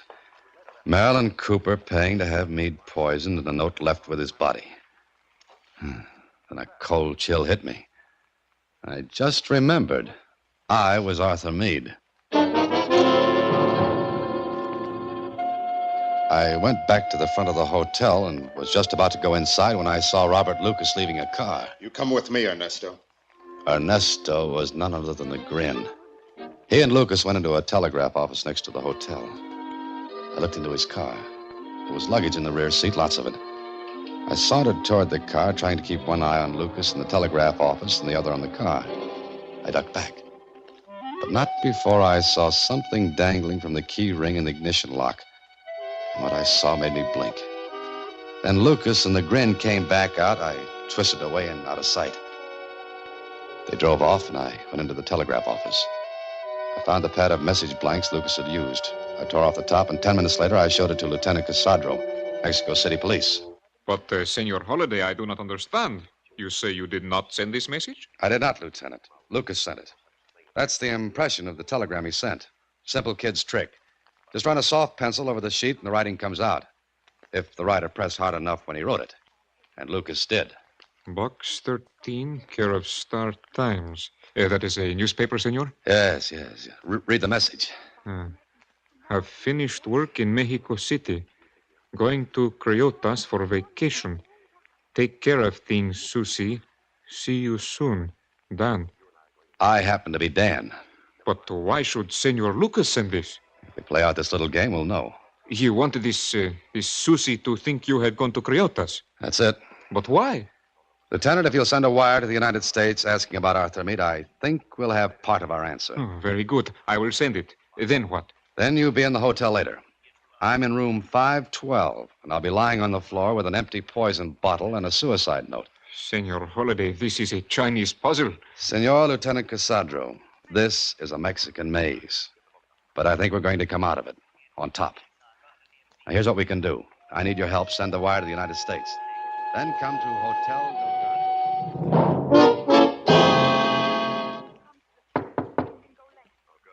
Come in. Senor Meade, here is cafe. Coffee? I didn't order it. I know, senor, but it is the custom of the hotel. It is very good cafe, senor. Americans like cafe, see? Yes, we do. Oh, thanks. Put it on the table. Si, senor. I'm going to pour for you, see? Please. Senor, it's just right to drink. I'll bet it is. Okay, here you are. Muchas gracias, senor. It is that I hope you are going to sleep well. I'll just bet you do. Good night. I listened for a moment, then I made with the coffee cup. Then I went into my act.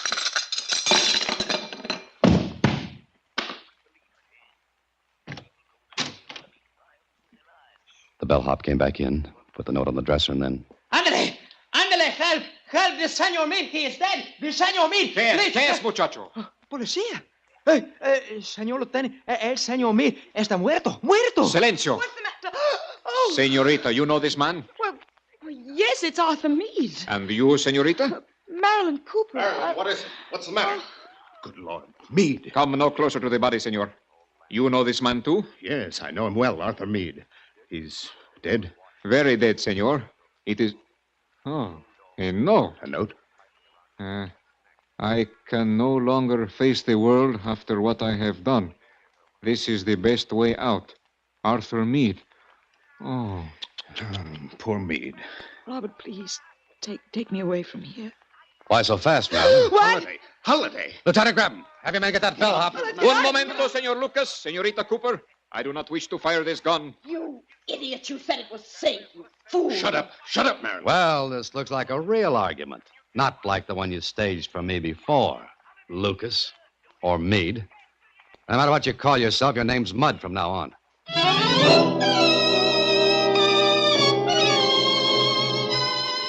Senor Holiday, it was a great pleasure. All mine, Lieutenant. But will you please explain? We have no time before, and there are my reports to be made out. Sure. Well, Meade was an embezzler. See, my telegram to the United States verified that. So the trail was getting hot. Now, the one sure way to make the police stop hunting for you is to be dead. But sooner or later, we would have received the description from the United States. Mm-hmm. Even so. You'd have wired the States that Arthur Meade had committed suicide down here. You had verification that I was Meade. Marilyn Cooper, Lucas, or Meade, and the hotel clerk. And the big deal Meade was going to have? A fake. A blind to keep me from getting suspicious. There's the envelope that was supposed to contain money. Full of cut-up newspapers. But one more point. Why did not the man kill you at the 34 Alvarado? Because he wasn't supposed to. You see, that was a stall to keep me from getting to the bus terminal before Lucas did. The red mark on the bus timetable would make me think Meade had taken a bus. But Lucas had to get there before I did. Or at least in time to answer my call if I had him paged. Oh. Senor, if people spent as much time making good things instead of bad things like this, what a wonderful world it would be. It's not so bad, Lieutenant. But it has a hard time keeping ahead of the Meades and Marilyn Coopers.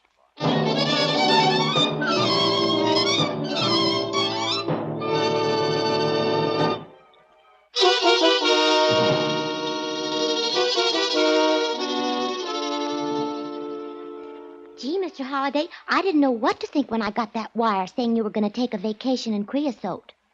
Susie, Criotas. Anyway, you were supposed to think I'd gone there, and, well, it would have been a dead end. Just think, you might have been killed as Arthur Meade. I might have been killed as Dan Holliday. Oh, wait a minute. There's one more thing. What's that, Susie? You said you noticed something dangling from the key ring in the ignition lock of Lucas's, of Meade's, well, in the ignition lock. Oh, it was a tag, Susie. A tag attached to a key, and the number on the tag was 107. 107? Mm-hmm. Meade's room at 34 Alvarado. Now, I ask you, why would Lucas have had that on his keychain if he hadn't have been Meade himself? Jeepers. Now, that's the kind of adventure I like. When are you going again? Oh, good night, Susie. Next week, same time, through the courtesy of Paramount Pictures, Alan Ladd stars as Dan Holliday in Box 13. Box 13 is directed by Richard Sandville. This week's original story was written by Robert Mitchell and Gene Levitt. Original music is composed and conducted by Rudy Schrager. The part of Susie is played by Sylvia Picker. Production is supervised by Vern Karstensen. Box 13 is a Mayfair production from Hollywood. Watch for Alan Ladd.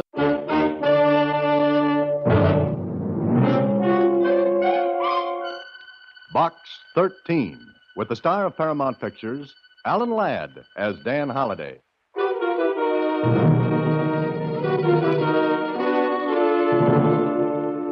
Box 13, care of Star Times. I'm a betting agent in my state where betting agents are legal. I'm one of the many who are being taken for plenty. I think there's something haywire, but none of us have been able to figure it out. Now, since you'd be a stranger here, we figure you'd have a better than even chance of nosing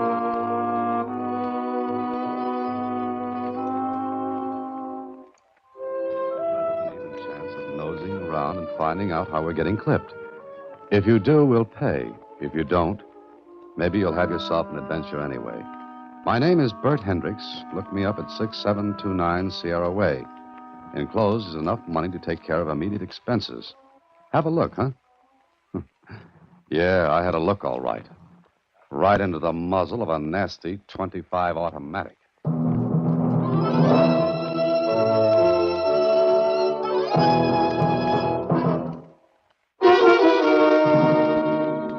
Now back to Box 13 and Dan Holliday's newest adventure, Much Too Lucky.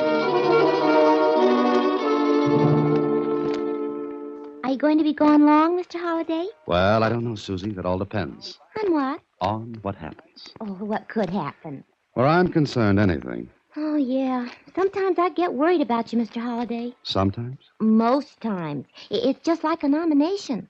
Oh? What am I running for? Huh? Nothing. I just had a premonition. What's that? What you didn't have. I don't get it. Well, you work on it until I get back, Susie. I'm off to the races. The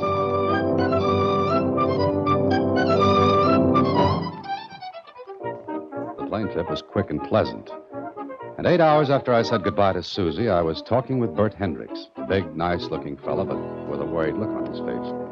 After we had introduced ourselves, Hendricks let me know what was putting the wrinkles between his eyes. Oh, it's got us roped and tied like a Christmas package, Dan. Huh? How much are you losing? Plenty. Runs into 4 or 5 figures every week. Maybe somebody's being lucky. To be that lucky, a guy'd have to be born with a silver horseshoe in his mouth. Look, yesterday I paid off on a long shot at 40 to 1. The clip ran to the tune of 20,000. And that, as they say in books, is sugar with a capital S. It'd buy a lot of coffee. Anyway, we figure we're getting it the wrong way. Clip, bamboozled. Well, why don't you go to the police? With what? Troubles? That's not the answer. Have you tried to find out? Are you kidding? We ran ourselves into a lather trying to catch the angle. No dice. Dan, somebody in this town's plenty smart. Smart enough to know our boys. And that brings me in. That's right. You're a stranger. They won't take a second look at you. I caught your ad in the Star Times and played the bet. Well, here you are. With nothing to do. How much do you want? Well, believe it or not, Bert, I do this for nothing. Yeah, I heard you say that before, but I don't get your dodge. My what? Your gimmage. Dodge, racket, angle. Oh. Well, I figure if the plot's good enough, I can use it in the story. Okay, but no dough? I'll tell you what, Bert. If I figure this, will you turn over what you'd give me to any charity I name? Here. Here's a blank check. Fill in the amount, I'll sign it. But try to catch the capers that are putting the shellac on us. With nothing to start on, I've got a job. They're smart. Plenty smart. What they win is over and beyond the run of luck or chance. Any ideas? Yeah? One. Oh, what's that? They got a guy with a crystal ball. That the best you can do? Come out in the wire room with me. See if we can catch anything. Well, up front? Uh-huh. This way. And we're getting ready now for the third race of the day. We've got a radio back here, broadcasting direct from the track. Comes over a local station. Oh, and where are the bets placed? Right here, or by phone. I see. And you take bets up until the time the horses are at the post. That's right. But once the race starts, no more bets. Listen to the race. Now he's in place. We're ready. And they're off. Hiya, Bert. Hi, Billy. How's it going? Somebody called up and got a century on Party Line. Oh, the 20-to-1 shot? That's right. Oh, Billy, this is a friend of mine, Dan Holliday. Hiya. Hello, Billy. If Party Line wins, Bert, it's the fourth long shot this week that's paid off. Yeah, I know. And each one was bet on, is that it? But heavy. I still say there's one of them guys that's doing it by telepathy. Listen. At the half, it's mine owned by half a length over Cantilever. Rocket is third and falling back with Old Joe as Party Line still swings wide and moves up on the outside. Coming into the turn now with mine owned by a head over Cantilever and moving up fast on the outside is Party Line in third. There he comes. Who made that bet on Party Line? Mike took the call. Okay. Get me to the name of the guy who made the bet. Sure. Right away. Listen to that. Mine owned and Party Line. It's mine owned by a half over Party Line, and it's a driving finish with mine owned in front by a nose. Party Line getting up the whip and moving up, and across the finish is Party Line by a head over mine owned. Oh, 20-to-1. Uh-huh, and $100 at 20-to-1. Don't say it. Don't say it. Come on. Let's go back to my office. Oh, Dan, I don't get it. How can they pick long shots like that? Is it only long shots? No, not always. Sometimes it's the favorite, but it's always a winner. And I say no guy can pick a winner every race, especially every long shot. Come in. Want to know who placed that 100 on Party Line, Bert? Yeah. Here's the tab. Oh, her again. She's awful lucky. Yeah, too lucky. Who is it? Name's Vaughn. Terry Vaughn. Singer at one of the clubs here. She's done this before, huh? Yeah, she's done it before. 20 grand today, 5 last week. Why doesn't she retire and leave here? Well, she can. Look, Dan, we've got this betting narrowed down to about 20 people. 20? Yep. The most consistent winners. They never lose. Oh, a ring, is that it? That's right. But not one of them is ever at the track. You mean they just don't go? That's right, never. I don't get it. Neither do we. Oh, Billy. Yeah? This call from Terry Vaughn came in just before the horses were at the post, huh? Sure. We'd take bets up to the break. What are you thinking about, Dan? I was just wondering if there was any way of getting advance information on a race. You kidding? Not a chance. This is a business with us. Legitimate. On the level. We know every angle and dodge. There's no way anyone could know before the race that a long shot like Party Line was going to nose across first. You've got yourself a problem. All right. How about taking a slice of it, Dan? What I said about that blank check still goes. Okay, you've got yourself a boy. Good. I don't know where I'll start, but as they say in books, everything has a beginning. So, why not start with Terry Vaughn?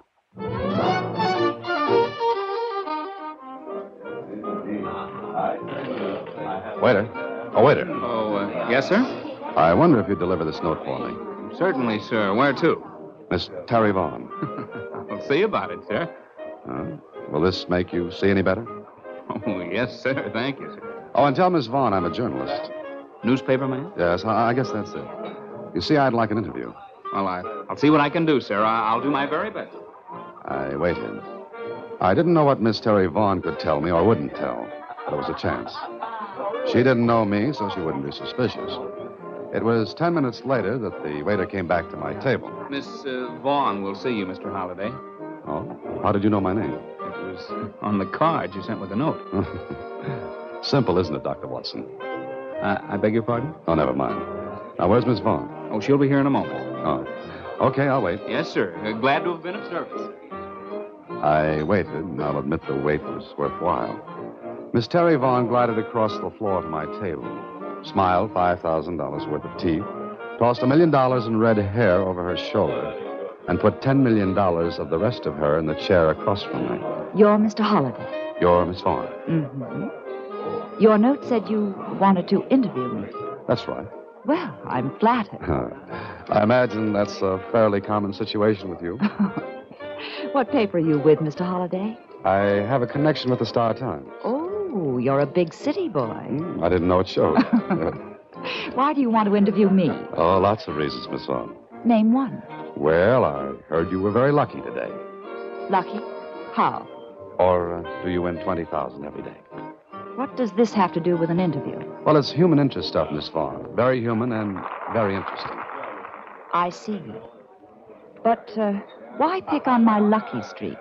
Because it was so lucky. Oh, I've always been lucky. I can understand that.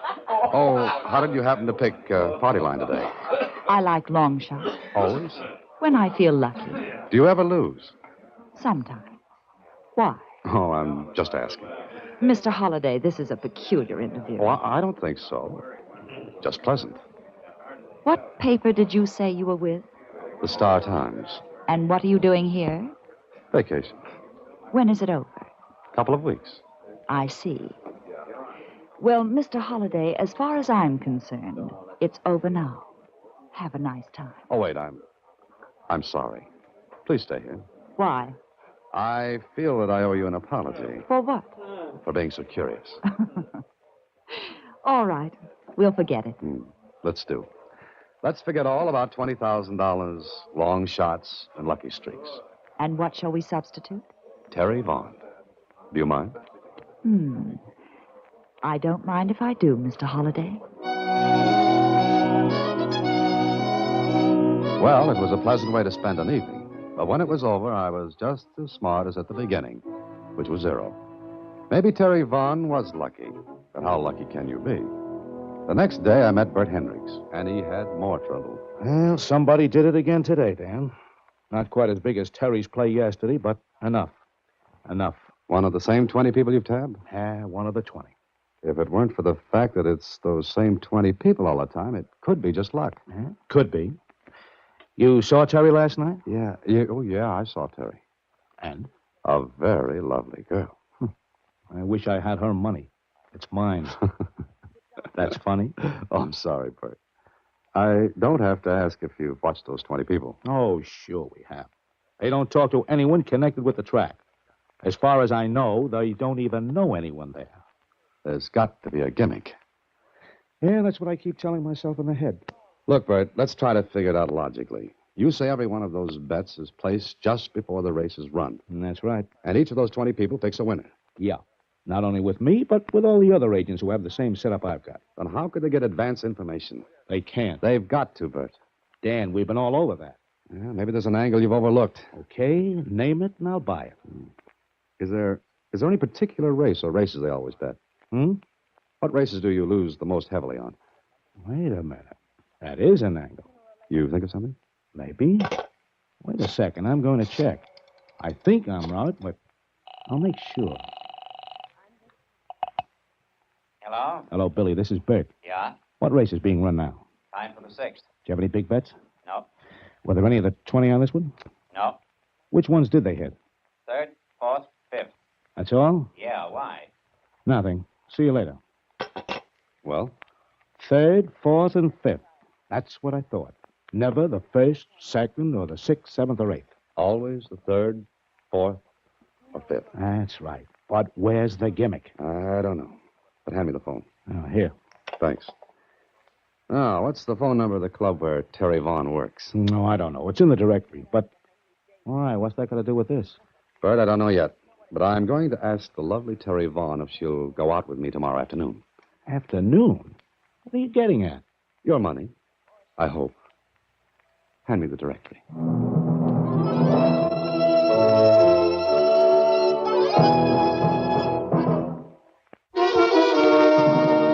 And now back to Much Too Lucky, another Box 13 adventure with Alan Ladd as Dan Holliday.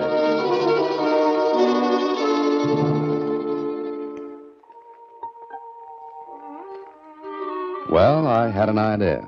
Not a big one, and not one that made sense yet. But I was going to play it. So the next afternoon, I met Miss Terry Vaughn for lunch. I arranged the time so we'd be together just about the same time the horses went to the post for the 3rd race. We sat in a little cafe.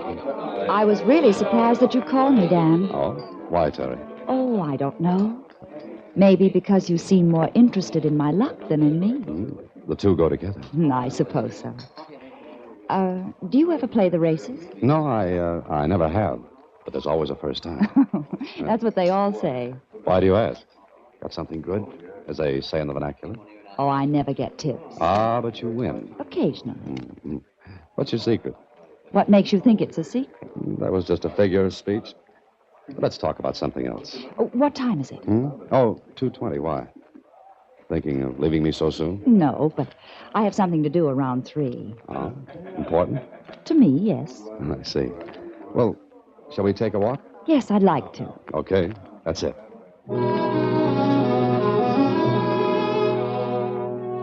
So we walked. Terry was very charming. I was beginning to wonder about my hunch. Maybe it was luck after all. Then, a few minutes after 3... Dan, will you excuse me for a few minutes? Oh, your important 3 o'clock date. That's it. I have to make a phone call. Want me to wait? Yes, if you want to. Oh, I do. I'll make it from this drugstore. All right. I'll wait right here. I won't be more than a few minutes. She went into the drugstore and straight to a phone booth. I slipped inside, went to a counter. The clerk came up to me. May I help you, sir? Oh, yes. Let me see a pair of those binoculars, will you? These? They're not very good, except for children, just toys. Oh, I like to play with toys. May I see a pair? Certainly. Here you are. Thanks. If you point them outside, you'll get a better idea of what they'll do. Oh, I'm getting a good idea right here. Excuse me, I'll be right back, sir. Uh-huh. I watched Miss Terry Vaughn in that phone booth. The binoculars weren't very good, but I saw the numbers she dialed and remembered them. She spoke for a few seconds, hung up, dropped another coin, and dialed another number. I got that one, too. Then the clerk came back. They work all right, sir? Oh, they're marvelous, just marvelous. How much are they? $2.95. Here you are. Shall I wrap them? Got any kids? Huh? I mean, why, yes. Well, here's a present for them. But you just bought them. Well, you see, I like your kids. You take these. But sir, I can't take these, or can I? I walked back outside and got to the pavement before Terry Vaughn finished her second phone call.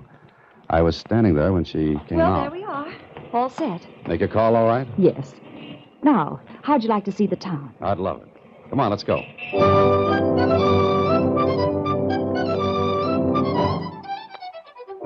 We spent a pleasant afternoon, but my mind wasn't on my work. I was trying to keep those phone numbers straight in my head. Then Terry had to go to the club for rehearsal. As soon as she left me, I headed for a phone booth and dialed the first number she'd called. Hello? Hello, Bill? Bill? What number do you want? Is Bill there? There's no Bill here. I'm sorry. You're sure there's no Bill there? You got a wrong number, bud. Wrong number, huh? Maybe not. I dialed the second number she'd called. Hello? Hello, who's this? Hendricks. Who's that? Hendricks. This is Holiday. What's up? Listen, did Terry Vaughn place a bet this afternoon? Yeah, on the 4th. Did she win? She had 50 on the winner's nose. Look, she was with me when she made the bet. You had her make it? No, she was in a phone booth. Was that the only bet she made? That was enough. How many winners did you have in that race? 6 of the other 20 people had the winner. How about the other races? 3rd, 4th, and 5th. All winners among the 20 people. Uh-huh. You got the gimmick? Maybe. But I've got to prove it. Listen, just sit tight, Bert. Don't open your mouth. Don't let out a peep. And above all, don't try to see me. But, Dan, if you know anything, please. I don't know whether I know anything or not. But I'll find out tomorrow at the track. Later that evening, I made a purchase. A very important one. Then I called Terry Vaughn and asked her to go to the track with me the next day. It took a little persuasion, but she finally said yes. So the next afternoon, with my purchase in the pocket of my topcoat, Miss Vaughn and I went to the track. And up in the stands... Do you know, Dan, this is the first time I've been here this season. Oh, I thought you liked racing. Oh, I do, but, well, being at the track makes me nervous. Nervous? Why? Oh, no reason at all. Ah. Which horse do you like in this race? Oh, I'm not going to bet. Oh, now, with your luck? I don't want to force it. I see. Well, I don't blame you. Why don't you go ahead and bet? All right, you pick a horse for me. Think my luck will rub off on you? Could be. Go ahead. Pick one. Well, let's see. How does this one sound? Bright Angel.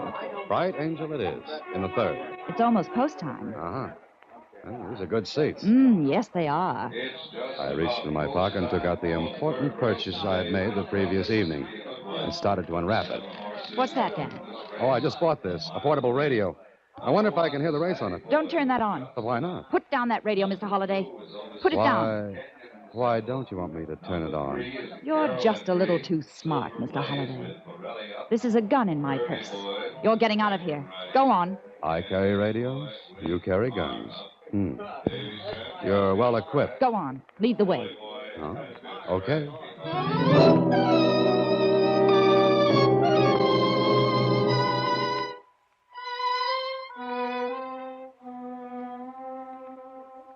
She was as cool as an Arctic winter, and she handled the gun nicely, kept it in the small of my back under her handbag. Somehow I knew she'd use it if she had to. We got to her car, and a half hour later she marched me into a room where a man sat wearing a pair of headphones.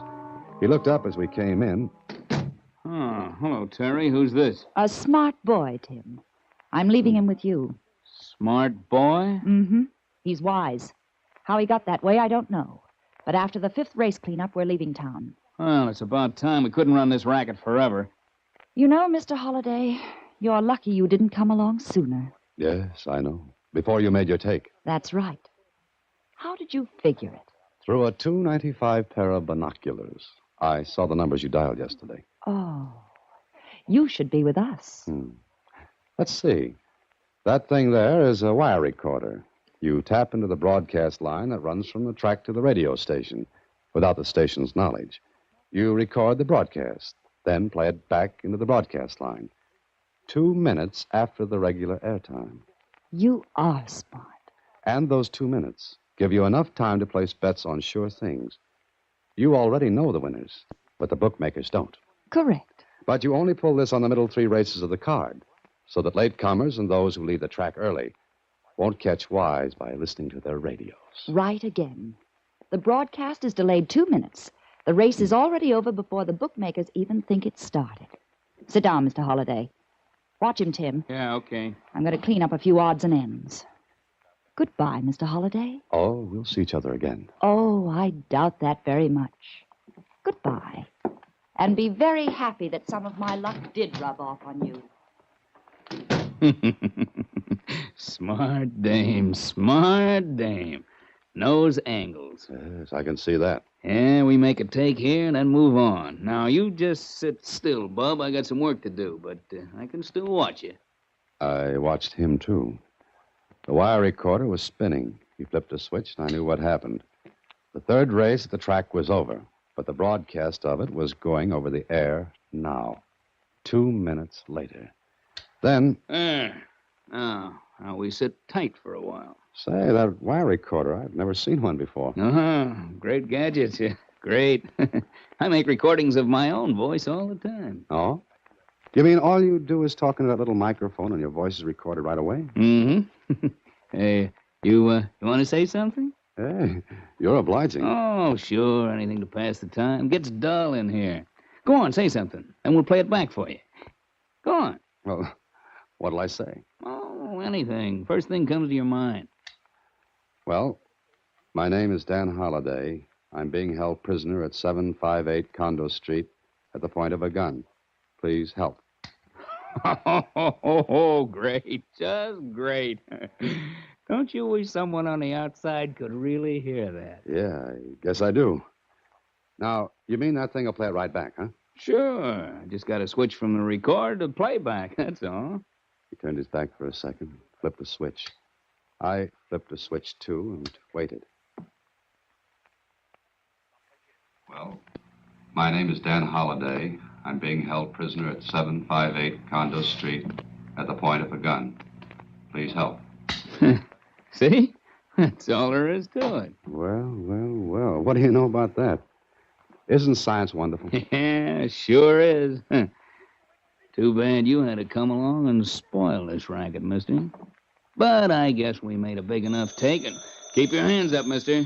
I can shoot and answer the phone at the same time. Yeah? Tim, what happened? Happened? Nothing. Why? The guy is Listen, still... get out of there fast and take him with you. We'll take care of him later, but get out of there fast. Terry! Terry! Something wrong? I don't know. Get up and move out. Go on. I did. But I did something else first. We walked out of the place, a gun in my ribs. I hoped what I'd done would work. We walked up the street a piece, and then... That's cops. All right. Duck in here. Go on. In this hallway. Now, just keep quiet and let them go past.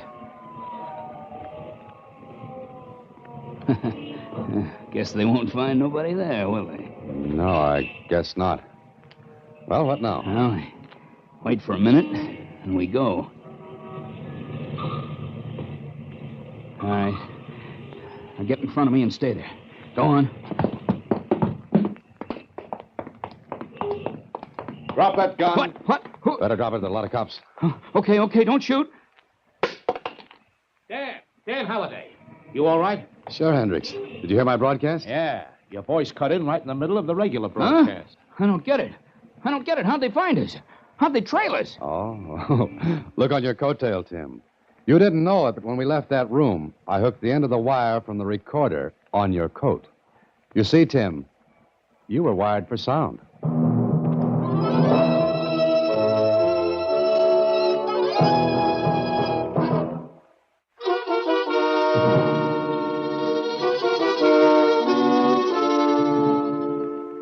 Gee, that sure was a clever idea they had, Mr. Holliday. Uh-huh.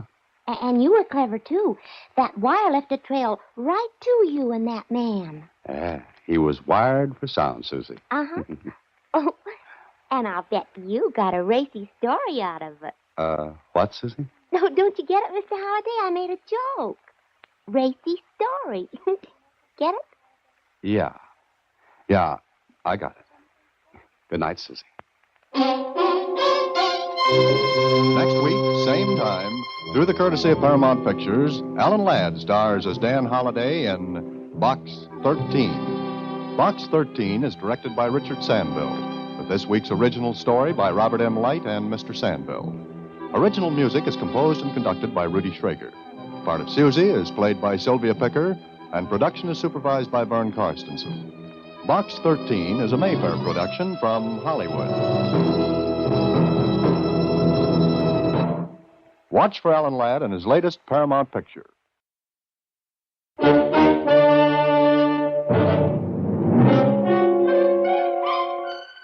Box 13, with the star of Paramount Pictures, Alan Ladd as Dan Holliday.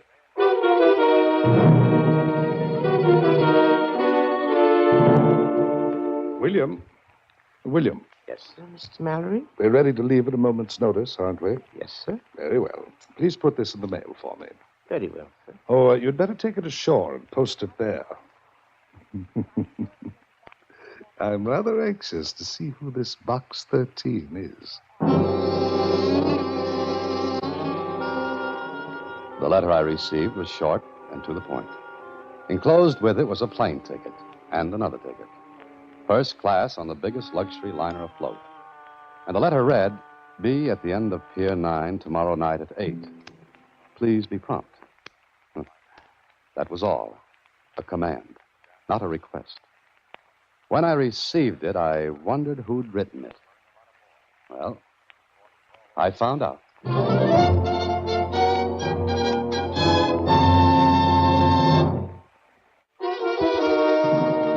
And now, back to Box 13 and Dan Holliday's newest adventure, One of These Four.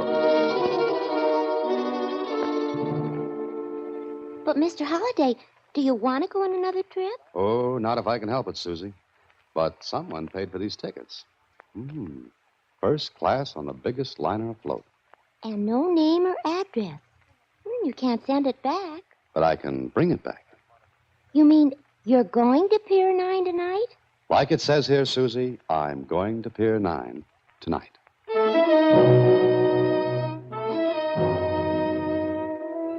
I got to Pier 9 promptly at 8 o'clock. There was no liner there. There was nothing but a cold fog that penetrated to my skin and made me shiver in the dim, hazy light from a half-hearted street lamp a block away. I looked at my watch. It was exactly 8. Are you Mr. Holliday? Yes, I'm Dan Holliday. Do you have the letter that was sent to you? Huh? Who are you? My name is William, sir. I'm a steward. Steward? On what ship? If you'll be so good as to show me the letter, Mr. Holliday, we can talk later, if you please. Okay.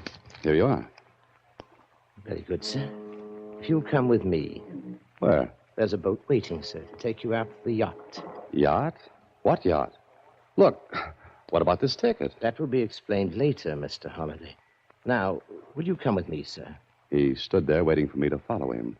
I wondered whether to or not. Well, I'd advertised for adventures, and who blames whom in a case like this? Then... You coming, sir?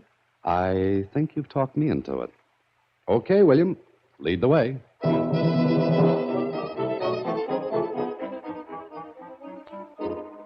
10 minutes later, I was aboard a yacht. But what a yacht. It was seagoing, and from what I could see in the bad light, ready to go anywhere and do anything. William led the way along the deck. We go down this companionway, Mr. Holliday. And it's nice to know we're going somewhere. Your cabin, Mr. Holliday. Mine? Yes, sir. I think you'll find everything in order. Pajamas, toothbrush, everything that you'll need for the night. Oh, now, wait a minute. If you're hungry, there are sandwiches and coffee. Good night, sir. Hey, now, just a minute, you. Hey, open up. Come on, open this door. William? William. And that, as they say, was that. I was locked in. I thought of breaking in the door, but one good look put that idea out of my head. The door was iron. There was one porthole in the cabin. I couldn't have crawled through it if I'd been dehydrated. Well, I sat down to figure this out. Then it was figured out for me. The yacht was moving.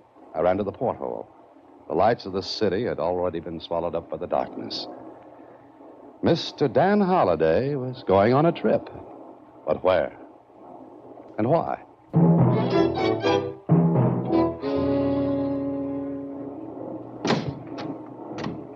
Mr. Holliday. Mr. Surprise, funny man. I always hide behind doors that people lock on me. Now, talk. My arm, sir. It breaks easily. I'm glad to hear that. Now, come on, talk. This will do you no good, Mr. Holliday. We've been underway all night. Maybe you're right. Oh, thank you, sir. I hope you slept well. Oh, sure. Now, what's all this about? Breakfast is being served in the main dining salon, sir. I get great answers to my questions. You'll soon find out, sir. Now, if you please. Go ahead, I'll follow. As you wish, sir. Down this way, Mr. Holliday. I followed him down the passage, then into the dining salon. And there, seated around a table, were two men and a woman. They looked up as I entered, and one of the men spoke. Look here. Just what's the big idea? You talking to me? I certainly am. If I may have a word. Go ahead. All four of you are in the same position. You mean each of us was kidnapped? No, sir. Invited. Invited my foot. I was locked up in the cabin. So was I. And me, too. Well, well, well. And when do we learn why, William? As soon as Mr. Mallory wishes to tell you, sir. Now, breakfast is served. I shall lock the salon door. Well, I'll be... I wonder what the gag is. Oh, if it is a gag. We may as well get acquainted. My name is Holliday, Dan Holliday. I'm Stanley Waring. How do you do? I'm Philip Clayton. Hello. My name's Lansing. Catherine Lansing. Well, so we know as much as we did before. Well, we got to get out of here. Obviously, this is some sort of insane joke. I wonder if it is, Waring. Well, what person in his right mind would kidnap four people like this? What do you say, Clayton? Well, I don't know. Well, take a look out the porthole. We're obviously far at sea. How well can you swim? Well, maybe we could get to one of the lifeboats. I don't think so. Oh, why not? Something tells me the rest of the crew are like William, the steward. I don't think we'd be able to get to a boat even if we got out of this salon. I guess you're right, Holliday. Well, what do we do? Mr. Waring, I suggest we have breakfast. I think better on a full stomach.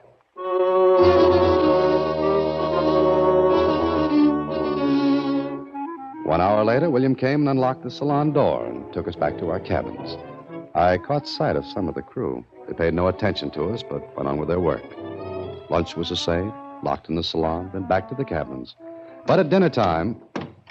Good evening, Mr. Holliday. Hello, William. I see the dinner jacket fits you, sir. Very thoughtful of someone to provide the correct size. Dinner is being served, sir. Thank you. And will we be honored by Mr. Mallory's presence this evening? I can't say, Mr. Holliday. Perhaps. Say, William, where are we? I'm not a navigator, sir. I have no idea. There's still an ocean under us, isn't there? When I last looked, it was there, sir. Well, lead on, William. Thank you, sir.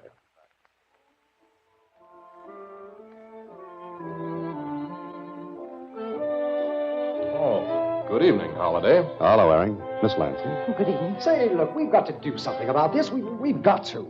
What do you suggest, Clayton? Well, I don't know, but we've got to think. What are they going to do with us?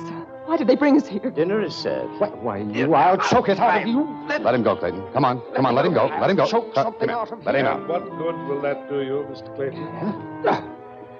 Mr. Mallory, sir. That will be all, William. You may go. And turn that thing off, will you? Very good, sir. You're an impetuous man, Mr. Clayton. So you're Mallory. Sit down, please. We'll have dinner. Just a minute. Before we have anything else, we'll have an explanation, Mallory. You're Holiday, aren't you? That's right. Fiction writer, aren't you? What's that got to do with this routine? Please, sit down. Miss Lansing, on my right, please. Mr. Waring, that chair. Mr. Clayton on my left. Mr. Holiday, sit at the other end, facing me. Please, you want an explanation. I promise you'll get one. After dinner. Or would you rather wait another night and another day? I'll sit down. Thank you, Miss Lansing. All right. Yes, the explanation had better be good. Oh, it will be, Mr. Clayton. And, Mr. Holiday. Yes? I'll wager you've never written anything to match it. Well, we sat down. Mr. Mallory enjoyed his dinner. We didn't. I watched him. He was a big man. His huge head was covered with a shock of iron gray hair that matched the mustache under his sharp, thin nose. And he was charming and cultured. In spite of the fantastic situation we found ourselves listening to him at the dinners we sat in the salon. The 18th dynasty was Egypt's greatest. Its pharaohs conquered and reconquered. Its art reached a beauty and subtlety never before or since reached. Ah, yes, great people. But maybe I'm boring you. Not at all, Mr. Mallory. You're very kind. And now, Mallory, the explanation. Of course, Mr. Waring. Well, Mallory? I'm choosing my words carefully, Mr. Clayton. They'd better be good. They will be. Miss Lansing, gentlemen, I investigated each of you before inviting you aboard my yacht. Mr. Waring? What? You advertised in the paper for a job, preferably in a foreign country, that you had no family. Is that correct? Yes, that's right. You answered my ad. Correct. Miss Lansing? Yes? You advertised for a companion position. You, too, have no family. No. And Mr. Clayton, you ran an ad offering your services in any capacity. You're sort of a soldier of fortune. If you want to call it that. I shall. Lastly, Mr. Holliday. Box 13. Adventure wanted. Will go any place, do anything. Yes, that's my ad. Now, does any one of you see a striking similarity? Oh, please, you must have. You mean the prolonged absence of any one of us would go unnoticed? Exactly. All right, you're clever, Mr. Mallory. We'll admit that. You've got us in a spot where you could do anything. Now, would you mind telling us why? Mr. Holliday, you're a fiction writer. Have you ever written a story about a perfect crime? Crime? Don't be alarmed, Miss Lansing. Well, Holliday? No, I've never written one. But there have been perfect crimes, murders in which the killer has never been caught. Yes, I suppose so. Yet suppose someone knows the killer in such a murder. Then it would no longer be perfect. What are you driving at? Just this.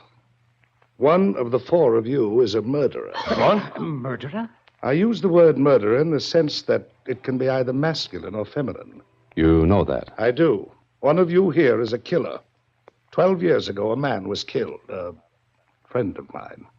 The killer was never caught. I worked on it. I now have proof who that person is. Why didn't you go to the police? 10 years ago, I would have. But now I'm in a position to enjoy myself, to watch the murderers squirm and wriggle. You're insane. What's to prevent us from jumping on me? My crew is well paid, loyal. They've been with me for years. Money is an effective silencer. You're a beast. Perhaps. Look, Mallory. The killer knows you've learned who he is. Or she. I'm not. Perhaps not, Miss Lansing, but you were saying, Holliday? The killer knows you know his or her identity. What's to prevent him from killing you? My attorneys in the city have an envelope. In that envelope is the name of the person and all details. If I do not return within a certain time, that envelope will be opened. What's the time limit? Wouldn't you like to know, Mr. Waring? Oh, just a minute. I have a question, Holliday. Yes, I don't think you finished your explanation. I haven't. Here it is. In 3 days, we will dock at Havana. If by that time the killer's identity is not known to the other 3 of you, I will release all 4 of you. And the killer will go free? Yes. What if we do learn? I'm sure the killer will do all in his or her power to prevent that. How can we find that out? I will give clues. You will have to recognize them. I see. And if the killer realizes he's being trapped? Then he or she may kill to prevent that knowledge from getting out. And, Miss Lansing, gentlemen, I shall not lift a finger to prevent it. Do you think you can get away with this? Why, of course he can. You're very wrong, gentlemen. No one can prove you came aboard this yacht. No one knows. You'll stand by and see 3 people killed? The cleverest will survive. Now, here's your first clue. Are you ready? The Roman god, Janus. Janus? The Roman god? Yes. And now, good night. And may the cleverest among you live to see Havana.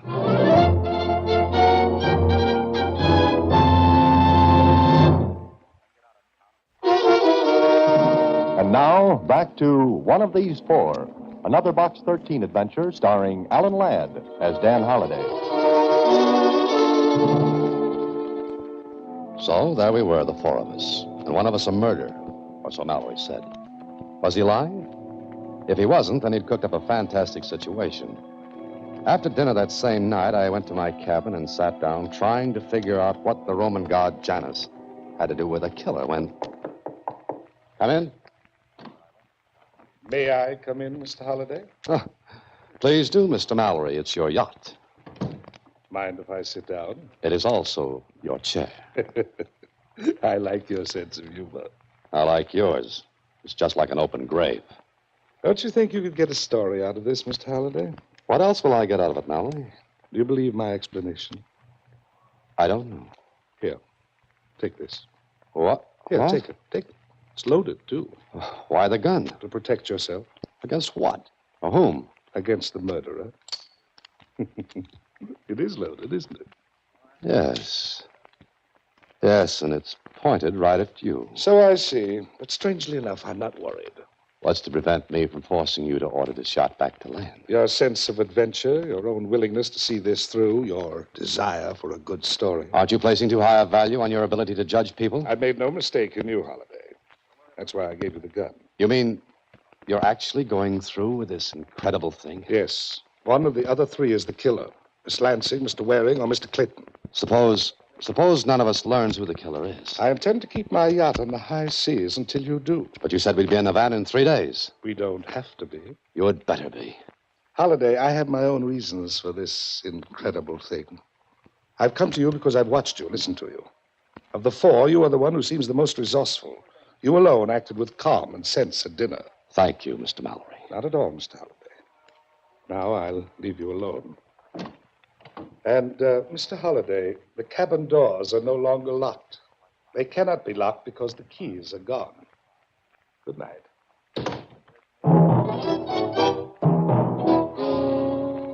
And that was that. Mallory's statement that the cabin doors were no longer locked meant that the killer, if there was one, could go and come freely. And whoever it was would be watching, waiting. Oh, Mallory was clever. He was safe because of that envelope with his attorneys. And the rest of us? Well, we'd have to do something to protect ourselves. It was midnight when I got up from the bed. I hadn't undressed. I'd kept my eyes on the door. Then I thought again about Janus. Janus, the Roman god. What kind of a clue was that? Well, I decided to find out. There were books in the main salon. Maybe I could learn something from them. I stepped into the passageway. It was dark. Not a light showing. I groped my way along the passage toward the main salon. I opened the door. Who's that? Mr. Holliday, is that you? Yes, what are you doing in here? Oh, I was afraid. I was in my cabin. I was afraid. I had to get out. It was so small, I felt as though I'd smother. But why did you come in here? I don't know. Why didn't you turn on the lights? Well, I tried to. I couldn't find the switch. Did you see anyone else? No, no one. You'd better get back to your cabin. No, I can't. I won't go back there. Mr. Mallory said the door couldn't be locked. Oh. Mr. Holliday, I didn't kill anybody. I'm innocent. Please get me off this yacht. In the middle of an ocean? We can get a boat. We got to. You wouldn't have a chance in the world. Oh, but we'll all be killed. Come on. I'd better get you back to your cabin. Come on. Oh, no, I won't go. I won't go. Now, don't get hysterical. That won't help. Oh, please help. What makes you think I can? You mean you won't help? I didn't say that. Oh, you're the murderer. You're the one. Oh! Be quiet. That's good advice, Miss Lansing. Be quiet. Mallory. The lights will go on in a moment. Turn them on now. I can't. The main switch is off. I had it turned off because... there we are.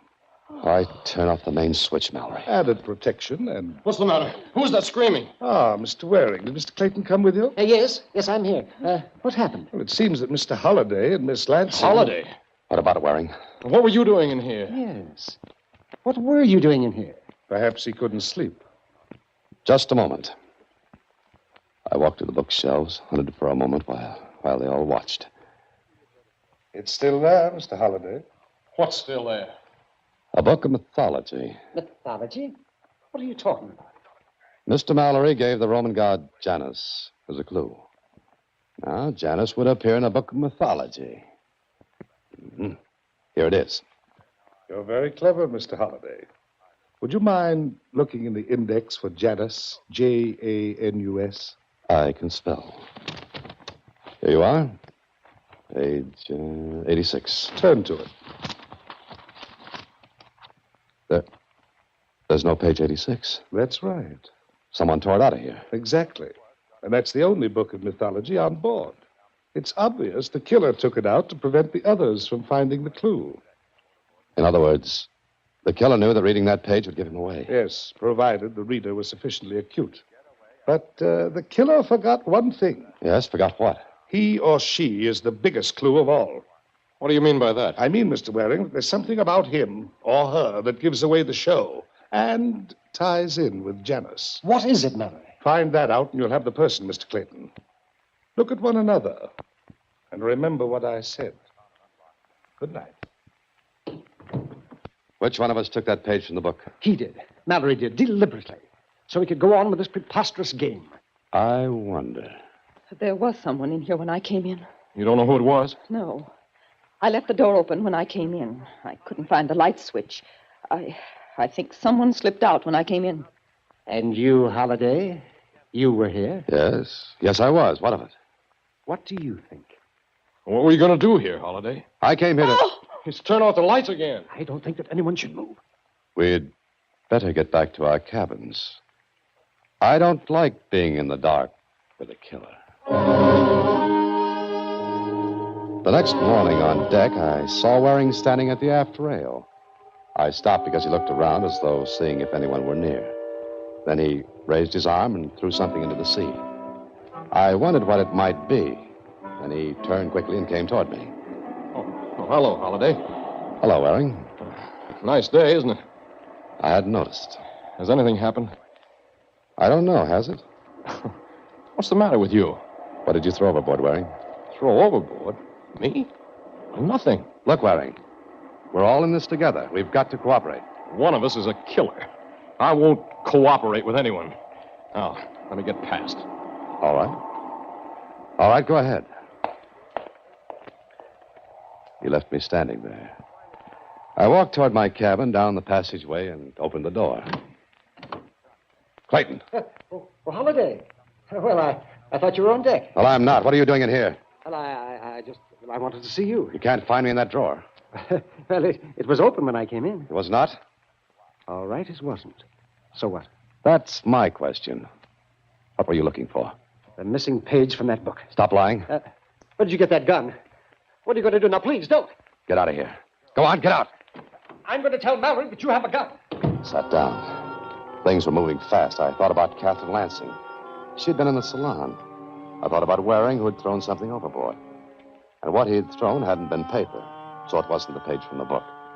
And I thought about Clayton searching my cabin. Which of the three was the killer? By now, I believed Mallory's story. Then I remembered something about Janice. And it tied in with what Mallory had said. Tied in with the killer and something I'd seen. I left my cabin and hurried down the passage. I was almost to the end when... Oh!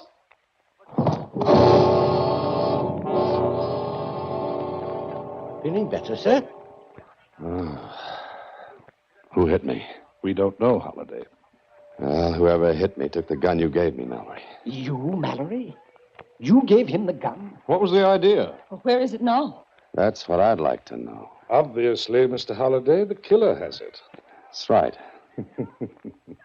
This is going to be an interesting lunch. You may serve, William. Very good, sir.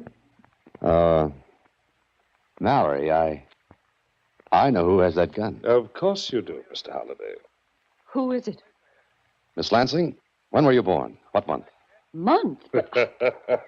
Go ahead, Holliday. Go on. Well, Miss Lansing, Well, July. Why? is that right, Mallory? That's right. Clayton, What is this? answer the same question. December. He's telling the truth, Holliday. And Waring, when were you born? September? Is that right, Holliday? No, I don't think so. Waring, you were born in January, the month named after the Roman god Janus. Be careful, Holiday. What you threw overboard was a ring with a dark red stone. Your birthstone, a garnet. That's perfectly true, Holliday. Keep your hands on the table, all of you. And thank you for this gun, Mr. Holiday. You are not welcome. What do you intend to do, Waring? Kill all of us? I'm not that stupid. You killed my brother. Yes, but I'm not going to Havana or anyplace else on this yacht. Now stay where you are. I'll shoot the first person who gets up from that table. And I'll shoot to kill. Clayton, William. No. Sit still. Let him go. Let him go? Yes, the crew has instructions to let anyone go. They won't see him take the lifeboat. They'll let him go. But he'll get away. I don't think so. He'll be picked up. You see, Miss Lansing, we haven't been many miles from shore. Now, shall we go on with our lunch? Miss Lansing, Mr. Clayton, you've been put to a lot of trouble. I hope these checks will make you feel happier. I think they will. Mr. Holliday, you got a story, I hope. Oh, yes, I did. You see, Mr. Holliday, I had to do it this way.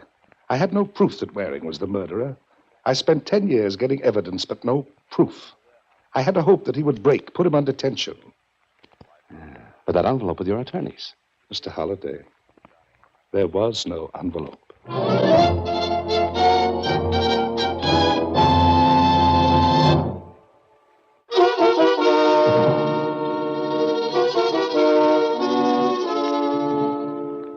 They picked up that Waring, huh? Yes. Mallory radioed the police. If he'd kept quiet, no one would have known. Yes, I know. But Mr. Mallory is a very clever man. So are you. Well, thank you, Susie. Oh, say, what about that ticket on the liner? Oh, I never thought about that. Hey, Susie, maybe I can still use it. Here it is. Uh-oh, Mr. Holliday. Huh? What's the matter? Look, the date. The boat sailed yesterday. Oh, fine. Good night, Susie. Next week, same time, through the courtesy of Paramount Pictures, Alan Ladd stars as Dan Holliday in Box 13. Box 13 is directed by Richard Sandville, with this week's original story by Russell Hughes. Original music is composed and conducted by Rudy Schrager. The part of Susie is played by Sylvia Picker, and production is supervised by Vern Karstensen. Box 13 is a Mayfair production from Hollywood.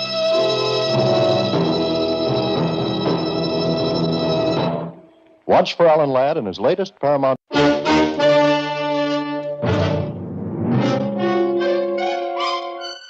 Box 13, with the star of Paramount Pictures, Alan Ladd as Dan Holliday.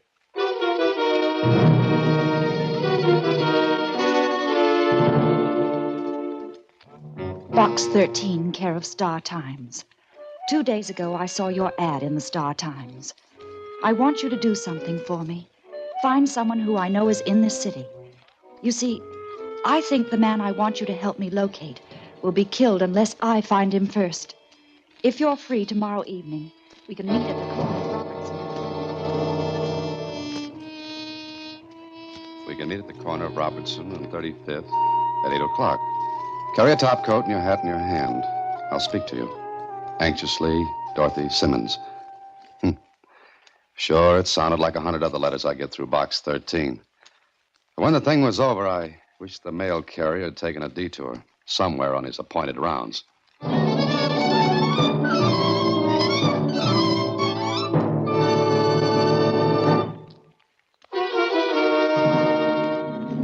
And now, back to Box 13 and Dan Holliday's newest adventure, 113.5. Susie. Susie. Hey, Susie. Huh? Oh, hello. Hello. Susie, I've been here for an hour. My name is Holliday. Oh, I'm sorry, Mr. Holliday. I guess I was wool gathering. Yes, I guess you were. Why are you staring so hard at that letter? I'm studying it. Why? Well, I'm reading a book. So? The book says you can tell character from handwriting. Oh. And what do you get from that letter from Dorothy Simmons? Nothing. Yeah, it must be a great book you're reading. Oh, I don't understand it at all, but it's fun. I'll come back later when we can clear this up. But I've got a great idea, Susie. What? You forget about the book until I get back. Then I'll tell you all about Dorothy Simmons. At 8 o'clock, I arrived at Robertson and 35th. At 8:03, a young woman, maybe 25 or 6, spoke to me. And at 8:15, we were sitting across from each other in a booth at a coffee shop. She was good-looking, smartly dressed, and talked smoothly and well. But underneath that calm exterior, something was happening. I know he's somewhere in this city, Mr. Holliday. I've got to find him before someone else does. Maybe you'd better tell me who this is we've got to find. My brother. Oh? Well, how do you know he's here? I've traced him this far. Heard from him at all? No. He's running away from something. Or someone. How do you know that? Well, the last time I saw him, 3 months ago, he was frightened. He wouldn't tell me what was wrong. And then he disappeared. Your letter said he might be killed. He said that. Well, any reason for saying it? No. At least none that he told me. Look, Miss Simmons, this city has a perfectly good missing persons bureau. An efficient setup to help people in your spot. Why not go to the police? I can't. All right, you can't. Reason? I don't know what my brother's done. Oh, I see. I'm not sure he's done anything wrong, but... Well, he might have, And if we find him? What do you mean? Well, if he's been a bad boy, it'll be out of my hands. You'd turn him over to the police? Well, of course. You won't help me except under that condition. Well, that's about it. All right. I agree. Fair enough. Now, where do we start looking? I don't know. Well, what's his name? Dave. Dave Simmons. We got a picture of him? No. That's great. I can describe him. Oh, go ahead. He's about 5'7". He has Dorothy dark described hair her brother to me, and as she talked, a man who'd been sitting a couple of booths away got up and came near us. At first, I didn't pay any attention to him. Then it struck me as funny that he should be taking such a long time tying a shoelace. Wait a minute. What's the matter? Hold it. Having trouble? Huh? Talking to me? Yeah, I think so. I got a knot in the lace. Convenient place to get it. Huh? Oh, nothing. Are you finished now? What's the idea? I can't stop to tie my shoelace? I've no objections. And what's the beef? None, I guess. What are you, wise guy? Sorry. Yeah, wise guy, that's what. Was he listening? If he'd have had his ear any closer, it would have been in my coffee. Did you ever see him before? No. No, I'm sure I haven't. Come on, let's get out of here. Look, he's looking in the window. Maybe he just likes us. He must have heard me describe my brother. Yeah, he couldn't miss. Okay, come on.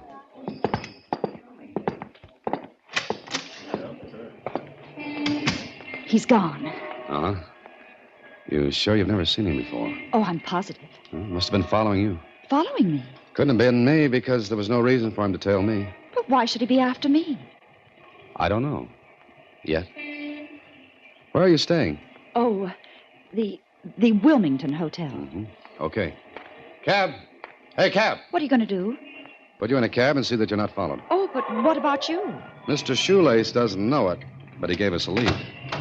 All right, get in. When will I hear from you? I'll get in touch. Oh, no. I'll get in touch with you. But why shouldn't I call you? Please don't. Just let me call you tomorrow. Okay. Here's my card. Thank you. It's all right. Wilmington Hotel, driver. I waited for a cab to follow the one Dorothy had taken. None did. Mr. Shoelace had dropped out of sight, at least until the next day. It was about 11 in the morning at my apartment when... Come in. Well, hello. Hello. I see you're wearing knotless shoelaces this morning. Yeah. Mind if I sit down? No, go right ahead. Thanks. I'll admit this is pleasant, but it can lose its charm. This visit, I mean. Maybe you'd like me to get right to the point, Holiday. There's merit in that suggestion. Uh-huh. You wonder how I found you? No, you tailed me last night. Uh-huh. Good job, I didn't see you. No, nobody does unless I want them to. Oh? Now, about the point you mentioned. Is it still lying around? Holiday, I'll go 50-50 with you. Oh, that's generous of you.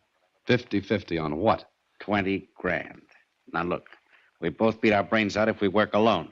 If we work together, we got a better chance. That sounds reasonable.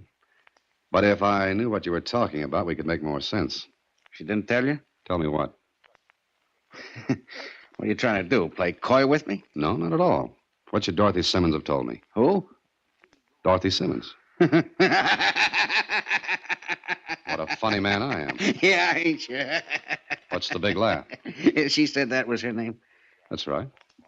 Suppose I told you she was lying. All right. Suppose you tell me.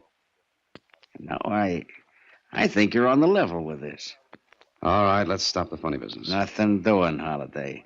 What you don't know won't hurt you. And what about something I do know? In that case, look me up here. Here's my card. I might come in handy. Well, he left me sitting there holding his card. On it I read, R. Dakin, private investigator. The whole thing was beginning to look like a bride's first cake when... Hello? Mr. Holliday, Yes? this is Dorothy Simmons. Oh? Are you sure? What did you say? That name, Dorothy Simmons. You sure it's yours? Hello? Hello? May I see you? Well, I'd love it. Oh, I had a visitor. Visitor? Who?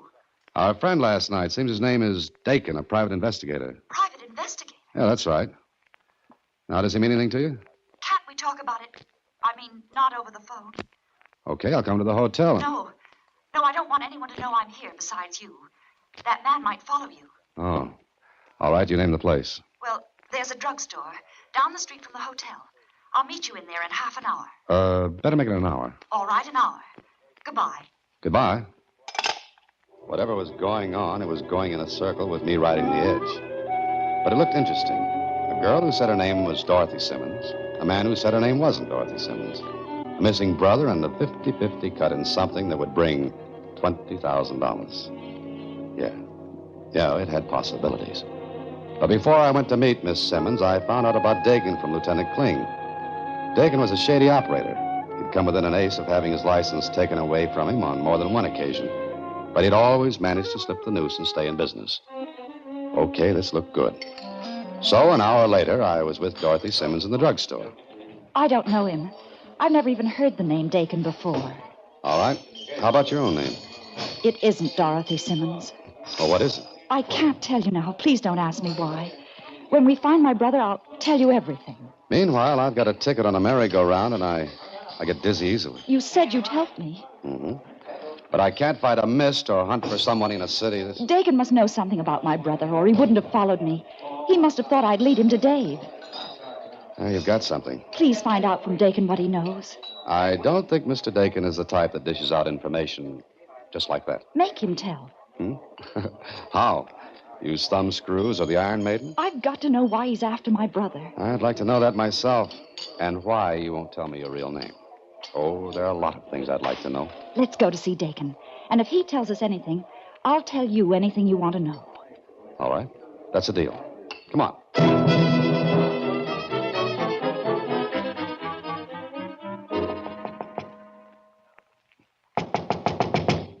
Looks like Mr. Dagan's not receiving. Try the door. It's open. Mr. Dagan isn't very private, is he? Dagan. Dagan. Why are the shades drawn? Mr. Dagan likes it dark, I guess. And What's the matter? I think Mr. Dagan is all through investigating anything. Be quiet. Dead. He's dead. He's shot. Who killed him? How do I know? Hand me that phone. What are you going to do? Phone the police? No, you can't do that. Look, Dakin's been murdered. I'll do a lot of things for adventure and excitement.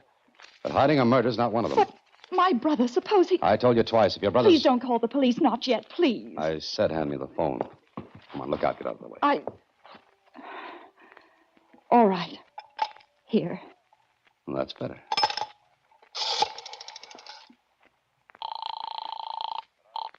Operator. Operator, get me the police. I want to report... Operator, never mind. The call was a mistake.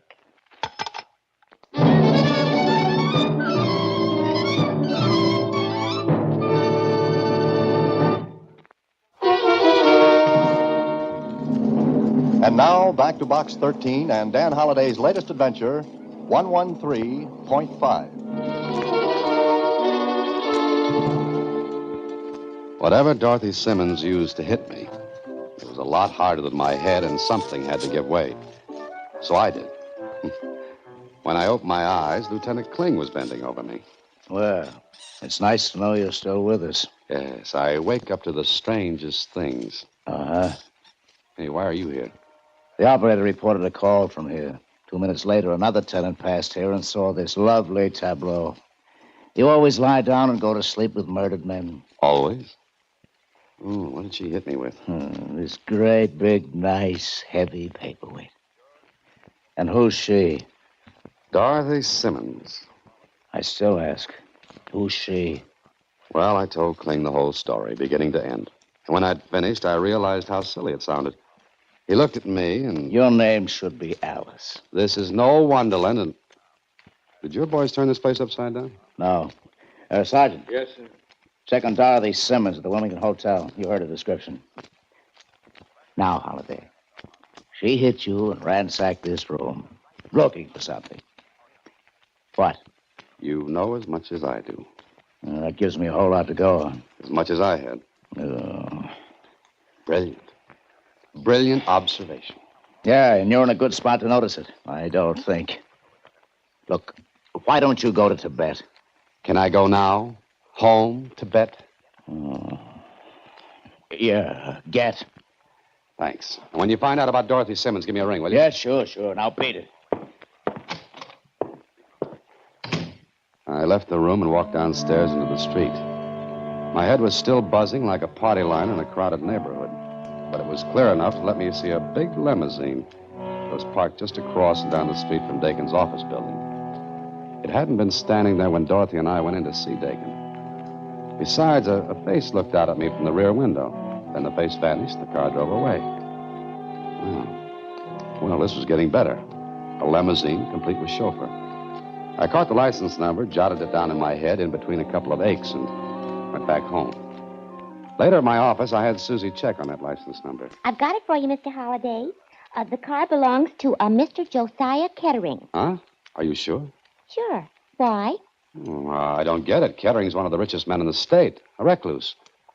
Now, what connection does he have with Dorothy Simmons? Dakin and... Hello? Susie, is Dan there? Oh, sure. It's Lieutenant Kling, Mr. Holliday. Yeah, well... Hello? Your head still on? Barely. Why? Then get this through it. There's no Miss Dorothy Simmons registered at the Wilmington. Well, I told you that might not be her real name. Look, I'm not finished. Nobody of that description is registered there. And before you ask me if I checked all the way through, the answer is yes. Your dream girl simply doesn't live there anymore. Or ever. Holiday, are you there? I'm not much of any place right now. Better stay where we can put a finger on you. Mind if I go out on an errand meanwhile? Where? Have one of your boys follow me. Maybe I'll need a little company. So long. Hey, there's no... I can go on an errand for you, Mr. Holliday. Oh, not this one, Susie. I'm going to see what Mr. Josiah Kettering has to offer.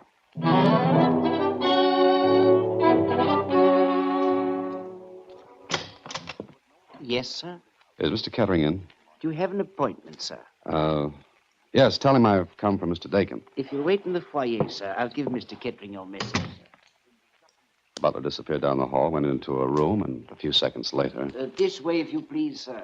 Oh, thank you. That will be all, Carl. Very good, sir. And close the door. Well, you sit down. Thank you. You said something about a Mr. Dakin. Yes, you know him. What do you want? Well, did you know Dakin was murdered?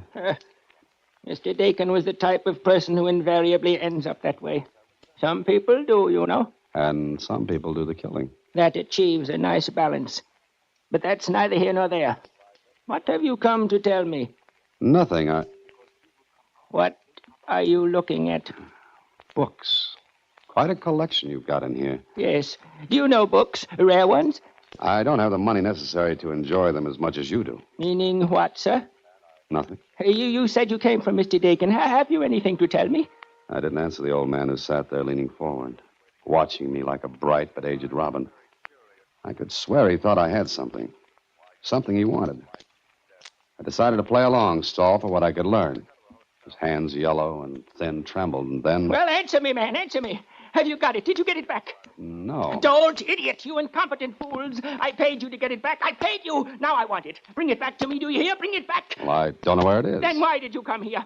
Because Dakin was killed. I don't care about Dakin or anything else but my book. It's gone, stolen. Look, I kept its place open. Bring it back to me, please. Get it back to me. The old man walked to a bookcase. He ran his hands over the row of volumes. Then his fingers stopped at a vacant spot. What do you Turned want? back to me. More money? I'll give it to you in cash. Now, just a minute. Maybe you had better tell me the name of the book again. You know. Dakin knew.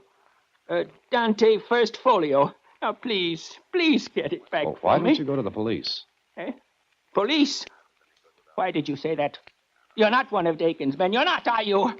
No. You're all against me. Everyone's against me. Everyone wants my collection. Get out, get out, get out! Who stole that book from you? They stole it from me. They knew I couldn't go to the police. They knew. But I fooled them, didn't I? I hired Dakin But you're not Dakin. You're the police. You won't let me have it back. You won't let me have it back, I tell you. I want that book back. Better take care of him, Carl. Quiet, sir. He'll be all right, sir. What do you know about this, Carl? Nothing, sir. Who stole that book from Mr. Kettering? There was no book stolen, sir. There was. A book Kettering couldn't let the police know about because it was in his possession illegally. Is that right? Sir, these books are all he has. Yes, I know. And how many of them are stolen from other collections? Just the Dante First Folio, sir. Mm-hmm. The only one he couldn't go to the police about, so you hired Dakin to trace it. Please, sir. This won't mean prison for him, will it? It mustn't, sir. I don't know. Now, look, Carl, who stole it? Well, there was a couple here. Mr. Kettering's secretary. Girl? Yes, sir. What did she look like? Well, she was about 25 or 6, rather pretty. Knew a great deal about books, sir. Mr. Kettering had placed an ad for someone to do cataloging. She answered. And she saw the Dante First Folio. She must have at one time or another. Mr. Kettering kept this room locked, but of That's course... enough. You said a couple. Was the other one a man? Yes, a chauffeur. He and the girl were friendly. Mm-hmm. Okay, you'd better take care of Mr. Kettering. You won't go to the police, sir. It would kill him. I can't answer that. Just take care of him. I've got something else to do.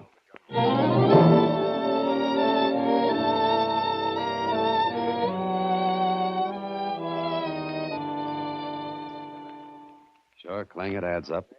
The girl and the chauffeur got away with the folio. The girl being this Dorothy Simmons. Simmons, Smith, Brown. What's in the name? She and the chauffeur stole the folio. The girl knew Kettering wouldn't dare go to the police. And why did she go to you? Now, here's my guess. The chauffeur double-crossed her, ran out with the folio. She couldn't go to a reputable private detective agency, and she didn't want the chauffeur to catch sight of her. So she picked you for the patsy, to find the guy.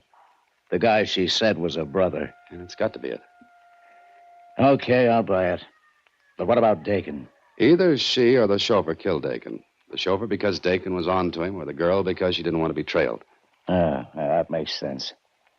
And Dakin was going to cross up the whole thing. Grab the folio for himself because he knew nobody could go to the police. A nice merry-go-round with a double cross for a brass ring. And no free rides. Okay, that's the setup.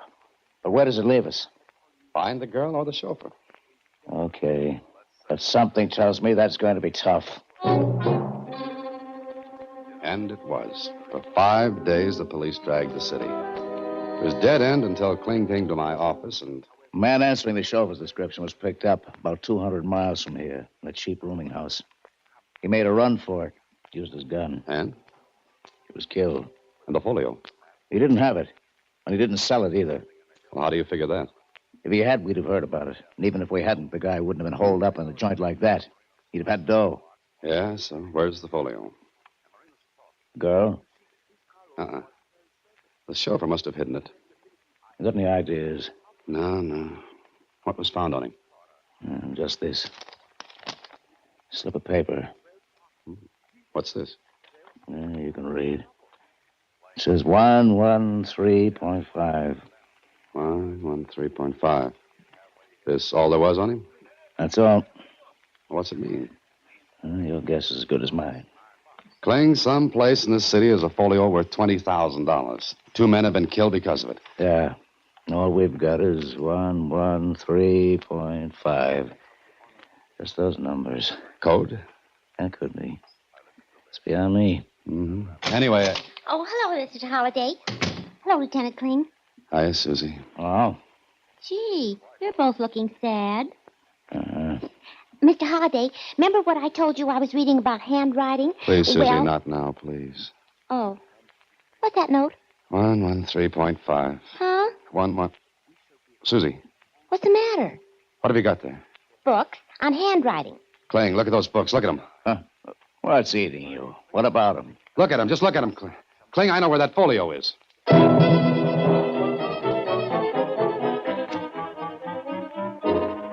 I was sure I was right, but I wanted to go it alone. Kling wanted both the folio and the girl, so I had to be alone just in case. And my destination? The public library. What better place to hide a book than there? I climbed the iron stairs to the stacks that towered over the main reading room.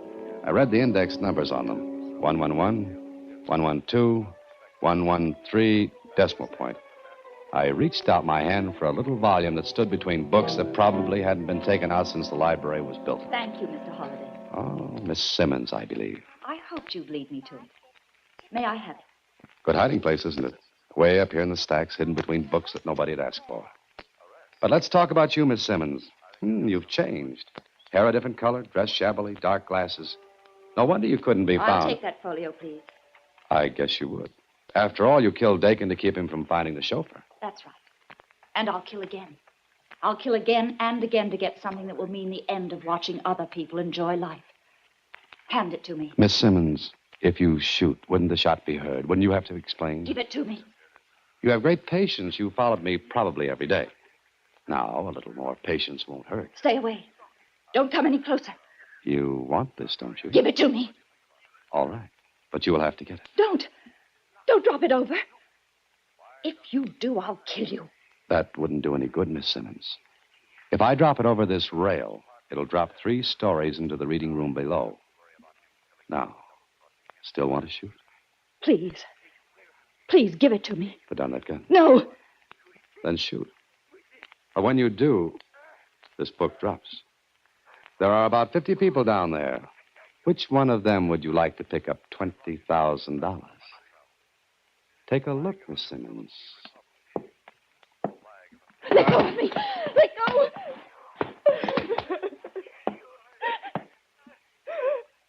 Come on, Miss Simmons. And you'd better walk ahead of me. Somehow I wouldn't want you at my back on those steep, narrow stairs.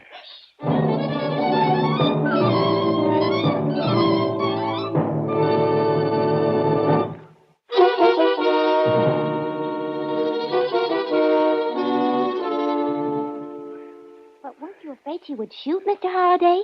Oh, yes, Susie. But she knew if she did, I'd drop the book. And that gave me time to grab her.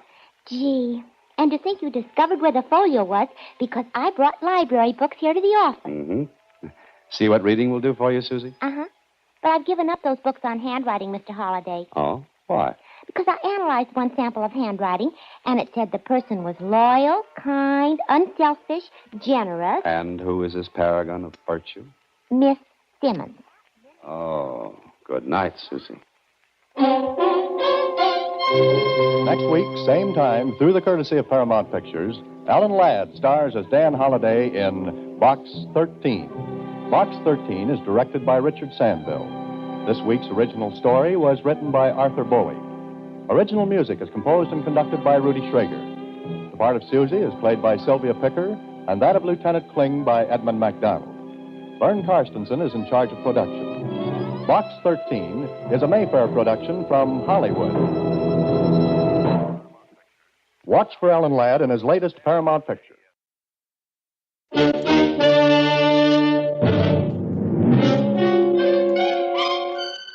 Box 13, with the star of Paramount Pictures, Alan Ladd as Dan Holliday.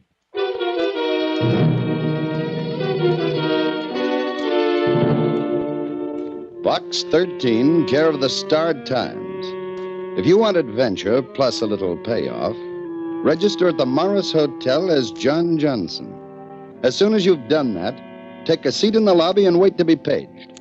Don't ask any questions. Just follow instructions and you'll find $500.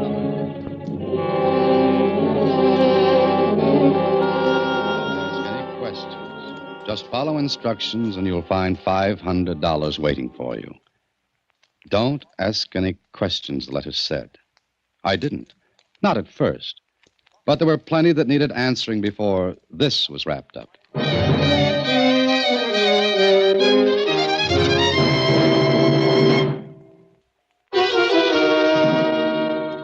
And now, back to Box 13 and Dan Holliday's newest adventure, Round Robin.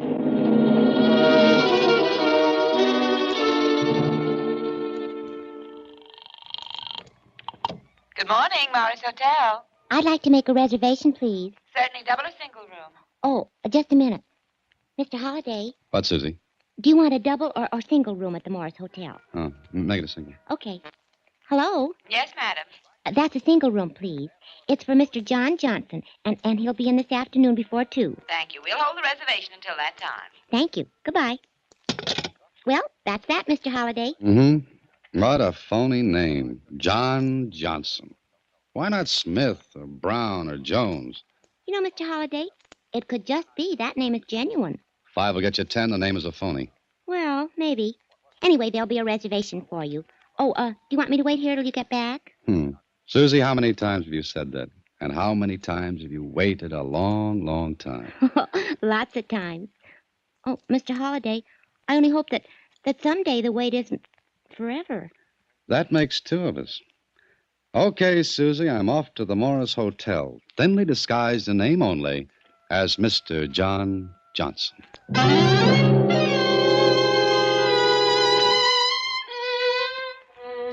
I registered at the Morris Hotel, signed the card as John Johnson, picked out a nice seat in the lobby and waited. 10 minutes went by, then 15. And it was easily a half hour before I became aware that a name was being called by a bellhop. Mr. John Johnson. Paging Mr. John Johnson. Mr. John Johnson, please. Here you are, boy. Mr. Johnson? Yes, that's the name I registered under, son. Thank you, sir. A message for you. Oh, thank you. Here you are. Thank you, Mr. Johnson. Want me to wait for an answer, sir? I don't know. I'll tell you in a minute. No, there's no answer. Very good, sir. And thank you again, Mr. Johnson. I was about to ask the boy who sent the message, but I figured that would be useless. What good would it do me? So I did what the note said, went to the 5th floor and knocked on the door of room 502. Yes? Who is it? John Johnson. It's Mr. Johnson. I heard you the first time. Come in. You didn't waste any time, did you? Punctual to the second. I always try to be prompt. It pays. Yes, especially in your profession. My profession? What you want is on the dresser. Take it and get out before I change my mind. On the dresser? This? Yes. Well, aren't you going to open it? Should I? You're very sure of yourself, aren't you? To tell you the truth, I'm not at all sure of anything at the moment. However, since we've apparently concluded our business, I may as well go. Yes, please do. No. Wait. Don't go out that door. Oh, the lady carries a Luger. Isn't that rather large for your handbag? I'm not going to let you get away with it, no matter what the result. Well, look, maybe we'd better get something straight. I've just straightened things out in my own mind. Oh, how nice. Now let's get around to my mind. What'll we do about it? You're so sure of yourself, but I'm not going to let you do it. You wouldn't stop with the necklace. You'd hold me up again and again. Well, I'm not going to let you. I'm going to kill you. Maybe you'd better listen first. There's nothing you can say. Lady, look, with the Luger muzzle putting a period right between my eyes, there's a lot I can say. I'd like to filibuster a little. You're insane. How can you stand there and speak like that? It's easy. Now stay away. Please, lower the gun just a little. Don't come any closer. You filthy... Don't go after it. Let it lie on the floor. I should have killed you right away. Please, sit down. Get out. Sit down. Now, here, take this package. You giving it back? Yes, I'm giving it back. Who are you? Here, take a look at this letter. While you're reading it, I'll get out a few proofs of who I am. Driver's license, auto club card, a couple of letters. I don't understand this. Obviously, you don't. Here. Now, take the gun. Still want to use it? Who sent this letter to you? Apparently, someone who wanted me to collect this package from you. Someone who didn't want to pick it up himself. Or herself. But why? I don't know. Maybe we'll pick up an answer to that after you've explained a few things. For example, what's in the package? A diamond necklace. Yours? My husband's. It was his mother's. He gave it to me for a wedding present. Okay. Now, who are you? Mrs. Therese Clements. That doesn't mean anything to you, does it? No. But go on with your explanation. The necklace was blackmail payment. I have no money of my own. Blackmail, huh? And you thought I was the black sheep in the case? Yes, the last letter I received said I was to come here and wait, then deliver the necklace to a Mr. John Johnson. And I was to wait until someone asked me for the package. I don't understand why there are all of these elaborate precautions. Do you have any idea who's blackmailing you? Of course not. And a little delicate subject. Why? Does that matter? No, I suppose not. It's your business. Mr. Holliday, I have a 16-year-old daughter. I was willing to pay for her sake. Oh? You were also willing to kill me for her sake? I wouldn't have done it. I was trying to frighten you into letting me alone. Mm-hmm. Look, Mrs. Clements, I've got an idea. An idea? What do you mean? No one knows what has happened in this room but you and me. Now, suppose I were to walk out of here with this package. The blackmailer would assume I had the necklace. He'd come after me, wouldn't he? You'd do that? Why not? I don't like blackmailers. They remind me of leeches and things that crawl. Why would you do this for me? Let's say it's the Luger. The Luke? Uh-huh. I also hate pearl-handled revolvers. This one is very businesslike. What will you do? Walk out of here and out of the hotel without waiting for further instructions from our mysterious letter writer. Oh, meanwhile, give me your address. Yes, here. Here's my card. Okay. Now we'll see who puts his dirty little neck into our trap.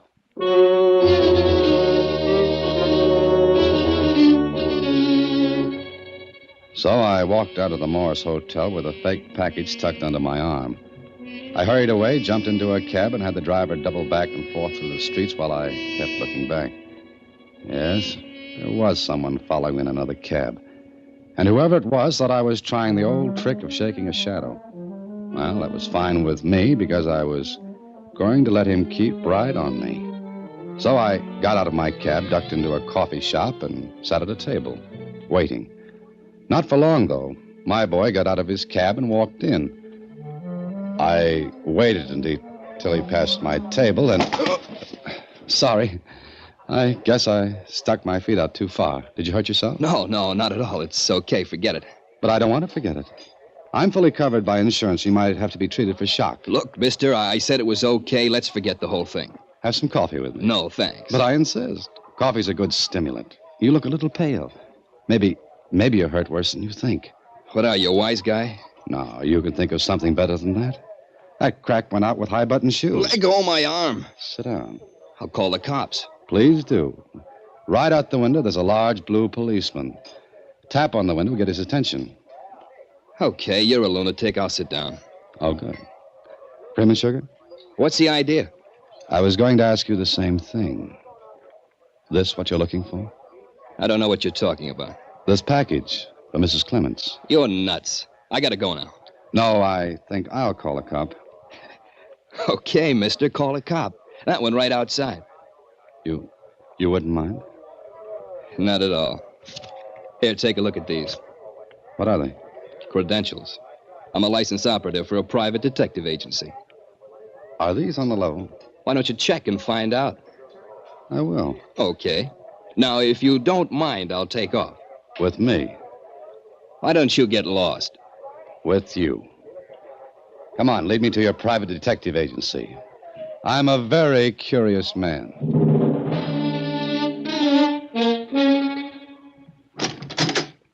This way, Holliday. We'll see the boss. What's his name? Barrett. Mr. Barrett. In here.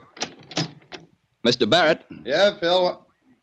Who's that? The guy you wanted me to pick up at the Morris Hotel. Well, why bring him here? All you had to do is pick up a package from him. Maybe you better ask him all about it. Okay, I'll take it from here. That suits me. See you later. You. Close the door and come in.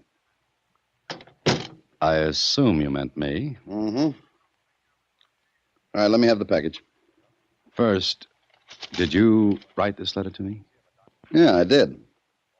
Now you want your 500. No, you keep it. What? I said you keep it. As payment for giving me an answer to something. Like what? Did you know what was going to be in this package? Going to be. This one is nice and empty. What's the double cross for? For blackmail. What are you yammering about? Aren't you the nice, innocent boy? Cut it out. I was willing to pay you for a job. And I want to know why you had me pick up the package instead of one of your own men. Client's instructions. Confidential. You mean your client requested you to have the package picked up by me? Yeah. Who's your client? Sure. I'd tell you, just like that. Look, I didn't like the deal in the first place, but I was getting paid and I didn't ask questions. Can you prove what you're saying? To you? Yes. I don't have to. Yeah, that's true. But you might have to prove it to the police. Look, I've got a license to run this agency, and I run it straight. So far, I've had no trouble with the force. So far?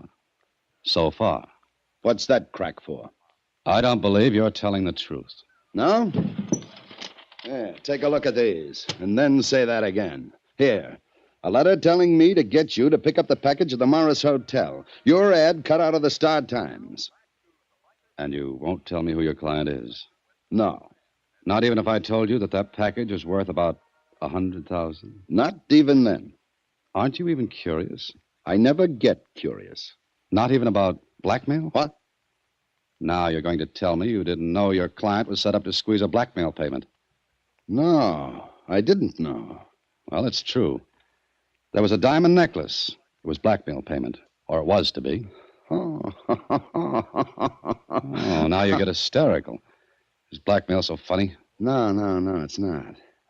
But, brother, it's going to be. What do you mean by that? None of your business. Look, you got in this on a rain check. Well, the rain's over. Meaning I'm out? Exactly. I'll take it from here. On what? On what my client pays me. And something tells me the ante's going up.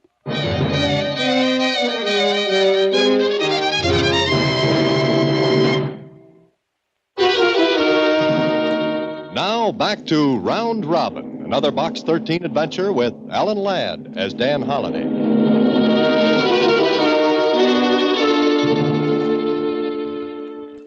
This was getting to be a round robin, with me chasing the robin and getting nowhere.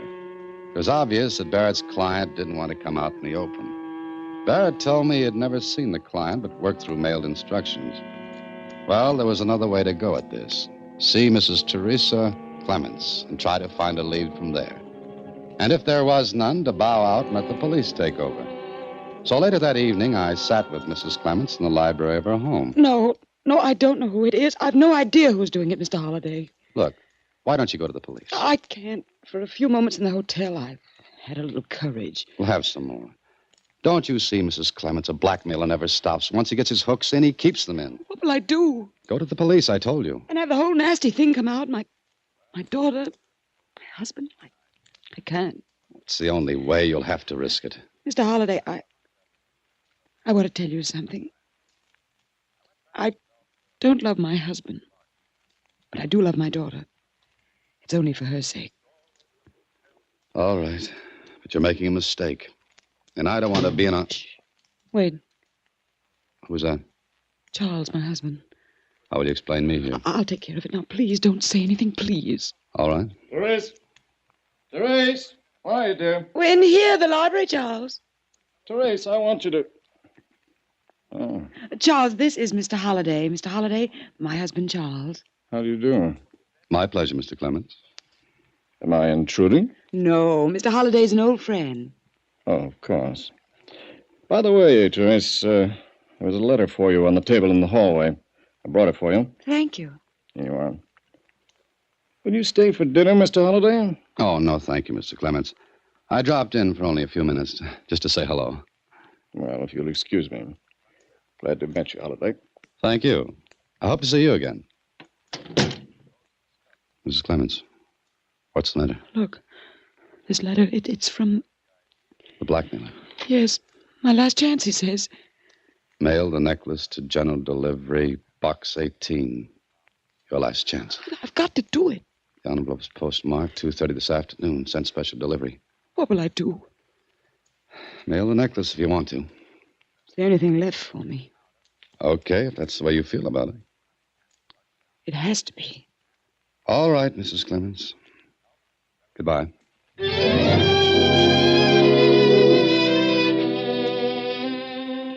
Things were beginning to get a little clearer, but there was still a lot of muddy water in the way, and quite a bit of it was being stirred up by Mr. Barrett. I called his office, found out he was in, and went over to see him. What do you want now, Holliday? Can't you guess, Barrett? Look, I was just getting set to leave here when you called. I'm still set to leave, get it? Yeah, I get it. You said you ran this agency straight, didn't you? Yeah, why? Why don't you keep running it that way?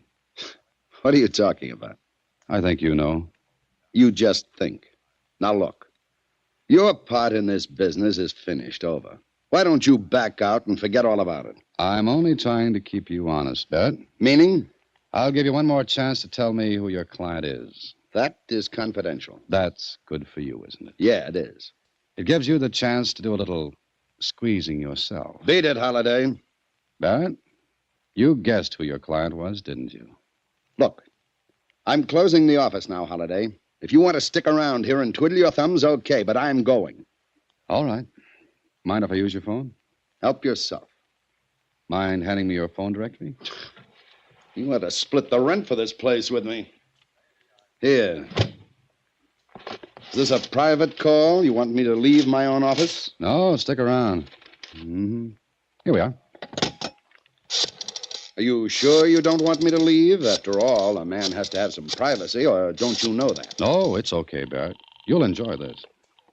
Hello? Mrs. Clements, please. Hey, what are you doing? You'll find out. This is Mrs. Clemens speaking. Oh, Mrs. Clements, this is Dan Holliday. Did you put that in the mail? Yes, When? just a few minutes ago. Oh, thanks. Thanks. That's all I wanted to know. Is something wrong? Oh, no. Everything's all right. Goodbye. Well, you've made your phone call. Now will you get out? Yeah. Now I'll get out. And Barrett. Yes? Here's hoping you don't end up in the red.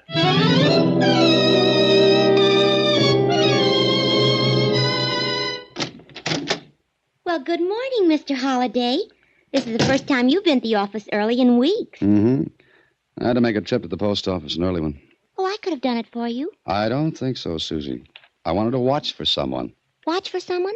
Who? Nobody. Didn't you get up a little too early? Thank you, Susie. What did you mean, you watch for nobody? Just what I said. I watched a little box at general delivery, box 18. There was nothing in it, and no one went to it. And why'd you watch it? For what I knew I wasn't going to see. I'll go out and get some coffee. It is early.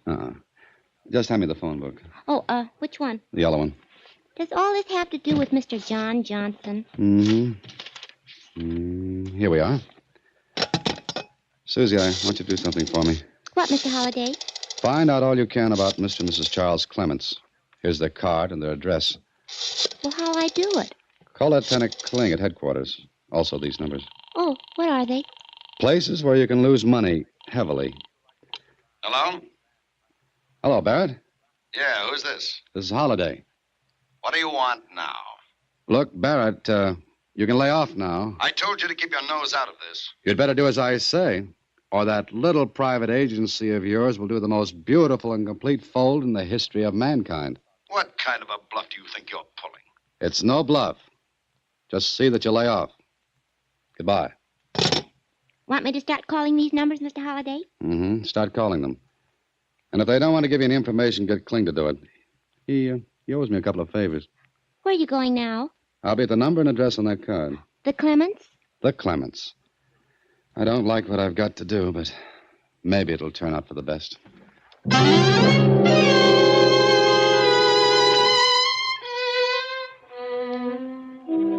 Maybe I was wrong, but I was almost sure I was right.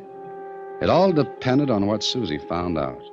And if she found out what I had a hunch about she would, then I'd have the whole thing wrapped up neatly. So I went to the Clements place and again sat with Mrs. Clements in the library. But I don't understand, Mr. Holliday. I sent the package. It should have been there. But it wasn't. I watched that box for nearly an hour. Every other box around it had mail in it. Number 18 didn't. Well, someone got there before you did. Oh, no, I got there before the post office opened. Well, then what happened? Where's your husband? Charles? He's upstairs. What do you want with him? You're not going to tell him. Will you get him down here? But why? Please do it. No, I won't. Then I'll go up to him. Wait. I'll get him down here. That's better. Oh, incidentally, don't worry about Mr. Barrett anymore. That's all cleaned up. Barrett? Yes, that's right. Now, you go get your husband. Oh, if the phone rings, I'll answer it because it'll be for me. All right. I'll be back in just a moment. Please do. Hello? Mr. Holliday? Yeah. Oh, Susie? Uh-huh. Okay, let's have it. How did you know I'd find out all this? Just a hunch? What'd you learn? Well, there was a lot of money lost. Gambling. Then it was suddenly paid off. That's right. Okay, Susie, thanks. That's all. Oh, when will you be back? In a little while. Goodbye. Mr. Holliday. Oh, hello. Good morning, Mr. Clements. Therese said you wanted to see me. I do. And I hope you don't mind my coming here so early in the morning. No, of course not. What's this about, Holliday? A diamond necklace. What, yours, Therese? Yes. Oh. What about it, Holliday? Have you still got it? Why, of course. Why shouldn't we have it? Because you just don't. That's all. What the devil are you talking about? Therese, who is this man? Let him talk, Charles. About what? Mr. Clements, the diamond necklace isn't here anymore. It's in the safe. You want to bet? Show you? No, Charles. It's not there. The box is empty. Empty? But you can get it back. From whom? Why is it gone? Do you want to tell him, Mrs. Clements? Yes, I'll tell him. Charles, I sold it to pay gambling debts. You? What? Why, Therese, you little fool. I was afraid to come to you for money. Yes, that's right. And what you said about your not loving your husband. It isn't true, Mrs. Clements. Of course not. You mind if I sit down? I seem to have lost track of things. Mrs. Clements, you had a beautiful thing worked out. Your husband is very much in love with you, and you with him. But you were afraid to ask him for money to pay your gambling losses. So you were going to pretend the necklace was taken by a blackmailer. A what? Oh, good heavens. Let's have some sense. All right. I don't know what story Mrs. Clements was going to tell you about the blackmail. But she'd written herself letters. Isn't that right, Mrs. Clements? Yes. The blackmail gimmick would explain the loss of the necklace. And in your panic and confusion, you felt that explaining a silly, harmless, and fake indiscretion would have been more agreeable to your husband Then hearing about your gambling losses. Therese, for the love of heaven, why didn't you come to me? I was afraid. I think I'll leave you two to settle this. I think you will. How about it? It's up to you, Charles. Yes, I guess it is. Let's talk it over, Therese. Good. Well, I'll see you around. Mr. Holliday, how did you find out? Mrs. Clements, I always save the explanations for my secretary. But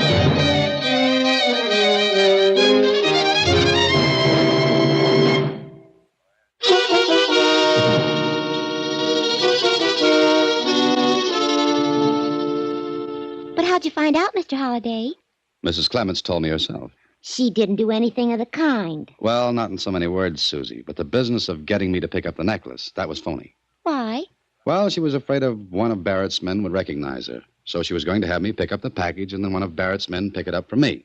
Oh, and the package would be returned to her. Sure. And she'd have a witness that the necklace was picked up and taken from her.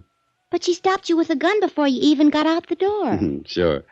But she wouldn't have used that gun. She had to make the whole thing look real. She's a pretty good actress. Only she didn't count on my coming back into the room and offering to help her. That must have surprised her. Uh-huh. She had to think fast. And you guessed about the gambling thing? Yes, it was just a hunch. But I was sure of it when she got that special delivery letter. You see, it was postmarked 2:30, almost immediately after I'd seen her. Oh. What about Barrett? Oh, he guessed, too. And he was going to hold Mrs. Clements up for a little deal of his own. So that's that, Susie. A nice, round robin. Oh, yeah. I wonder how it'll all come out. Well, unless I miss my guess, Mrs. Clements will be very, very sorry. Mr. Clements will be very, very stern. He'll get the necklace back. She'll get it back. And I'll get back to some sleep. Good night, Susie. Listen in again next week when, through the courtesy of Paramount Pictures, Alan Ladd stars as Dan Holliday in Box 13. Box 13 is directed by Richard Sandville, and this week's original story was written by Arthur Bullen. Original music is composed and conducted by Rudy Schrager, and the part of Susie is played by Sylvia Picker. Vern Karstensen is in charge of production. Box 13 is a Mayfair production from Hollywood. Watch for Alan Ladd in his latest Paramount...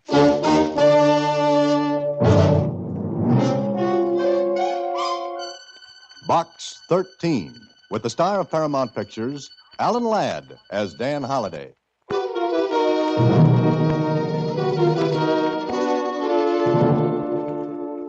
Box 13, care of Star Times. I have a proposition for you. One that will bring you $10,000 if you go through with it. But you've got to make up your mind fast. I'm at 658 Carson Street. I won't be there after tomorrow evening. So, if you're interested, come to see me.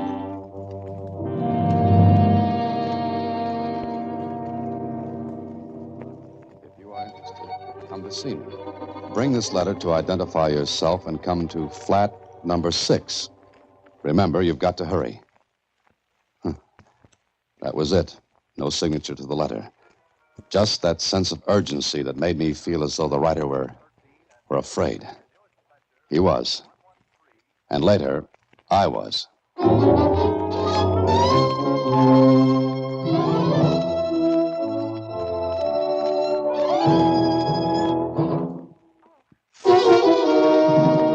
Now back to Box 13 and Dan Holliday's latest adventure, Sealed Instructions.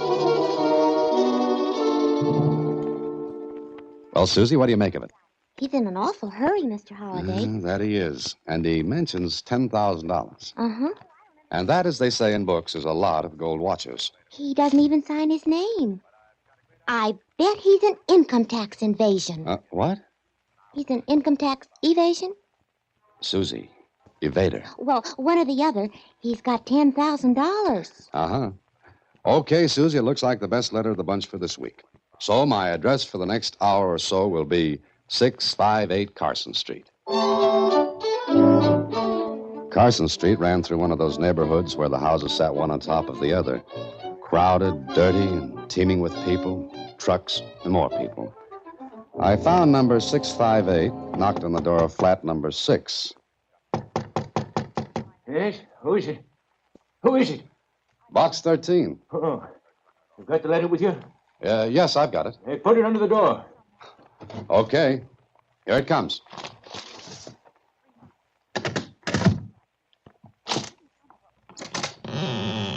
Stand under that light across the hall so I can see you. All right. Come on in. Hurry.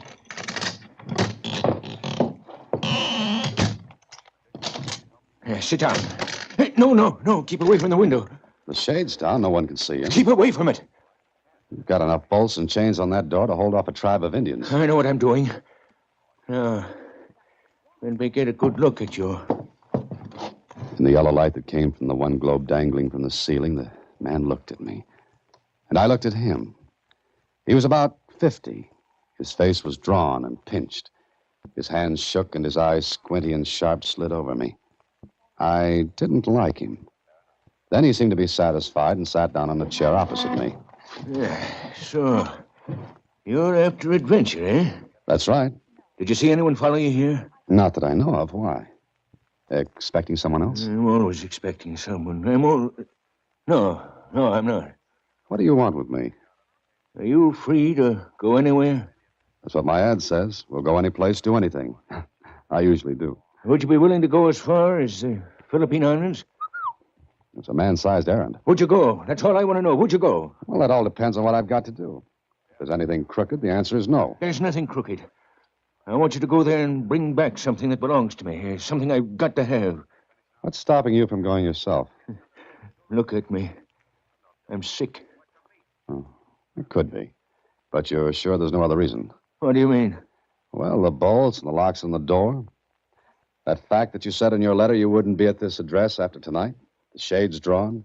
You were afraid I was followed. So? So, 2 and 2 are 4. And the 4 in this case comes out to... You're afraid to show your face. I have enemies. The ordinary kind? Or the kind that would kill you? They'd kill me. I see. Oh, what's your name? You have to know that? It's a little peculiarity of mine. I like to know the people I'm dealing with. My name is Krell. Joseph Krell. Does it mean anything to you? No more than mine would mean to you. Holiday. Dan Holiday. There's $10,000 in this for you. Well, I don't care about that. Well, what? Oh, the money doesn't interest me. Doesn't it? Money doesn't... I must have said something very funny. You did, Holiday. You did. You say $10,000 doesn't mean anything to you. Well, no, it doesn't. I'd better explain. You see, I'm a writer. The stories I get in response to that Box 13 ad you answered, well, they pay me amply for my efforts. There's one born every minute. But will you go? And do what? I'll give you the name of a man whom you're to contact in Manila. That's all you have to know now. Mm-hmm. Then what happens? That will take care of itself. What do you want me to bring back? I told you something that belongs to me. Something I've got to have. Something that means life or death to me. That important, huh? Till we're wasting time. Will you do it? It's adventure, and when you get back, I'll give you $10,000. Do anything you want with it. I don't care. But bring me what I want. When do I have to leave? As soon as you can. Oh, one more question. What? Where are you going to get the $10,000? Well?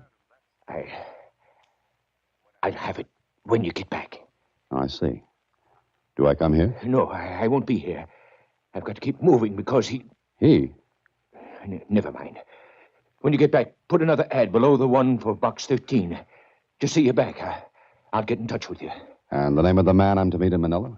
You'll find him at the address on this slip of paper. He's expecting someone from me. And, here, take this envelope. Don't open it until you get in touch with the man. Sealed instructions, huh? Yes. And Holiday, take good care of that envelope.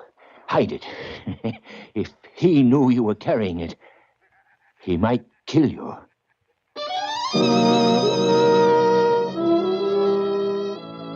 And with that little gem as a bon voyage from Krell, I left him. When I got home, I took the envelope he'd given me and had it sewn into the lining of my jacket. 4 days later, I was in Manila, after a nice, pleasant trip on the plane. I went to a hotel and registered. Later that evening, I took a cab to the address of Krell's man.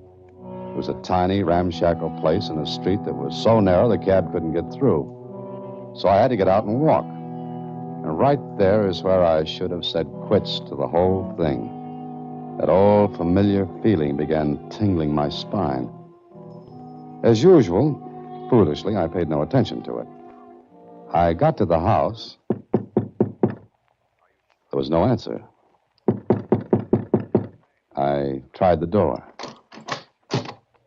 It was pitch black inside. I closed the door behind me. I stood there for a couple of seconds trying to see through the blackness when... Stand right where you are. Who's that? Just stay where you are. The light went on, and facing me was a man with a gun. And from where I stood, the muzzle was neatly in line with my third rib. The man looked at me for a moment, then... Turn around. Back to me. What's the idea? I don't know yet, but we'll see. Okay, face me. Who are you? Never mind that. Who are you? Dan Holliday. Doesn't mean a thing. Lieutenant, he's... Oh? Yeah, we got company, Sergeant. So I see. Sergeant. What is this? Sit down. Look, I came here to see someone. Uh-huh. What's the name of the person you came to see? I don't know. If you don't know this man, why did you come here? Come on, talk. I don't see any reason why I should. Would it give you a reason if I told you we're police? I don't know. You don't know much, do you? Why did you come to see this man you don't know? On business. What kind? I was sent here. By whom? A man named Joseph Krell. Krell? Well. Evidently, that explains a lot of things, doesn't it? It could and it couldn't. You say your name is Holliday? That's right. All right, Mr. Holliday. Step over to this other room with me. Come on. Open the door, Sergeant. See, Lieutenant. Go ahead in, Holliday. Oh, do you have to keep that gun on me? It's better that way. Now, want to see your man? Yeah. All right, look on the floor, behind the bed.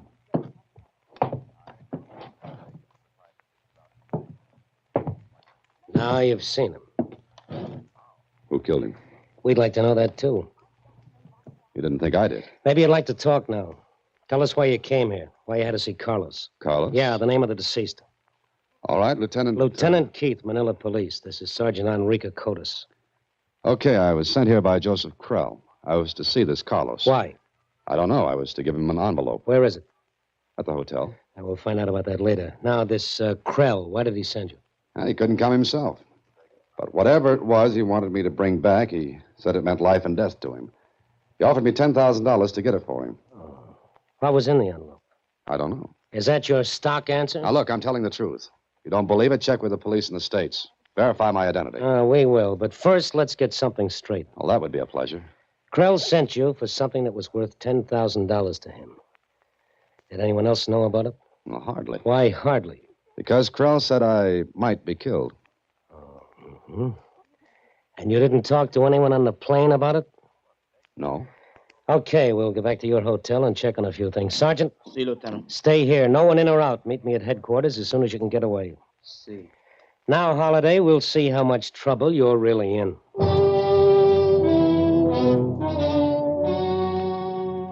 On the way back to my hotel, Keith didn't say much. Neither did I. But I was doing a lot of thinking, and suddenly it hit me. Something Keith had asked me, something he had no right to ask, and something he couldn't have asked unless... I looked at him. He was smiling to himself. Okay, I had to take a chance. Oh, by the way, Lieutenant. What? That building over there. Where? Just to your right. Look out the window.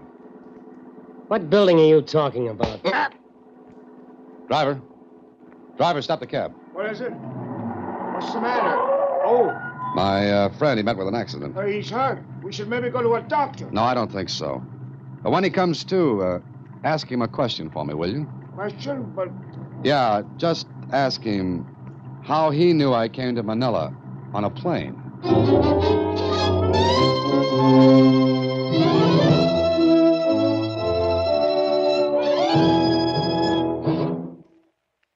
And now back to Sealed Instructions, another Box 13 adventure starring Alan Ladd as Dan Holliday. So there I was, out in the middle of a big puzzle and a murder. Sure, Keith had killed Carlos to keep me from getting to him. Keith must have followed me from the States.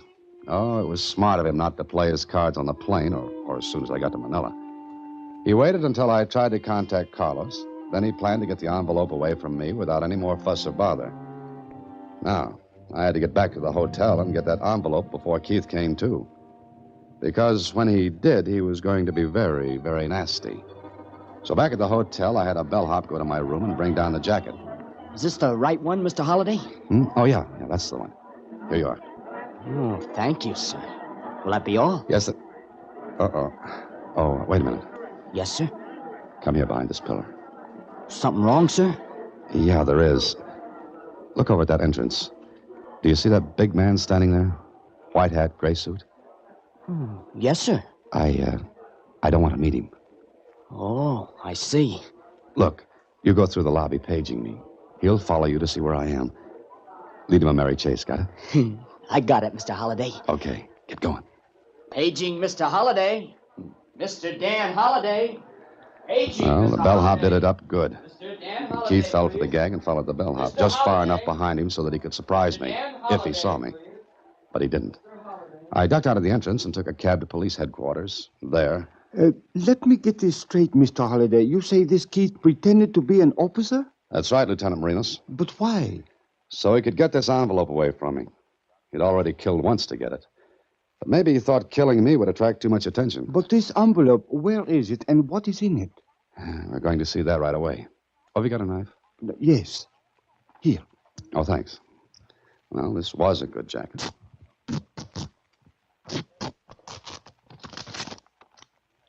Here it is. Open it. Sure. Well, what's this? May I see it? Here you are.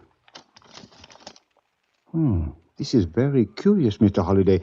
It looks like a map. It's half a map, Lieutenant Marinos. Carlos had the other half. Of course. But a map of what and to what? To whatever Krell wanted. Krell? Yeah, that's the name. Why? You did not mention his name before. Why not? Well, I didn't think it was important. To the Filipinos, it is very important. I don't get it. Why? During the Japanese occupation of the islands, Joseph Krell was a collaborator. Oh, no wonder he didn't dare come back.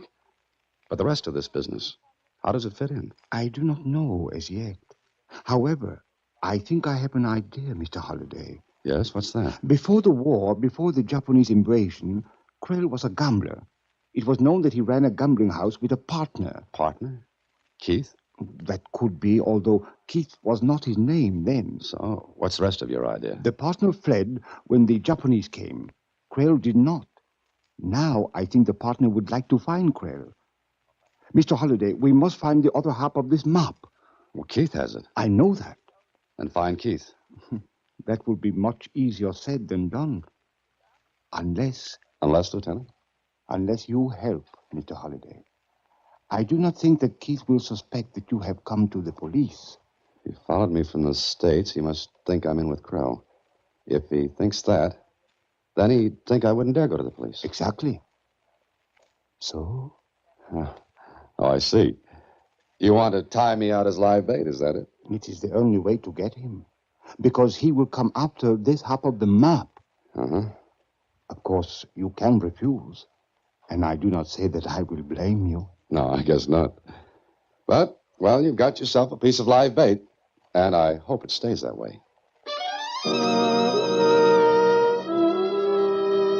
It was the only way to get Keith. Besides, I was very curious as to what that map meant. And why getting something meant life and death to Joseph Krell. So I checked out of the hotel, and with one of Lieutenant Marino's men following at a distance, I took a room on the other side of town and waited. An hour passed. 2. Then, when it was beginning to look as though our Mr. Keith was smarter than we'd figured... Come in. Well, hello. Mr. Holliday, you've given me a lot of trouble. You don't want an apology, do you? No. All I want's the other half of that map. Oh, sure. You knock on the door, I say, come in, give you the map, and that's that. Very simple. Yeah, very simple and very smart. Mm-hmm. But you don't think I'd have the map on me, do you? Maybe not, but you know where to get it. Let's go. Oh, wait a minute. What for? Why don't we make a deal? What kind? Well, neither half of the map is any good without the other. And I'm sure you haven't got yours with you. Oh, but I have. I see. Was it very hard getting it from Carlos? No, not very. No harder than it will be to get the half you got. Oh, look, we can still make a deal, Keith. Or whatever your name is. Keith will do. Okay. How about it? Maybe you're smart at that. Okay, let's go. After you, Holiday, and don't forget this. It's loaded. You make it easy to remember. Yeah, I can make it very easy to forget by pulling the trigger. No, the back way, Holiday. The back way. Back way? Holiday, how dumb do you think I am? Or how smart do you think you are? You forgot all about Enrique, didn't you? Oh, the sergeant. Yeah. Here, this door. You see, Enrique followed us away from Carlos' place. He knew you slugged me in the cab. Enrique seems to have done all right. Just perfect. Get in this car. Go ahead, Enrique. Looking for your cop friends, Holiday? Cops? Yeah. You see, when you pulled that bellhop trick at the hotel, Enrique was outside. He followed you, saw you go to the police. It's too bad, Holiday, but there are no police. Oh, I see. Enrique took care of him, is that it? Enrique has been very busy. Now, let's have that half you got. I told you I haven't got it. Quit stalling. It was to be bait for me, wasn't it? You and Marinos were so sure you'd have me, you didn't bother to leave the half at headquarters. Let's have it now. Keith looked at me. Sure, he knew he held all the aces, and he held the gun right at my head. Well, there was nothing to do but drag out my half of the map and give it to him. He looked at it, held it against his half. They matched. All right, Holiday, this is the end of the line. You get off here. What do you mean? What do you think?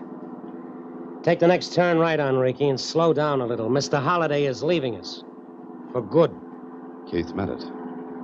Enrique started to take the next turn to the right, but I had a different idea. I grabbed the handle of the door, twisted it hard, and jumped. Took a full fall on my shoulder. Rolled over into the ditch on the side of the road. Keith jumped out of the car, started toward me, shooting as he came. And then...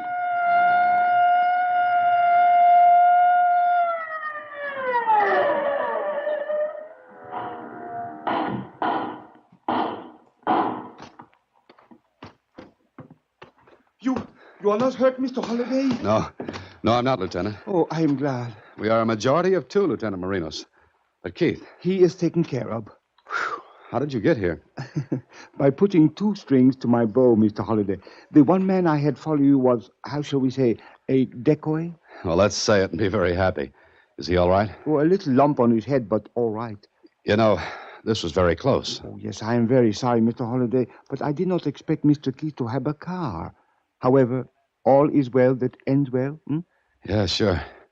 Now, how about that map? Come, we will see about that now. With the two halves of the map, we went to work. Krell had hidden something in the hills back of Manila. Hidden it before the Japanese invasion. 3 hours later, Lieutenant Marinos and I sat on a box and watched his men digging into the earth. And Marinos talked. You see, this Carlos was Krell's servant. When Krell left the Philippine Islands, he left half the map. Mm-hmm. In case he was caught, a half map would do no one any good. That is right. Keith was Krell's partner. He left. Krell stayed to become a collaborator. Playing two games at once. The Japs won, he'd been with them. The Allies won. Well, he'd have what he hid here. Exactly. Lieutenant Marinos, we have found it. Please. A box, an iron box. Sergeant, break the lock. Yes, sir.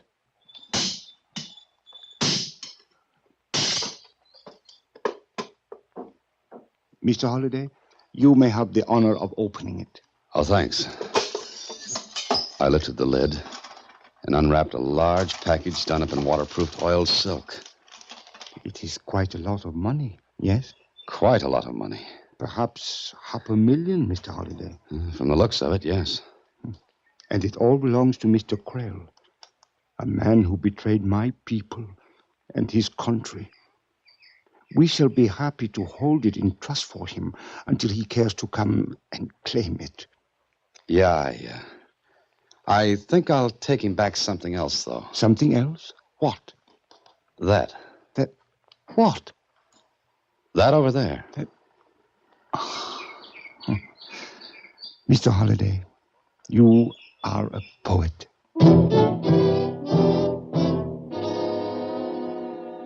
I left Manila the next day with Lieutenant Marino saying goodbye. With me was the iron box I'd come across the ocean to get. But in it was something a great deal different from what Krell expected. Back in the States, I put an ad below my Box 13 ad. I waited, and then... Here it is, Mr. Holliday, right below the Box 13 ad. It says, Holliday, come to 1256 Chickering Place, K. That's it, Susie. But why don't they arrest Mr. Krell? Arrest? I think we've got something much better, Susie. Much better.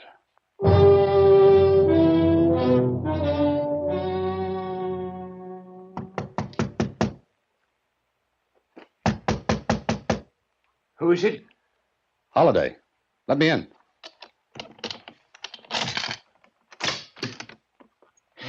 Have you got it? Did you get it? Yes, here it is. Oh, that's it. Yes, that's it, Holiday. I've waited so long for this. So very long. I know you have, Krell. And I'm very anxious to see what you think about it. You didn't open it. The lock looks like it was open. Why don't you look inside, Krell? Yes, I've saved this key. Oh, your ex-partner is dead. Oh. Now you won't have to worry about him killing you for double-crossing him. Good. I pay you well, Holiday. I pay you well. With what? With this. Surprised? It's gone. Unless you took it. But I brought you something in place of the money, Krell. The flag of the new Philippine Republic. The flag of a people you betrayed. I'll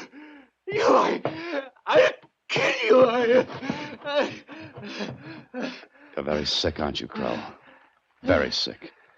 You'd never live to stand trial, but you could have lived well on all that money.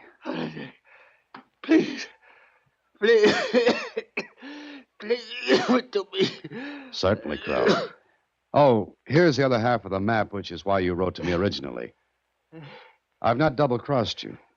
You can have your treasure anytime, Krell. Anytime you want to claim it. Where is it?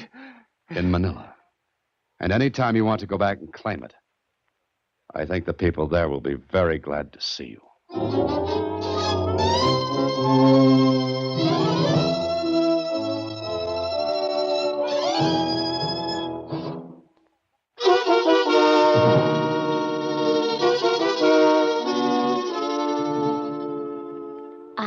$500,000. Wow. Who does it belong to, Mr. Holliday? To Mr. Krell. But I don't think he'll ever claim it. Gee. But what about him? Where'll he go? Well, what'll he do? I don't know, Susie. And I don't think I really care about a man who would double-cross his own country. Well, anyway, it was exciting for you. You know, I wish I could take a plane trip like that sometime. A plane... Good night, Susie. Next week, same time, through the courtesy of Paramount Pictures, Alan Ladd stars as Dan Holliday in Box 13. Box 13 is directed by Richard Sandville, with this week's original story written by Charles Gurnett. Original music is composed and conducted by Rudy Schrager. Part of Susie is played by Sylvia Picker.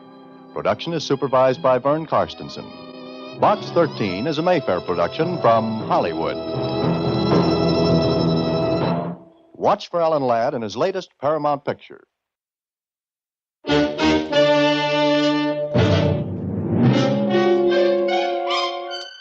Box 13, with the star of Paramount Pictures, Alan Ladd as Dan Holliday.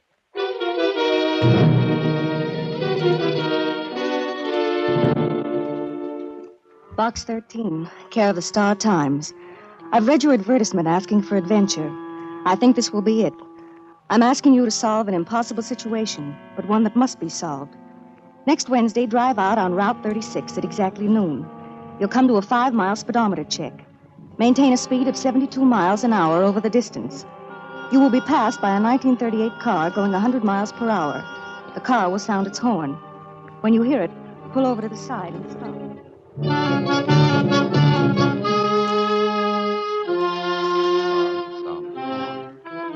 When you hear it, pull over to the side and stop. The letter had no signature, but it sounded intriguing. And it became even more so as time went on. That is, what little time there was.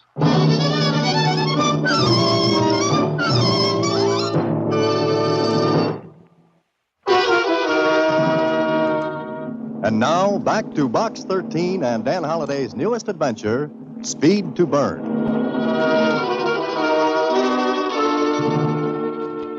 100 miles an hour? Mr. Holliday, that's dangerous. Yes, it is, Susie. That's what makes this letter so interesting.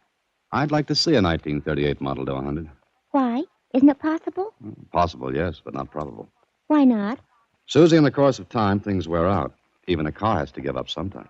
Oh, the letter isn't signed.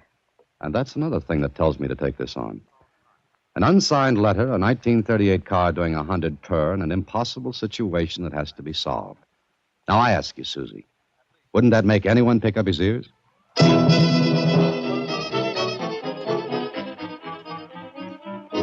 At exactly noon that Wednesday, I turned into Highway 36, a long, level stretch of concrete that ribboned out in front of my car, just asking to be burned up. I looked at my speedometer. The needle hung at 60. Up ahead, I saw the first sign on the road shoulder. The sign read, "Start speedometer check here." I stepped on the accelerator and watched the needle pass 60 and move to 65. 68, then 70. Just as the nose of my car pushed over the start of the check run. In my rear-view mirror, the road in the back was clear. No cars, no traffic at all. I hit 72 miles per hour and stayed there. The road slipped by underneath, and the scenery on the side was a flashing blur of color. Then I looked in my rearview mirror again, and suddenly there it was. A car that ate up the distance between us as though we were attached by some invisible elastic that pulled us together. And then, before I knew it,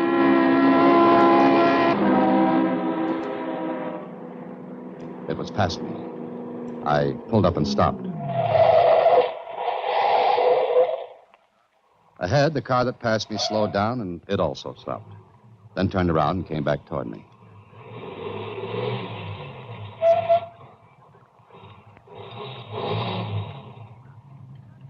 Hello. Hello there. Hello. You're Box 13? That's right. And you're the only jet plane pilot I know with no license. Thank you for coming. Not at all. I enjoyed every second of it. Hey, what do you feed that car of yours? May I get in your car? Oh, please do. Thank you. I've taken a big chance in doing this, mister. Dan Holliday. My name is Nancy. Nancy Peters. That is a 1938 model you're driving. And from the looks of it, it's only a 6-cylinder job. Yes, but I haven't much time. I'll have to talk fast. Oh, all right, go ahead. I want you to help my brother. Is he the impossible situation you mentioned in your letter? Yes. He has a prison record. And now he's mixed up in something he can't get away from. Will you help? Oh, now, just a minute, Miss Peters. Your car may do 100 without batting a carburetor, but I work a little slower. Before I do any helping, I'd like to know the 3 W's. Who, what, and where. Well, I told you. It's my brother. That answers the who part. Now, how about what and where? Stolen cars. That's the what. One like yours? That has something to do with it. Go ahead. Tom's mixed up in a stolen car syndicate. Syndicate? It's a business now, huh? Bigger than anyone realizes. Why doesn't he get out? He can't. He's watched night and day. Sometimes I am, too. He didn't know what he was getting into till it was too late. All right, I'll buy that for now. But it'll take more explanation. Look, let's go somewhere else and talk. I just wanted to know if you'd be interested. Well, that car of yours intrigues me. Where do you want to go? Follow me. If you promise not to do any stunt flying, I'll be right in back of you.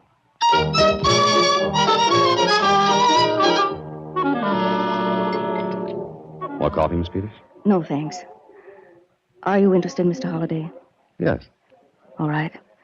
The syndicate looks like a legitimate business, but it's not. It's tied up with stolen car rackets in every city in the country. In which case, it's an item for the police, or better for the FBI. I suggest you go to them. I can't do that. My brother would be sent back to prison. Well, then let him quit. One man tried it. He was killed. How do you know? Tom told me. Mr. Holliday, I don't know who's at the head of the syndicate. I don't know anything about it, but You can find out and help Tom. And how do I do this? Will you do it? Well, I don't know, Miss Peters. Tell me, how did your brother get into this racket? He's a mechanic. He started to work at the Acme filling station, and it wasn't long before he was offered a job as a mechanic in a big garage in town. Before he knew it, he was in the racket and afraid to go to the police. Did he try? Once. Then he saw he was followed. He didn't try again. Not after the other man was killed. What can I do? Get a job at the Acme filling station. It was from there that Tom went to the syndicate. Now, look, Miss Peters, your brother's a mechanic. I'm not. I know just about enough to repair minor injuries. That's all. That's enough. They need men. The syndicate's getting bigger. And you want me to increase their organization by one, namely Dan Holliday. I'll pay you $1,000 if you do. Oh, no, I don't want any money. This Acme filling station, where is it? 12902 Braddock Road. Mm-hmm. All right, I'll see what I can do, but no promises. Meanwhile, how do I get in touch with you? Well, here's my name, address, and telephone number. Okay, Miss Peters. But like I said, no promises. I'd just like to nose around first and see what trouble I can get into. I left Nancy Peters and drove back to the city, got into some old clothes, and took a bus out to Braddock Road. The Acme filling station did business on a three-way corner. From what I could see, it was a good business. I watched for a while until I spotted a man I thought was the boss. I waited until business cooled off a little, then walked over to him. Hello. Do something for you? I don't know. Depends on how badly you need help here. Help? You looking for a job? Yeah, yes I am. I saw you standing on the opposite corner looking over here. Thought maybe you was planning a holdup. No, thanks. That's getting money the hard way. But I saw you hopping around here and figured you could use some help. I don't know. Know anything about cars? Oh, a little. Enough to do minor repairs? Sure. Let me see your hands. Hold them out. Huh? Just hold them out. You ain't done much hard work in your life, have you? Oh, not recently, no. Well, don't think I can use you, Bub. But I need a job. Try someplace else. Okay. I was just asking. What's the matter? Got a phone here. I want to make a call. Inside, why? I just want to make a call, that's all. Okay, inside, I told you. It was a hunch, and I played it. The car that drove up was a police car, and I pretended to be afraid of it. I waited inside until the car drove out. Then the boss came in. Make your call okay? Yeah, sure. Mm-hmm. Had to make that call all of a sudden, didn't you? I just thought of it. Oh, sure. Well, I'll see you later. Wait a minute. Sit down. What for? Maybe we can talk. Wait a second. What's the idea of closing the door? We can talk better. Why'd you do a fade when you saw that police car? I didn't see any police car. Quit kidding, Bub. You saw it coming and pulled that phony call routine. You hot? Look, all I did was ask you for a job. Thanks for your time and so long. Now, take it easy. Take it easy. Sit down again. What's your name? Make it Holiday, Dan Holiday. That sounds phony enough.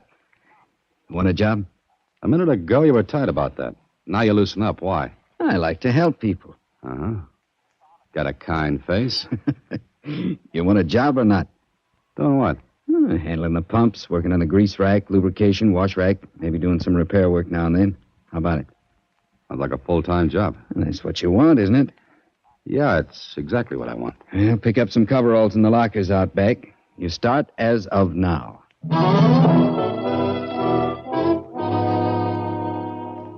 So I went to work. And I learned about cars.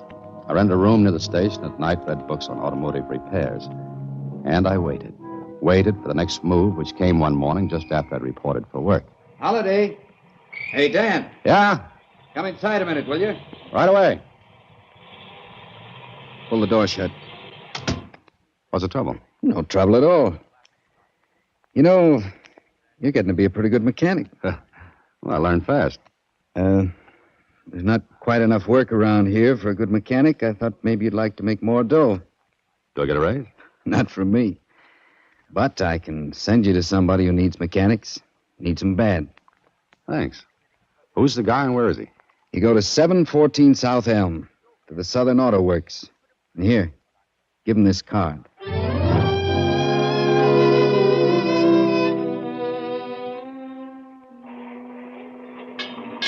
So, you're the guy Marty sends along, huh?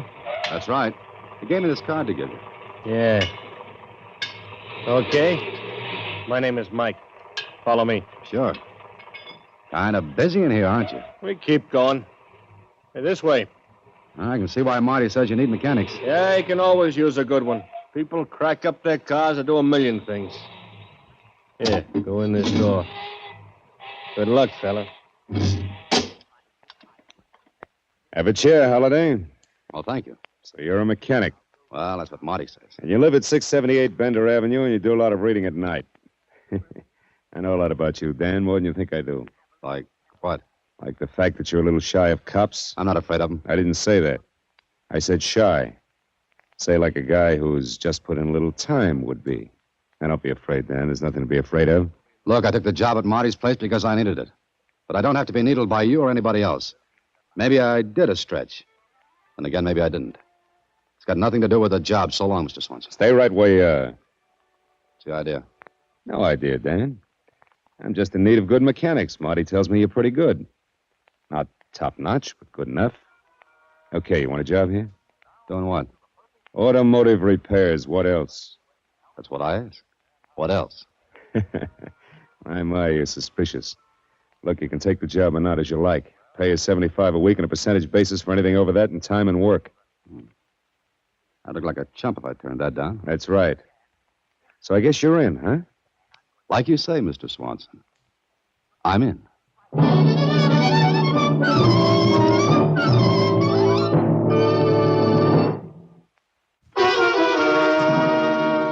And now back to Speed to Burn, another Box 13 adventure with Alan Ladd as Dan Holliday.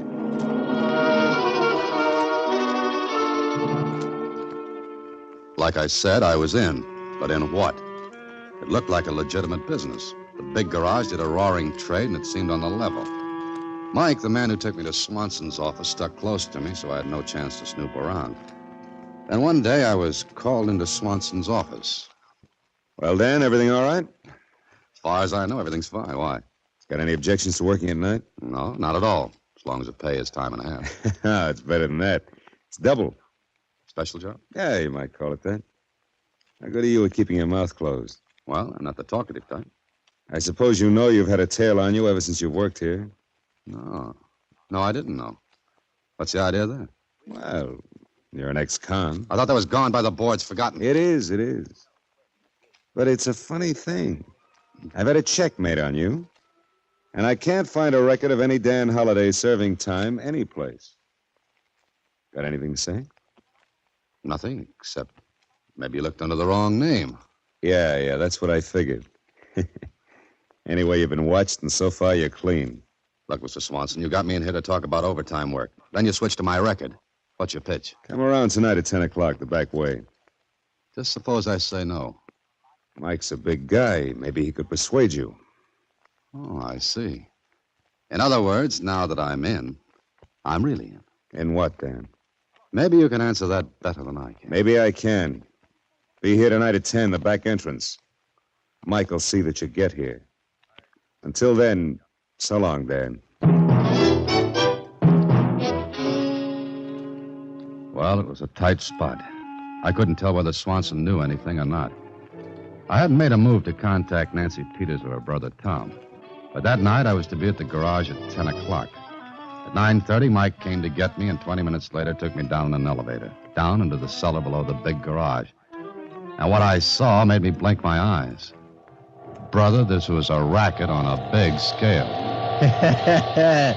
Put your eyes back in your head, Dan. You ain't seen a half of it yet. Hey, what is this? A part of the garage nobody sees but them as has business here. Take a good look. Must be 50 cars in here. Uh-huh. And all hot. Stolen? They ain't presents. Did you give them an hour in here, their owners wouldn't know from a bicycle. Come on, we'll see Swanson. Come in. Okay, Dan, come on in. Mike, see that things are running all right. Sure. See you later, Dan. Well, how do you like it, Dan? I don't know what I'm supposed to like, but it's big. And you're in it. What if I don't want to be? Oh, and you're a chump. Big pay, no Social Security or withholding tax, and no questions. Look, I don't want to serve any more time. You won't. We take care of our boys. Now, look, I need another mechanic badly.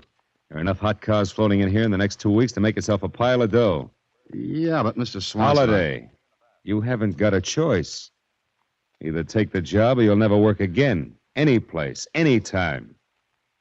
I guess you're calling the turns, Mr. Swanson. Take it easy. You'll be safe. Until there's a leak. There's no leaks here.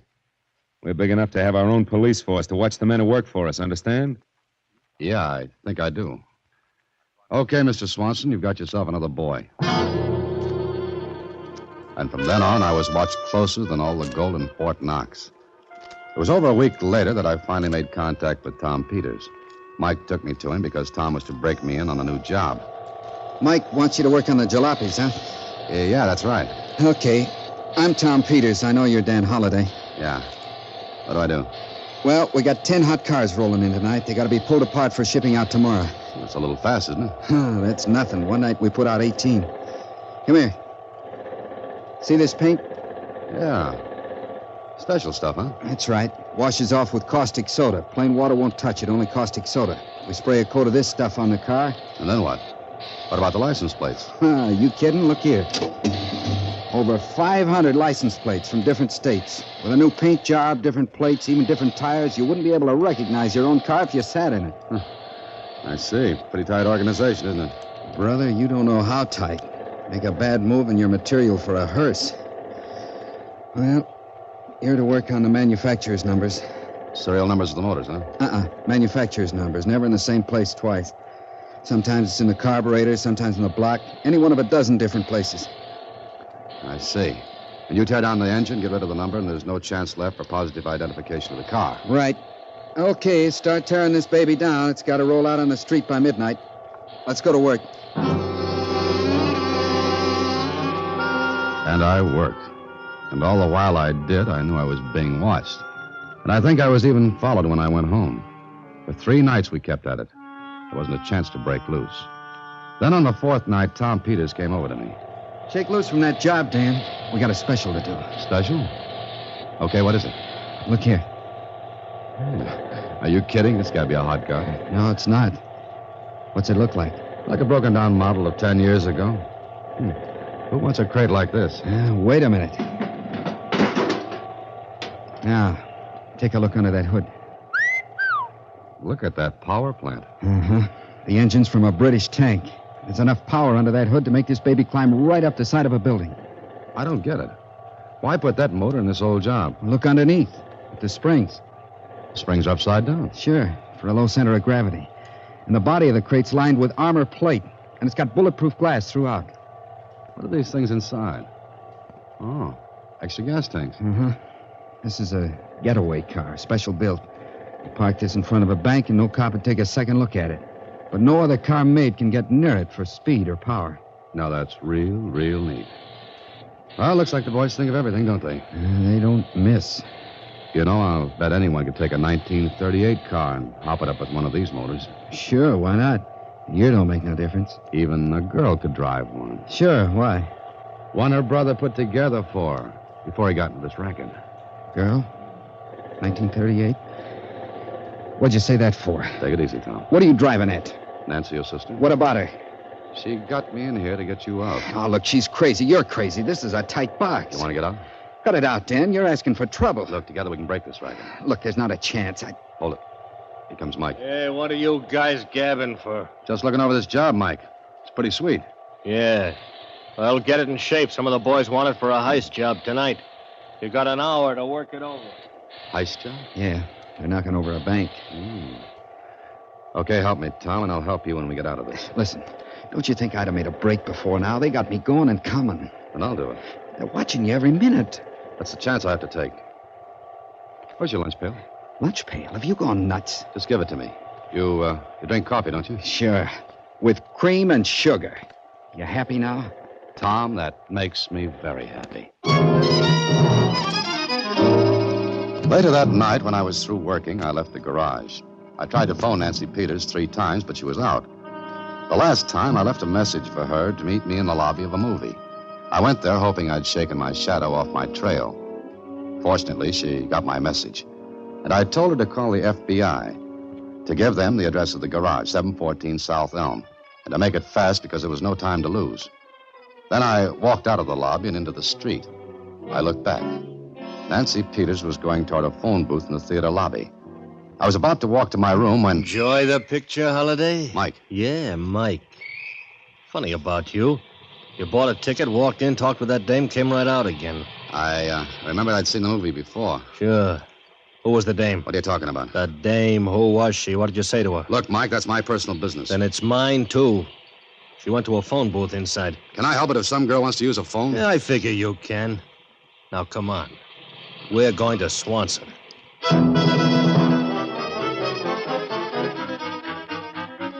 All right, Dan, who was the girl? What'd you say? I never saw her before in my life. Just a chance acquaintance, huh? You could call it that. You're lying. All right, you know everything. Not quite, but I... Wait a minute. Suppose your name is Dan Holliday. Suppose it is. I got an idea. Sit still while I look through the phone book. Funny, I never thought of this before. Let's see. Holliday Dan. Well, you're in the phone book. There's only one Dan Holliday. That makes me unique among the Holidays. What does it make you? Not a sucker, Holliday. Sit still, make a move, and I'll make a nice round hole in your head with this. Now we'll see.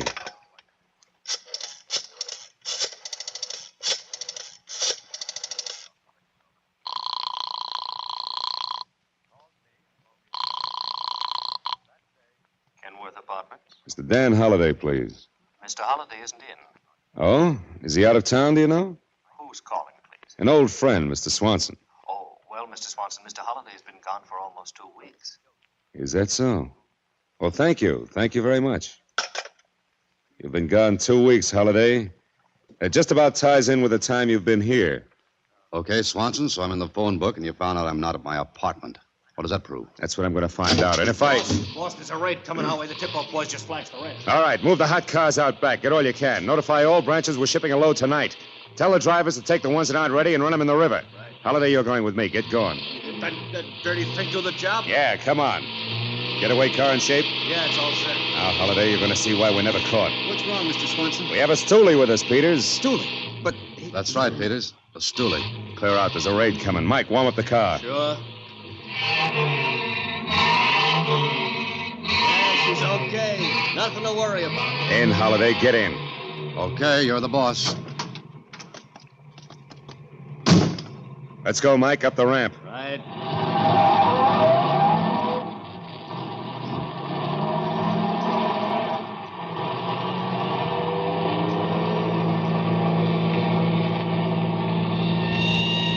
There they are.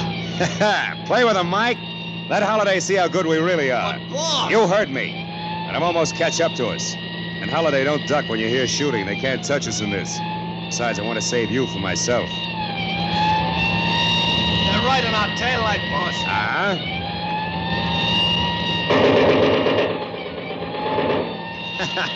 They might as well be using pea shooters. Never get out of the city, Swanson. Now, show them what we can do, Mike. Get away. Yeah.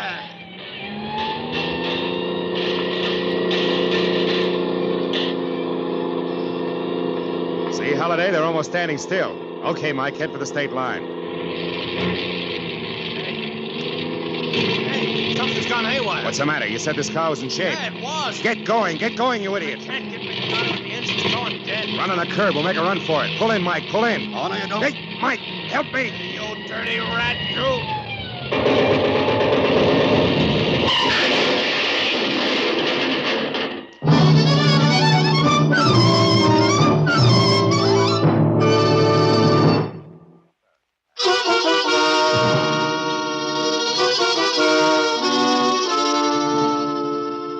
Gee, you're all right, aren't you, Mr. Holliday? Oh, sure, Susie. Just some minor cuts and bruises. What happened? Well, Mr. Swanson took his eyes off me for a second. That was enough. I grabbed his gun. Jeepers. But what happened to the car? Susie, put enough sugar in the gas tank of any car and it'll give up and die real soon. You see, it clogs the feed line. Oh. I took the sugar from Tom's lunch pail. Now, that was real smart. But how did you know you were going to be in the car? Well, I didn't. I planned to wreck the bank job. But as they say in books, sometimes things work out differently.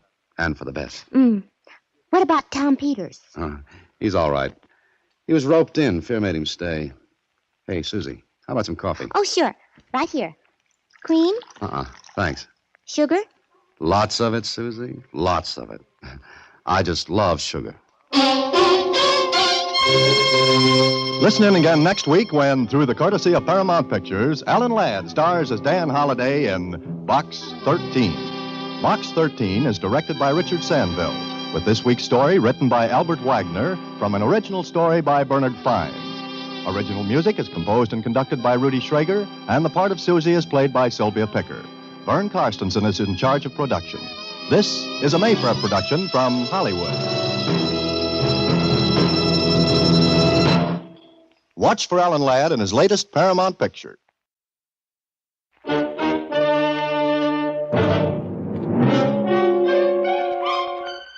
Box 13, with the star of Paramount Pictures, Alan Ladd as Dan Holliday.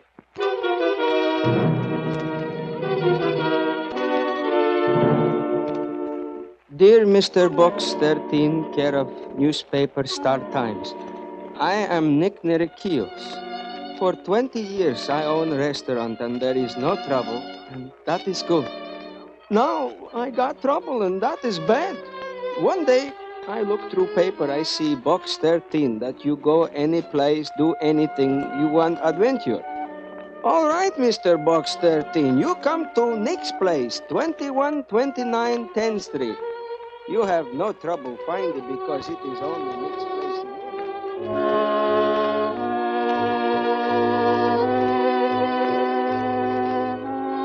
It is the only Nick's place in the neighborhood. Maybe you help Nick?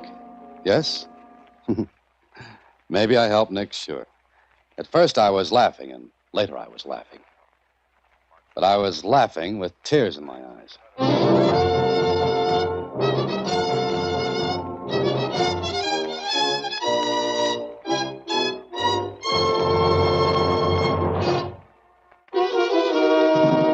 And now, back to Box 13 and Dan Holliday's newest adventure, Tempest in a Casserole.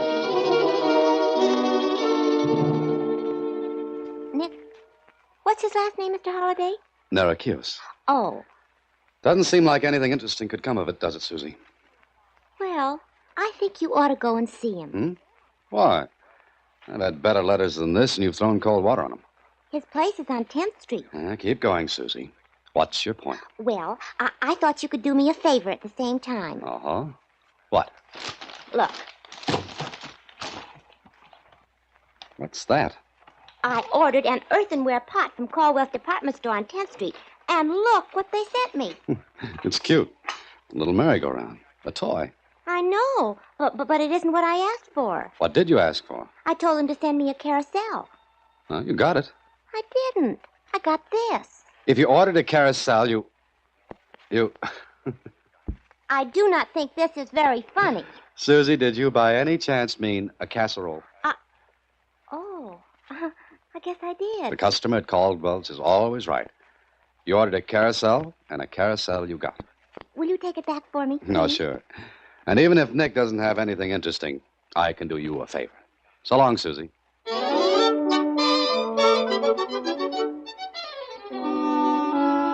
A half hour later, I was in Nick's place on 10th Street. A clean, neat restaurant that seemed to be doing a wonderful business.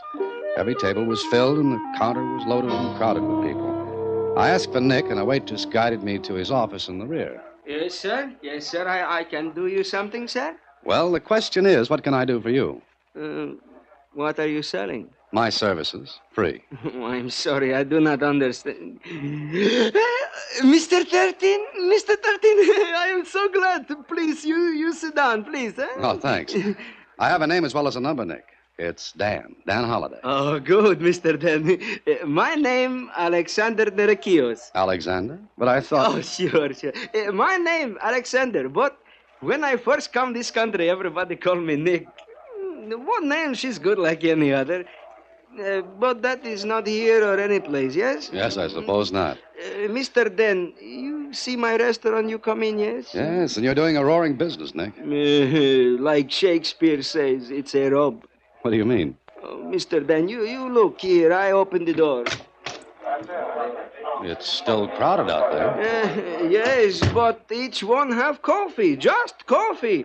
They sit and read newspapers, books, anything, and they drink 1 cup of coffee. Nothing else? Nothing. Oh, I see. And how long do they stay? All day long. I am losing money, fist over hands. Any enemies who might want that? Enemies? No, I have no enemies, Mr. Dan. I like everybody like me. You ask all around. Everybody say, Nick Nirakios, good man. Has anyone else ever wanted this spot? Oh, sure. Lots of times people come, they want to sublease from me. I say no. Has that happened recently? Sure, only 2 days ago. I think that's it, Nick. This is a good spot in between Caldwell's department store and a bank. You probably did a lot of business before the coffee drinkers moved in on you. Yes, but now, my regular customer, they come past at noontime, they look in, they see all the business, they in a hurry, so they go someplace else. Oh, Mr. Dan, you help Nick, yes? Sure. I'll tell you what, Nick. You put a sign on each table and on the counter. One that reads, minimum charge, 50 cents. Oh, that is wonderful. That's magnificent, Mr. Dan. Yes, sure. I do that. Yeah. Okay. Now I'll be running along. Look, anytime you want, you come to Nick's place, you bring friends, all your friends. Nick cook personally for you. Anything you want. You do that, yes? It's a deal. Now you tell me something else. What's that, Nick? Why you do this? Why you put that ad in the paper? Well, I write stories, Nick, and sometimes a letter leads me to a good one. You don't take money? No. How you live? By my stories. When I haven't got writer's cramp. Well, I've got to be going, Nick. Meanwhile, don't forget the signs on the tables and the counter.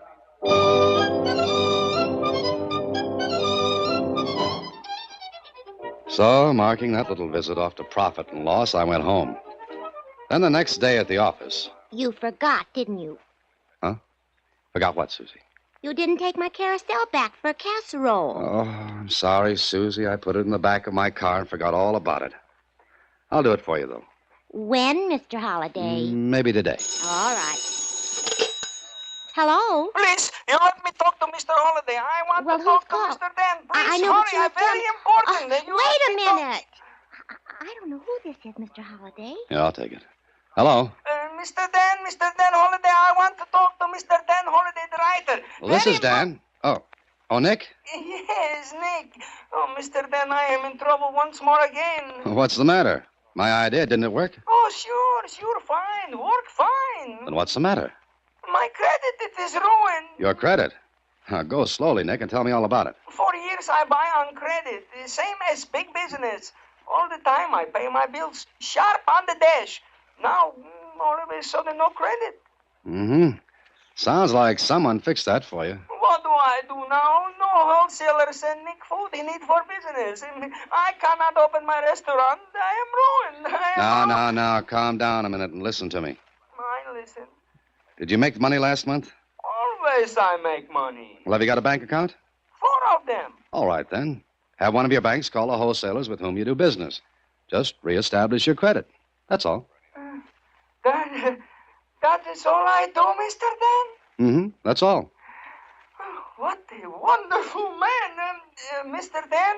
Yes? You are not writer. No? No, you are a genius. Goodbye. Susie, I am now a genius. Good, but is there a story in it? Oh, you slave driver. What a wonderful guy. Who, Nick? Why didn't you go down there then? But you heard me handle it over the phone. My casserole, Mr. Holliday. Oh, all right. Later. And I'm glad we had that thing put in. It keeps me awake. I'll get it, Susie. Okay. Hello. Mr. Dan? Yeah, Nick? You again? Mr. Dan, the whole world is terrible. Now what's the matter? Nothing like has happened since Adam and Eve. The world is upside down, topsy-topsy. Hold it a minute, Nick. You better start over again. Oh, I will take back the drinkers of coffee. I will pay them to come back, but this is too much. Please, you come to me. Help me, Mr. Dan. All right, Nick, all right. I'll be there in a half hour.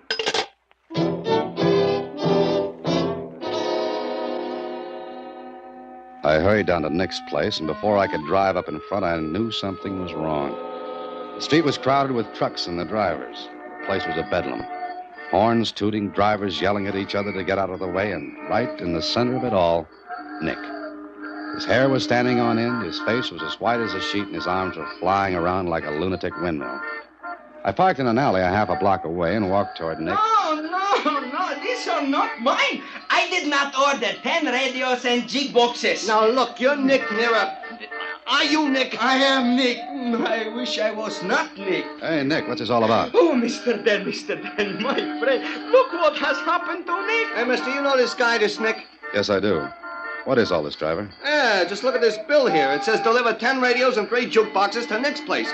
Now the guy says he don't order them. No, I don't, Mr. Den. Hey, pull that hacky ears out of the way. I gotta get in there. Keep your ears in, wise guy. I'm here first. Oh, Mr. Den, my restaurant is filled with things I do not order. Look, all up the street, down the street, trucks. Yeah, I see him, Nick. 2 pianos, 5 refrigerators, 19 beds. My customers are all gone. They are scared of the elephant. Elephant? Oh, what do you mean? Somebody send Nick an elephant. Oh, Mr. Dan, please, about an elephant is nothing funny. Okay, Nick. You go back into your restaurant. I'll take care of this for you. Oh, you do this, Mr. Dan. Nick is grateful. Yeah, sure. What would I do with an elephant? Well, I did what I could. I convinced the truck drivers with the help of 5 cops that a mistake had been made.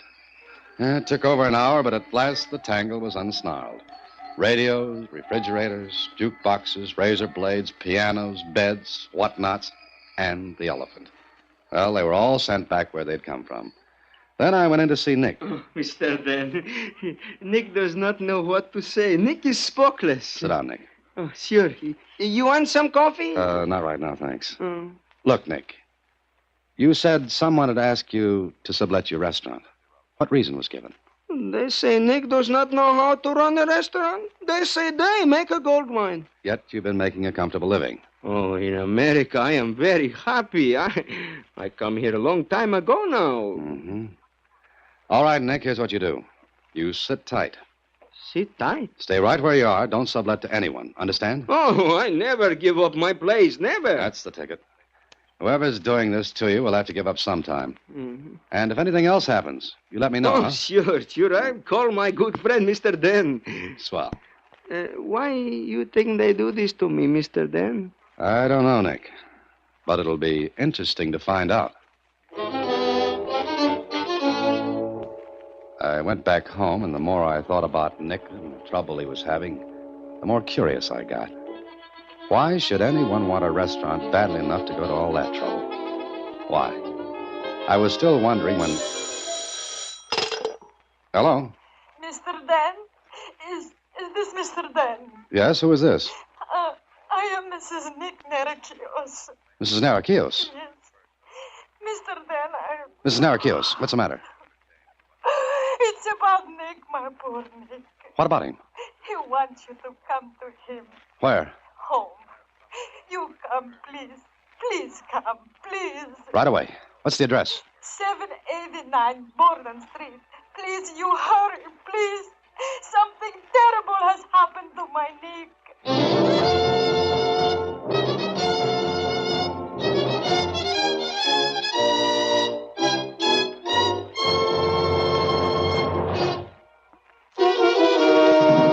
And now back to Tempest in a Casserole, another Box 13 adventure with Alan Ladd as Dan Holliday. I hurried to Nick's home. Whatever had happened to him was enough to make his wife almost hysterical. She met me at the door, her face stained with tears. She led me through the clean little flat and... Nick, here is Mr. Dan. Oh, my friend. Nick, what happened? Who did this to you? Look what they do to my Nick. His poor eyes, his nose, my Nick. Gina, you go out of room for a minute. Yes, I want to talk to Mr. Dan. Make some coffee, eh? All right, Nick. All right. I make you some coffee. Nick, how did this happen? Tonight I leave my restaurant. Always I take the shortcut through the alley back of my place. I walk for a little bit and somebody hit me. Did you see who it was? No, Did you go to the police? No. I come home. I tell my wife to call you, Mr. Dan. But you should have gone to the police. Oh, but I am scared, Mr. Dan. I read in paper that men who do this will also maybe hurt my wife. I do not want that, Mr. Dan. I do not want that. Nick, I want you to sublet your place. Oh, no, I do not do that. I will send my wife away where she will be safe, but no, Nick, stay here, like you say, sit tight. I not give up. You want me to help you, don't you? Oh, sure. And listen to me and do as I say. Sublet your restaurant. Sublet it, and we'll see what happens.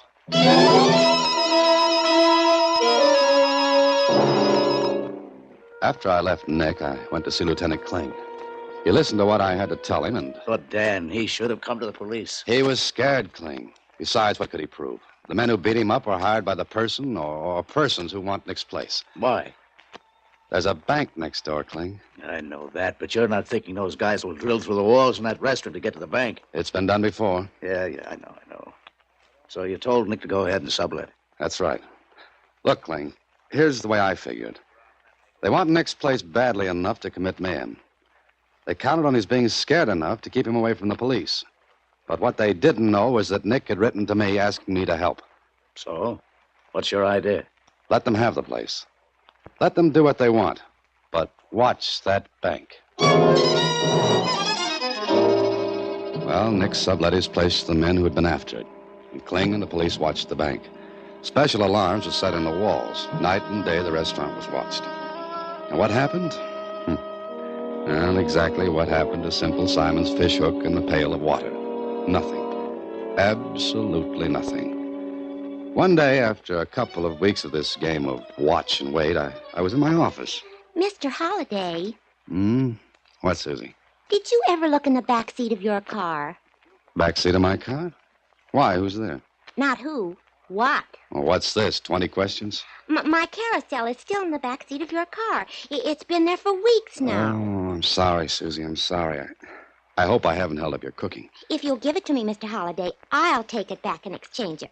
I wouldn't want to put you to all that trouble. No, Susie, don't be cross. I'll take it back today. I'm going to Nick's place anyway. Promise? Honest Injun and stuff. Fine. Now I can make baked noodles sometime. Good enough. I'll go right now. Oh, hello, Lieutenant. Why, hello, if it isn't Lieutenant Kling. Come on in. This isn't a social call. Look, Holliday, the department's pulling the men off the bank and the restaurant today. But why? Why? Because they're needed someplace else. For 2 weeks we played Find the Gimmick because you had an idea. Now we're very tired. But that's what those men might be waiting for. Yeah? Look, if they're going to make the pitch, they'd have made it. But they didn't. There's no sign they won't. Okay. So we know who they are in case they do. They wouldn't get 10 feet before we'd have them. Dan, we can't play anymore. Sorry. Okay. But I'm sure they're playing some kind of a fast game. Then you get in it. So long.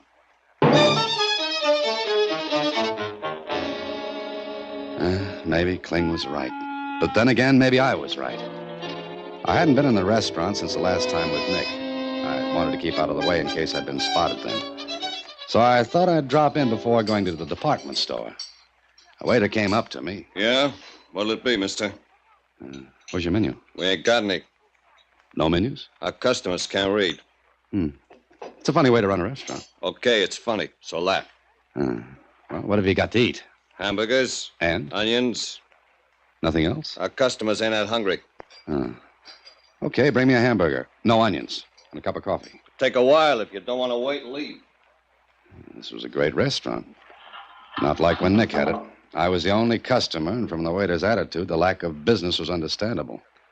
What was going on? As I sat there, I heard a sound that puzzled me. I couldn't figure it. And as best as I could judge, it was coming from the kitchen right in back of me. I just couldn't place that sound, although I knew I'd heard it before, someplace. Then the waiter came back after a 15-minute wait. Here you are, mister. How about the coffee? Be up in a minute. Oh, just a second. You put onions on this. No extra charge. But I don't want onions. This is loaded with them. Okay. Don't eat it then. So I sat there and looked at the hamburger. It was fried hard, and the bread was well on its way to being toast by reason of age. And the waiter? Well, if he had ever waited tables before, I'd eat the hamburger, which I didn't. I never did get the coffee, but waiting for it gave me the chance to look around and think. That sound puzzled me, but I couldn't figure it any more than I could get the reason for the whole setup. But one thing was obvious. The management didn't care if any customers came in or not. So I left. I went next door to Caldwell's department store to exchange Susie's carousel for a casserole. And at the counter... Yes, sir. May I help you? Yes, please. I want this exchange. Do you have your slip, sir? It's with the carousel. You see, I'd like to get one of these casseroles in exchange. For yourself, sir? Does that make any difference? Well, I thought you might have a color preference. We have them in earth brown, red, and green. Green. Green? Oh, yes, sir. I'm sorry. We're out of the green one. Well, it really doesn't make any difference. Well, how about the red? That'll be fine. Do you like to cook? Not particularly. Oh, many men do. Well, this is not for me. It's, I see. Let's see now. These are $1.95, and the exchange on the carousel is, let's see now. You owe me $1.87. Here you are. Out of 5, thank you, and I'll have your change in just a moment. Hey, that sound. I beg your pardon? That sound. Now I know. No what, sir? The compressed air tube for sending slips and money to the cashier. Oh, lady, I love you. Really, sir? This is neither the time nor the place. Where's the manager? Yeah, you have a complaint? No, a hunch, and I'm going to play it. Where's the manager? Well, the second floor. Office is in the rear of the building. Thank you. Your change, sir, and your casserole. Don't worry, I'll be back. It was a hunch, all right. But I thought it was a good one. I called Kling, told him to get to the Caldwells right away, and to bring a certain something with him. And later in the manager's office. But I don't understand, Mr. Holliday. That makes 2 of us, Mr. Bardo. Holliday, what gives? Mr. Bardo, has your store shown a loss for, say, the last 2 weeks? Loss? Are you a stockholder? No, but has it? Well, then I hardly think... Dan, get to the point. What are you doing? You call me here and tell me to bring a tear gas bomb. I think you've slipped your hinges. Listen, let's all go down to the kitchenware department. Kitchenware? All right, any place in the store. I want to prove something. Well, this is highly irregular, but since you've brought in the police, I must assume you're serious. I assure you I am. Come on. Conning? Miss Conning? Yes, Mr. Bardo? Oh, it's you again. Hello. Miss Conning, this gentleman... Mr. Bardo, I assure you I was courteous. But he told me he loved me. What? What's going on? It was a figure of speech. Look, Mr. Bardo, please ask Miss Corning to do what I asked. Really, this is ridiculous. However, Miss Corning... Yes, Mr. Bardo? Make out a sales slip for... this frying pan. Here. Yes, sir. Now, here's a $10 bill. Send it along through the compressed air tube. Shall I wrap the pan? No, I don't think I'll want it. Just the slip, the money, and the change tube. Go ahead, Miss Corning. Yes, sir. And what about the tear gas bomb, Dan? Tear gas? Miss Corning. What about it, Dan? Now, we'll see. All right, Miss Corning, send the slip and the $10 bill through the change tube. No, wait. What now? Mr. Bardo, call the cashier and tell her to expect this carrier. If it weren't that the police, give me the house phone, Miss Corning. Thank you. Extension 490. Hello, Miss Roebling. This is Mr. Bardo. In just a moment, a carrier containing a sales slip for a frying pan and a $10 bill will come to you and... Mr. Holliday, why am I telling her this? Just tell her to do the usual with it. Oh, very well. Miss Roebling, handle the carrier as usual. Yes, thank you. All right, now what? Send the carrier, Miss Corning. Dan, will you tell me why I'm here? I'm on a perfectly good homicide case, and you drag me here to go through an idiotic... I think you'll see. How long will this take, Mr. Bardo? Oh, a few seconds. The store isn't crowded. Business isn't good today, not at all. Yeah, that goes for me, too. There's a carrier. Open it, Miss Corning. Yes, sir. Oh, the change is here, and your receipt for the frying pan. You sure? Of course, look at it. Dan, you just bought yourself a frying pan. Now you should go home and bang your head with it. Or let me. I don't get it. I thought I had... Oh, excuse me, that's my extension. You thought you what, Dan? Hello? I thought I had a hunch about that. Now, you've taken up a great deal of our time, Mr. Bardo, the cashier phoned. She said she didn't get the carrier. But that's impossible. There's the slip and the change. I knew I had a hunch. Cling, let me have that tear gas bomb. No, I give up. Here. Mr. Holliday, what are you going to do? Give me one of those carriers, Miss Coney. Thanks. Now, we'll put the bomb in the carrier. So. And gimmick it so that when the carrier is opened, the tear gas bomb will do its stuff. Okay. Send it along, Miss Corning. Holliday, you crazy? The cashier opens that, should... She won't get it.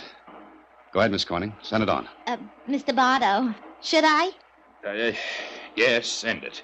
I'll warn the cashier by phone not to open it. Mark it with your checking pencil. Good. Come on, Kling. I'll buy you a hamburger. Next door. You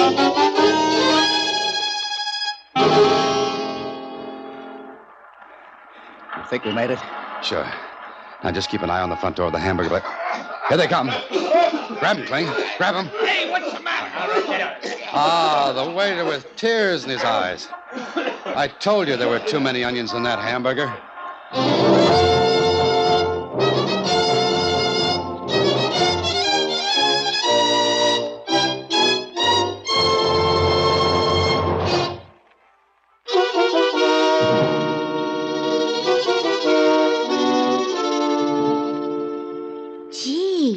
And those crooks were taking money like that? That's right, Susie. They had tapped into the compressed air tubes which ran through the walls of the department store in Nick's place. Were helping themselves to some nice, easy cash. They must have made a fortune. No, not a fortune, but enough. You see, if they had grabbed every one of the carriers, it would have spoiled the game. The store would become suspicious. Oh. But they work each city for a month, then they move on to another spot. What won't they think of next? Who knows? Now, excuse me. I've got a date at Nick's for dinner. Oh, Mr. Holliday. Hmm? Why'd you get a red one? Red what? Casserole. I like green. So, as long as you're going down that way, will you exchange... Oh, good night, Susie. Next week, same time, through the courtesy of Paramount Pictures, Alan Ladd stars as Dan Holliday in Box 13. Box 13 is directed by Richard Sandville, and this week's original story was written by Robert M. Light. Original music is composed and conducted by Rudy Schrager. Part of Susie is played by Sylvia Picker, and that of Lieutenant Kling by Edmund McDonald. Production is supervised by Vern Karstensen. Box 13 is a Mayfair production from Hollywood. Watch for Alan Ladd in his latest Paramount picture.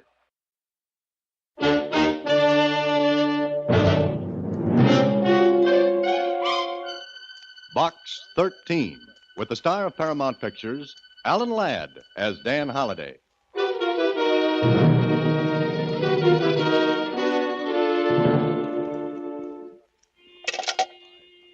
Hello. Hello, operator. Operator, I want to send a telegram immediately to Box 13, care of the Star Times. Come to room 507, Hotel Belvedere. Please waste no time because this is a matter of life and death, perhaps for dozens of people. I am Dr. Waste no time because it's a matter of life and death, perhaps for dozens of people. I am Dr. Theodore Miller. Dr. Miller's telegram reached me at my apartment, special messenger from the Star Times. It was special, all right. Extra special trouble.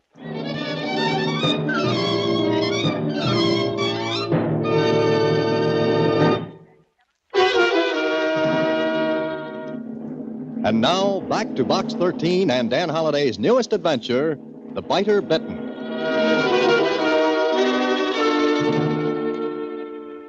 Dr. Miller's telegram reached me at 5:15 in the afternoon. At 5:32, I was on the 5th floor of the Hotel Belvedere. At 5:33, I spotted the room number, 507. Then I heard... Well, what was it? I walked to room 507, and the sound became louder. I knocked at the door. Yes? Who is it, please? Box 13. Oh, good, splendid. Please do come in. Thank you for coming. Thank you. You're welcome, but for what? Oh, I will explain. Excuse me a moment. Oh, certainly.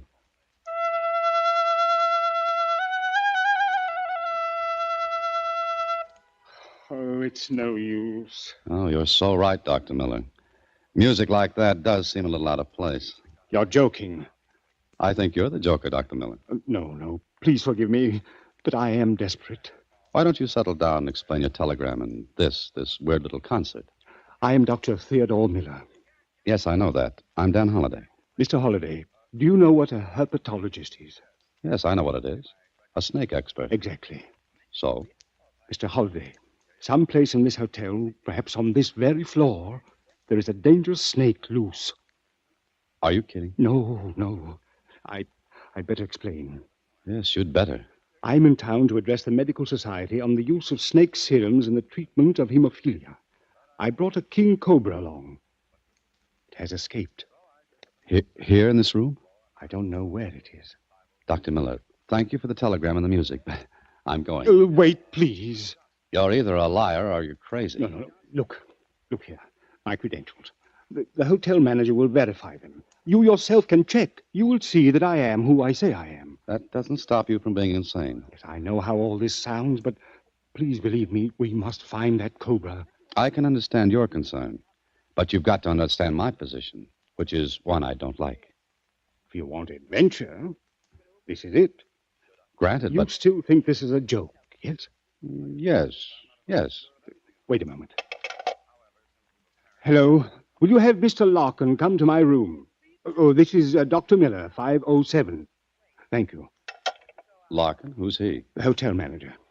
Look, Mr. Holliday, I swear to you that I'm telling the truth. Somehow, in some way, the cobra escaped. Look, here is the case in which I usually keep it. You can see for yourself that the catch is loose. I'm beginning to believe you. You must.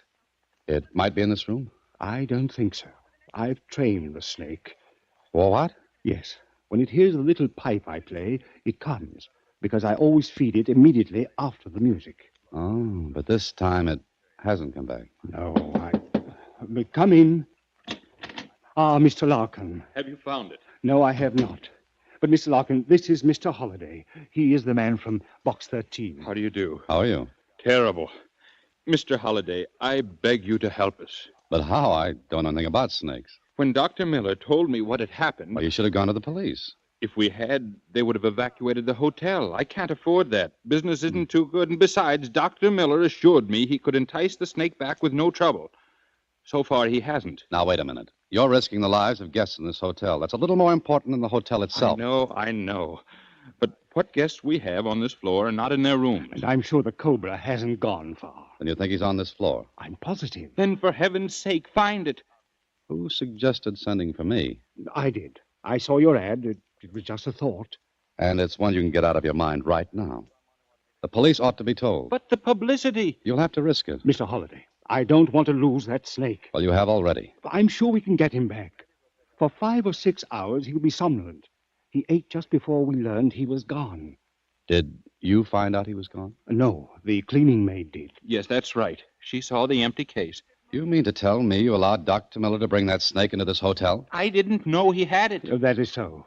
I've taken the cobra with me before. I don't mention it because it is difficult to find the hotel. I can well imagine. Mr. Holliday, will you help us? How? I don't know. Dr. Miller. Yes? You're sure there's no danger for about 5 hours? I'm positive. All right, let's go to work. Oh, thank you, Mr. Holliday. I have the help looking on the other floors. I'll be back in a few moments. Mr. Holliday, you're very gracious. Mm-hmm. Now, you be gracious and tell me the truth, Dr. Miller. Truth? What do you mean? I don't believe that snake just got away. You think I'm lying? Yes. Well, Go on. All right. I believe someone deliberately freed the snake. But why? So it would strike me, kill me. Uh-huh. I was wondering why an experienced man like you are would be careless with a dangerous thing like a king cobra. It's hardly likely you'd forget about a catch on the case. You're right. And, Mr. Holliday, I'm afraid. Who freed the cobra? I don't know. I think you do. I don't know. I swear it. I just don't know. All right. Meanwhile, the thing's loose. But what are you going to do? I'll help you look for it. But if we don't find the snake in 1 hour, I'll go to the police.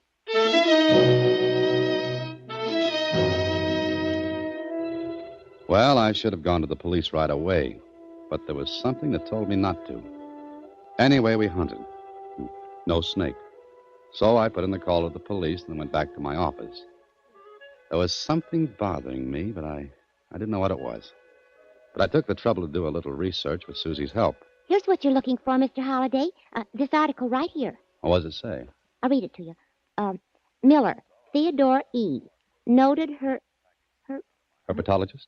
herpetologist, famous for investigations into use and value of snake serum in various diseases. Let me see. That's Miller. Did you think it wouldn't be? I wasn't sure, but that's his picture. And that's the man at the Belvedere Hotel. Want me to read some more? Yeah, go ahead. Dr. Miller has been associated for the last 7 years with Dr. Roy A. Cunningham. Together, they Cunningham, huh? Does that name mean something? No, just makes me wonder where Cunningham is now. But why? Miller said he was in town to address a medical convention. He said nothing about a Cunningham. I just wondered why not. Oh, here's something about Cunningham. Should I read it? Yeah, you might as well. Dr. Cunningham lost the third finger of his left hand as a result of snake bite. The finger had to be amputated. Do I have to read any more? No, that's enough, Susie. Okay. What are you thinking about? I don't know, Susie. There's something bothering me. But I can't put my finger on it. You'll think of it. Oh, I'll get it. Hello? Mr. Holliday, please. This is the police department. Oh, yes. Just a minute. It's for you. Who is it? Police. Oh, okay. Hello? Holliday, thought you might like to hear something. Oh, sure. What? About a half hour ago, you reported that snake business at the Belvedere Hotel. That's right. What's happened? They find the snake? I wish they had. Well, what's happened? What's the matter? Something strange happened at the Moulton Hotel, 2 blocks away from the Belvedere. Now, wait a minute. You're not going to tell me they found the snake down there. No, but earlier this afternoon, a man staggered into the lobby. Before he had a chance to say anything, he keeled over. He died. What's all this got to do with me? I'm coming to that. Okay, but when? Right now. You reported the snake business at the Belvedere. That's point number 1. And just a little while ago, the medical examiner finished his autopsy of the dead man at the Moulton. Follow me? Well, I'm trying my best. Okay. Would you like me to read you the report? Yes, go ahead. The man's death was caused by a powerful poison which acted directly on the nervous system. Did you say poison? Yeah. It's from a proteroglifous snake. Well, what kind? In plain English, a snake that has fixed poison fangs, like a king cobra. Are you sure? I'm reading a report. Who was the man who was killed? We don't know yet. Any identifying characteristics? Why'd you ask that? Stop playing games, did he or didn't he? Yeah, he did. What were they? He was missing the middle finger of his left hand. Why? Just what I thought. What do you mean? Look, check and see if a Dr. Cunningham is registered at the Moulton. If he is, I think you'll find that he's your dead man. Okay, Holliday, and since you know so much, how'd you like to drop around and tell us how that snake got 2 blocks from where he was lost without being seen? All right, I'll drop around later. But I don't know any more about it than you do. Gee, Mr. Holliday, you look kind of upset. Yes, I am. The man you just read about, Dr. Cunningham, died today from a bite from a cobra. But I wonder how. Well, you said the snake was loose. Yeah, but that cobra had to go 2 blocks. It would have been seen. And even if he did make it, he'd have to be a pretty smart cobra to pick out Cunningham. Oh, you mean you think there's some connection between Dr. Miller and Dr. Cunningham? There's got to be. Both men are in town. Miller admits he had a cobra, then he reports its loss. Now, why were Cunningham and Miller staying at different hotels if they were working together? And why? And what? And, Susie, I just happened to think of what was bothering me.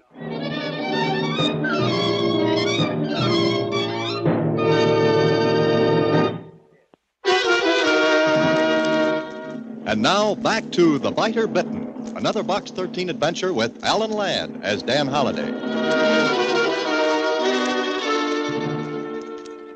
Sure, I happened to think what it was that bothered me.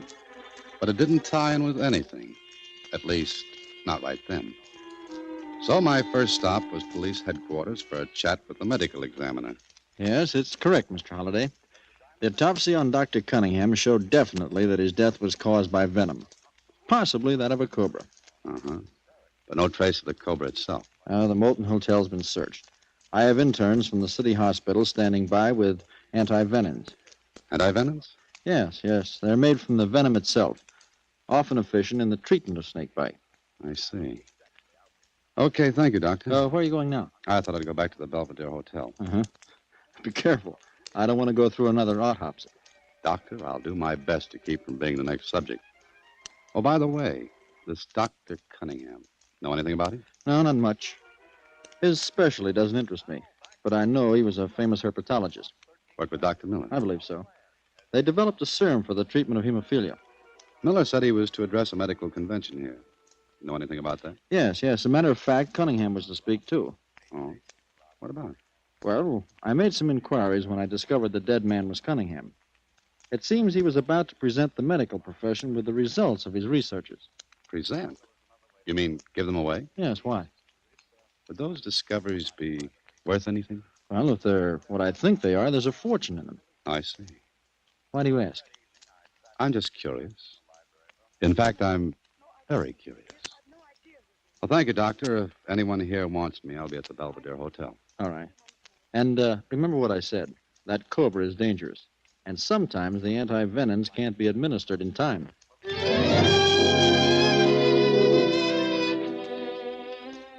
Well, maybe I should have told the police my idea, but I wasn't sure. I had to make sure because I had a hunch I was dealing with a very, very clever man. I went back to the Belvedere Hotel and spoke to Larkin, the manager. I don't know what to do, Mr. Holliday.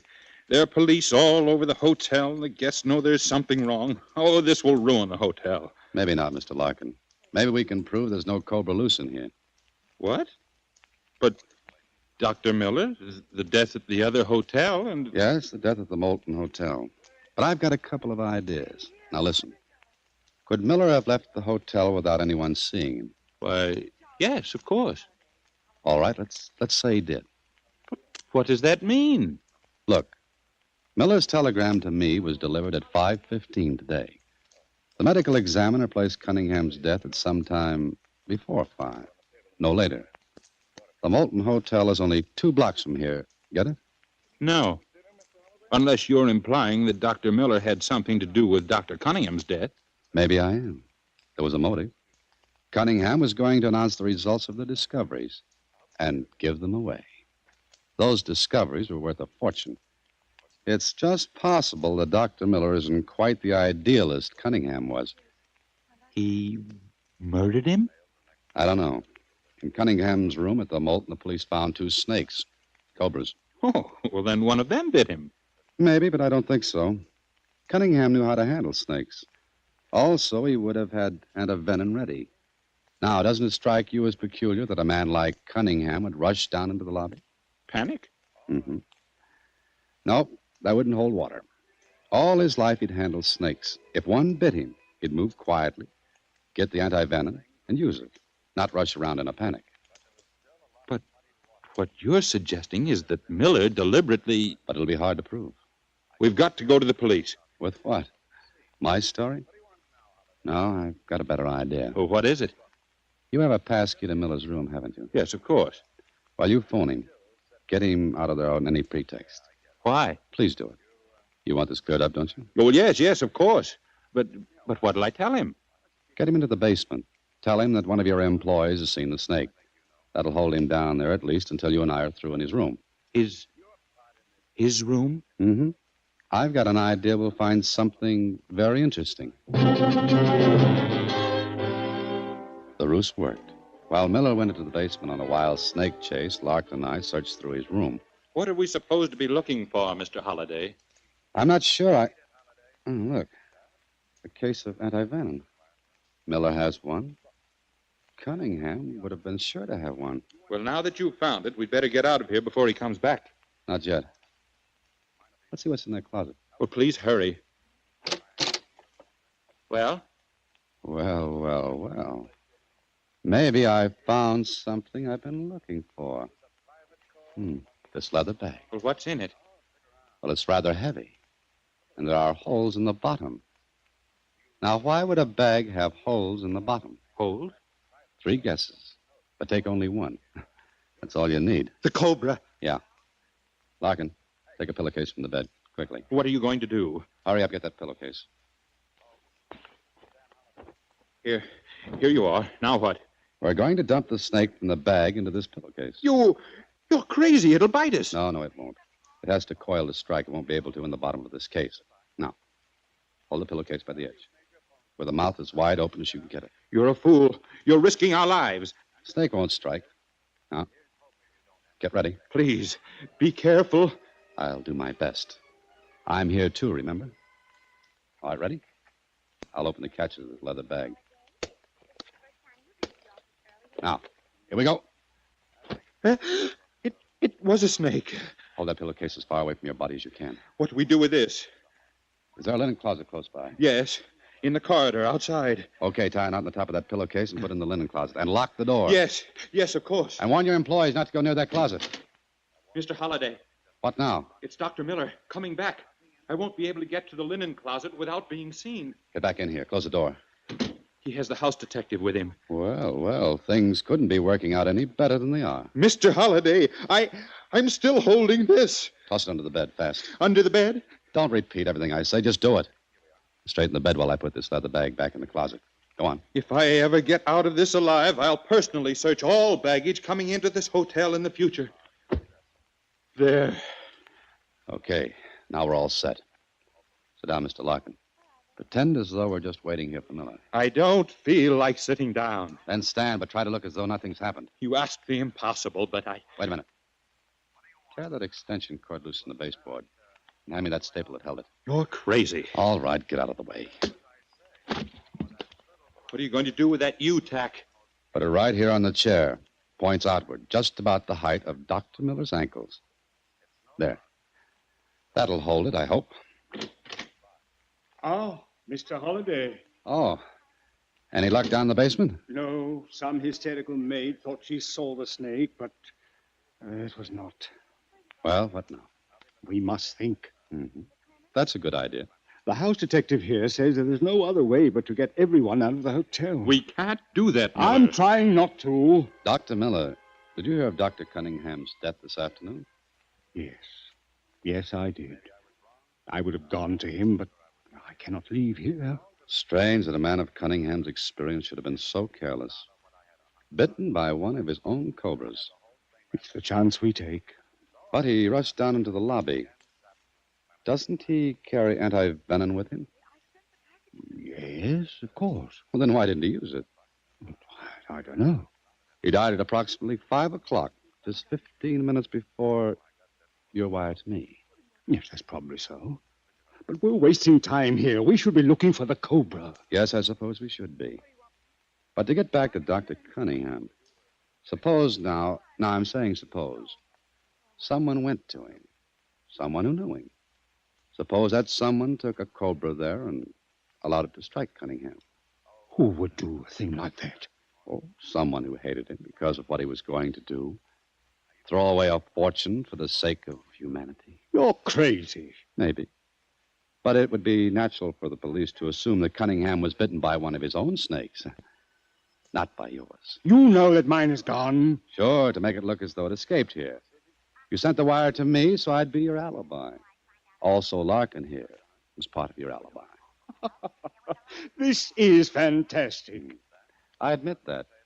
But it's fantastic enough to be true. You took the snake to Cunningham. When his back was turned, you allowed it to strike him.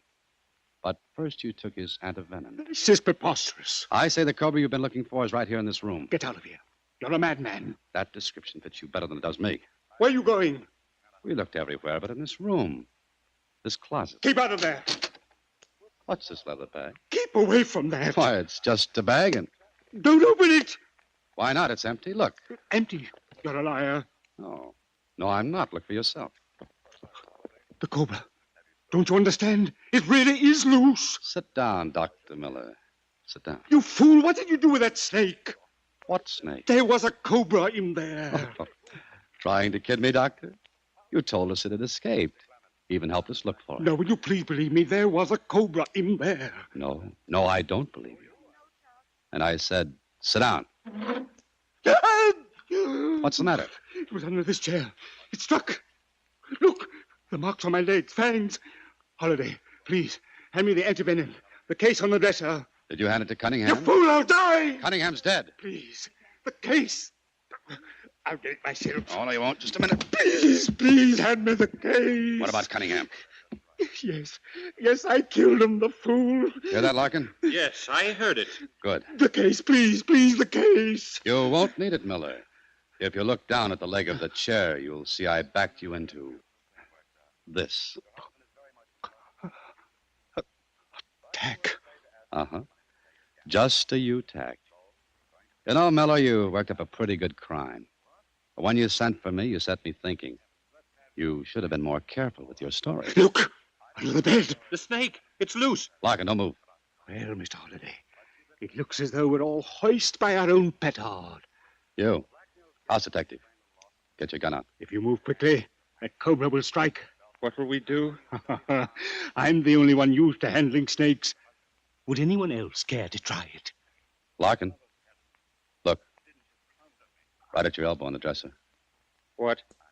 That little pipe. The one Miller plays. Pick it up, but do it slowly.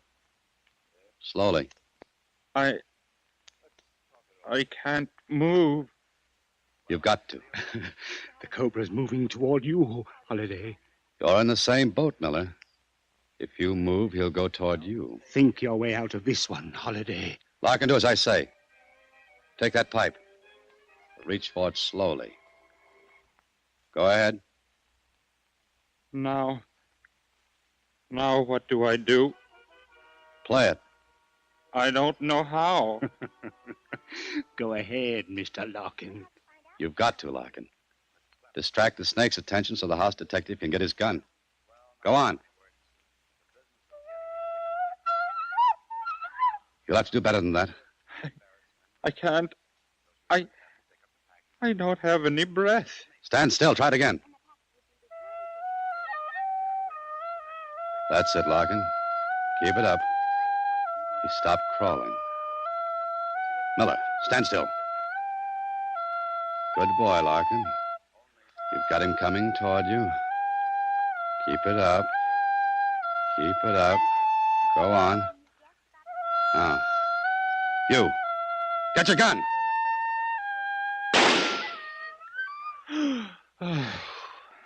Well, that seems to be that.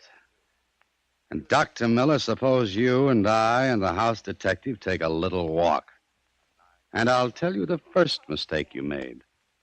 The one that made your whole story seem just a little false.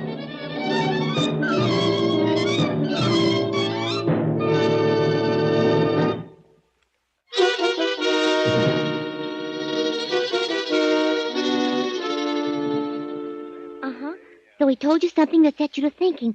Well, what was it, Mr. Holliday? Well, it wasn't much, but it started the ball rolling. Well, please tell me. Okay, Susie. He sent the wire to me, begged me to help him find the snake because time was precious. Now, when I got to him, he said the snake would be quiet for at least 5 or 6 hours. So, what was the big rush to get me there? Oh. Good night, Susie. Listen in again next week when, through the courtesy of Paramount Pictures, Alan Ladd stars as Dan Holliday in Box 13. Box 13 is directed by Richard Sandville, and this week's original story was written by Robert M. Light.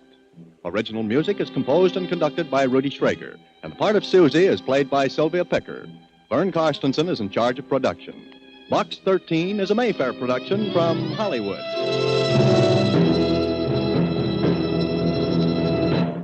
Watch for Alan Ladd and his latest Paramount.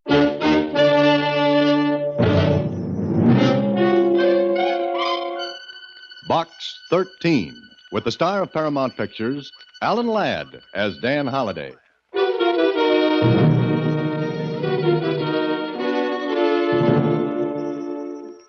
Box 13, care of the Star-Times. If your advertisement, Adventure Wanted, will go anyplace, do anything, is bona fide, do this. Call Yorkside 89078 and ask for Dr. Ogden. Make an appointment with him.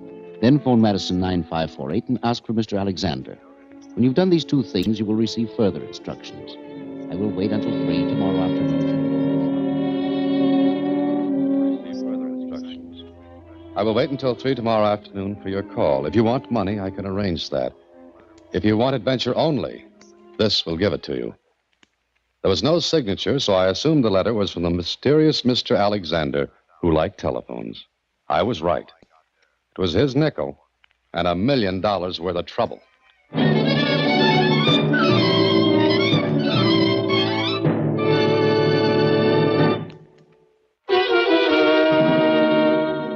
And now, back to Box 13 and Dan Holliday's newest adventure, The Clay Pigeon.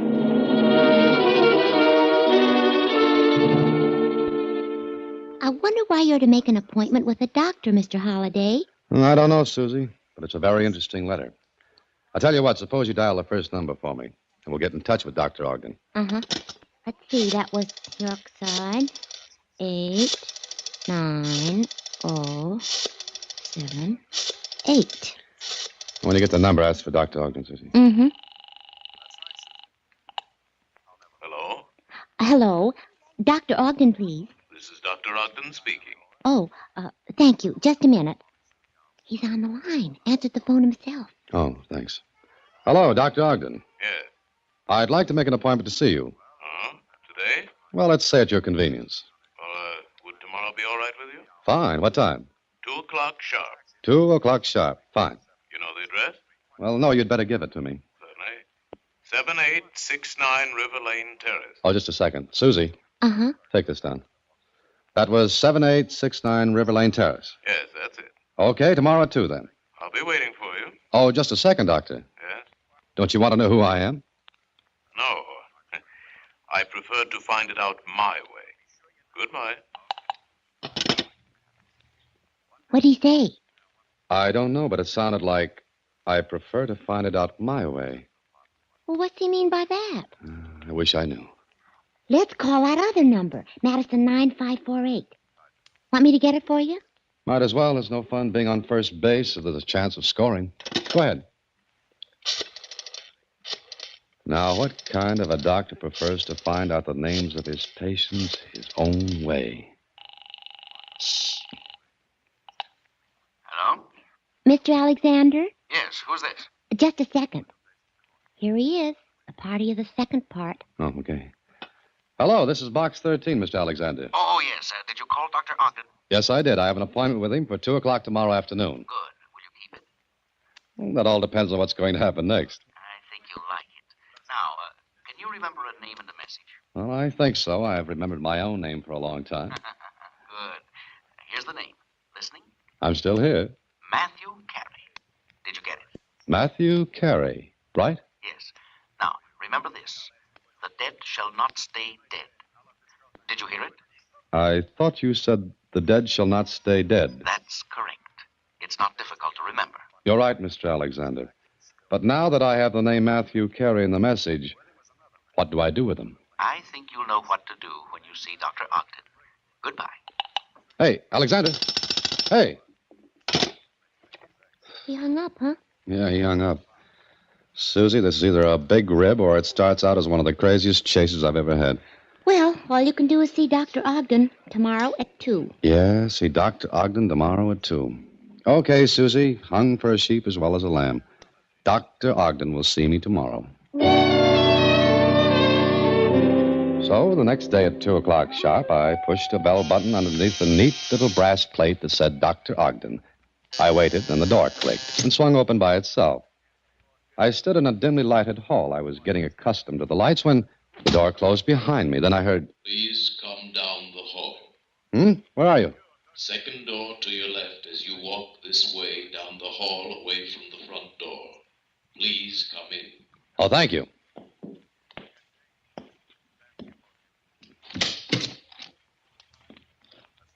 How do you do? Please close the door and come in. Thank you again. I'm very happy to see that you're prompt. You're the gentleman who called yesterday about 2 o'clock, yes? Yes, I called about that time. Good. Please be seated across the table from me. Now, may I ask who sent you to me? A mutual friend. May I ask the name of this mutual friend? Mr. Alexander. I don't seem to recall that name. Alexander? Alexander. Yes, Alexander. Well, no matter. You are Dr. Ogden. Yes, why do you ask? Well, I had no way of recognizing you, Doctor. For all I know, you may be someone else. I see you're a skeptic. About what? Don't you know? Huh? Oh, yes, of course. Shall we proceed? By all means, I'm very anxious to proceed. But first, my name is... Please don't tell me. I have other ways of finding that out. Oh? First, we shall dim the lights. I control them from my chair here.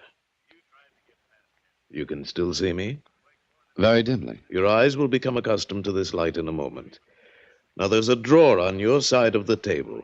Please open it. You'll find a pad of paper and some pencils in there. Select any pencil and take the pad of paper. Okay, I've done it. Close the drawer. Now what do I do? Please write your name on one of the slips of paper from the pad, anyone. Underneath your name, write a question. Some problem that is worrying you. I shall attempt to advise you. I hope your skepticism does not interfere with our rapport. Wait a minute. You mean you're... What were you going to say? Let me get this straight. I'm to write my name on a slip of paper. Yes, and underneath any message, question, problem. Name. And a message. All right, that's done. Now what? Fold the slip of paper and place it under the teacup in the center of the table. There you are, Dr. Ogden.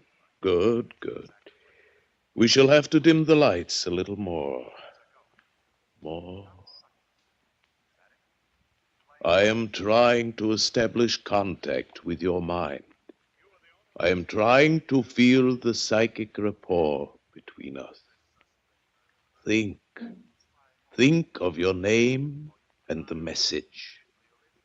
Think of them. I see that your name is Matthew Carey. No! Who are you? Where did you come from? Now, wait a minute, Dr. Ogden. Take it easy. Get out!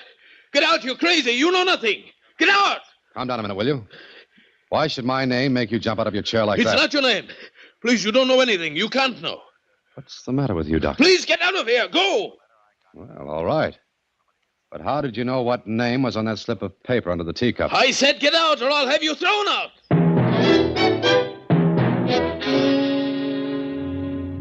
Well, an invitation like that, what else is there to do? I left Dr. Ogden feeling a little as though I'd struck a match and a house a mile away went up in flames. Who was Matthew Carey? More important at the moment, who was Mr. Alexander? I stepped into a drugstore on the way back to my office.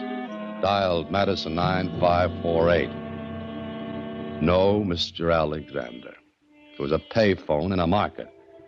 It seemed that Mr. Alexander had sat patiently waiting for my call to him.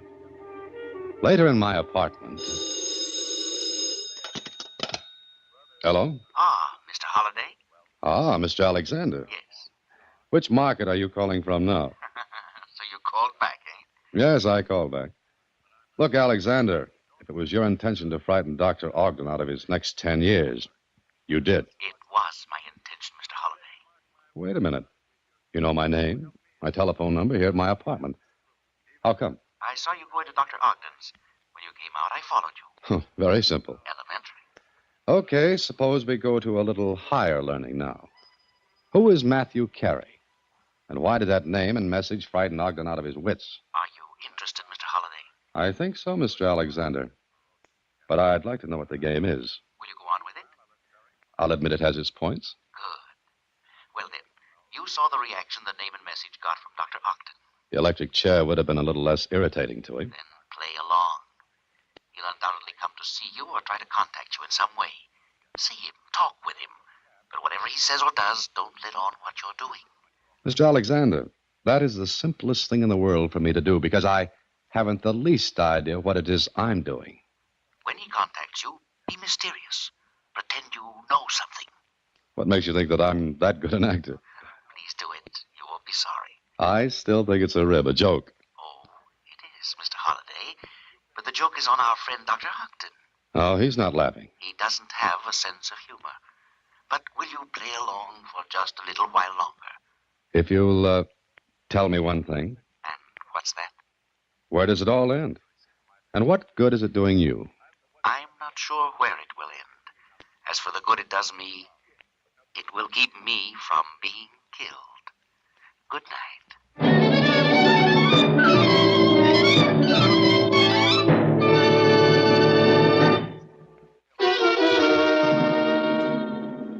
Now back to The Clay Pigeon, another Box 13 adventure with Alan Ladd as Dan Holliday.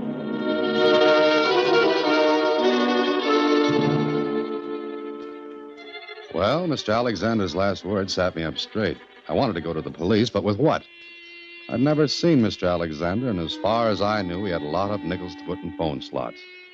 He'd never give me a chance to trace a call. So I sat tight and waited. And I didn't have too long to wait, because that same night... Yes, who is it? Dr. Ogden. Mr. Holliday, may I see you? Oh, Dr. Ogden. Just a second. How did you find me? Psychic rapport?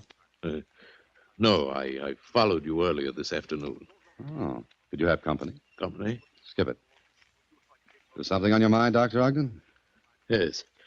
Look here. Why did you come to me this afternoon? Maybe because of Matthew Carey. How did you know? Who are you? You followed me here. You came to my apartment. You ought to know my name. Yes, Holliday, but that isn't your real name. For heaven's sake, man, will you please talk? I'd like a little time to think it over. Then you haven't gone to the police? No, I haven't. You want me to? Are you crazy? How much do you think I know, Dr. Ogden? Look, Holliday, or whatever your name is, I'm willing to pay you to keep quiet. You must realize, of course, I don't have to pay you a cent. Oh, of course you don't. But I want no bad publicity. Be bad for my business. Now, how much? I told you I want some time to think it over. How long? I'll let you know when I'm ready to talk business with you. Meanwhile, you'll not go to the police? No, Dr. Ogden, I won't go to the police. Thank you. I assure you, Mr. Holliday, you won't be sorry. I hope not. Now, good night, Dr. Ogden. Good night, and you will let me hear from you. I promise just as soon as I come to a conclusion. Then, good night. For a moment, I stood there after Ogden left. I listened to make sure he'd gone. Then I stepped out into the hall and down the stairs into the lobby. Ogden was out of sight. But to make sure, I asked the clerk. Yes, I saw him, Mr. Holliday. He's gone. Thanks. There was no one with him. I didn't see anyone. Okay, I'm going to step outside for a minute and be right back. Hold any calls that come. Yes, sir, Mr. Holliday. There was no one in sight on the sidewalk. The traffic was thin. I was almost sure that Ogden hadn't come alone. Why, I don't know. But I walked a little piece down the street. I was about 50 yards away from my apartment building when... Mr. Holliday. Huh? Who is it? Alexander. Where are you? This doorway. I didn't want Ogden to see me. Please come here. Come on out. Let me take a look at you. No, I've got to be sure Ogden doesn't see me. He's gone. I can't take the chance. Now, please come here. I want to tell you something. All right. Okay, what have you got to tell me? This. Feeling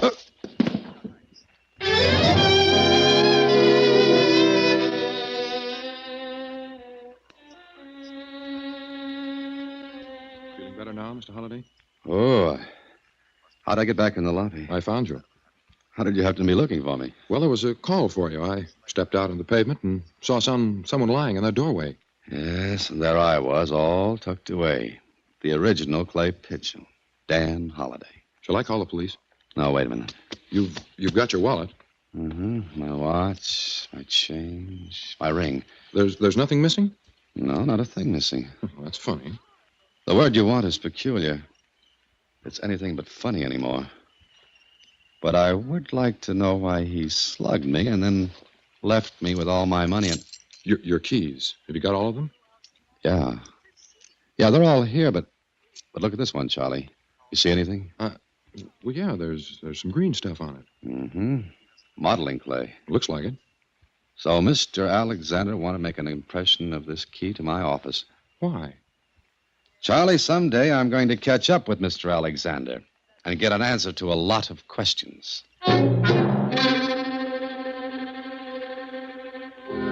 What did Mr. Alexander want in my office? The only way to find that out was to go there. I called Susie, got her out of bed, and an hour later met her at the office. Gee, I was scared when you called, Mr. Holliday. Yeah, but I needed you to take a look around this office.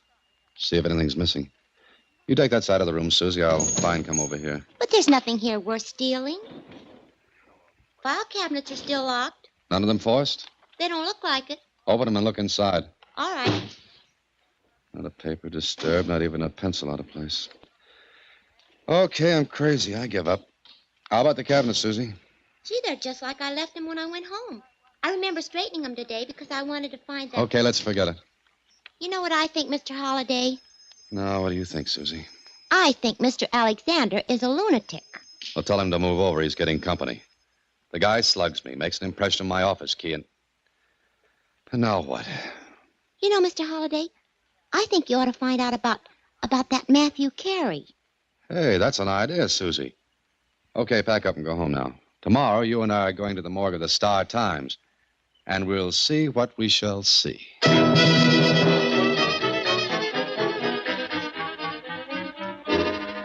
It took Susie and me the better part of 2 hours to dig through old files. But finally we came up with something. Susie read a paragraph to me. A paragraph from a Sunday supplement. The murder of Matthew Carey has never been solved. The only suspect was Marvin Smith, who disappeared mysteriously and has never been located. Carey and Smith were partners in a mind-reading and psychic act, and they... Hold it, Susie. Does that give you a hint? More. It tells me Dr. Ogden's real name. Marvin Smith. Susie, Ogden is a mysteriously disappeared suspect. Sure, but who is Mr. Alexander? Go ahead, read some more. Okay. Matthew Carey's body was claimed by a brother, Philip Carey. Philip, at his brother's inquest, was dramatic in his denunciation of police and in his vow to track down his brother's killer. Later, he too disappeared. The Matthew Carey case remains another famous unsolved murder. Gee, Dr. Ogden killed Matthew Carey. Yeah, that's the way it looks. Now, all I've got to figure out is what I'm doing in the act. Why did Philip Carey send me to Dr. Ogden in the first place? To scare him. That was only part of it. Obviously, Susie, Carey, or Mr. Alexander, as I shall fondly remember him, wanted to make Ogden think that someone was on to him. But why pick on me? Later, I called the police and let them know that Dr. Ogden and Marvin Smith were one and the same. Or at least I thought they were. The police went in to see him, but once more he had dropped off the face of the earth, and I looked like a prize sap for giving the tip-off. Then that afternoon... Want me to answer it, Mr. Holliday? I better let me take it, Susie. Hello? Holiday? Yeah. Dr. Ogden, isn't it? Yes. Where have you been? Listen to me. I agree to your terms. You what? I said I agree to your terms. Oh. You agree to my terms? Well, that's nice. I can't talk any longer. I've got to go now. But I agree to your terms. Goodbye. Ogden. You know, Susie, someday I'm going to have that instrument taken out and thrown in the river. Is something the matter? Yeah, something's the matter, and it's all with me. That was Dr. Ogden, huh? That was Dr. Ogden. And he agrees to my terms. He agrees to your terms? What terms? That's the question, Susie. What terms? Now... Oh, no, not again. I'll answer it. No, I brought this on myself. I'll take it. Hello. Good afternoon, Mr. Holliday. Well, Mr. Alexander, how do you do? How's your head? How would your head be after a bolero was drummed out on it? I'm very sorry I had to do that, but it was necessary. Alexander, if I could only see you just once. How would you like to do just that tonight? What do you mean? Meet me at midnight tonight at the corner of Bay Boulevard and Shore Drive. It's a pretty lonely neighborhood. What's the idea? You would like to see this finished, wouldn't you? Yes. Yes, I would. Then meet me, but come alone. Absolutely alone, understand? What if I don't? I'll be very disappointed in you. Goodbye. What now, Mr. Holliday? Good question, Susie. I've already made the police think I'm a little off by sending them after Ogden. Okay, I'll meet Mr. Alexander tonight, but not before I do a lot of thinking.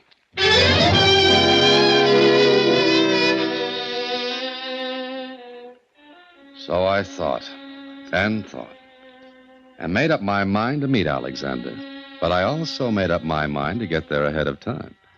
So I drove to within 3 blocks of Bay Boulevard and Shore Drive, parked, and began to walk quietly. I stayed in the shadows and made sure I wasn't being followed. Then I saw him. A man crouched behind a billboard. Someone had the same idea I had. Get there early and avoid the rush. Well, at last I was going to meet Mr. Alexander, but not face to face. I crept up in back of him and... Easy, Alexander. Take it easy. Holiday. Huh? Ogden. Please. I was going to meet you as you asked. I was just seeing if everything was clear. Meet me? At Bay Boulevard and Shore Drive? Yes, that's what he said. I said? Let that go for a minute. Why are you waiting a block away from the corner? Why, I told you I just wanted to see if all was clear. Hold still a minute. Oh, nice gun you've got here, Dr. Ogden. Was I going the way of Matthew Carey? No, I swear it. Look, see? I brought the money. $5,000, as you said in your letter. Letter? What letter? This one. Give it to me. And stand a little distance from me. Do you want more? I'll get it. Only please, don't kill me. Please. Shut up. Was this letter sent to you? Yes, Why are you asking that? Now I get it. I think. Huh?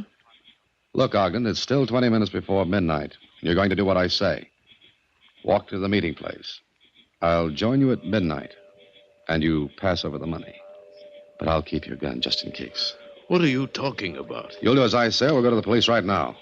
Mr. Marvin Smith. Smith? Oh, that hit home, didn't it? Okay, we wait 10 minutes, then you start toward the meeting place.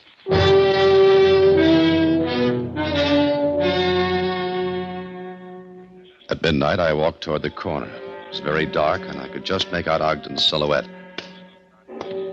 Holiday. Yeah. Now, remember what you're to do. Hand me that package of money. Yes, here. Now, as I walk away, I'll fire your gun. I'll drop to the pavement. You stand right there. Get it? Yes. Okay. Here goes.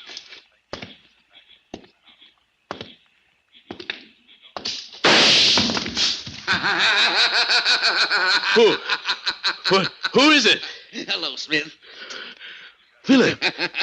Philip Carey. You did just exactly what I thought you'd do, Smith. You killed him. Now I'm going to kill you as you killed Matthew. Don't move. Keep your back toward me. Now take a moment, Smith. Take a moment to think how it must have felt to my brother. But now... Drop that gun, Carey. Drop it. You dirty meddler. Ogden, quick, down, drop. Oh. You shot him, Holiday. Just in the hand. Killed Matthew. Let me get at him. The police will take care of him and you. And I'll be glad to see it. Because I don't like being a clay pigeon. Now, let's get going, both of you. I've got to explain a few things to my secretary.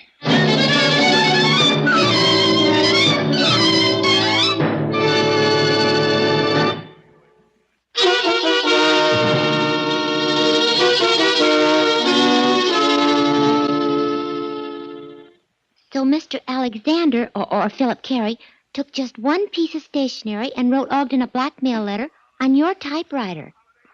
That's why we found nothing missing. Right, Susie. One piece of paper wouldn't be missed. But if it hadn't been for the clay on the key, I wouldn't have known he even got in here. But what was he going to do?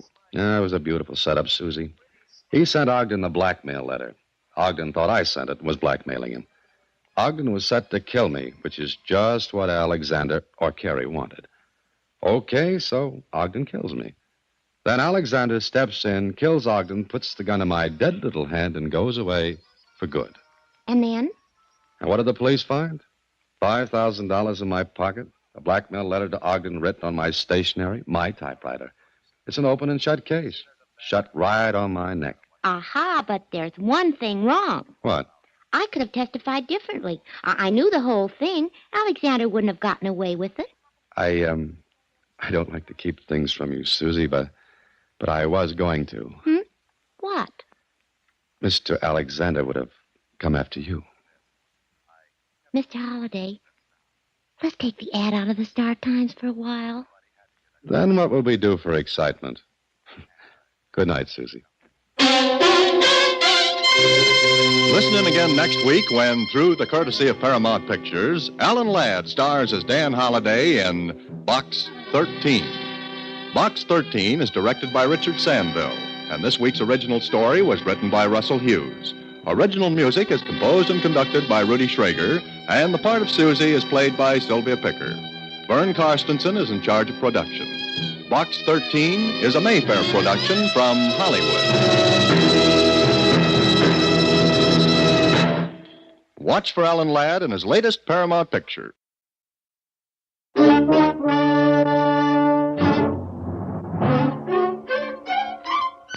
Box 13, with the star of Paramount Pictures, Alan Ladd, as Dan Holliday.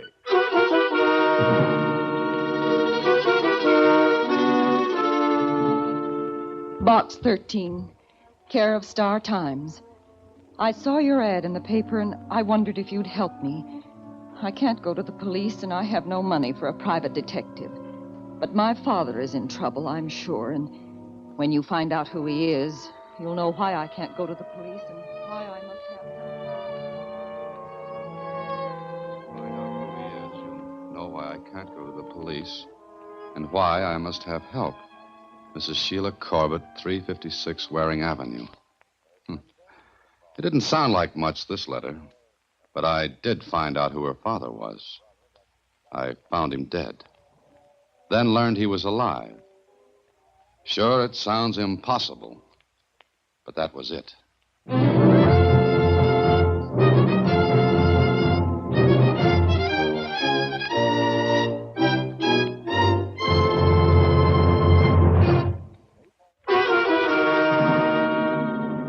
And now back to The Dead Man Walks, another Box 13 adventure with Alan Ladd as Dan Holliday.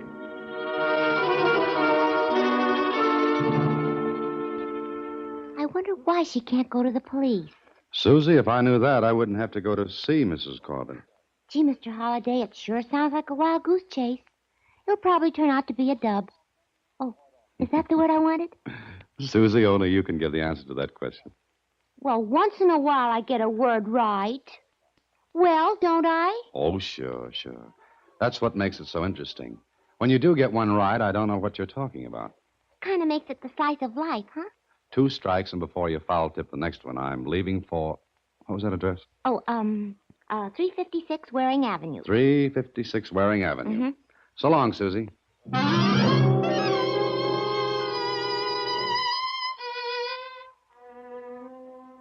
It wasn't a very nice neighborhood, 356 Waring Avenue. But the flat I entered was neat, clean scrubbed, and polished. And the woman who asked me to sit down was as neat and clean as the room. I waited for her to start things, and she did. I'm Mrs. Sheila Corbett. Yes, I guessed that.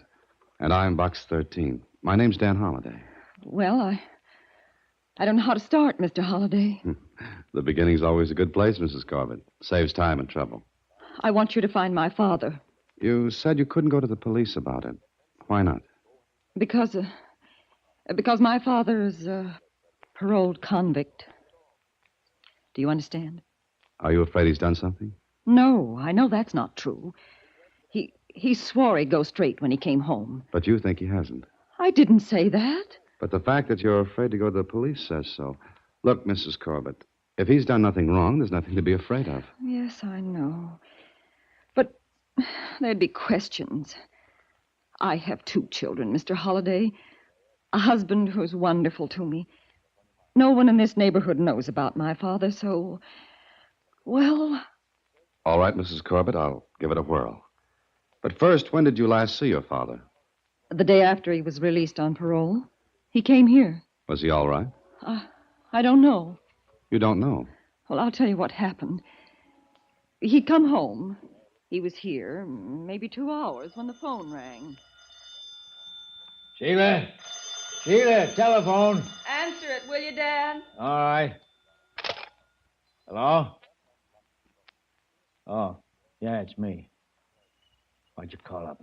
Look, I said nothing doing. I meant it. I'm straight now. Nothing doing. You won't get 'em, and I won't say where they are. Let me alone, will you? Just let me alone. Dad. Dad, who was it? Ed, just a man I used to know. Who? Nobody you know, honey. Well, what did he want? Nothing. You were afraid. Why? Why were you afraid? It wasn't anything, Sheila. Dad, if there's something wrong... There ain't. You're on parole, I know it. Don't you think I know it? I'm sorry. No, that's all right. But, Sheila. What, Dad? Here. I want you to keep this for me. What is it? Just a piece of paper with something on it. Put it in a safe place. Keep it for me. Keep it for you? Dad, why do you say that? There's nothing to worry about, Sheila. Nothing at all. Now just forget all about it and don't worry, because there ain't anything to worry about. He said there wasn't anything to worry about, Mr. Holliday. But I was worried. He didn't come home that night. Or the next day. And you don't know where he went? No. May I see the piece of paper he gave you? Yes, here it is. Is this all? That's all. 517 Slack Street, S. Thomas, 945. Does this mean anything to you? No, Do you know the address, 517 Slack Street? not at all. And the name, S. Thomas? I never heard it before. Do you mind if I take this? No, of course not. Do you think you know what it means? No more than you do. But I'll try to find out. How? By going to 517 Slack Street and seeing if there's a Mr. S. Thomas there.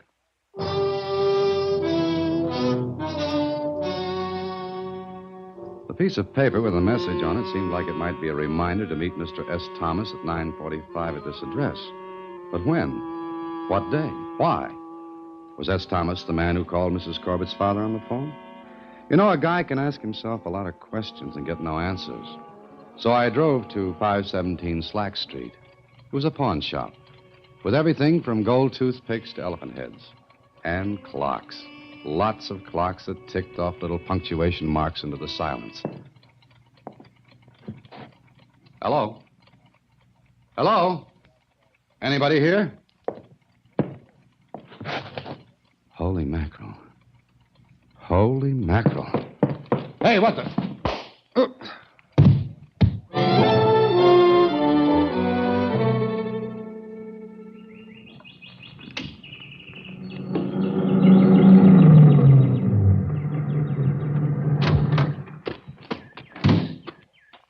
Hey, you. Hey, you. Come on, wake up. Hey, McGuire, look. This guy's out like high-button shoes. You wake up, come on. No. That's the boy. Come on, sit up. Sit up. Without my head. Look, fella, parking on the side of the road isn't allowed. Who are you? State trooper, who are you? I'm Dan Holliday. Welcome to Hamilton County. What did you say? Look, are you drunk? Did you say Hamilton County? That's it. We saw your car. Looked like there wasn't anybody in it. Stopped to take a look. And found me.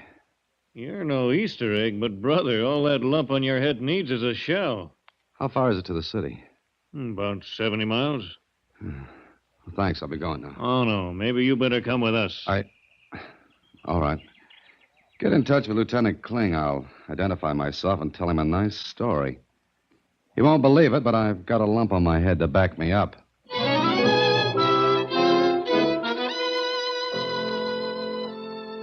right, Dan, all right. Let's have it from the beginning. You don't believe me, do you? You saw a dead man on that pawn shop. Then somebody teed off on me for a hole-in-one. When I woke up, I was out in the country, out in the next county. In your own car? In my own car. What time did you go to the pawn shop? It was 2:15.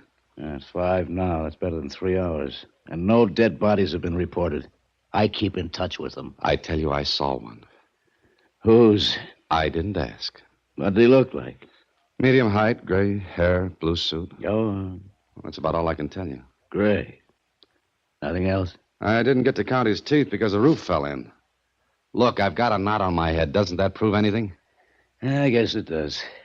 But you're sure you didn't recognize the man you saw lying dead? No, I never saw him before. And you went there looking for... I'll be doggone. What's the matter? I didn't ask her his name. Her? Who? Mrs. Sheila Corbett. What? Does that flint strike a spark in your iron head? You ever hear of a man named Winslow? Albert Winslow? No. Ex-convict, paroled, sent up for counterfeiting. It might be. You got a picture of him? Yeah, wait a minute. Sergeant, file on Albert Winslow. Bring it in. Albert Winslow has a daughter named Mrs. Sheila Corbett. Is that it? What deduction? By the way, Winslow answers the description of your dead man, roughly. Then let's get going. Hold your horses. Bring it here, Sergeant. Yes, sir. Nice. Let's see it. There you are. Oh, that's all, Sergeant. Okay. Kling, look. This is Albert Winslow. And Albert Winslow is the man I saw dead in that pawn shop. You're sure? Look, could I make this up? I guess not. Okay, Dan, let's go to your pawn shop. Let's see what we can redeem.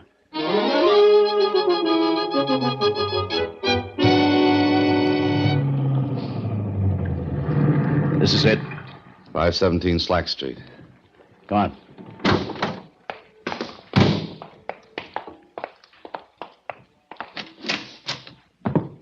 This the same place? Sure it is. Yes, sir. Can I do something for you? Maybe. This your shop? Oh, yes. Uh-huh. Were you in here at 2:15 this afternoon? 2:15? Well, yes. Why? You're sure? Well, of course. How long have you been here? Why, about 15 years. I mean today. Holiday. Would you like my badge? Badge? Yeah, police. Homicide. Oh, my goodness, sir. Yeah, What's the matter, Dan? You'll take a look behind this counter. Huh? Well, I'm looking. What am I supposed to see? Albert Winslow dead. Where? Look, Winslow was behind this counter at 2:15 this afternoon. Excuse me, but I don't understand this. And neither do I. What's your name? Holiday. Shut up. Yours? Barlow. Michael Barlow. Do you know a man named Albert Winslow? I never heard of him. No, I'm sure I didn't. Mind if we look over your place? Oh, certainly not. But I still don't understand. I'll draw it for you, Mr. Barlow. At 2:15 this afternoon, I walked into this shop. This one? This one. There was no one here except a dead man behind the counter. Then I was slugged. In here? That's right. But that's impossible. Well, I've been here all day. Come on, we'll take a look around. Wait a minute, Kling. What now? This place looks a little different from what it did earlier. It looks as though it's been changed around. Well, that's impossible, too. Dan, are you sure this is the place? Of course I am. Okay, we'll give it a fine-tooth comb job. Certainly, help yourselves. Be only too glad to do anything I can, although this is certainly very peculiar. Thus, we have the understatement of the week. Well, let's get... Oh, that's my phone. May I answer it? Yeah, go ahead. Thank you. I won't be a minute. Hello? Who? Oh, yes, just a minute. Lieutenant Kling. Yeah? It's for you. Thanks. Be right with you. Hello? Yeah, go ahead, Sergeant. What? Say that again. Okay, thank you. We won't have to go over your place, Barlow. You won't? What are you talking about, Kling? Holiday, there's a Sergeant Garvin. He's very efficient. So, what's that got to do with this? Lots. I left word where I could be reached. He reached me. What are you building up to? I don't know, but it's not good for you. Yeah, what's on your mind? More to the point, what's on yours? Now, look, I don't get this. What was that call about? About Albert Winslow. Go on. You saw him dead at 2:15. I said I did. You want to change your story? Now, look, why should I? Because Albert Winslow reported to his parole officer no later and no earlier than 4:20 this afternoon.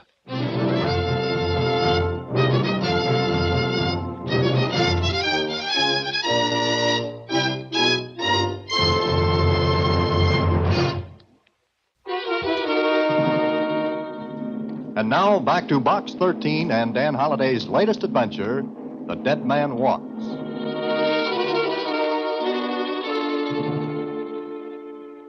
Yeah, that was it. The man I saw dead at 2:15 was alive again at 4:20. That's impossible. Kling said it was, and better than Kling, my own common sense said it was. So later that night, I went back to see Mrs. Corbett. But you went to the police. You promised you wouldn't. I'm sorry, but I had to. I saw your father. Dead. Dead, you said. I know that's a brutal way to put it, Mrs. Corbett, but the only way. And the police? There's nothing they can do or want to do. Your father reported to his parole officer. He has to do that once a month. Please find him. I think I did find him. Oh, no. No, it can't be. Mrs. Corbett, got to ask some questions. You've got to answer them. Well, I'll try. Good.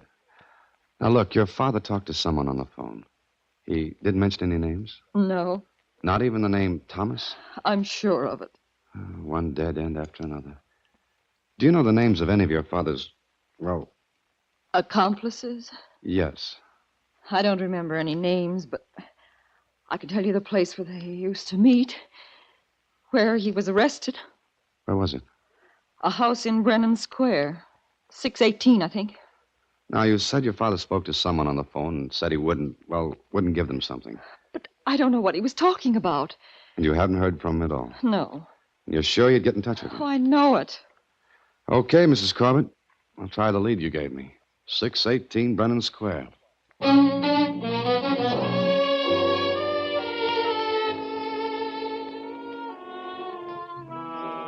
618 Brennan Square was an old frame house that looked as though its last tenants had moved out to go to George Washington's inaugural. Its windows were boarded up, and the rusty iron fence in front bowed politely to the houses across the street. I walked up the stairs and knocked on the front door, never expecting an answer. I was about to turn away and chalk this off to exercise when... Yeah? What do you want? I'm looking for someone. Ain't nobody here. Mr. S. Thomas, perhaps? Nobody. Now beat it. Just a minute. Maybe you've got an Albert Winslow living here. What was that name again? Albert Winslow, as in Homer. I don't get it. You wouldn't. But do you know anyone by that name? Maybe you better come in. Maybe I should. Come on. Do you live here? Caretaker, that's all. I see. What you stopping for? I don't like haunted houses. This looks like one. You're nuts. Look, before we go any farther, maybe you'd like to tell me why you let me in when I mentioned the name of Albert Winslow. Maybe he was a friend of mine. I think I'd like a breath of fresh air. Maybe you'll be lucky to get any breath at all, chum. Oh, it's that way, huh? This way. What's the idea? It was yours, chum. Now come on. Get in front of me. Come on. Company, Eddie. Looking for Al. Getting crowded in here. Coming. I seen you before someplace. Oh, yeah, you came in Barlow's shop this afternoon. You didn't stay long, did you? I took a sleeping tablet over the head. And you prescribed it, huh? Yeah, I thought maybe you were just a guy, but now you come nudging in here. Charlie. Right. You asked for Al, huh? That's right. Sit down. Charlie, see if Barlow's come to. Okay. Barlow? The pawn shop owner? That's right. We couldn't get anything out of him, so we'll try you. What do you mean? Guess. Take a look at Barlow. You gave him plenty to remember you by, didn't you? Uh-huh. Now you keep looking at him and keep thinking how you'll look if you don't talk. About what? That's a starter. Not talk. Sure, I still say about what? I'll give you 5 minutes to tell us where the plates are. Plates? Yeah, plates. Oh. I don't know. Barlow's stubborn. You gonna be that way, too? Come on, let him alone. Sure, but him and Winslow were pals. Winslow would tell him. Maybe you know, too. Look, I'm trying to find Winslow, that's all. That's all, huh? Why, you... Sit still. And take it. Now, come on, where are the plates? What did Winslow do with them? He hit him before he took the rap, and we want him. Counterfeit plates? Where are they? I don't know. All right, Charlie, go ahead. Go ahead and make him talk.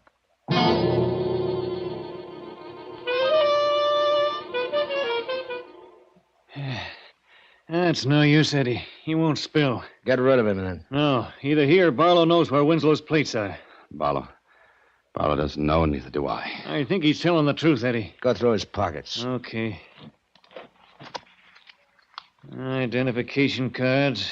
Name Dan Holliday. Do your reading some other time. What else is it? Look. Eddie, look.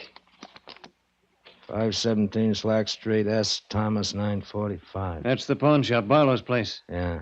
What's the rest of it mean? I don't know. You. What's this mean? And if I tell you I don't know, I'll get battered around like a cue ball again. Why, you... Cut it out, Eddie. Well, he knows. Look, he went to Barlow's place this afternoon. If he knew where the plates were, he wouldn't be here, would he? So? They've got to be at Barlow's shop. Yeah, maybe you're right. Okay, tie 'em up, both of them. And Mr. Holliday, if we come back without the plates, you walk out without your head.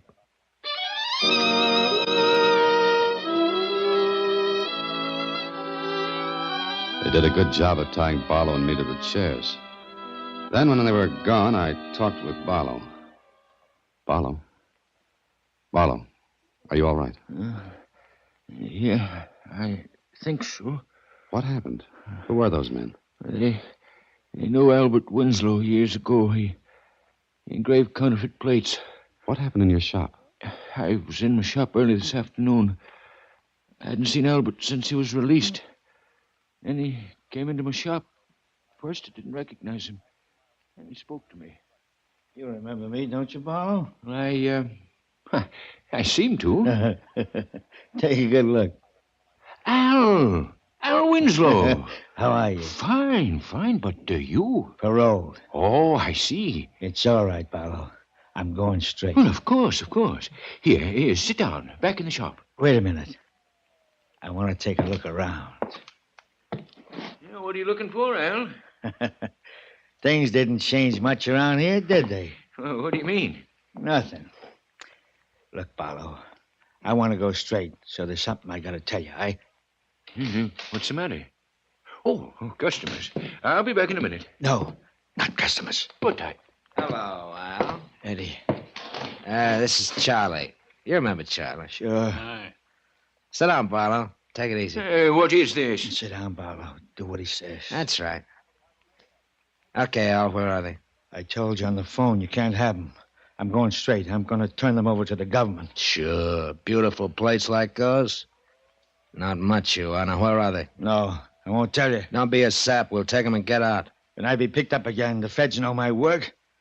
I'll have a great chance. I'm on parole. Please, let me alone. Just let me alone. Sure. When we get the plates. They in here? No. Barlow, what do you say? You don't know anything. Come on, Al. Where are they? Look, I got to report to my parole officer this afternoon. If I don't, they'll come after me. And you. Oh, cut it out. Hey, Charlie, stop me. Al. Eddie. Why, you idiot, you muttonhead, you killed him. I'll call the police. Get Winslow behind the counter. Now, come on. Eddie, there's somebody coming in. Barlow, get out of sight. Charlie, get Winslow behind the counter. Now, duck back of that screen. Come on.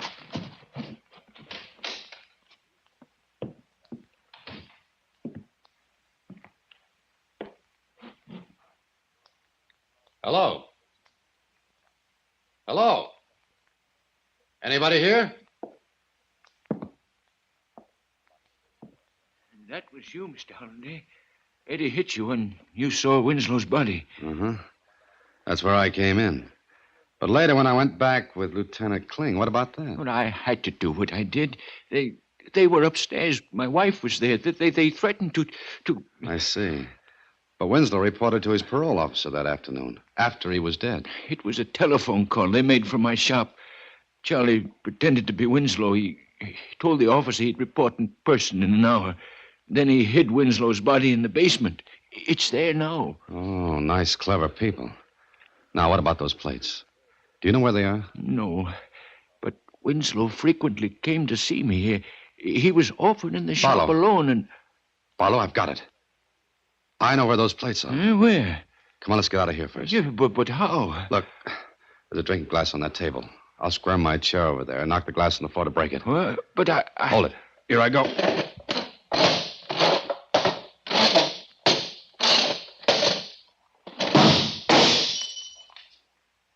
Okay, Barlow.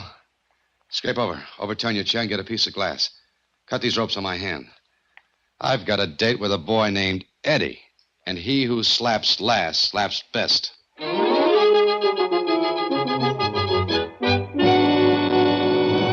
Better wait outside the shop, Holliday. Oh, no, Kling. I'm too fond of Eddie. A lump on my head and a well across my face.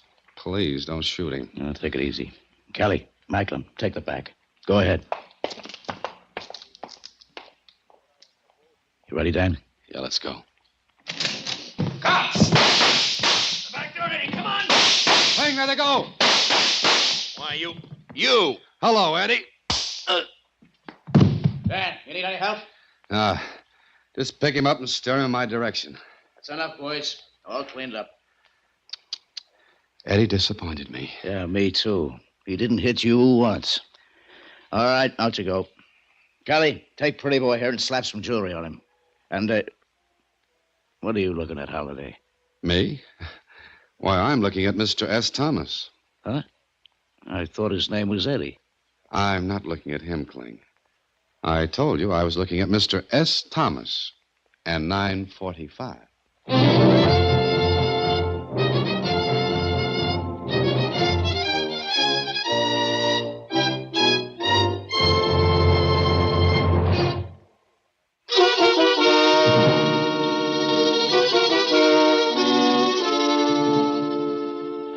Well, go on, Mr. Holliday. What then? Who was Mr. S. Thomas, and what did 945 mean? Mr. S. Thomas, Susie, was a clock. One of the famous old Seth Thomas clocks. He was the only one in the shop whose hand stood at 9:45. Yeah? And? Well, Winslow had put his counterfeit plates on the pendulum arm, and that's where they were when we got them. You mean they looked like a pendulum weight? Exactly. It was very clever. But gee, what if somebody had bought the clock? Well, that was a chance he took, but no one did. And that's that.